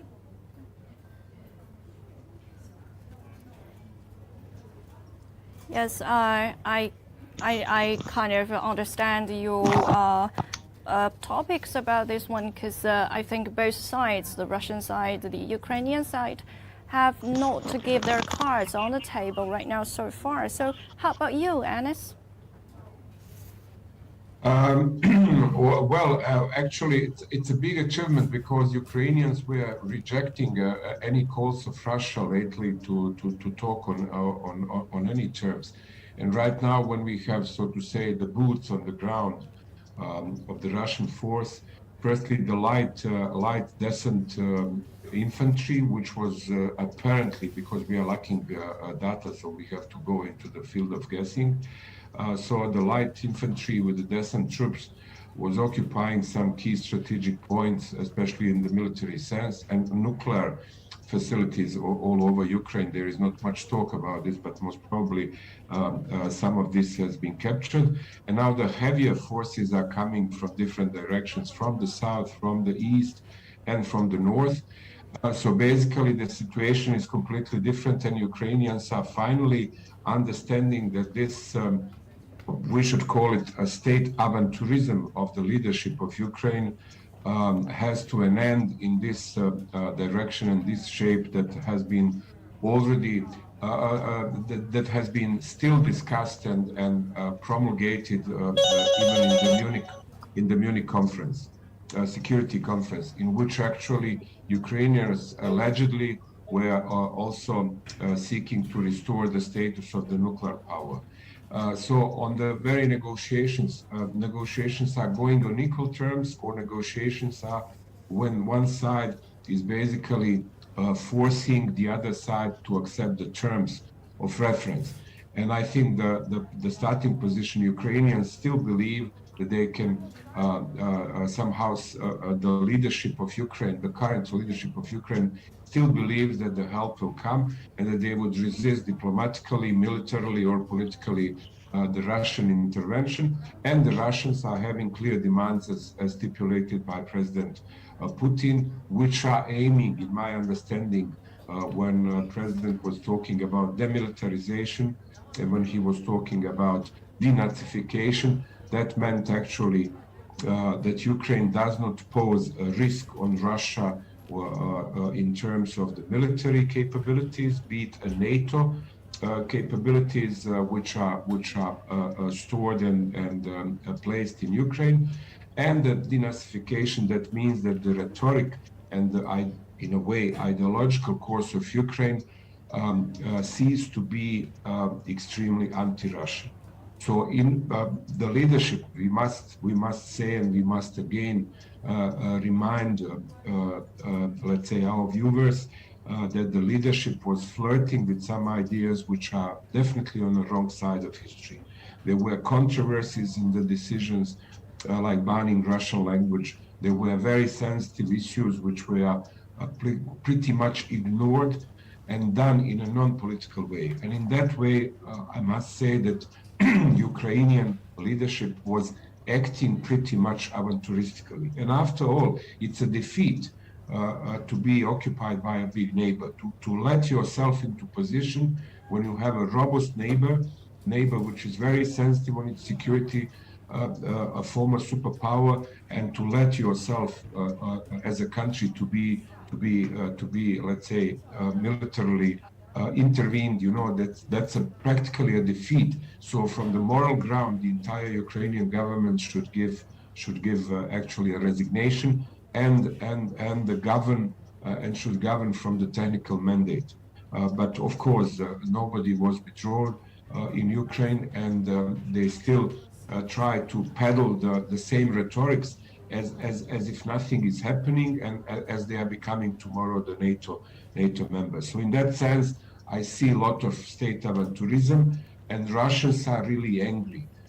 What is the feature which all of us should know? Russian political culture is not to explain itself, and Russians are not bluffing or bargaining with their red lines.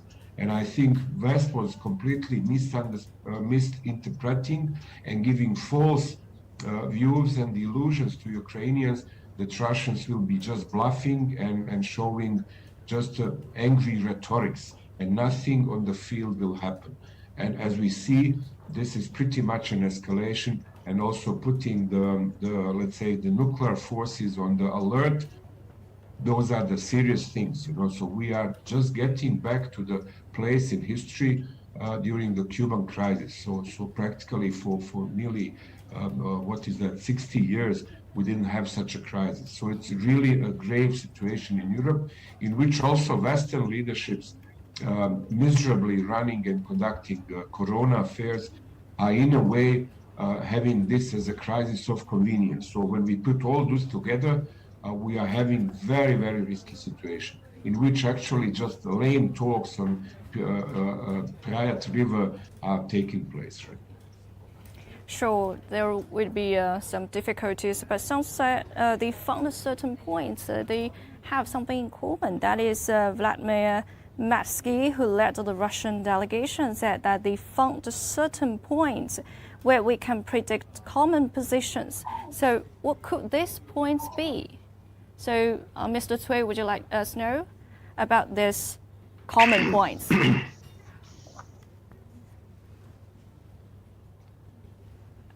Mr. Cui, I'm sorry, I can't hear you. Would you please Hello? say? Hello, can you hear me? Oh, yes, I'm here. I'm sorry. Okay. Yes, regarding to this so-called common points between Ukraine side and Russia, I do think that maybe for the next round of the negotiation, the ceasefire will be a very, very important common point once we, receive it as a point. As we know so far, once both two sides try to create more favorable environment for more political and diplomatic solution, certainly to stop any military action would be a very, very important precondition.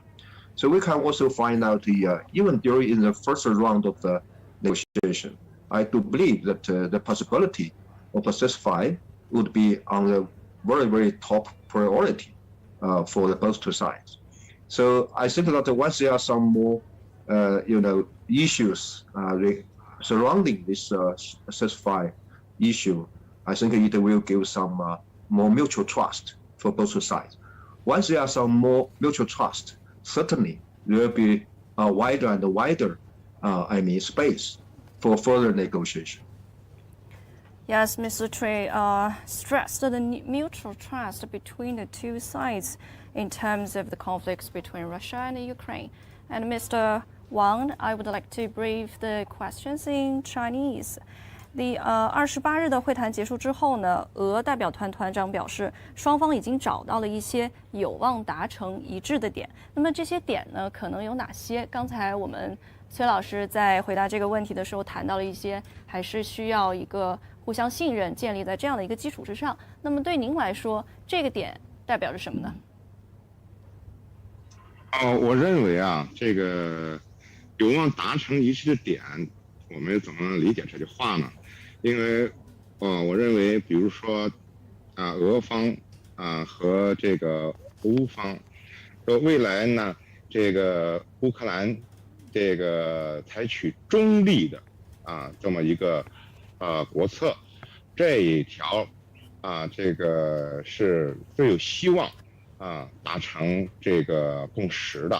另外呢，这个俄罗斯总统普京啊，他也提出了这个3条这3条呢，我们可以认为这就是俄罗斯谈判的它的底线。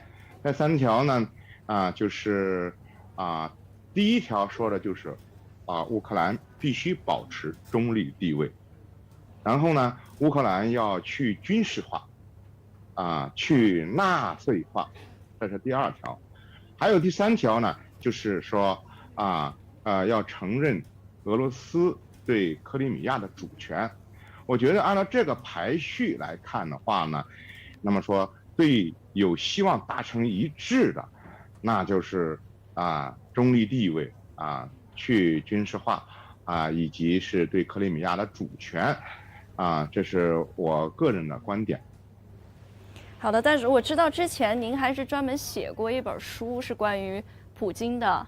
那么在您的这个书里面提到了普京哪些特点？他现在有一些这样的一些代表国家的一些军事行动的话，您认为这是符合他个人个性的一些做法吗？So let me brief the questions for other guests in English. So Mr. Wang also wrote a book about Putin. So I want to ask some questions about this, about the writer, and themed on these books. What kind of characteristics Putin have in terms of the conflicts? 那王老师能跟我们简单介绍一下您的书，还有您书里提到的相关内容吗？可以的。我在19年呢有一本书叫《走进普京》。这本书目前已经加印了5次，这个读者对这本书还给予一定的认可这本书关于普京本人呢，我认为他是一个非常睿智的政治家他上台这20多年以来，起码保证了这个俄罗斯的这个稳定另外呢，我认为普京他是一位这个熟知西方理念，同时也了解东方这个以柔克刚的奥妙。普京是1952年10月7日生人现在对于一个大国领导人来讲的话，处在一个黄金时期。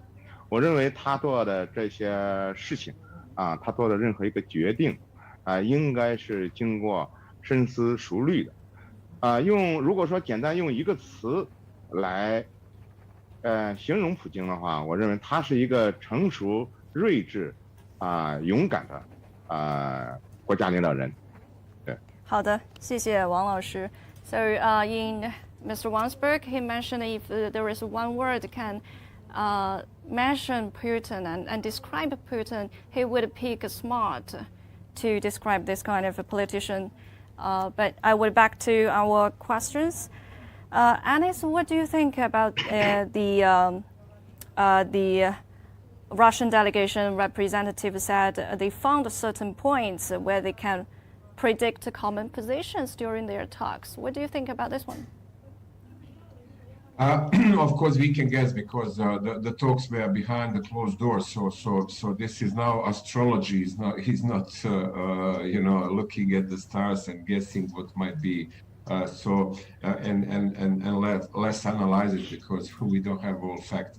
But what we can assume as certain, Russians made really a very bold move on international scene, and there is no way in which actually the leadership, because some Western let's say media are speculating that the oligarchs which are now who are now very much, let's say, stunned by the sanctions, might put the pressure on Russia, and that Russia would change the leadership. Change of leadership and withdrawal of the Russian troops is not an option right now, because it would trigger a huge crisis and it would dismantle actually Russia. So it would absolutely be a disastrous move. So this is out of question. And what we can assume, Ukrainians are not getting fundamental support from the West. So there is no military supplies. There are no, let's say, troops. There is no intervention. There is no speed track procedure to enter into NATO. So they are pretty much left to their own. I mean, there are sanctions, there are a lot of talks, there is a hot air, but practically they are left to their own devices. And we should not forget that actually the composition of Ukraine is not only that they are Ukrainians or Ukrainian speaking and the Uniat, so that means non-Orthodox Christians that are living to the west. In the central and eastern portions, there are a lot of people who are of the mixed origin, so they can't really tell we are Ukrainians or we are Russians. So what we have right now in Ukraine is also a military intervention from Russia, but also a sort of the brewing civil war.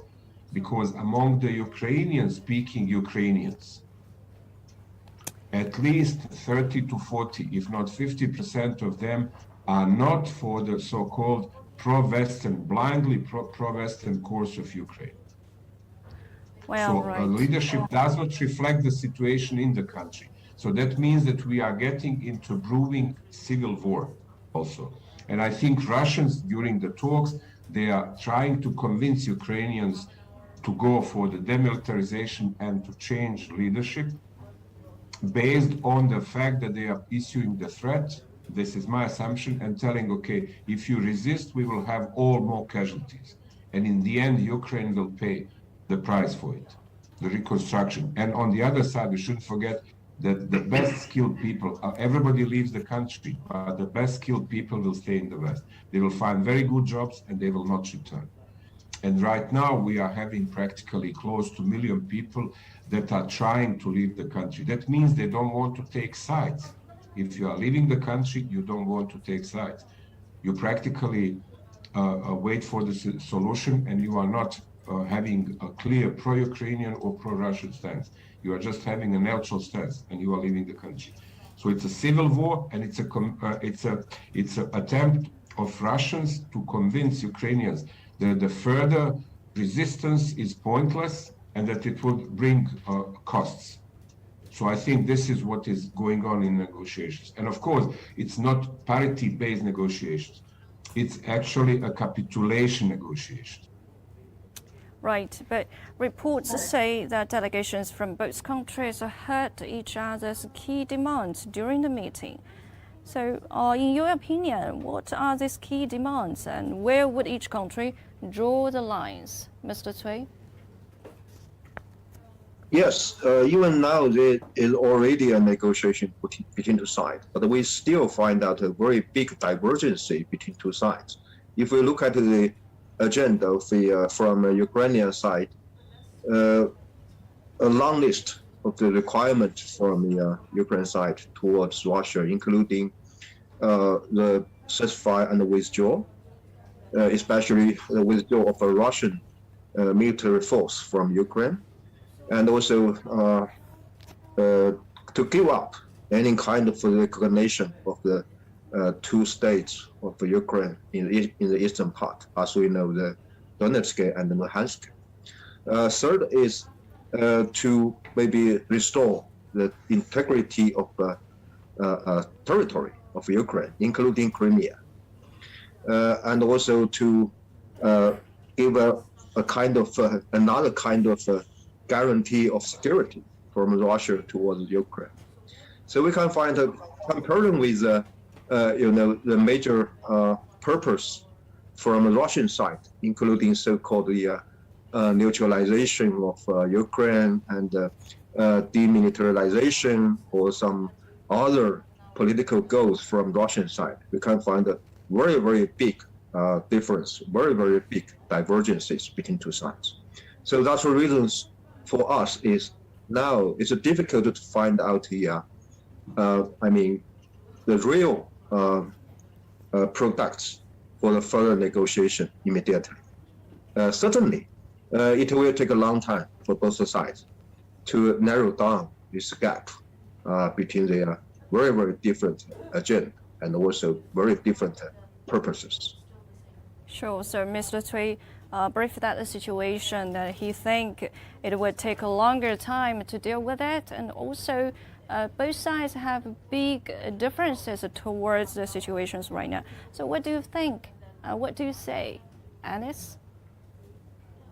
Of course, it goes without saying. So basically, therefore, we have a military intervention because apparently Ukrainians were getting a little bit out of the touch with the realities. And the realities, so whether we accept those realities of military intervention of Russia on the Ukrainian soil or not, this is the fact that it happened. So apparently this is a failure of Ukrainians. So the art of diplomacy is to prevent such a moves. So we have a situation in which actually practically the penetration of Ukraine goes on, and we have very contradictory information, but apparently Russian forces were taking some key strategic points. They can cut basically the power grid of Ukraine completely. They can cut supplies of energy, be it natural gas, liquid gas, or electricity of Ukraine. So they are in a position to make really existential threats and to make really severe severe repercussions on Ukrainians. So definitely negotiations in such circumstances are not on equal terms. So we can more or less safely say that Russians are trying to convince Ukrainians to accept the terms, as the colleague was telling, neutralization of Ukraine. So Russia is a big power, says, okay, it is our near abroad. It's not a really foreign country. It's something near abroad. Those are our brothers. The first historical Russia appeared as a Kyiv Russia. So there is not only the territorial geopolitical attachment of Russia towards Ukraine, that's emotional place. Ukraine is also emotional place for the Russian people, also for Ukrainians as well. So the negotiations are apparently going into the direction, accept our terms, we can harm you further, don't force us to harm you further, don't force us to go into casualties, our casualties and your casualties, and don't increase the price of this war. And Ukrainians are now calculating, I think they are not fair in negotiations, they are calculating, the leadership is calculating whether they can get support or not. I didn't see actually that Ukrainian leadership was doing a smart moves actually to protect and to protect their own population and to prevent actually further escalation. So there was no single move of Ukrainian leadership in which, unfortunately, in which they tried to de-escalate.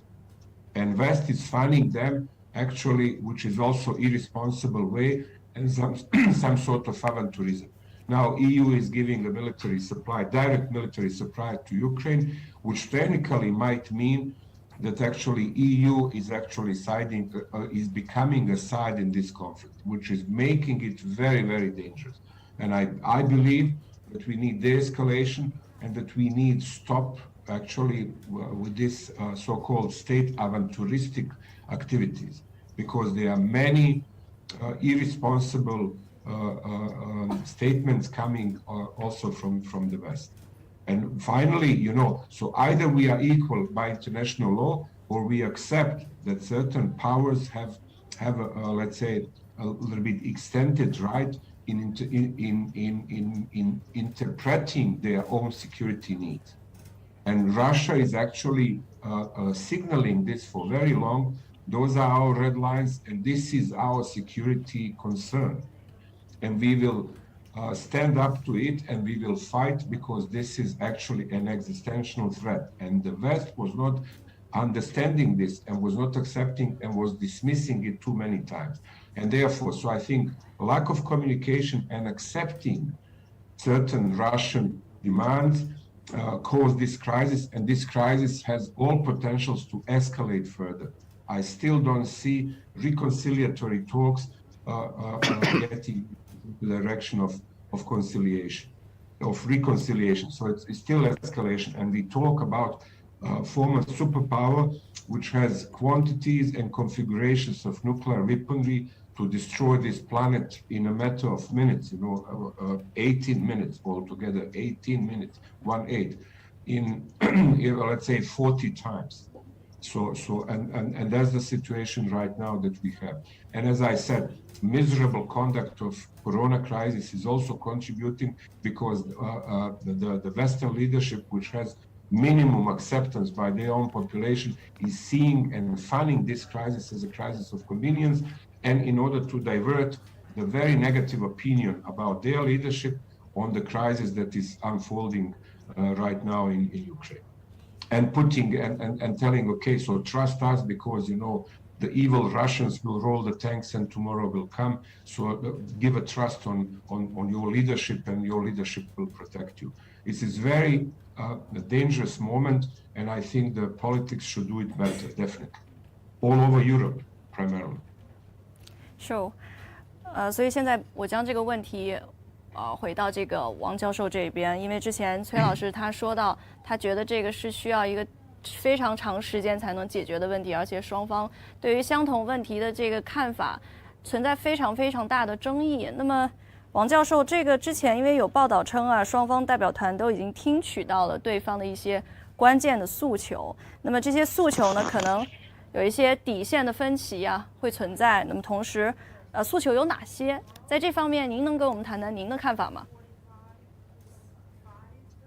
那俄罗斯的诉求啊，这还是和普京的这个要求还是非常相似的。我们可以认为这是俄罗斯的一个这种基本的要求。当然了，我们通过有关的这个报道呢，当时谈判的初期当时俄国是要对方要先投降，也就是先缴械，你再过来谈判。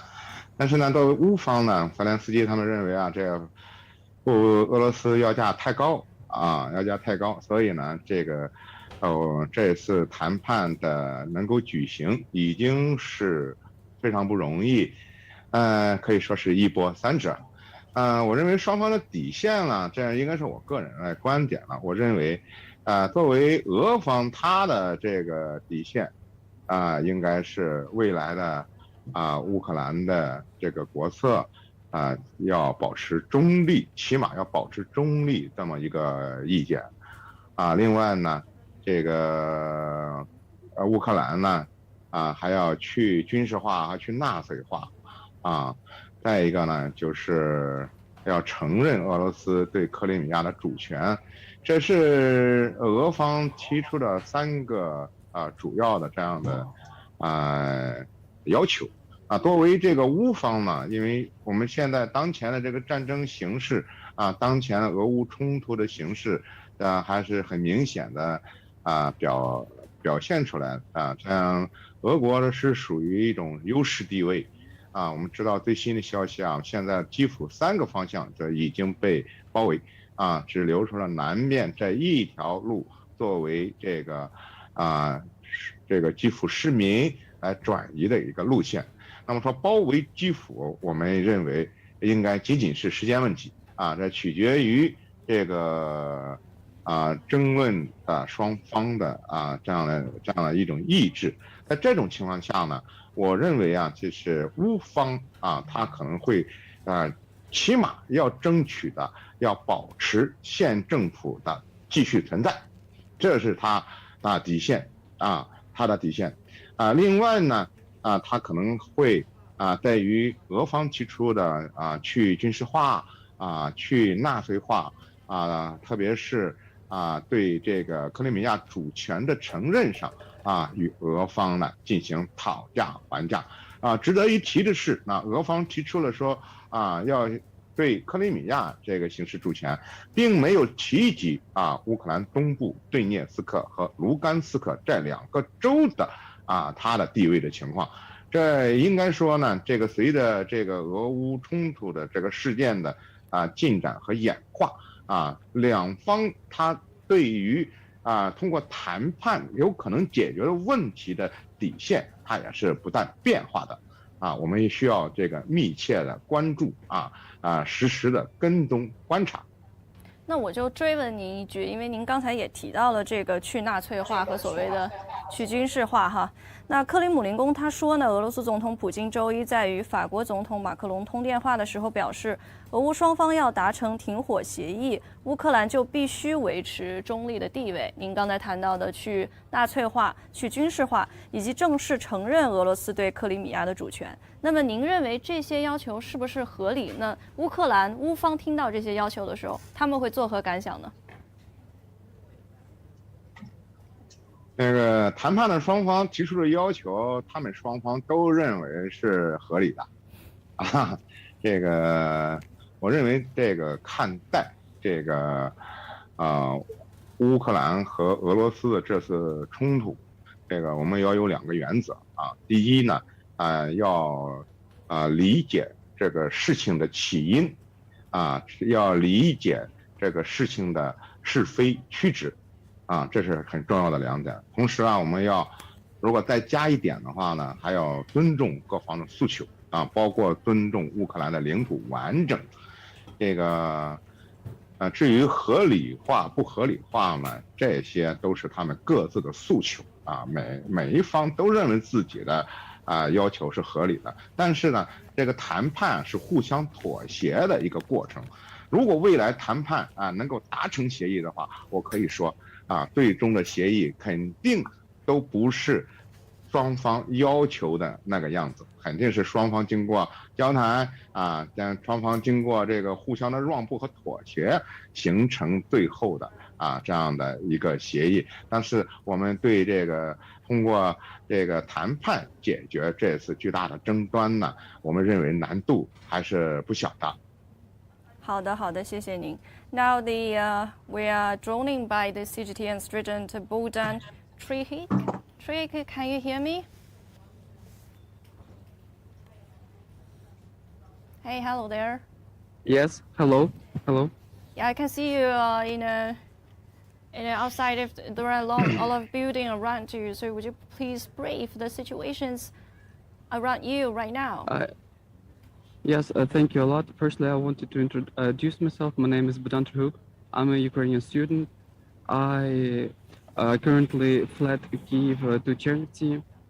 Today I wanted to talk a little bit about the civil society and the civil participation backing up Ukrainian soldiers so that they do not give up and so that our country does not so that our country is not destroyed by the Russian troops. But as far as I understand, today I will be answering some of the points previously said in this interview. Firstly, I wanted to answer Professor Anis's words. I'm sorry, but right now I lost your pictures right now. You do not hear me? Cool. Yeah, you're back. Okay. Thank you. So his words seem a lot like victim blaming. Like, you know, when women are raped and then they're blamed. Like, your skirt is too tight, you look too sexy, and so on. It is not okay to talk like that in this position. He's talking about de-escalation. We tried as much as we could to de-escalate the situation, but it seems impossible in the current conditions because Russia, we see this invasion as the part of the bigger picture. As Russia invaded us in 2014, they occupied Crimea, they created puppet states on our territory in Donbass. And I want to pose you a question to reflect on, Mr. Anis, while I'm talking. Let's imagine that tomorrow the US occupy Uyghur part of China, in Mongolia create puppet states, then they occupy Taiwan, and of course they maintain Taiwan, and they threat you with nuclear weapons, and then imagine someone says it's your fault because it's your fault, you should de-escalate the situation. No, it wouldn't be your fault. You would be a victim. And what you're doing right now is victim blaming. I think your pro-Russian and pro-Putinist views really hurt the situation right now because even though I'm not a political expert, I'm a French teacher in a daily life. We see a lot of damage that Russia has caused throughout these years. We suffer, and we suffer a lot. Secondly, that I wanted to tell you is that yes, we have a lot of Russophones, we have a lot of Russian-speaking population, but it does not mean that they identify as Russians. Me, I'm a Russophone in my daily life. My grandmother identifies as Russian, even though she's Russified. As you know, there is this socio-cultural process of Russification. That's when throughout the whole history we had been Russified because we have been under Russian and Polish occupation. And it's not like they want to join Russia. No, in Odessa you can see a lot of people, protesting. Odessa is a city that counts 1 million population.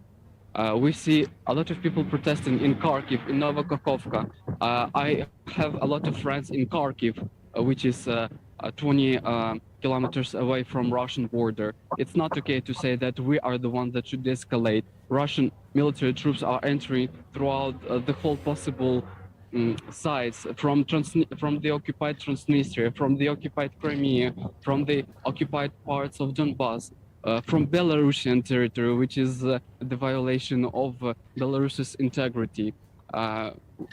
Given that Lukashenko is an usurpator, Putin is an usurpator, because they have faked all the elections, and we have seen a lot of people protest when they have been elected, falsely elected, because they managed to to falsificate those elections. And it is not okay to talk about the condition in this way. Then I'd like to reflect on the words about the successors of Kievan Rus. Kievan Rus, Kyiv. We are the true successors. They have just faked their history. The name Russia has only appeared in the 19th I'm century. sorry. Till that it was Hey, Muscovite. Bolden, I lost you Yes. right now. Okay. Yes. Yeah, Yes. sure. Can you hear me? Yeah. Can you Please hear me? continue, Okay. yeah. So before the 19th century, it was Muscovite. They have been part of the Mongol Empire, and they have not only been occupied like we have been by the Mongol Empire, they have been part of it, and they were not only paying the yerlik, as we call it, but they have been also collecting them. So they are actually the successors of Mongolian Empire, the Golden Horde. Mm. I'm shocked by your words, Professor Anis, because they have been occupying, they have been killing our soldiers, and you're saying that we're the ones that are responsible for that. That's the total victim blaming. I am opposed by your words. Then I'd like to mention that NATO, the EU, nobody helps us. I would like to tell that all of the EU countries have helped us, even the ones that are historically tied with the Russian Federation, like France. Germany, France, Poland, the Czech Republic, Estonia, Latvia, Lithuania, everybody supports us with humanitarian aid, with the military supplies, and we're not left alone. Even China, which is seen, as you have totally well underlined, Professor Anis, is tightly related with Russia, with historically. We see that even China has put some sanctions on Russia, which is good, which is really good, because the Chinese government seems to understand that the situation is opposing. We are not only supported by the Western powers and the Western world in general, we're also supported by other countries like Israel. Well, they are Western, pro-Western, by Israel, which also counts a lot of Russophones. In Knesset, they have a lot of Russophones from Russia, from Ukraine. They all support us because they understand the danger that Russia may provoke. We're supported by Azerbaijan, which is not so pro-Western. We're supported by Turkey. Everybody supports us because they understand that Russia has invaded peaceful people. About Russian tanks that may enter, I'm sorry, where do you get your sources? Because Russian tanks have already entered Ukraine throughout the whole side, all of the borders, including the occupied Transnistria and Crimea.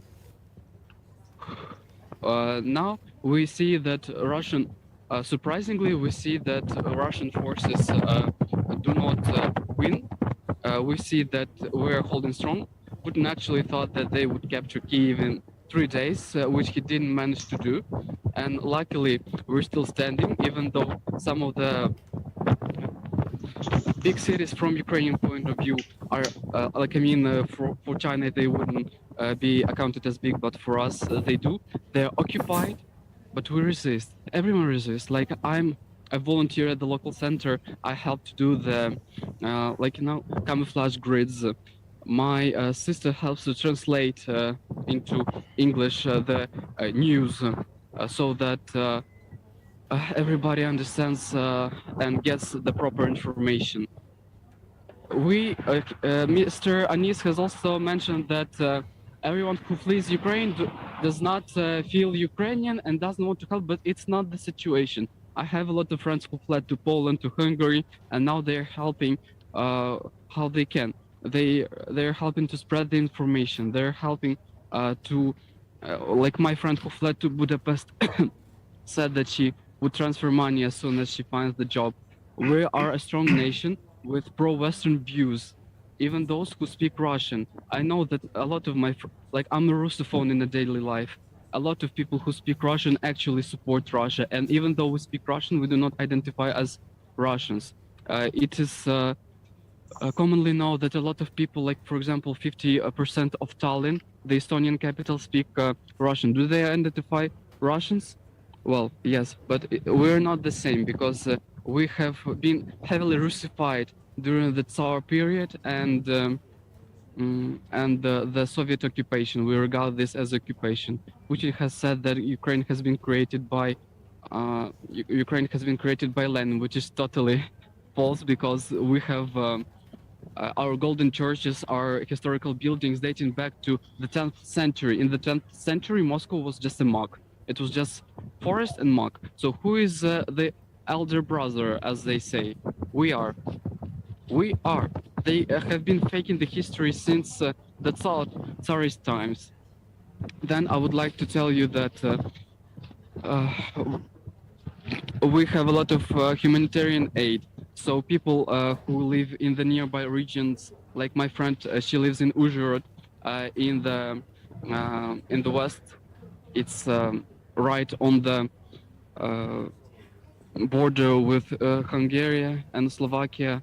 They are helping to transfer the goods so that we're able to maintain the population fed. Because in Kyiv we have a shortage of supplies. Then I'd like to address Mr. Anis's words onto the good transferring. We're not dependent on Russia in this case because even 3 years ago, Poland has overcome Russia in this sense because we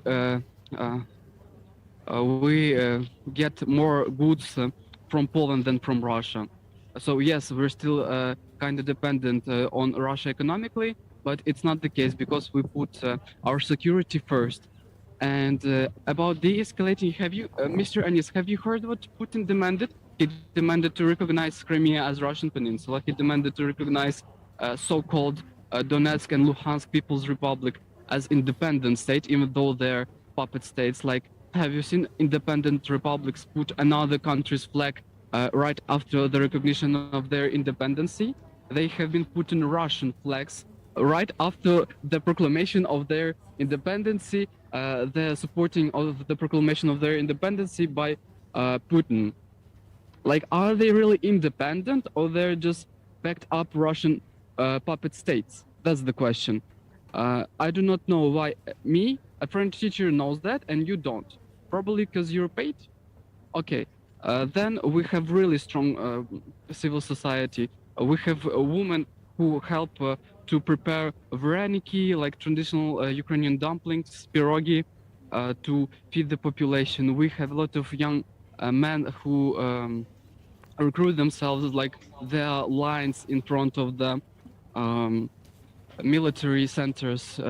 They all want to help because we understand the danger. We do not want our friends, our girlfriends, our children to die, and grandmothers. Everyone is scared. They're hiding in the basements in Kyiv. I am now talking to you because I want to help. I want everybody to know what is happening in our border. Everybody is helping as they can. Okay, thank you, CGTN Student Bogdan Trihik, and please do stay well and take care. And thank you, and just thank you. Yeah, back to the meetings with the other guests, Mr. Wang Xiaowei, Mr. Cui Huijian, and Anis Bayek-Tayevich. And back to our questions. I think both delegations are expected to report talks to their leadership. So how will leaderships of the countries access the talks and what their reactions will be, Mr. Cui? Firstly, we need to know that especially after the first round of negotiation, how about this estimation from both sides, especially for top leaders for Russia and Ukraine? Firstly, how about the judgment on the situation in battlefield?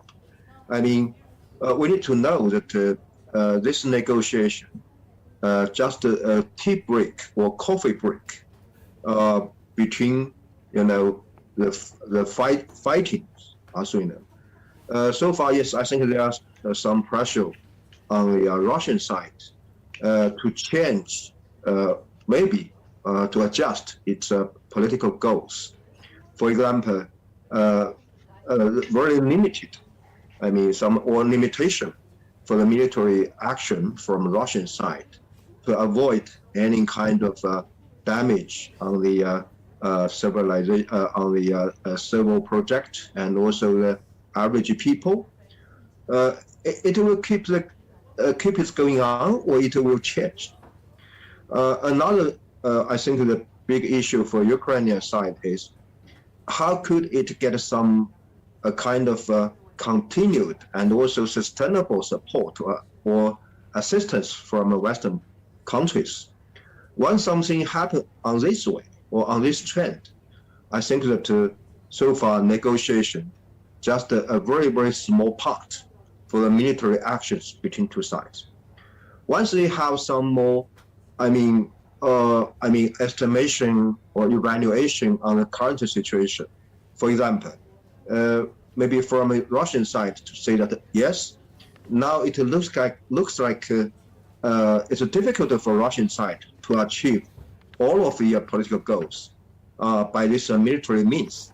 Perhaps Russian side will change or will maybe low down its political goals. For example, neutralization is okay, but maybe a very, very limited demilitarization, or how about this so-called a kind of a political change in Ukraine? Perhaps maybe it's not so realistic now for Ukraine, and also for Ukrainian side, that how could it to keep the neutralization, but also a kind of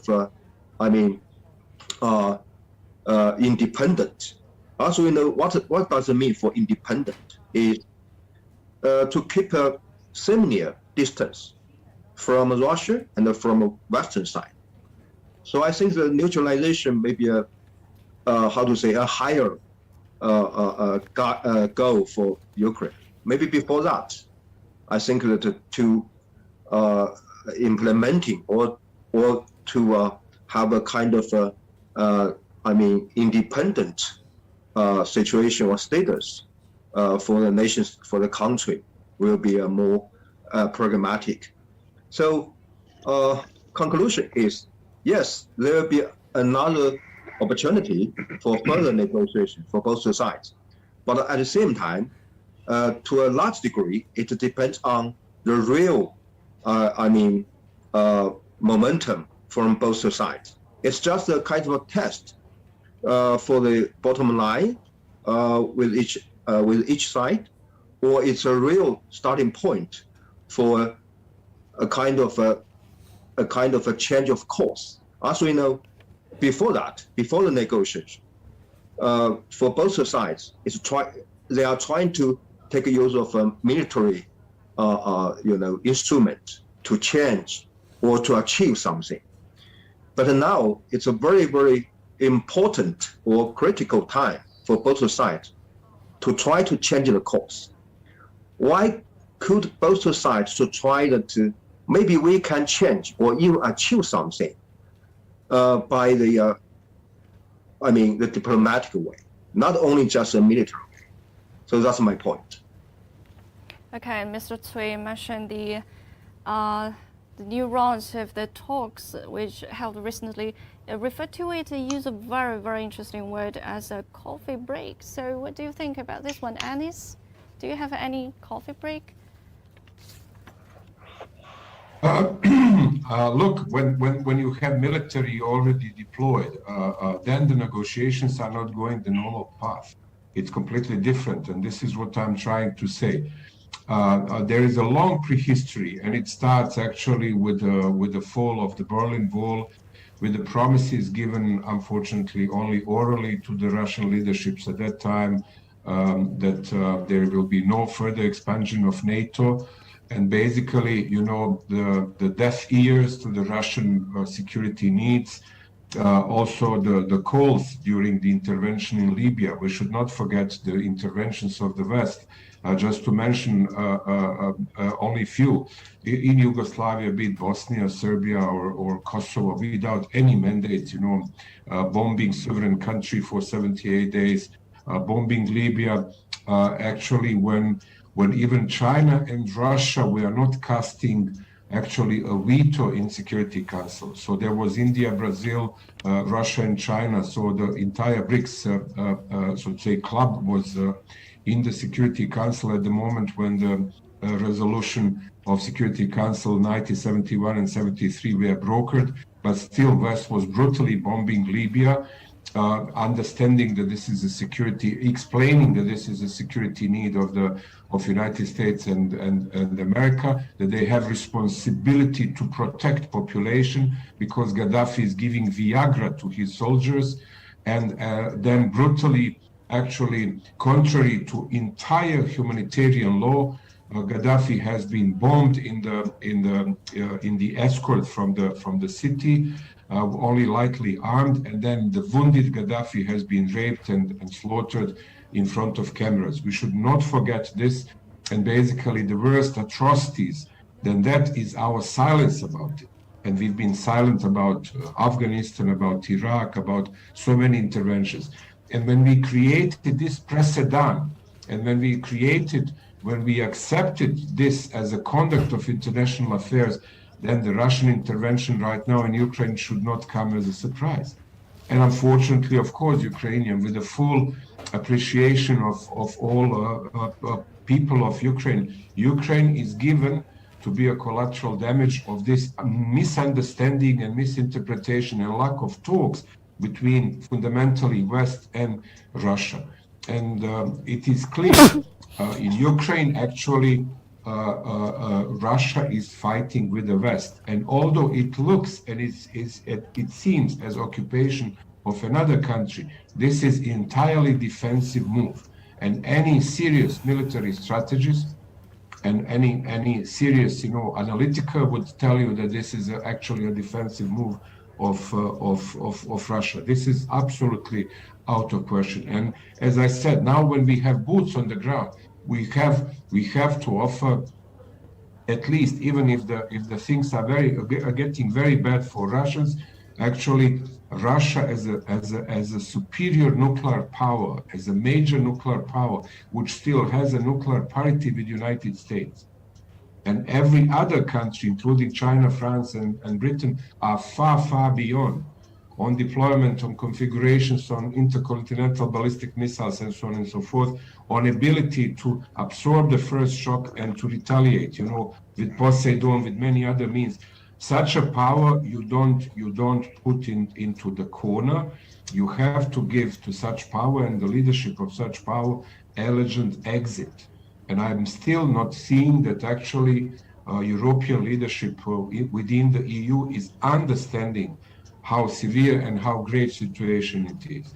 And that's definitely, let's say, a defeat of understanding of the basics of realities, which, as I said, starts with 91.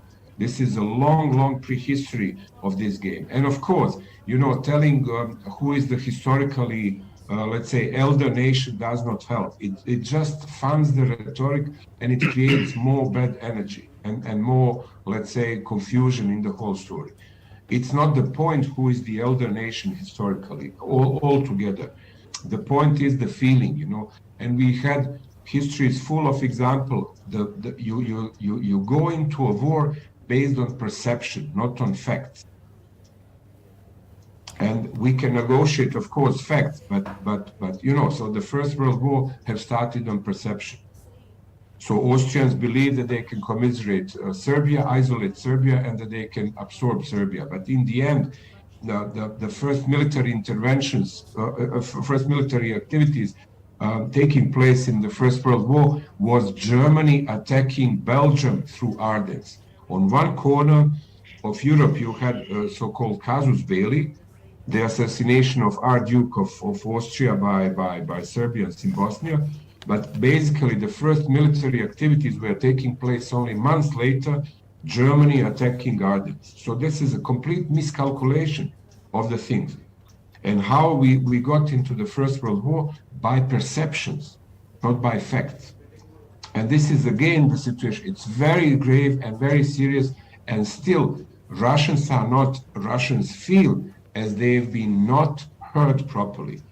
And therefore, it looks like I'm taking the Russian stance. I'm just promulgating because in this chorus singing of the Western sanctions, we are forgetting that one big nuclear power believes that is unheard and that their security demands are not met. And they are escalating and escalating further, step by step. And this is a very grave situation. It's time to sit and seriously talk. Sure. And Ukrainians, unfortunately, with every day, Ukrainians are having less and less bargaining power. They don't have anything in hands to negotiate. Okay, thank you, Anis. And back to the question to Mr. Wang. 王教授，因为之前这个问题也是问到了两位嘉宾，崔老师也是说过，这是一个非常非常重要的时间节点啊，因为当这个双方的代表把这个结果现在带回到各位国家的这个领导之后，您认为这两国的高层领导对这个谈判会有一些什么样的评价？那么反应如何呢？泽连斯基总统已经对这次谈判的这个初步结果表达了他的这个不满他认为没有取得任何进展我认为这是俄罗斯方面呢，他也会有这种相同的这样的意见，但是呢，我们看到了这些应该都是一些外交意见这是非常非常重要的一件大事情，甚至关乎一个国家未来的走向和命运。怎么会用这个一个一次简单的这怎么会用这么一次谈判就能够解决呢？实际上，两国对这次谈判都有自己的心理预期第一次谈判能够促成就是一个胜利能够了解对方的真实诉求这也是一种进展。我觉得我得到的消息应该是3月2号，他们会在这个波兰和白俄罗斯边境的地方马上进行第二次谈判，这个我们也要密切关注。没错，您提到的这个也是最新的这样的一个消息，因为您提到这个2号可能要进行一个新一轮的见面和谈判了。那您觉得这个新一轮的这个谈判，他们会不会有一些谈崩的风险在里面呢？当然有当然有，就是我们外界就是对这种重要的谈判呢，我们要理性的去认识它任何一方他都不会轻易让步绝对不会说你短短的几个小时就能够解决一个影响世界的这样的一个事件。当然，现在留给初期留给双方这个谈判的时间已经不多了我认为未来会这个随着战争的推移随着这种冲突的推移，他们会打谈边打边谈，这种可能性是比较大的我觉得就是说3月2号这个谈判能够达成协议我抱有不乐观的这样的一个态度。好的，谢谢您。So, Mr. Cui, as Mr. Wang mentioned, that the second meeting is scheduled tomorrow on March 2nd. So, what do you think will be on the agenda at the new talks? Anyway, now we do have more reason of optimistic for this. Just like I mentioned, the signal released from negotiation and also first round, the second round. It sounds good, but we do have some more realistic attitude towards any kind of possible consequences for talks. I think now for both sides, once there will be some kind of a smart, negotiation, it would be that avoid any kind of principal issues. For example, how about the neutralization, militarization? All of them are very, very, principle, very big principle. But I think for both sides, once they try to achieve some agreement.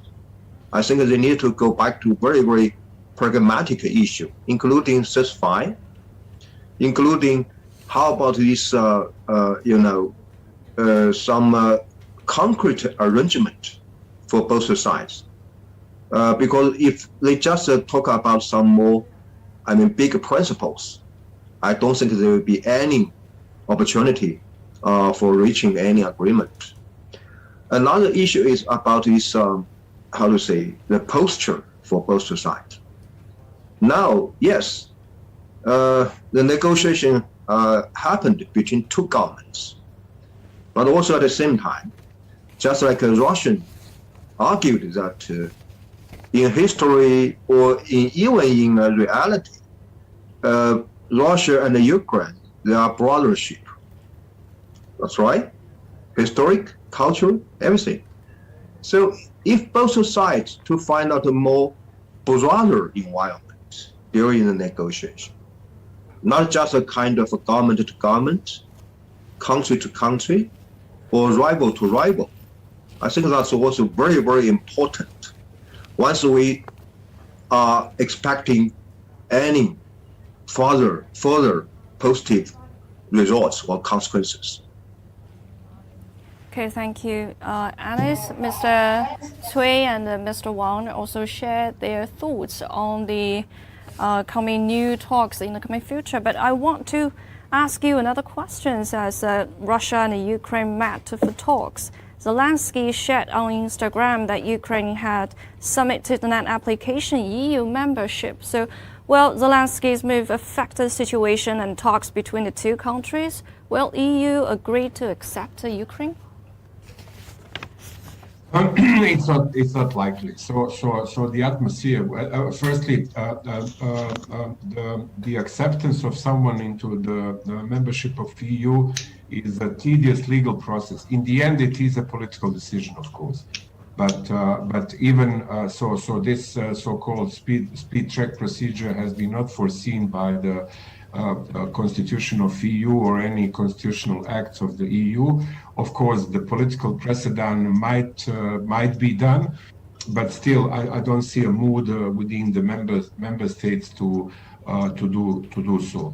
There is still heavy dependency on energy of Russia, and therefore I'm all the time repeating that there is a state aventurism on the side of the West that was not actually telling to the inexperienced leadership of Ukraine that Russia, whatever Russia is your reality, your important neighbor, and that you have to settle all pending and all open issues with your neighbor. This was of course the task of the leadership, but if the leadership successively failed to understand this was on the side of the EU not to fund differences, not to polarize positions, not to escalate, but to say to Ukrainians, your first and main priority is actually well-being of population. Because why the country wants to join EU? They want to join the EU and NATO in order actually on a perceived picture that once you join those clubs, the entire prosperity of population would be boosted, would be better. So you join EU that you have actually your population living better. But you are risking joining the club of the EU, you are risking your national sovereignty, and you are getting into a state of war. You are fighting the foreign troops on your soils in order to achieve this. So this is an oxymoron. This is a paradox in itself. So I don't see the NATO membership for Ukraine, or I don't see the EU membership for Ukraine anytime soon. Also must be said that Russians were not opposing Ukraine becoming the EU member, although it was never the question because firstly, the status of Western Balkans and the Turkey has to be solved, so Ukraine can't jump into membership when Turkey was in talks for decades, and the Western Balkans as well. So it's not that easy. It's a complicated legal and administrative procedure. So I don't see it most likely. So I think that this will be a sobriety in the Ukrainian let's say, political realities, and that they would understand that in reality neutrality and my question, my personal and my professional question, what is the problem with the neutrality? Why Ukraine can't be neutral? So the Finlandization of Ukraine is not a big deal. Look at Austria, so it's so-called induced or actually demanded neutrality. Switzerland, a Swiss type of neutrality is a self-proclaimed neutrality. It comes from your own history, but not from the need. The Finnish and the Austrian neutrality is imposed neutrality. So the big powers were deciding that the country should be neutral. And look at the prosperity of both countries. Austria and Finland are very prosperous countries. And they have very good living standards, very, very good safety and security records. And what is also important, Gini index. Gini index is a disparity between the poor and the rich. One of the worst Gini indexes is recorded for Ukraine.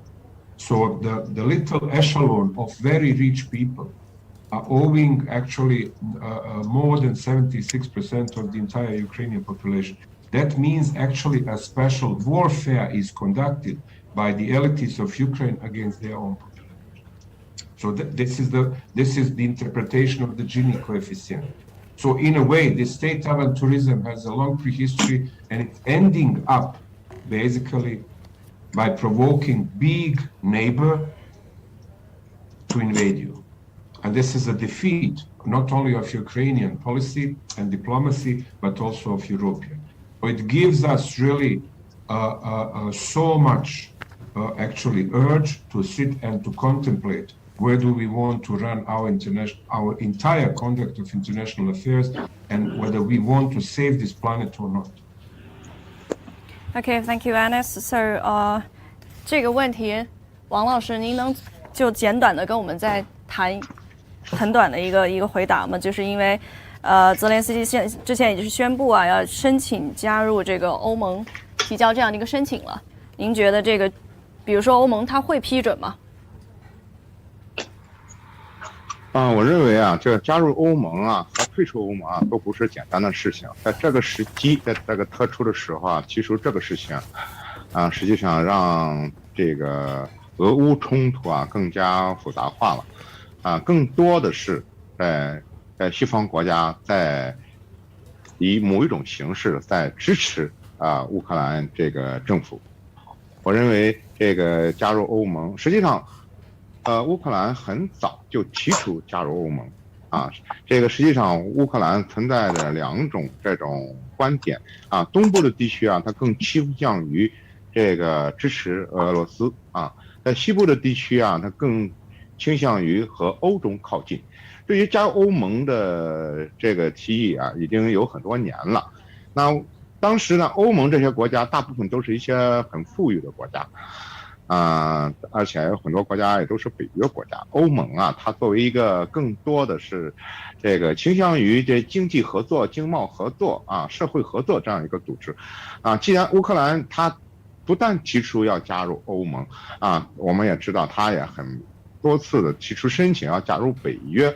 那作为西方国家来讲的话，既然加入北约乌克兰这个条件现在呢还没有完全达到，特别有一些硬件没达到，比如说这个国家你不能有领土的争端不能存在战争，那么说乌克兰显然是达不到。那在这种情况下呢，那么又考虑这个乌克兰加入欧盟的申请，甚至我们也看到这个欧盟的有关的这个欧盟委员会的主席也表示了说欢迎这个乌克兰加入，它实际上是一种声援，无论是加入欧盟或者说你退出欧盟比如说这个英国脱欧它是经历的程序还是非常复杂的它真正的2016年就已经决定，但它真正从欧洲脱出来是到了它2020年才真正的脱离欧洲。我觉得在这个时候欧盟委员会的发言更多实际意义上是一种声援这个在这个时候提出这么一个事项的话对于乌克兰和俄罗斯的这个冲突会更加复杂化，并不是一个积极因素。好的，谢谢您。Also, thank to Mr. Cui Hongjian, Mr. Anis Bayektaevich, and also thanks to our CGTN student Bodam Trihik. I'm Wang Mengjie in Beijing Institute at CGTN.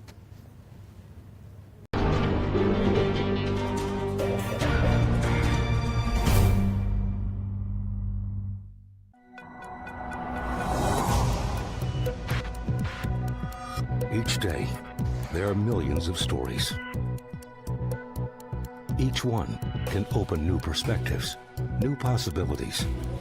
Wherever you look, we are there to see, discover, explore. We put the pieces together to find what really matters to you, all around the world, all around the clock. Our reporters are at home across the globe. From our headquarters in Beijing and production centers in Washington, Nairobi, and London, China Global Television Network. Stories from across the globe, reaching people across the globe. CGTN. See the difference.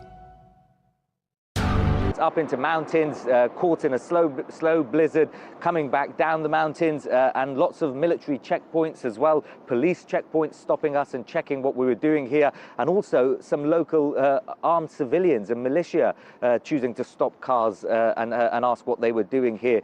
Strongly advised not to film at any of those, but in terms of where we are now, Lviv, there are lots of people here who we've been speaking to who've come from other parts of Ukraine, escaped the war in the east, which is going on at the moment, or in the south, for example. One person I spoke to came from Odessa, another one came from Kyiv. Several people coming from the capital, moving to the west of the country, with potentially, for a lot of them, an eye on further west. My husband decided to send us here to Lviv because my parents live here.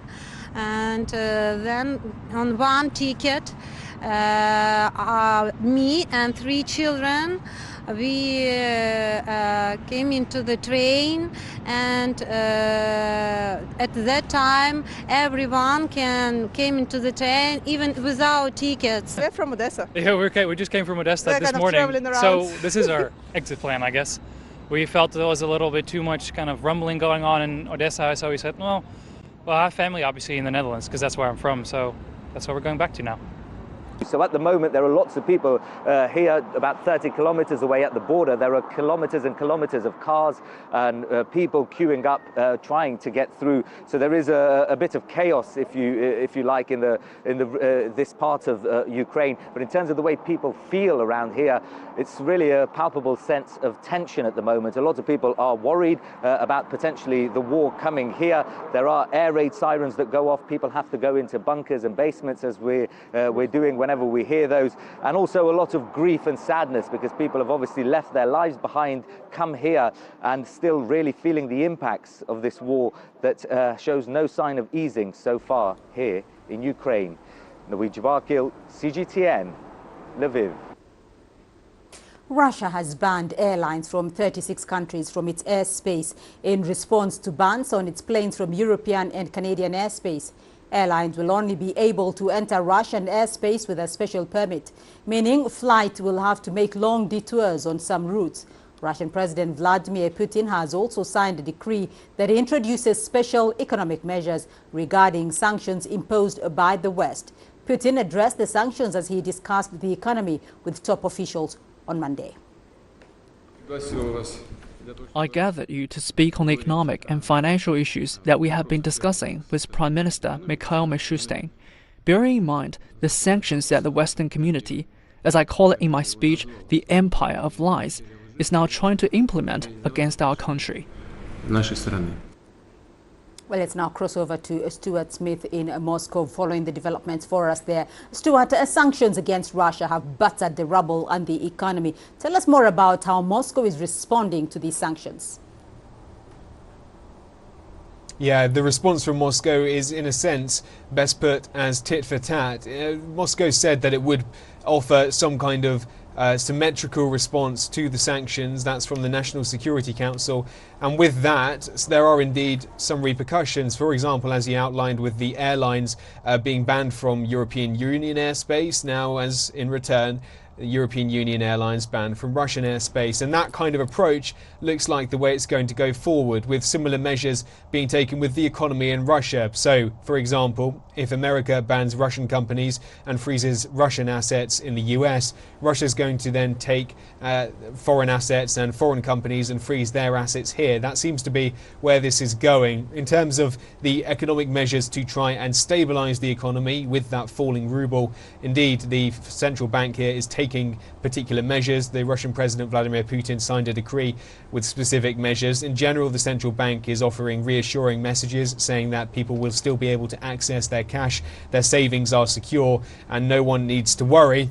But there are people that are worrying, not particularly because for them everything's about to get a bit more expensive, with the central bank increasing its interest rate from 9.5% to 20%. Inflation's going to rise, and with that it'll be far more difficult to import foreign products. Now, Russia does have a lot of its own food resources and energy resources, but it does need to import things like technology, clothing, materials, and metal, for example, construction materials. And so these things will go up and have an impact on people's pockets, and reaction to that in Moscow at least has been people desperate to try and find ways to take out foreign currency from ATMs and also withdrawing cash in case that does become a future situation which is difficult for people here to get around. But only reassurance from the Kremlin, and no sign, I should add, that it is caving into any of these demands or trying to change its policy in Ukraine because of the sanctions. All right, Stuart Smith for us there in Moscow. Let's now bring in Nawid Jabakil, who is live for us in Lviv in the Ukraine. Nawid, a huge Russian military convoy reported to be approaching Kyiv. What more can you tell us about that? What do you know? Yeah, almost 65 kilometers long, this military convoy, according to US satellite intelligence firm Maxar. It's heading towards Kyiv, the biggest city in Ukraine and the capital, where almost 3 million people live. This does signal, if it is confirmed, an escalation of the war, because so far Russia's military might has been met with strong resistance by the Ukrainian government and armed forces. Remember, they're being backed by the NATO in terms of weapons, as well as the US and its allies, and that seems to be making a difference. It's almost a week since this Russian invasion began last Thursday, and I think many observers have watched on and seen that no major city has fallen to the Russians so far. But this does signal that things may become a bit more protracted if this military convoy, which includes tanks, which includes armored vehicles and soldiers as well, if it does reach Kyiv, then that could mean more urban warfare. Aside from that, there has been more artillery and shelling, according to the Ukrainian government. Another major hotspot has been in the northeast of the country, the city of Kharkiv, the second biggest in Ukraine. Videos on social media here purporting to show the main square in the city being targeted. Aside from that, the Ukrainian government says more than 70 service people have been killed in another city in the east of Ukraine, but those figures have not been independently verified. It is difficult to verify things on the ground. There are a lot of this war is being driven by social media and videos purporting to show losses on both sides. But one thing is for certain, that the casualties are mounting. The Ukrainian government says almost 6,000 Russian service personnel have been killed so far. That hasn't been independently verified, but the threat of this convoy moving towards Kyiv and other urban population areas is that civilian casualties may increase, especially if there's anything such as a siege and artillery from the air. All right, Nawid Jabakil joining us there from Lviv in the Ukraine. Thank you. Now, some 600 Chinese students have been evacuated from Ukraine. The Chinese embassy in Kyiv has said that they were from Kyiv and the southern port city of Odessa. They traveled by bus to neighboring Moldova under an embassy escort and local police protection. A further 1,000 Chinese nationals will leave Ukraine today. Neighboring countries, including Moldova, Romania, Slovakia, Hungary and Poland, will facilitate Chinese nationals' entrance by granting temporary visa-free access to valid passport holders. There are now over 6,000 Chinese nationals registered for evacuation. The embassy is calling each one for confirmation to make sure they depart the country safely and in a timely manner.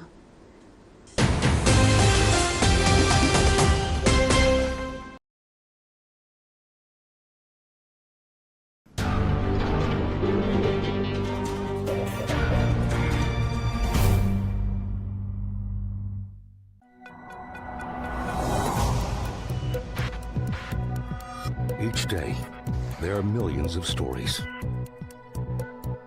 Each one can open new perspectives, new possibilities.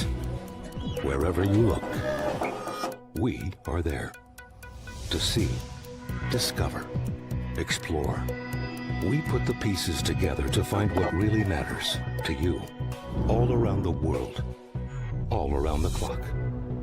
Our reporters are at home across the globe. From our headquarters in Beijing and production centers in Washington, Nairobi, and London, China Global Television Network. Stories from across the globe, reaching people across the globe. CGTN. See the difference.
border. Lucy, many refugees are trying to flee the conflict. What's the situation like from where you're standing?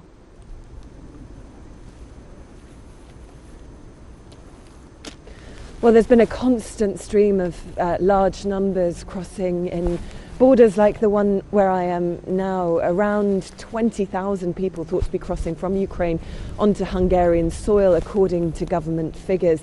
Those people being welcomed at temporary refuge centres and then transported onto big cities such as Budapest, and we are hearing of increased traffic at major cities like that as people try to work out what they are going to do in the longer term. But the numbers are around 90,000 people who've come into Hungary since the crisis began last week. Hungary has been clear that it is willing and ready to accept those refugees, that it is working with those humanitarian organisations working on the ground in the immediate arrivals at border crossings such as this one. But of course the question really for Ukrainians is how long are they going to be staying here?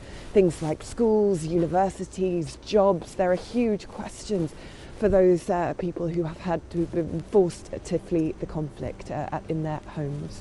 Well, Lucy, the African Union has voiced concern about what can be described as a racist treatment of Africans fleeing to safety. What do you have on that?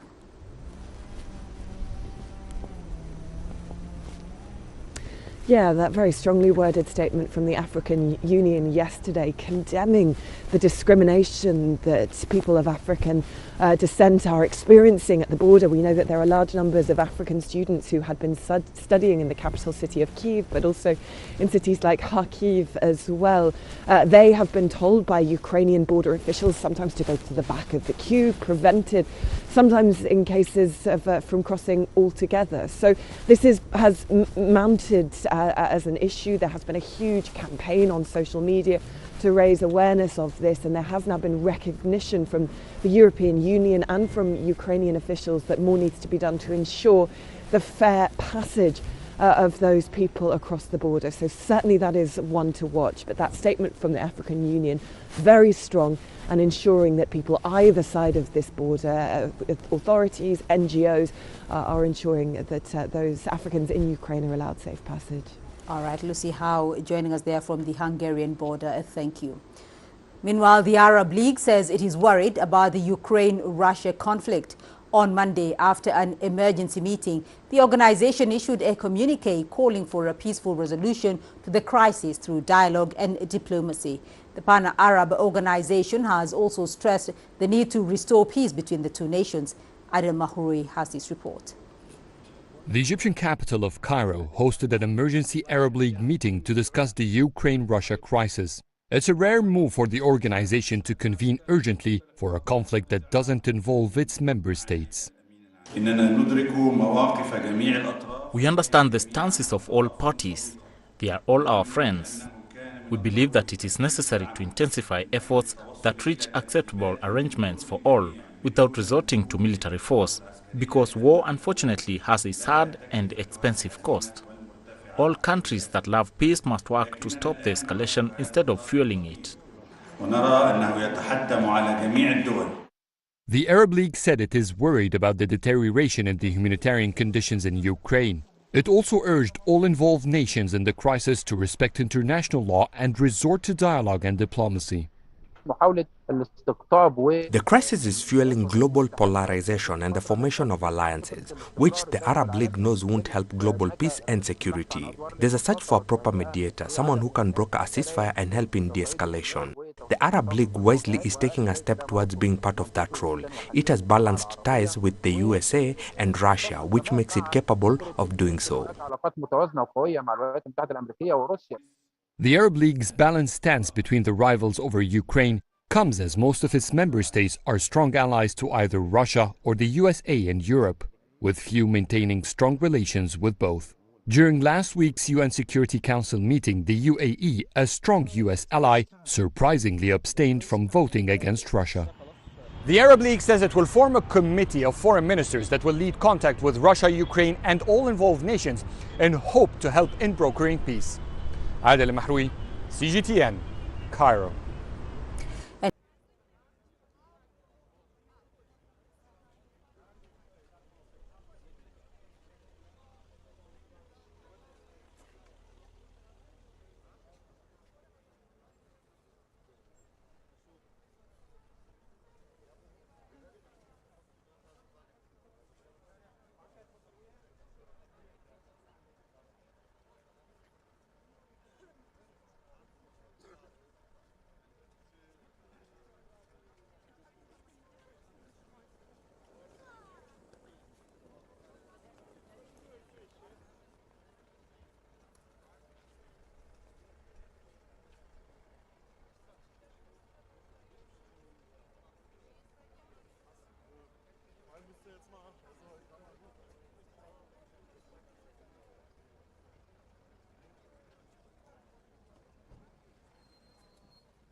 Proszę odejść troszeczkę, dobra?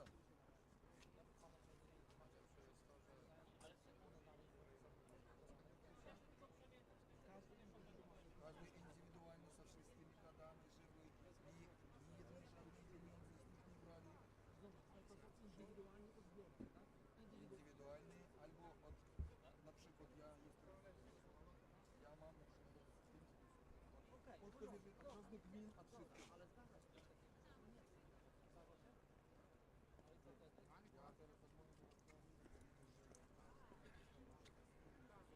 z innych osób już dużo samochodów jedą dla tych osób, których wszystko jest, wszystko będzie. Bo ja wiem, że to 2 dni to będzie masakra z tym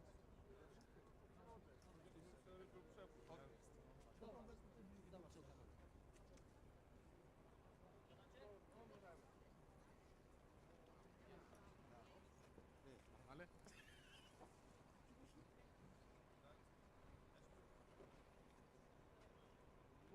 Лодь с проживанием надо.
Я думаю, що він зараз під'їде сюди.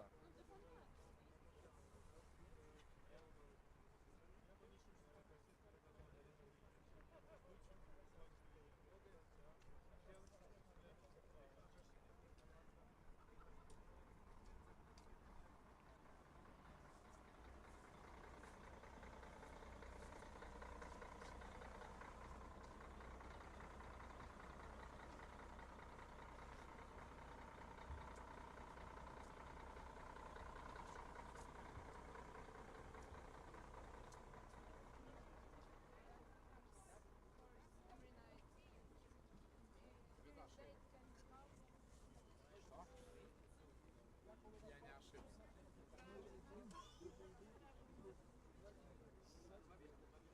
Я сегодня приеду.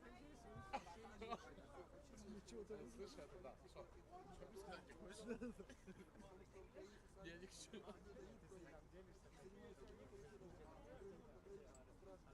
О, Валера мне тут Валера просто иди сюда. Ну и что там Валера скинул? Что там Валера скинул? И что?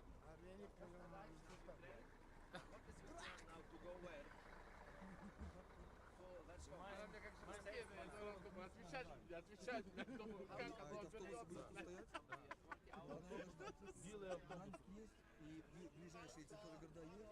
Вы, кстати, нам скинула пост шубу, я не выдернул. Нам придется подождать 5 часов. Я говорю, я тоже если подождете, тогда будет.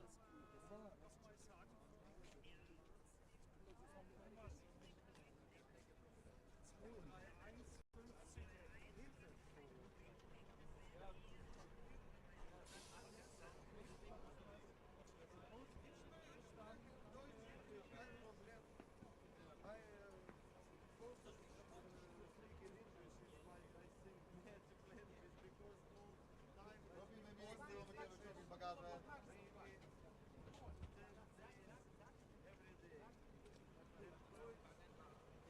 где?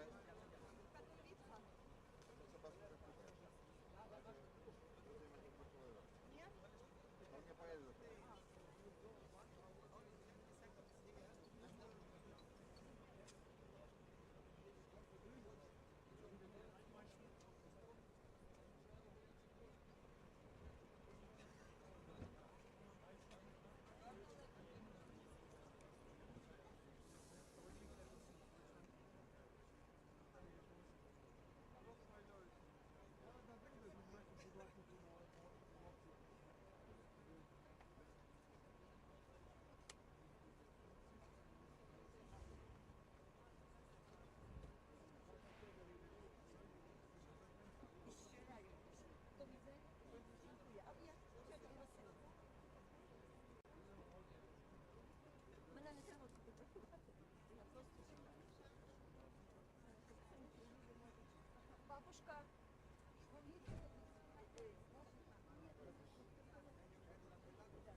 Dodwożca pociągowego do tego.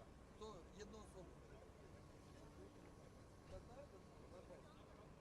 Do dworzca tu na miejscu, jedną osobę. Proszę bardzo, odejść. Proszę bardzo proszę. Слышишь? Если не будет Вроцлава, мы едем туда, завезем. Спросили, есть способ. Возьми пока себе, если даже будет Вроцлав, завезу. Хорошо? До вокзала. Мама и ребята.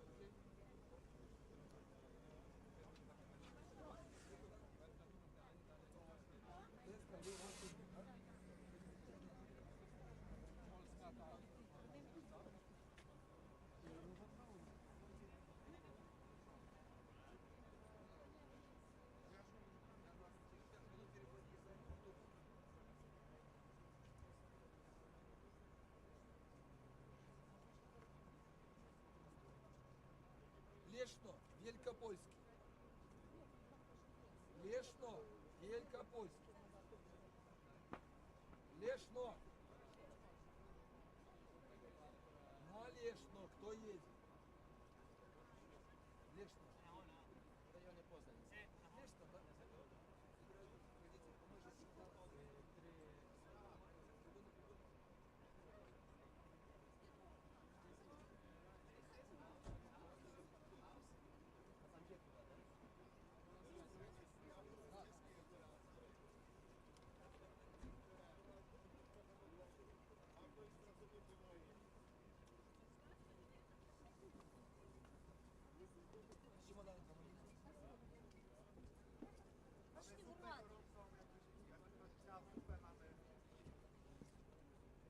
Прага. Прага.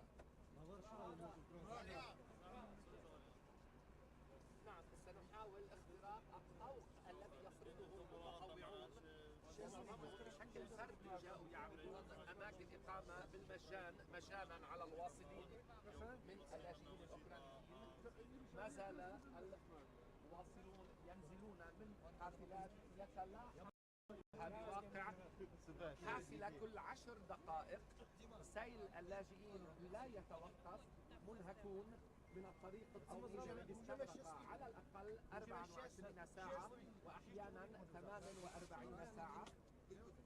موزعون على مراكز استقبال ثم على أماكن إقامة أمنها لهم إما متطوعون أفراد أو بعض الجمعيات الخيرية والهيئات الرسمية والكنسية. كل هذه اللافتات، هذه ظاهرة جديدة في تغطيتنا للاجئين. لم يسبق ولا مرة خلال كل تغطياتنا خلال السنوات الماضية في العربية والحدث في أزمات اللاجئين لم يسبق أن شهدنا هذه الظاهرة. أشخاص يأتون من دول مجاورة لاستقبال لاجئين لا يعرفونهم ولا يملكون إليهم بأي صلة قرابة. يعودون عليهم إقامة مجانية، طبابة مجانية، والطعام والنقل مجاني إلى أي مدينة في هولندا أو أي مدينة في أوروبا، في ألمانيا، في تشيكيا، في سلوفاكيا، تعرض عليهم أماكن إقامة هناك.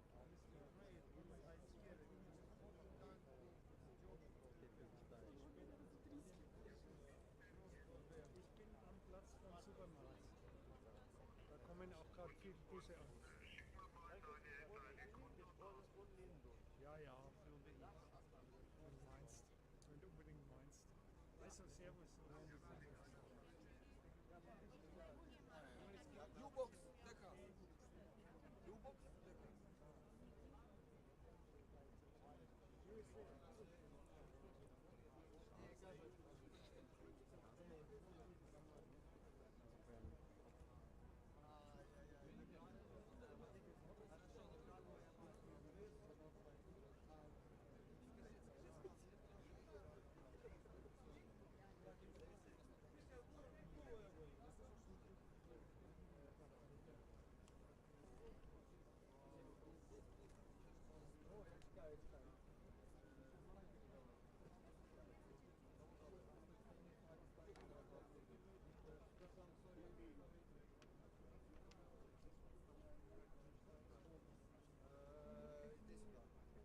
What do you propose? To receive in a house? To receive people? You propose a house? How many people?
بدون جمعية خيرية تساعد عائلات وأطفالا من بولندا، ولكن هذه المرة هم يكرسون عملهم للاجئين الواصلين من أوكرانيا. إذا يقترحون 45 مكان إقامة بالمجان على الواصلين من أوكرانيا والذين يتواصل نزولهم من هذه الحافلة. حافلة واحدة كل 10 دقائق دائما تعبر ملكة بين الحدود بين أوكرانيا وبولندا، مع إشارة إلى أن المفوضية العليا لشؤون اللاجئين التابعة للأمم المتحدة أعلنت قبل قليل أن عدد الذين غادروا أوكرانيا من اللاجئين منذ بدء العملية العسكرية الروسية تجاوز 650,000.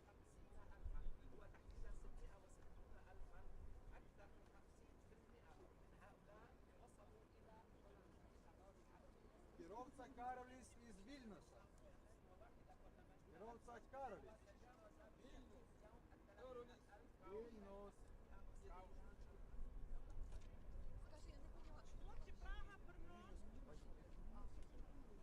Praha, Brno, jo. Спроси, Вроцлав есть? Острава тоже может быть. Прага, Брно, Острава.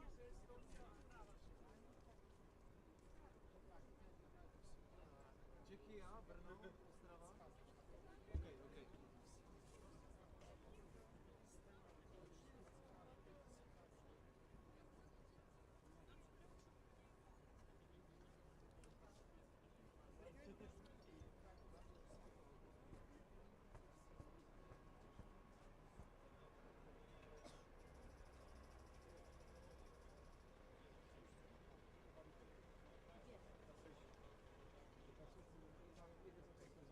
Nie mogą przejść. No tak samo jak te dwie kobietki, nie zostawili walizki, bo nie mogli ich wrócić. Powiem najbardziej bolesne.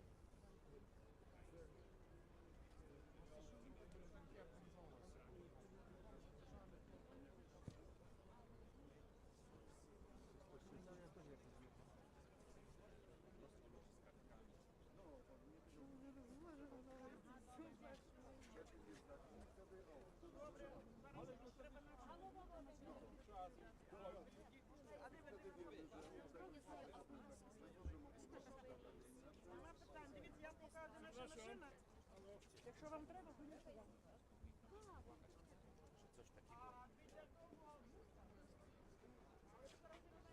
А вам куди?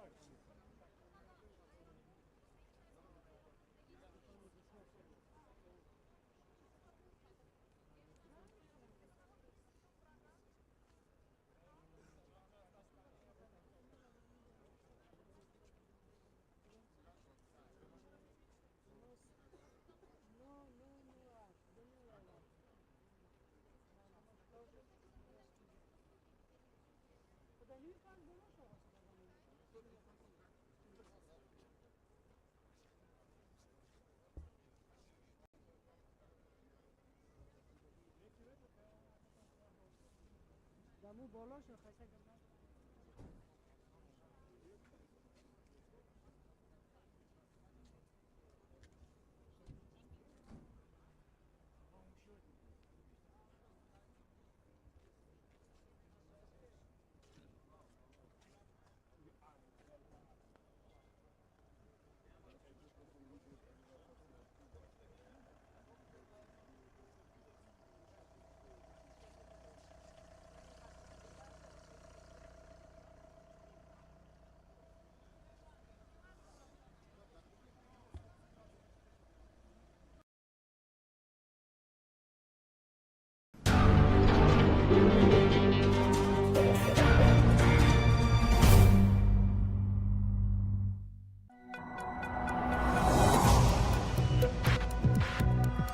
Each day, there are millions of stories. Each one can open new perspectives, new possibilities. Wherever you look, we are there. To see, discover, explore. We put the pieces together to find what really matters to you. All around the world, all around the clock. Our reporters are at home across the globe. From our headquarters in Beijing and production centers in Washington, Nairobi, and London, China Global Television Network. Stories from across the globe, reaching people across the globe. CGTN. See the difference.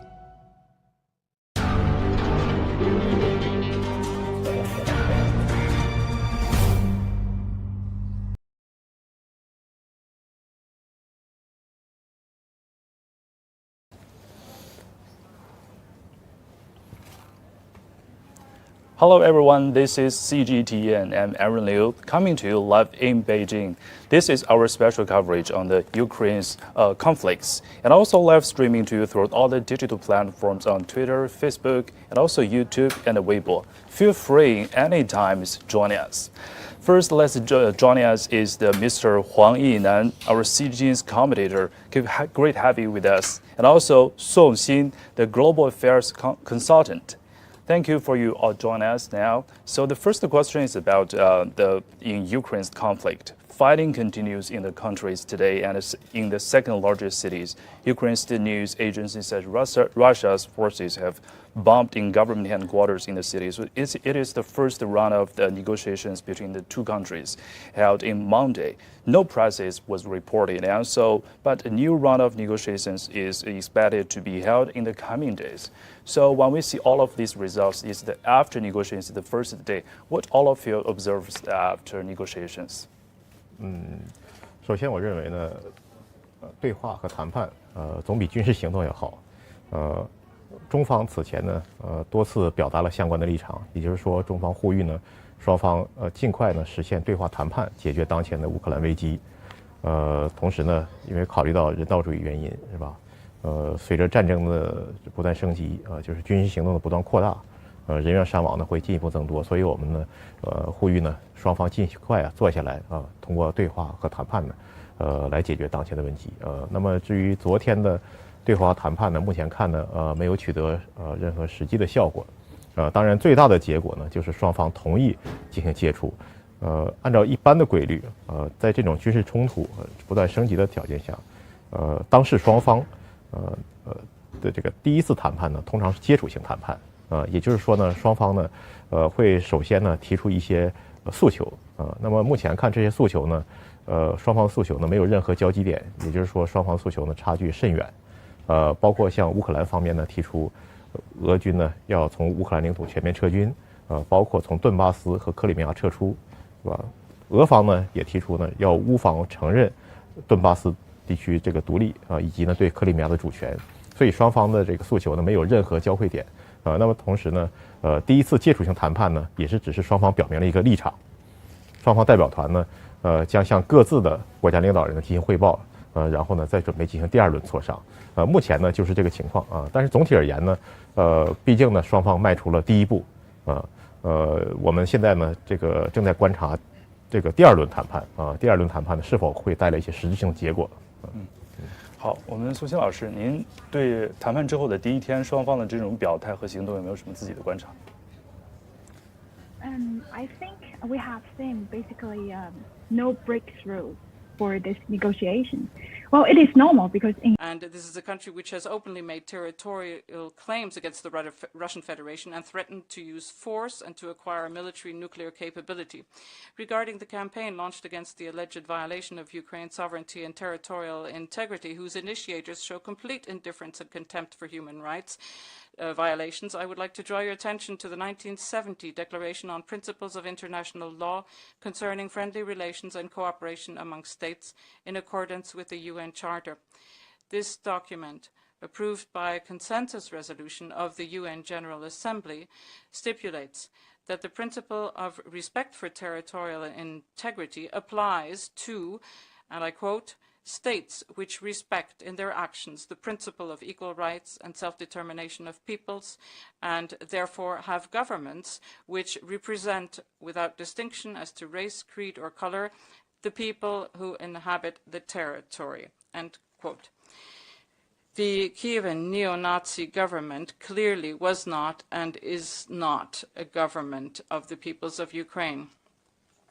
The US and its allies, who are directly responsible for numerous violations of human rights and international humanitarian law, and crimes that has made victims of hundreds of thousands of ordinary people in Yugoslavia, Iraq, Libya, and Afghanistan are once again demonstrating their double standards. The current regime in Kyiv is a vivid example of the fact that when you are a loyal vassal of a hegemon and participate with particular zeal in serving his policy of containing Russia, everything is allowed to you.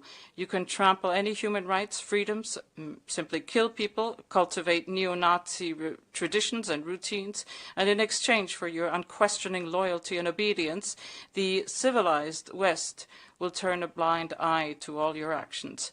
Moreover, the other day, in a Russophobic frenzy, the European Union decided to supply Kyiv with lethal weapons. For us, the life of every Russian, Ukrainian, and every citizen of Donetsk and Luhansk is no less valuable than the life of a European or an American. As President Putin has repeatedly stressed, we have an unwavering respect for the Ukrainian people, their language and traditions. We do not intend in any way to infringe on the interests of the citizens of Ukraine with whom we are united, not only by a common history, civilizational, spiritual and cultural affinities, but also simply by blood and family ties. Millions of Ukrainian natives live in Russia today. They are native for us. We regard them as ours. Together we have always been and will be many times stronger and more successful.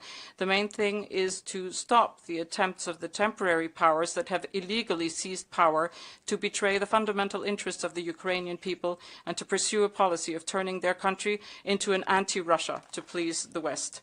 The real hysteria observed in NATO and in the EU today confirms that it was and still is the aim of the US and its allies, built by Washington, to create an anti-Russia.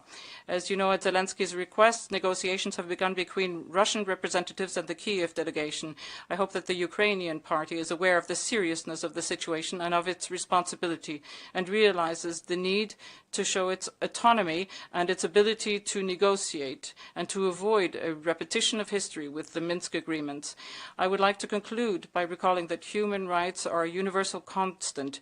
They cannot depend on the selfish ambitions of a select few who seek to rewrite the 1948 Universal Declaration, to twist it to their liking and replace it with their own rules.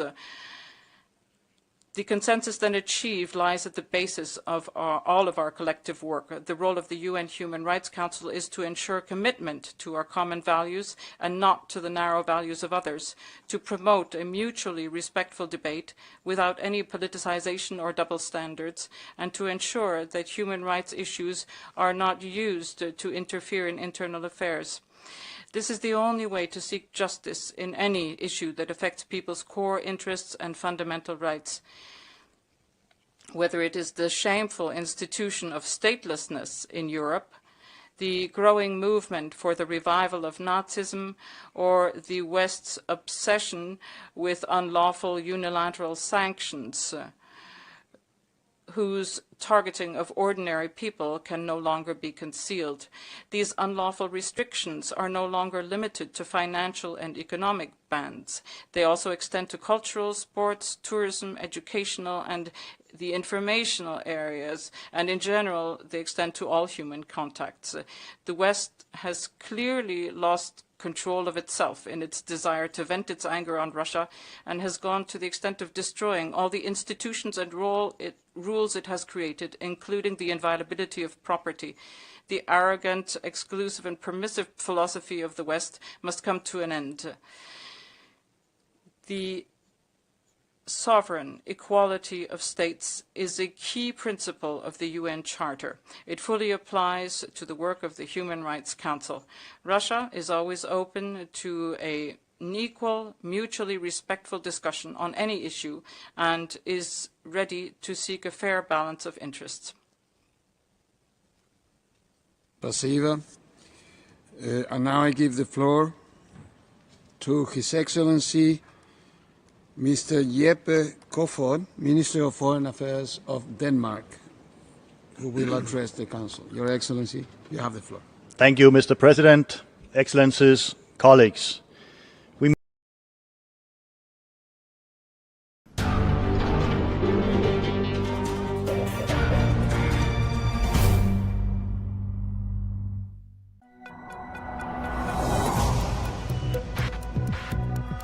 Each day, there are millions of stories.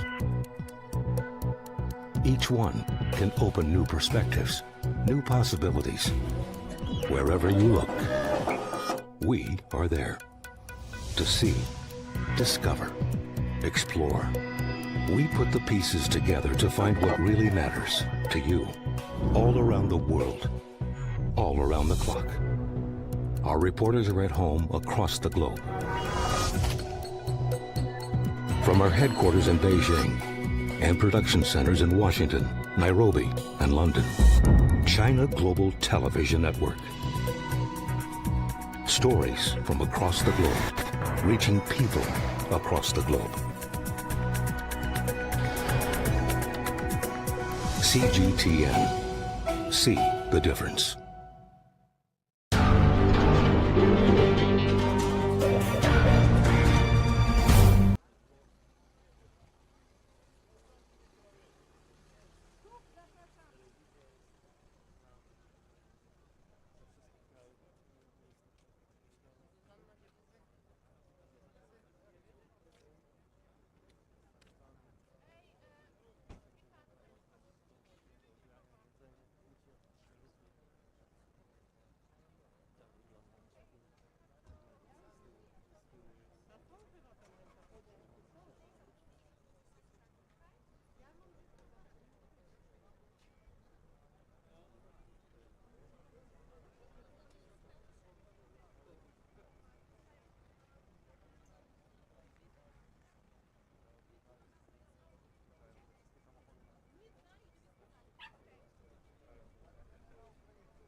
Rozmawiałam tam z panią i pani kazały tam przyjść. Ze stolikiem, ze wszystkim, o tam.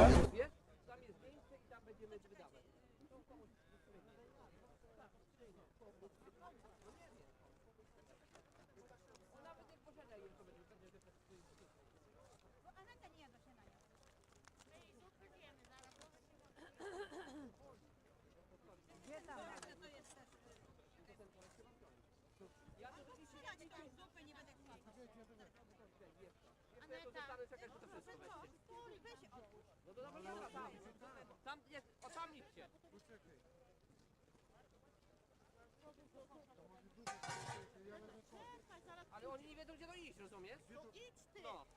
To czekaj, weź ten peso. Zostaw to na razie. Dobra, idziemy z zupą. Ja tu będę stać. Idźcie. No. Wy zróbmy.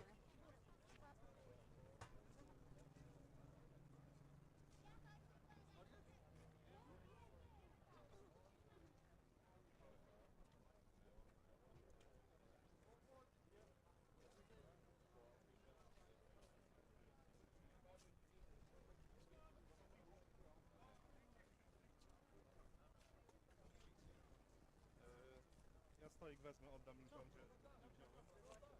A może stolik tam? Tam nie da... Aha, tam nie będzie nam potrzeba?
Each day, there are millions of stories.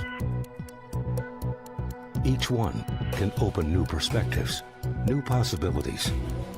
Wherever you look, we are there to see, discover, explore. We put the pieces together to find what really matters to you, all around the world, all around the clock. Our reporters are at home across the globe. From our headquarters in Beijing and production centers in Washington, Nairobi, and London, China Global Television Network. Stories from across the globe, reaching people across the globe. CGTN. See the difference.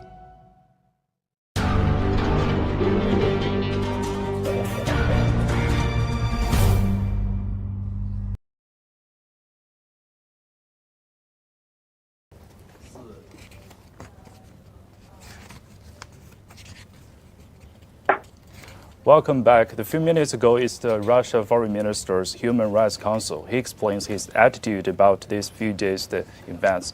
So let's go back to our topics. Mr. Song, what do you think about this after Foreign Minister talked about this situation? I think basically Lavrov and also the delegation today at the negotiation table, they repeated very clearly what Russia still wanted and in order to negotiate for. But still, I don't see so far much room for negotiation from both sides because apparently their position is very clear and they don't leave much room for the other side.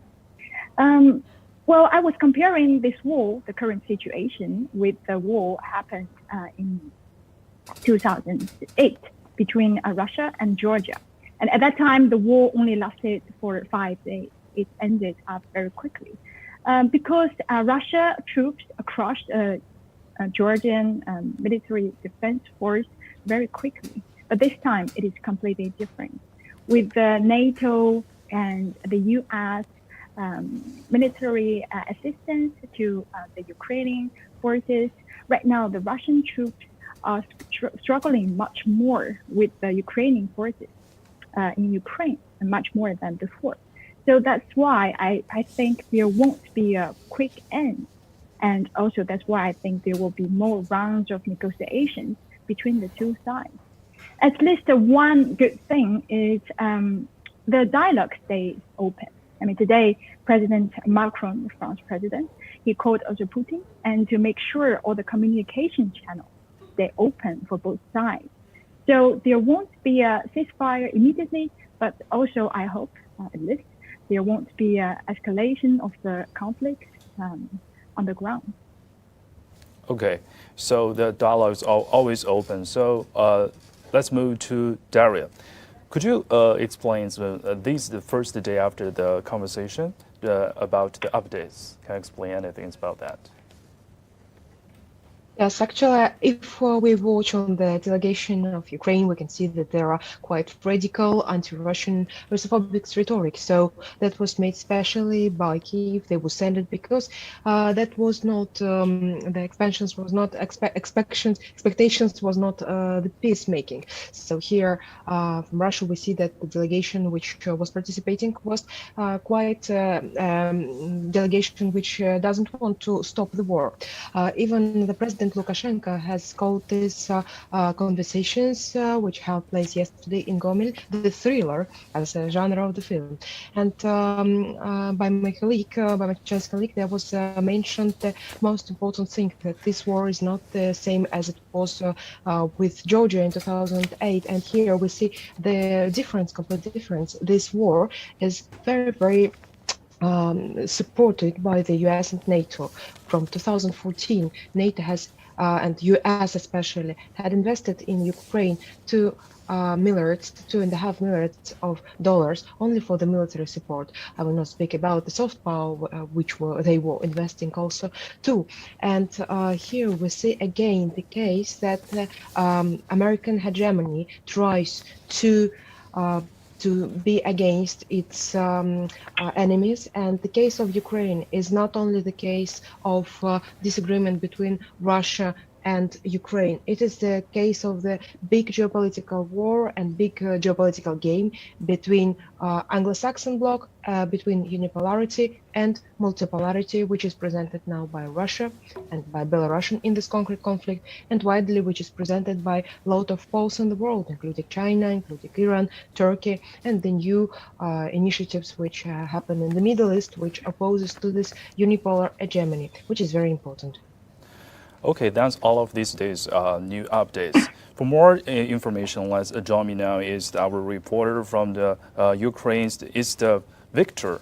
So, Victor, you are in the Ukraine right now, especially Kyiv, and tell us more about the new situations about right now.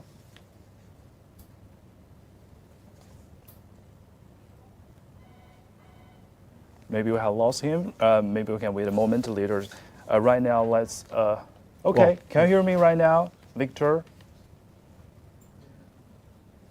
Okay, great. Please tell us more about that in the new situation in the Ukraine.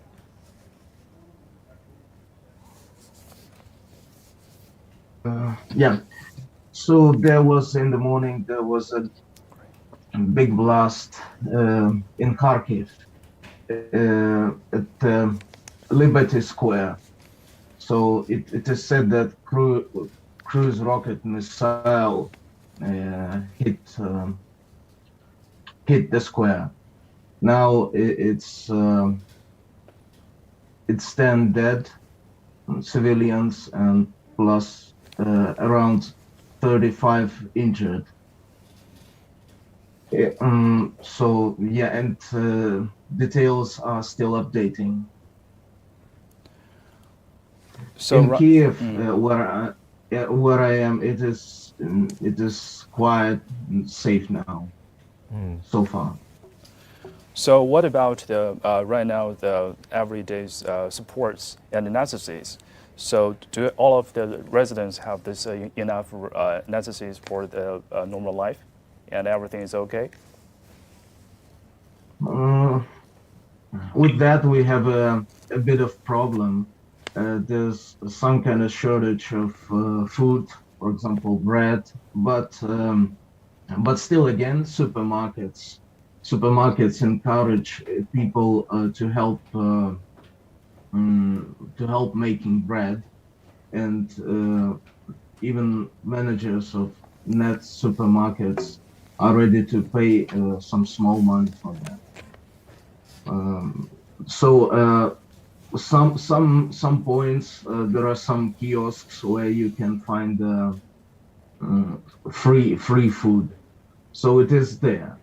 There are still big lines, but people, volunteers, plus Kyiv state administration is at least trying to help. So right now, after the negotiations, the local residents would have the hope or anything they want to, or any expectations about new situations in the next few days. Well, I hope it's still unclear. As you know, details of the peace talks are still unclear. But for example, President Lukashenko, the Belarusian president, said he is very much satisfied that parties are agreed on most points, on most key points. Okay, thank you, Victor. Join us. But for example, just 1 second.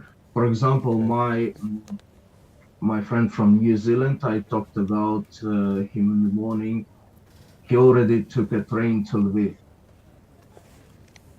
Okay, thank you. So people, though it's okay in Kyiv, people try to get away if they have such a possibility.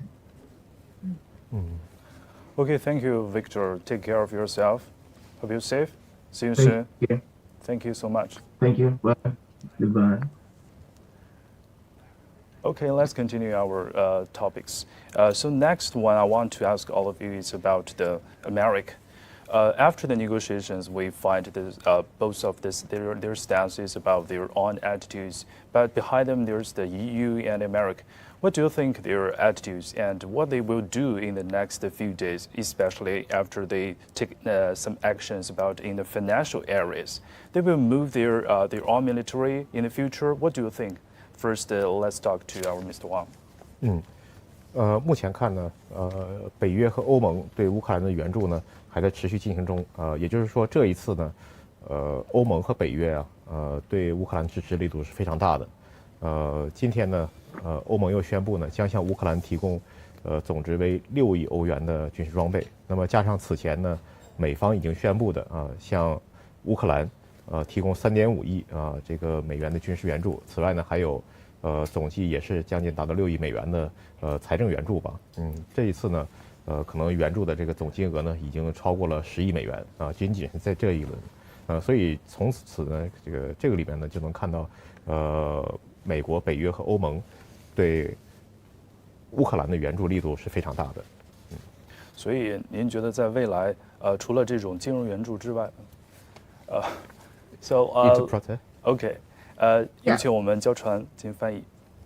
So I think for this time, the attitude from the EU and America, they have a quite clear attitude. They provide not only the financial aid to Ukraine, and especially today, the European Union announced military aid worth of 600 million euros, while yesterday the United States government has announced a military aid worth of 350 million US dollars. So to plus all the military aid together, that is to say they have over 1 billion military aid. They have dumped over 1 billion military aid to Ukraine. So from the attitude side, the US, NATO, and European Union has done everything they could to provide the military aid and weapons to Ukraine. 所以欧盟和北约的支援措施或者我们讲援助呢，本身已经证明了他们本身的立场和态度。So this kind of military aid has once again testified the standards of the European Union and NATO. 那么在接下来的几天呢，虽然呢已经双方启动了谈判进程，但是我相信，北约和欧盟对乌克兰的支持呢仍然将会是坚定不移的。包括呢，欧盟呢已经单方面宣布，将这个启动乌克兰加入欧盟的程序，因为德克莱恩呢已经明确表示，乌克兰呢是我们其中的一员。那么今天呢，泽连斯基总统呢也签署了相关法律文件，正式提出了加入欧盟的申请。And in the coming few days, we could see the although the negotiation is going to continue, the European Union and NATO is still going to provide the unswerving support for the Ukraine. And today, President Zelensky has launched an official request to join the European Union, and the European Union also speed up the procedures of such a request. 从北约方面来讲呢，尽管此前呢，北约已经明确宣布，不会在乌克兰境内部署任何武装力量，但是呢，北约在资金，在情报侦查，在物资援助、武器装备方面，仍然会继续支持乌克兰。So from the NATO's perspective, although NATO has clearly specified that it is not going to deploy any military facilities in the territory of Ukraine, but from today on, NATO is going to provide all they could, including the financial aid and also the information to the Ukrainian government. 好，那就是因为我们也知道这段时间就是乌克兰他明确表态已经申请了要加入欧盟，然后欧盟也在走相关的一些程序，这个会对俄罗斯有一个什么样的一个反应，或者是双方有没有会产生一个新的互动吗？包括他在北约的这个角色的这个加入，他们也提出了要可能性会加入，我不知道这个未来会有一个什么样的一个进展。你先回答。我简短的回答一个这个问题吧，因为我们还有2位其他的嘉宾。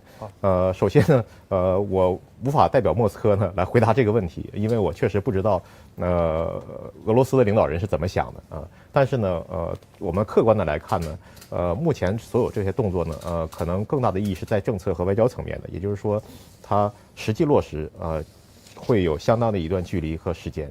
首先呢，就是因为加入欧盟呢和加入北约是要走完整的一套法律程序，而且呢，具有非常严苛的这个法律标准。那么在目前条件下呢，尽管欧盟和北约呢可以为乌克兰呢提供一些特殊通道，但是我认为这个事情在短期内也不会完成。所以呢，这更多的是在外交层面呢做出一种积极的支持姿态而已。So the question is about, since we are seeing the President Zelensky's administration is firing the request to joining NATO as well as EU, what is your take on this? My answer is that I cannot represent the Moscow government. So from my observation, this is only a diplomatic and even political gestures representing the EU's and even NATO support for the Ukraine. And since, to my knowledge, joining EU and joining NATO needs a comprehensive procedure which needs several years. So this is merely a diplomatic gesture. Okay, let's move.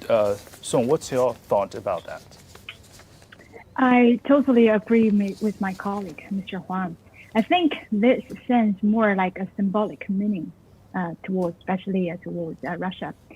It's a way to tell Russia that the EU and the NATO are this time more mobilized than last time. I mean, last 2 times in 2014 during the Crimea event, and also in 2008 during the war between Russia and Georgia. So, especially for the EU, I mean, in 2006, the EU issued this European neighborhood policy. And there's one big part designated for for Eastern European countries, including Moldova, Ukraine, and Georgia, and Caucasian countries. So at that time, the EU identified these countries as neighbors, saying that we will never give them a chance to enter a European Union. So that's why this is called the neighborhood policy. But right now, it's all changed. I mean, this is the first time in the history of the European Union to change its law for just one specific country during the conflict. This is significant. And of course, the procedure can be very, very long. I mean, look at Turkey. Turkey went into negotiation with the EU for more than 20 years, but they never achieved final result, because this negotiation includes actually at least 35 chapters, and it means not only economic system but also the political system. So there are a lot of things that need to be changed in order to be member of the European Union. So today, when the President Zelensky signed officially this application, it will start, I guess, soon. But when will Ukraine officially join the EU? We might put a question mark there, because there needs a time for the preparation. So let's move to Dario. Do you think America will take more actions on the conflicts in the Ukraine? Yes, I'm sure, but the way how they're behaving is the way of using Ukrainians as a proxy and using their European partners as a proxy. I will remind that the US had attacked and invaded Afghanistan, then Iraq, then had destroyed the Libyan state, then tried to destroy Syria and got the resistance of Assad and of Russia, and then moved to Ukraine. But with the Ukrainian case, they are now behaving much more attentive and much more accurate. So that's also because Biden's rates are very, very low, and even 59% of people are not agree that he has the correct cognitive capacities, according to the last polls which were published in Breitbart. And actually, the thing is that US are preferring to use European Union as the proxy actor. So that's why the process of the integrating of the Ukraine to the European Union has has moved. And also, it's very important that Mr. Lavrov had declared today, the Ministry of Foreign Affairs of Russia, that instead of the dialogue with Russia, the EU has chosen the path of illegitimate sanctions. This is a very important point. It means that there exists the radicalization of Europe. Before, it was a pole of diplomacy, the pole of talks. As you remember, it was Merkel who a lot had influenced the process of the peace talk and Minsk agreement. And now the Macron, who is the leader of the EU for half a year, officially representative, the head of the EU for half a year, is trying to make pressure on Ukraine. He started from diplomatical proposal, and he ended with the suggestions to send military support to Ukraine, as the same was made by Scholz. Although there are calls in European politics for an end to these destructive policies, it's like the forces which are opposition to Macron, Zemmour in France, which are opposition to Scholz in Germany. This is the forces of the party Alternative für Deutschland, the Alternative for Germany. Still, the European Union has been radicalized, and it's absolutely under the NATO and Anglo-Saxon hegemony which it came out. And here I think that the aim of United States when they were provoking this conflict, standing behind it, was also the making the rupture in Russia-European relations. And I do think that will affect not only Russia-European relations, but also will affect the European-Chinese relations, because starting from anti-Russian campaign, they are moving and will move to the anti-Chinese campaign, because this globalism doesn't support the alternative to itself. It has also only the dictature or these globalist ideas of human rights, which are manifested by Soros, who is supporting now fully Ukraine. So we can understand which side is on which side the unipolarity is and where is the multipolarity. Okay, thank you. So now let's talk about the NATO. As we know, NATO has been expansion to the eastward expansions many times, is over 20 years. So first question to our Mr. Huang. 第一个问题，我们关注一下北约的它这个东扩，因为历史上它有多次东扩。然后我们想问问您能不能分析一下，就是这个东扩，它每一次带来影响是什么？然后它最终的目标会是什么？就是两国就通过这次战争有没有可能达到一个和解，或者是一个最终的一个北约的一个边界？我认为这个过程会是一个长期的过程因为自从苏联解体以来北约已经经历了5轮东扩，当然我们不能讲每一轮这个扩张呢，它的战略目标都是针对俄罗斯的因为北约内部和欧洲国家呢也有自己的考量但是呢，我们必须要看到呢，北约东扩呢在一定程度上。并没有缓解地区的紧张形势，就是说，它在很大程度上呢，并没有这个对这个地区的稳定与和平呢起到维护作用，反而呢引发了俄罗斯的反弹。就是俄方坚定认为，北约东扩呢挤压了俄罗斯的战略空间，对它这个北约的东扩呢本身就是一种战略威胁。如果我们从历史上来看，北约呢成立于1949年，北约成立的最初的初衷呢，就是为了对抗以苏联为首的所谓东方集团。那么苏联呢也成立了相约的华约集团，对吧？这就在冷战时期呢形成了2个集团的对峙。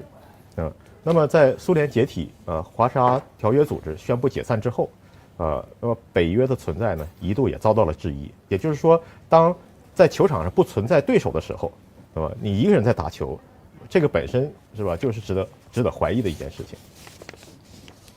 好，有请我们焦川老师。So let me answer the questions about the NATO's. I think the NATO's expansion eastward is a quite long process. Since the collapse of USSR, this expansion eastward from NATO has went through 5 rounds, and not all of them are against Russia. But this eastward movement from NATO has not eased regional tensions, and it also has triggered some of the regional conflicts. Let's check the organization of NATO itself. This is an organization founded in the year 1949, and the target or the aim of NATO is to fight against the Eastern Group at that time, which is led by the USSR. So that is what we call the Cold War mentality. Two power groups fight against each other. So after that, the existence or the meanings of NATO were also questioned because of that.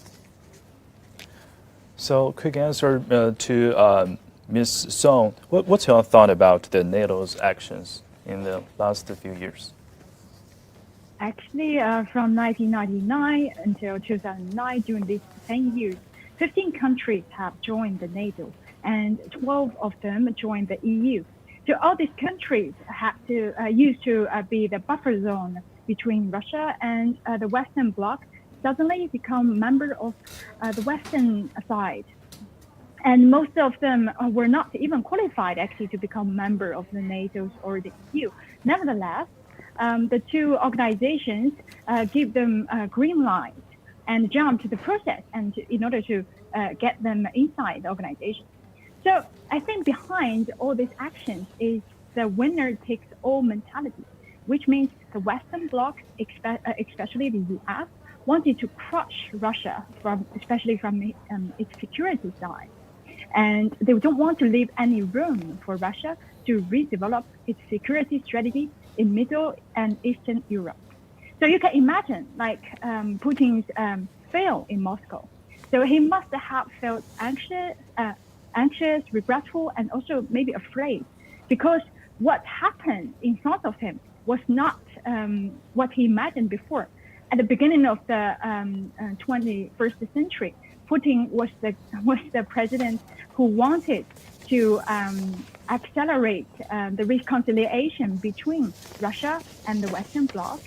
And that's why he gave this beautiful speech in 2001 in German Bundestag in front of the former Chancellor Schröder. And he said in German language even, like he wanted to rebuild together with the European Zusammenhalt, which means a common house for all the Europeans, where the Europeans are no longer divided into a Western and Eastern European, Southern and Northern European, but together. And they want to build up a comprehensive, sustainable security system under which they feel safe together. But this illusion actually was broken due to the enlargement of the NATO and the EU during the next few years. And that's why we saw this Munich moment in 2007, when Putin came to, again in Germany, but this time in Munich instead of Berlin. And he asked to the NATO officials, he said, like, there was this kind of promise at the beginning of at the end of the Cold War, saying that the NATO countries will not like expand furthermore than Eastern Germany. So where are these promises? Like nobody really cared about that promise afterwards, because what happened in reality was exactly the opposite to what was promised. Okay, thank you, Ms. Song, your insights. Thank you for joining us. This is Song Xin, Global Affairs Consultant. Thank you very much. Thanks for inviting me. Thank you. So joining me now is Joseph Mahoney. Welcome to our show. So the first question also is about the NATO. Do you think this time is different because we just see the EU and America just supply some food and some necessary supports for the Ukraine residents, not send their military to Ukraine? So why this is so different? What's limited their actions to Ukraine to send their military? Well, I think we have to go back and look at, why hasn't the EU welcomed Ukraine into the EU? Why hasn't NATO extended an invitation to Ukraine? And there are two reasons for this, right? Two or three reasons. The first is Ukraine was not yet deemed advanced enough, not yet deemed to have good enough governance or anti-corruption systems to join the EU. and it was going to be seen as too much of a burden, something that would compromise EU well-being. But furthermore, it was understood that if, and I believe this is the case, that if they expanded to Ukraine, of course, this would spark some sort of conflict with Russia. Nevertheless, right, we did see the United States playing a provocative role, encouraging the Velvet Revolution, encouraging this new government in Ukraine that sparked a precipitous decline in relations with Moscow. We saw the United States over time supplying weapons and funding to Ukraine in ways that were seen as running contrary to Russian security. So, you know, this has been sort of this kind of half in, but not really in. And I think this is because on the one hand, they knew that if they went all the way in, it would be too provocative. But even if they went all the way in, would they really be able to defend Ukraine? Would they, maybe Ukraine is the bridge too far. So there's kind of this strange in-between position where I think the United States principally, but NATO and the EU in shorter measures have played this destabilizing role. And this is, of course, on top of everything that was just said about, you know, the expansion since the end of the Cold War, which was, of course, very upsetting to Russia and was noted several times by the Russian leadership. So to circle back, I think that what we're seeing now is a number of efforts that are being undertaken by European governments, by the United States, to support in some way what's happening in Ukraine. But a lot of this is window dressing. I mean, you know, the idea that we're going to send, that Germany is going to allow Estonia to send old artillery to a dynamic front, and that this is going to have some sort of impact at this stage in the game is really just trying to appeal to, you know, the image of doing something constructive militarily, aside from what we've seen with regard to the economic sanctions, to try to make up for the fact that the West knows that if they do engage more directly than this, that they invite a much broader conflict, which, you know, NATO at this point is really not well prepared to deal with. Okay, so let's move to Daria. The U.S. President Joe Biden has approved about $350 million US dollars to support Ukraine's defense. And also, the experts also say the anti-aircraft, anti-tank missiles to help to repel Russia's military assault on these countries. So we want to know if they wanted to tap the Ukrainians to entering the NATO to stop these air wars. Do you think in the future the American will? Yes, the American. If the American want to limit it, the wars expand towards the east, Western Europe. If they will agree, the Ukrainians don't entering the NATO in the future. Well, it's very interesting because I think from the point of view of Russia, United States of America doesn't want to have Ukraine in NATO, actually, even because they are destroying fully and making the sort of Afghanistan for Russia, the Ukrainian zone. And the thing is that they, for example, sent the military equipment, and from 2014, the Coast War, $2.5 million, and now 300 million. And actually, they want even to stay at and to stay it and to keep it as a failed state, which will not be functioning even in NATO structures, but which will be the perfect battleground for any actions against Russia. So maybe they even are now refusing of this official status of taking NATO, Ukraine to NATO. That's interesting how the American list sees the possibility in Ukraine to create this Afghanistan near Russia. The thing is that Russian military operation, which, by the way, Shoigu, the Minister of the Defense, had stated was not launched by Russia, but it was launched by Kyiv, and now this is a peacemaking operation of Russia. This operation will never let the territories which are near Russia to become the Afghanistan sort.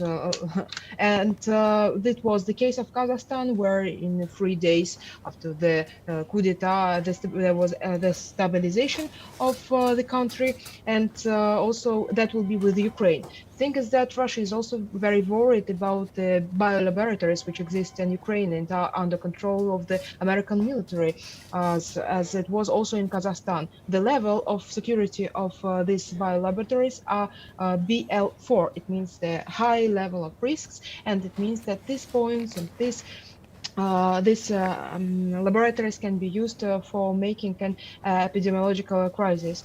According to one academician of Russian Academy of Science, Gennady Anishenko, which interview was published in Guancha, there was his suggestion that even the COVID could have been developed into the laboratory by the US, which exists in Kazakhstan. So this is the risk which we have. And for NATO strategy, there is a real possibility that now US will even change their strategy and use Ukraine as a failed state, try to make a deep civil war, will send maximum of private military companies. About that also our politicians are now speaking and discussing that they are using now the Poland as the ground to send European and American private military companies. So here is the interesting question. Does really now US needs Ukraine as a NATO state, or does now in this process of the war and the confrontation,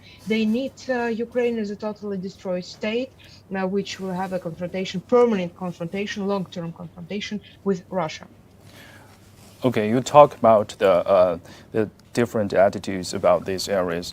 So if I think yesterday is the turning points for the Ukraine and the Russia.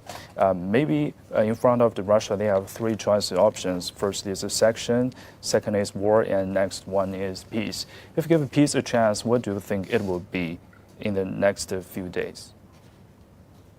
I think for Russia. Okay, go ahead.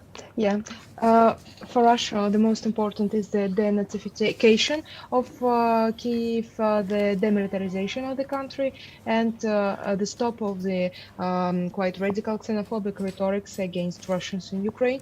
So I think this is the key points which will suit Russia. And yesterday, during the talks, Russia had expressed this feeling that if there will be the demilitarization and the denazification in this case, and if Kyiv will stop its Nazi ideological way of behaving, then Russia will agree to stop this operation. And I will remind that the Russian troops are near Kyiv, so quite in several days it's possible that Russia will install the control on the capital.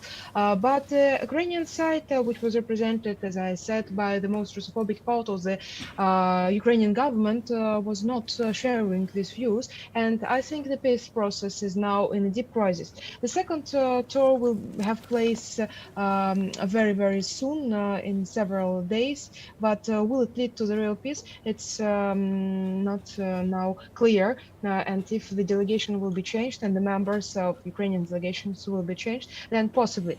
But I don't think that the Western partners of Ukraine are interested in peacemaking. They are interested more in real war. As we see when the radicalization of the European Union shows that this Pole, who became now fully a proxy of the globalist idea, is supporting this hard war. So I do think that Ukrainian side will do everything not to have the positive result of the negotiations. Okay. Thank you, Daria, as geopolitical analyst. Thanks for your insights and joining us programs. Thank you so much. So let's move these questions to Mr. Huang. So 对于俄罗斯来说，可能对于双方来说有3个选择，一个是制裁，一个战争，还有就是和平。就如果对于未来3种选择，您能不能就是从不同的角度分析？首先就是如果是制裁的话，它未来还会有哪些？我个人认为就是可能会就是目前想到的一些手段，现在已经展示出来，未来还会有更多的制裁。首先是这样，这3种手段呢，并不是相互排斥的，而是呢会同时并行的。就是说，我们正如在这个地面军事冲突发展的同时，政治和外交斡旋同时也在进行，所以呢，地面的军事行动、制裁以及外交谈判呢，将会伴随这个交织在一起，伴随着今后这几天。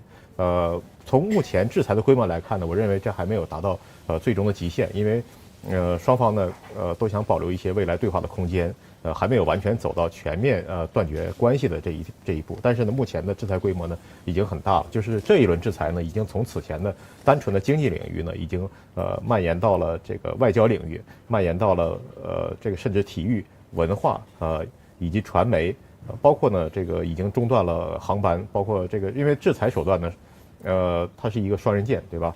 我的意思是说，在欧洲和美国宣布制裁措施之后呢，俄罗斯会采取对等的反制措施，对双方的伤害是同时存在的。So, Mr. President, please. 有请我们小川老师。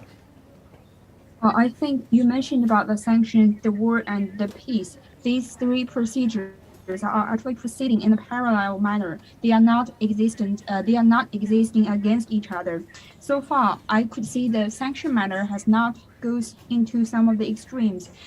Both parties has also kept some of the rooms for further sanctions or further easing of the situation. Actually, the sanction has went from the sanctions in the economy from the to the diplomatic sanctions, the sanctions in sports and cultural areas. Recently, we find the EU has cut down the airlines between each other. I could see that sanctions are double-edged sword, which is creating harm for both parties. 接下来就是您分析到的有制裁的话，就是如果有战争，就是下一步的这种更多的这种军事行动的话，您觉得可能性多大？他们会有一些什么样的具体的行动？目前军事行动还在持续，我认为呢，这个军事行动在未来几天呢，还会继续进行下去，因为至少目前看呢，这个外交层面的斡旋呢没有发挥任何作用啊。此前呢，普京总统呢，在24日向全国发表的电视讲话中呢，提出了2个战略目标，从目前军事行动的这结果来看呢，2个目标呢还远远没有达成，所以下一步呢对俄方呢是一个严峻的考验，就是说在军事目标第一轮军事目标没有完全实现的情况下，这个2个战略目标没有实现的情况下，是否还要持续进行军事行动？那么这个军事行动将向何方发展？我觉得这是一道难题。So let's okay. Let's talk about the military actions. Currently, the military action is still operating, and since we could see that diplomatic negotiations did not work in the previous days. I remember President Putin has published a personal speech on the February the 24th, mentioning about the 2 targets of this time's special military operations. But so far, we are seeing that none of these 2 targets has been met up through the military options. So we are not sure what is going to be the next steps of the military options. Are they going to finish until the 2 targets from President Putin being achieved in the future days? Let's move to Jasper. Could you tell us more about your thoughts about the in front of Russia's options, the 3 options: sanctions, wars, and peace? What do you think? Is there more sanctions in the future? Joseph, can you hear me? Yes, I can hear you. Okay. So what do you think about the 3 options in front of Russia? The sanctions and wars and peace, and if in the future there's something more sanctions in the future from the Western?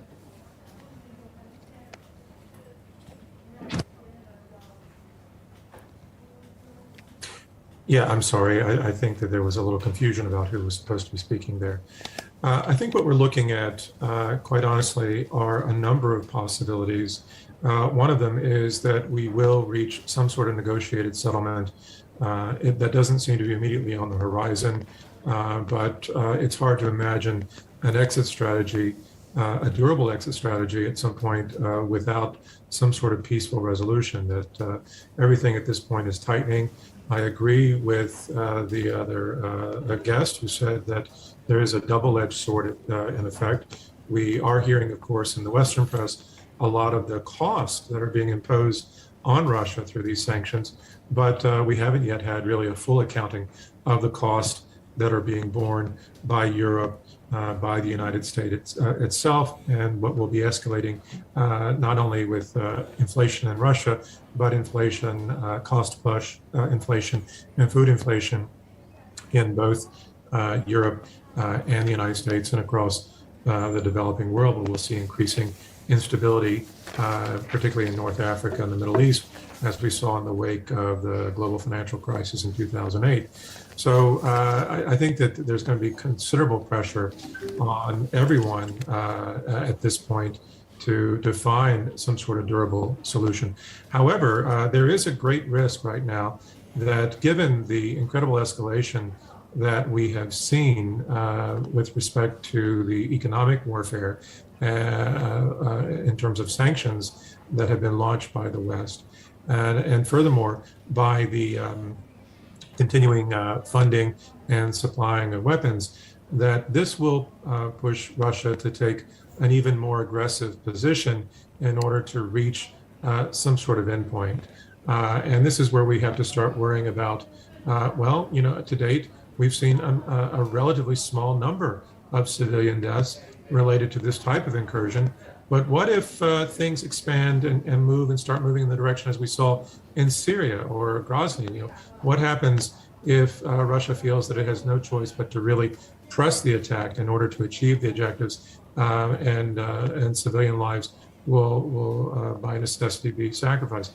So I think Russia still has quite a number of cards on the table, and the West better wake up to this fact, because it's basically playing with people's lives.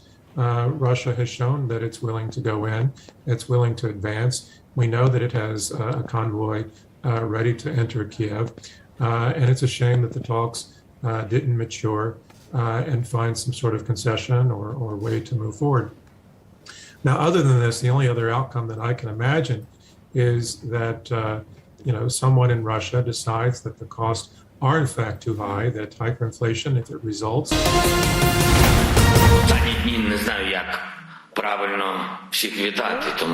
How to ask?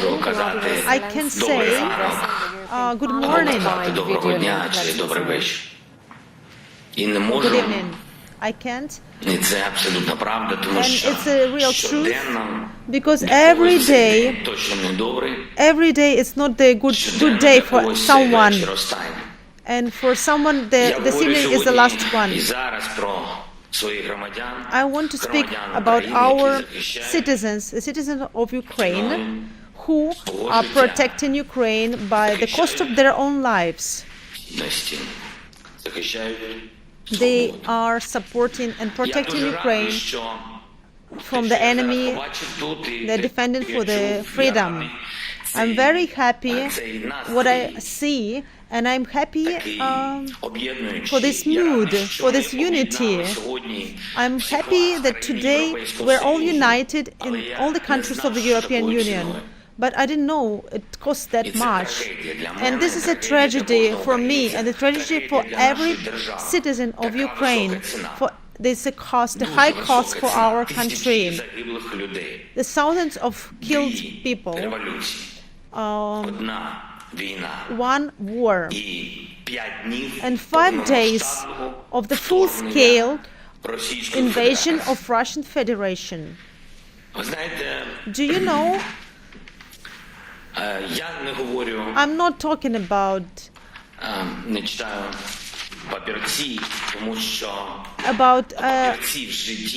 the papers, and this is all the end in the life of our country. It's the reality, the truth. The truth is the people who died, the real life. I think, do you know, I think we are given were given away for the cost of the rights, the right to be equal, the same as you. We are going, our best people, the most valuable Ukrainian people in the world. It is too much. It's too high of the cost. We are saying, we say every day that we will win. And I'm very happy that right now you're not just talking about it, but you can see it with your own eyes. And I'm pretty sure we are the winners. I'm sure we will win. We have in our culture we have a saying that everything that we are going to we will reach. And I want this slogan to be to be heard by you, from us Ukrainian people to you, the European Union. I still have a couple of minutes to talk to you. It's because we have only short breaks between shellings. And this morning it was tragic for all Ukrainians, for all of us. 2 missiles in Kharkiv were launched. Kharkiv is the city next to the border to the Russian Federation. There were so many Russian people before, lots of friendship, and we had friendship and good relationship with Russian people. This is the city where we have the most amount of the universities in our country. We have smart people, smart young people. They always gathered in all holidays and all events on the big square, the main square of our country. And now it's the biggest square in Europe, and it is a truth. It's a truth. And from the very morning, 2 missiles launched into the heart of the square, the square of freedom. It's the cost of the freedom. We are fighting. We are fighting for our land and for our freedom. And trust me, not all cities are blocked right now, but our freedom, our country is not going to be given away, and the country will stay free every day. No matter how we call it, every square we will call it the square of freedom in every part of our country. We will not surrender. We are all Ukrainians. Our children, we hope our children will live, and we think it's fair. Yesterday, 16 kids died, and again President Putin will say it's some military operation and we hit the military structure. But where are the other children? Where are our children? Maybe our children are in tanks. 16 children, they were hit, they died.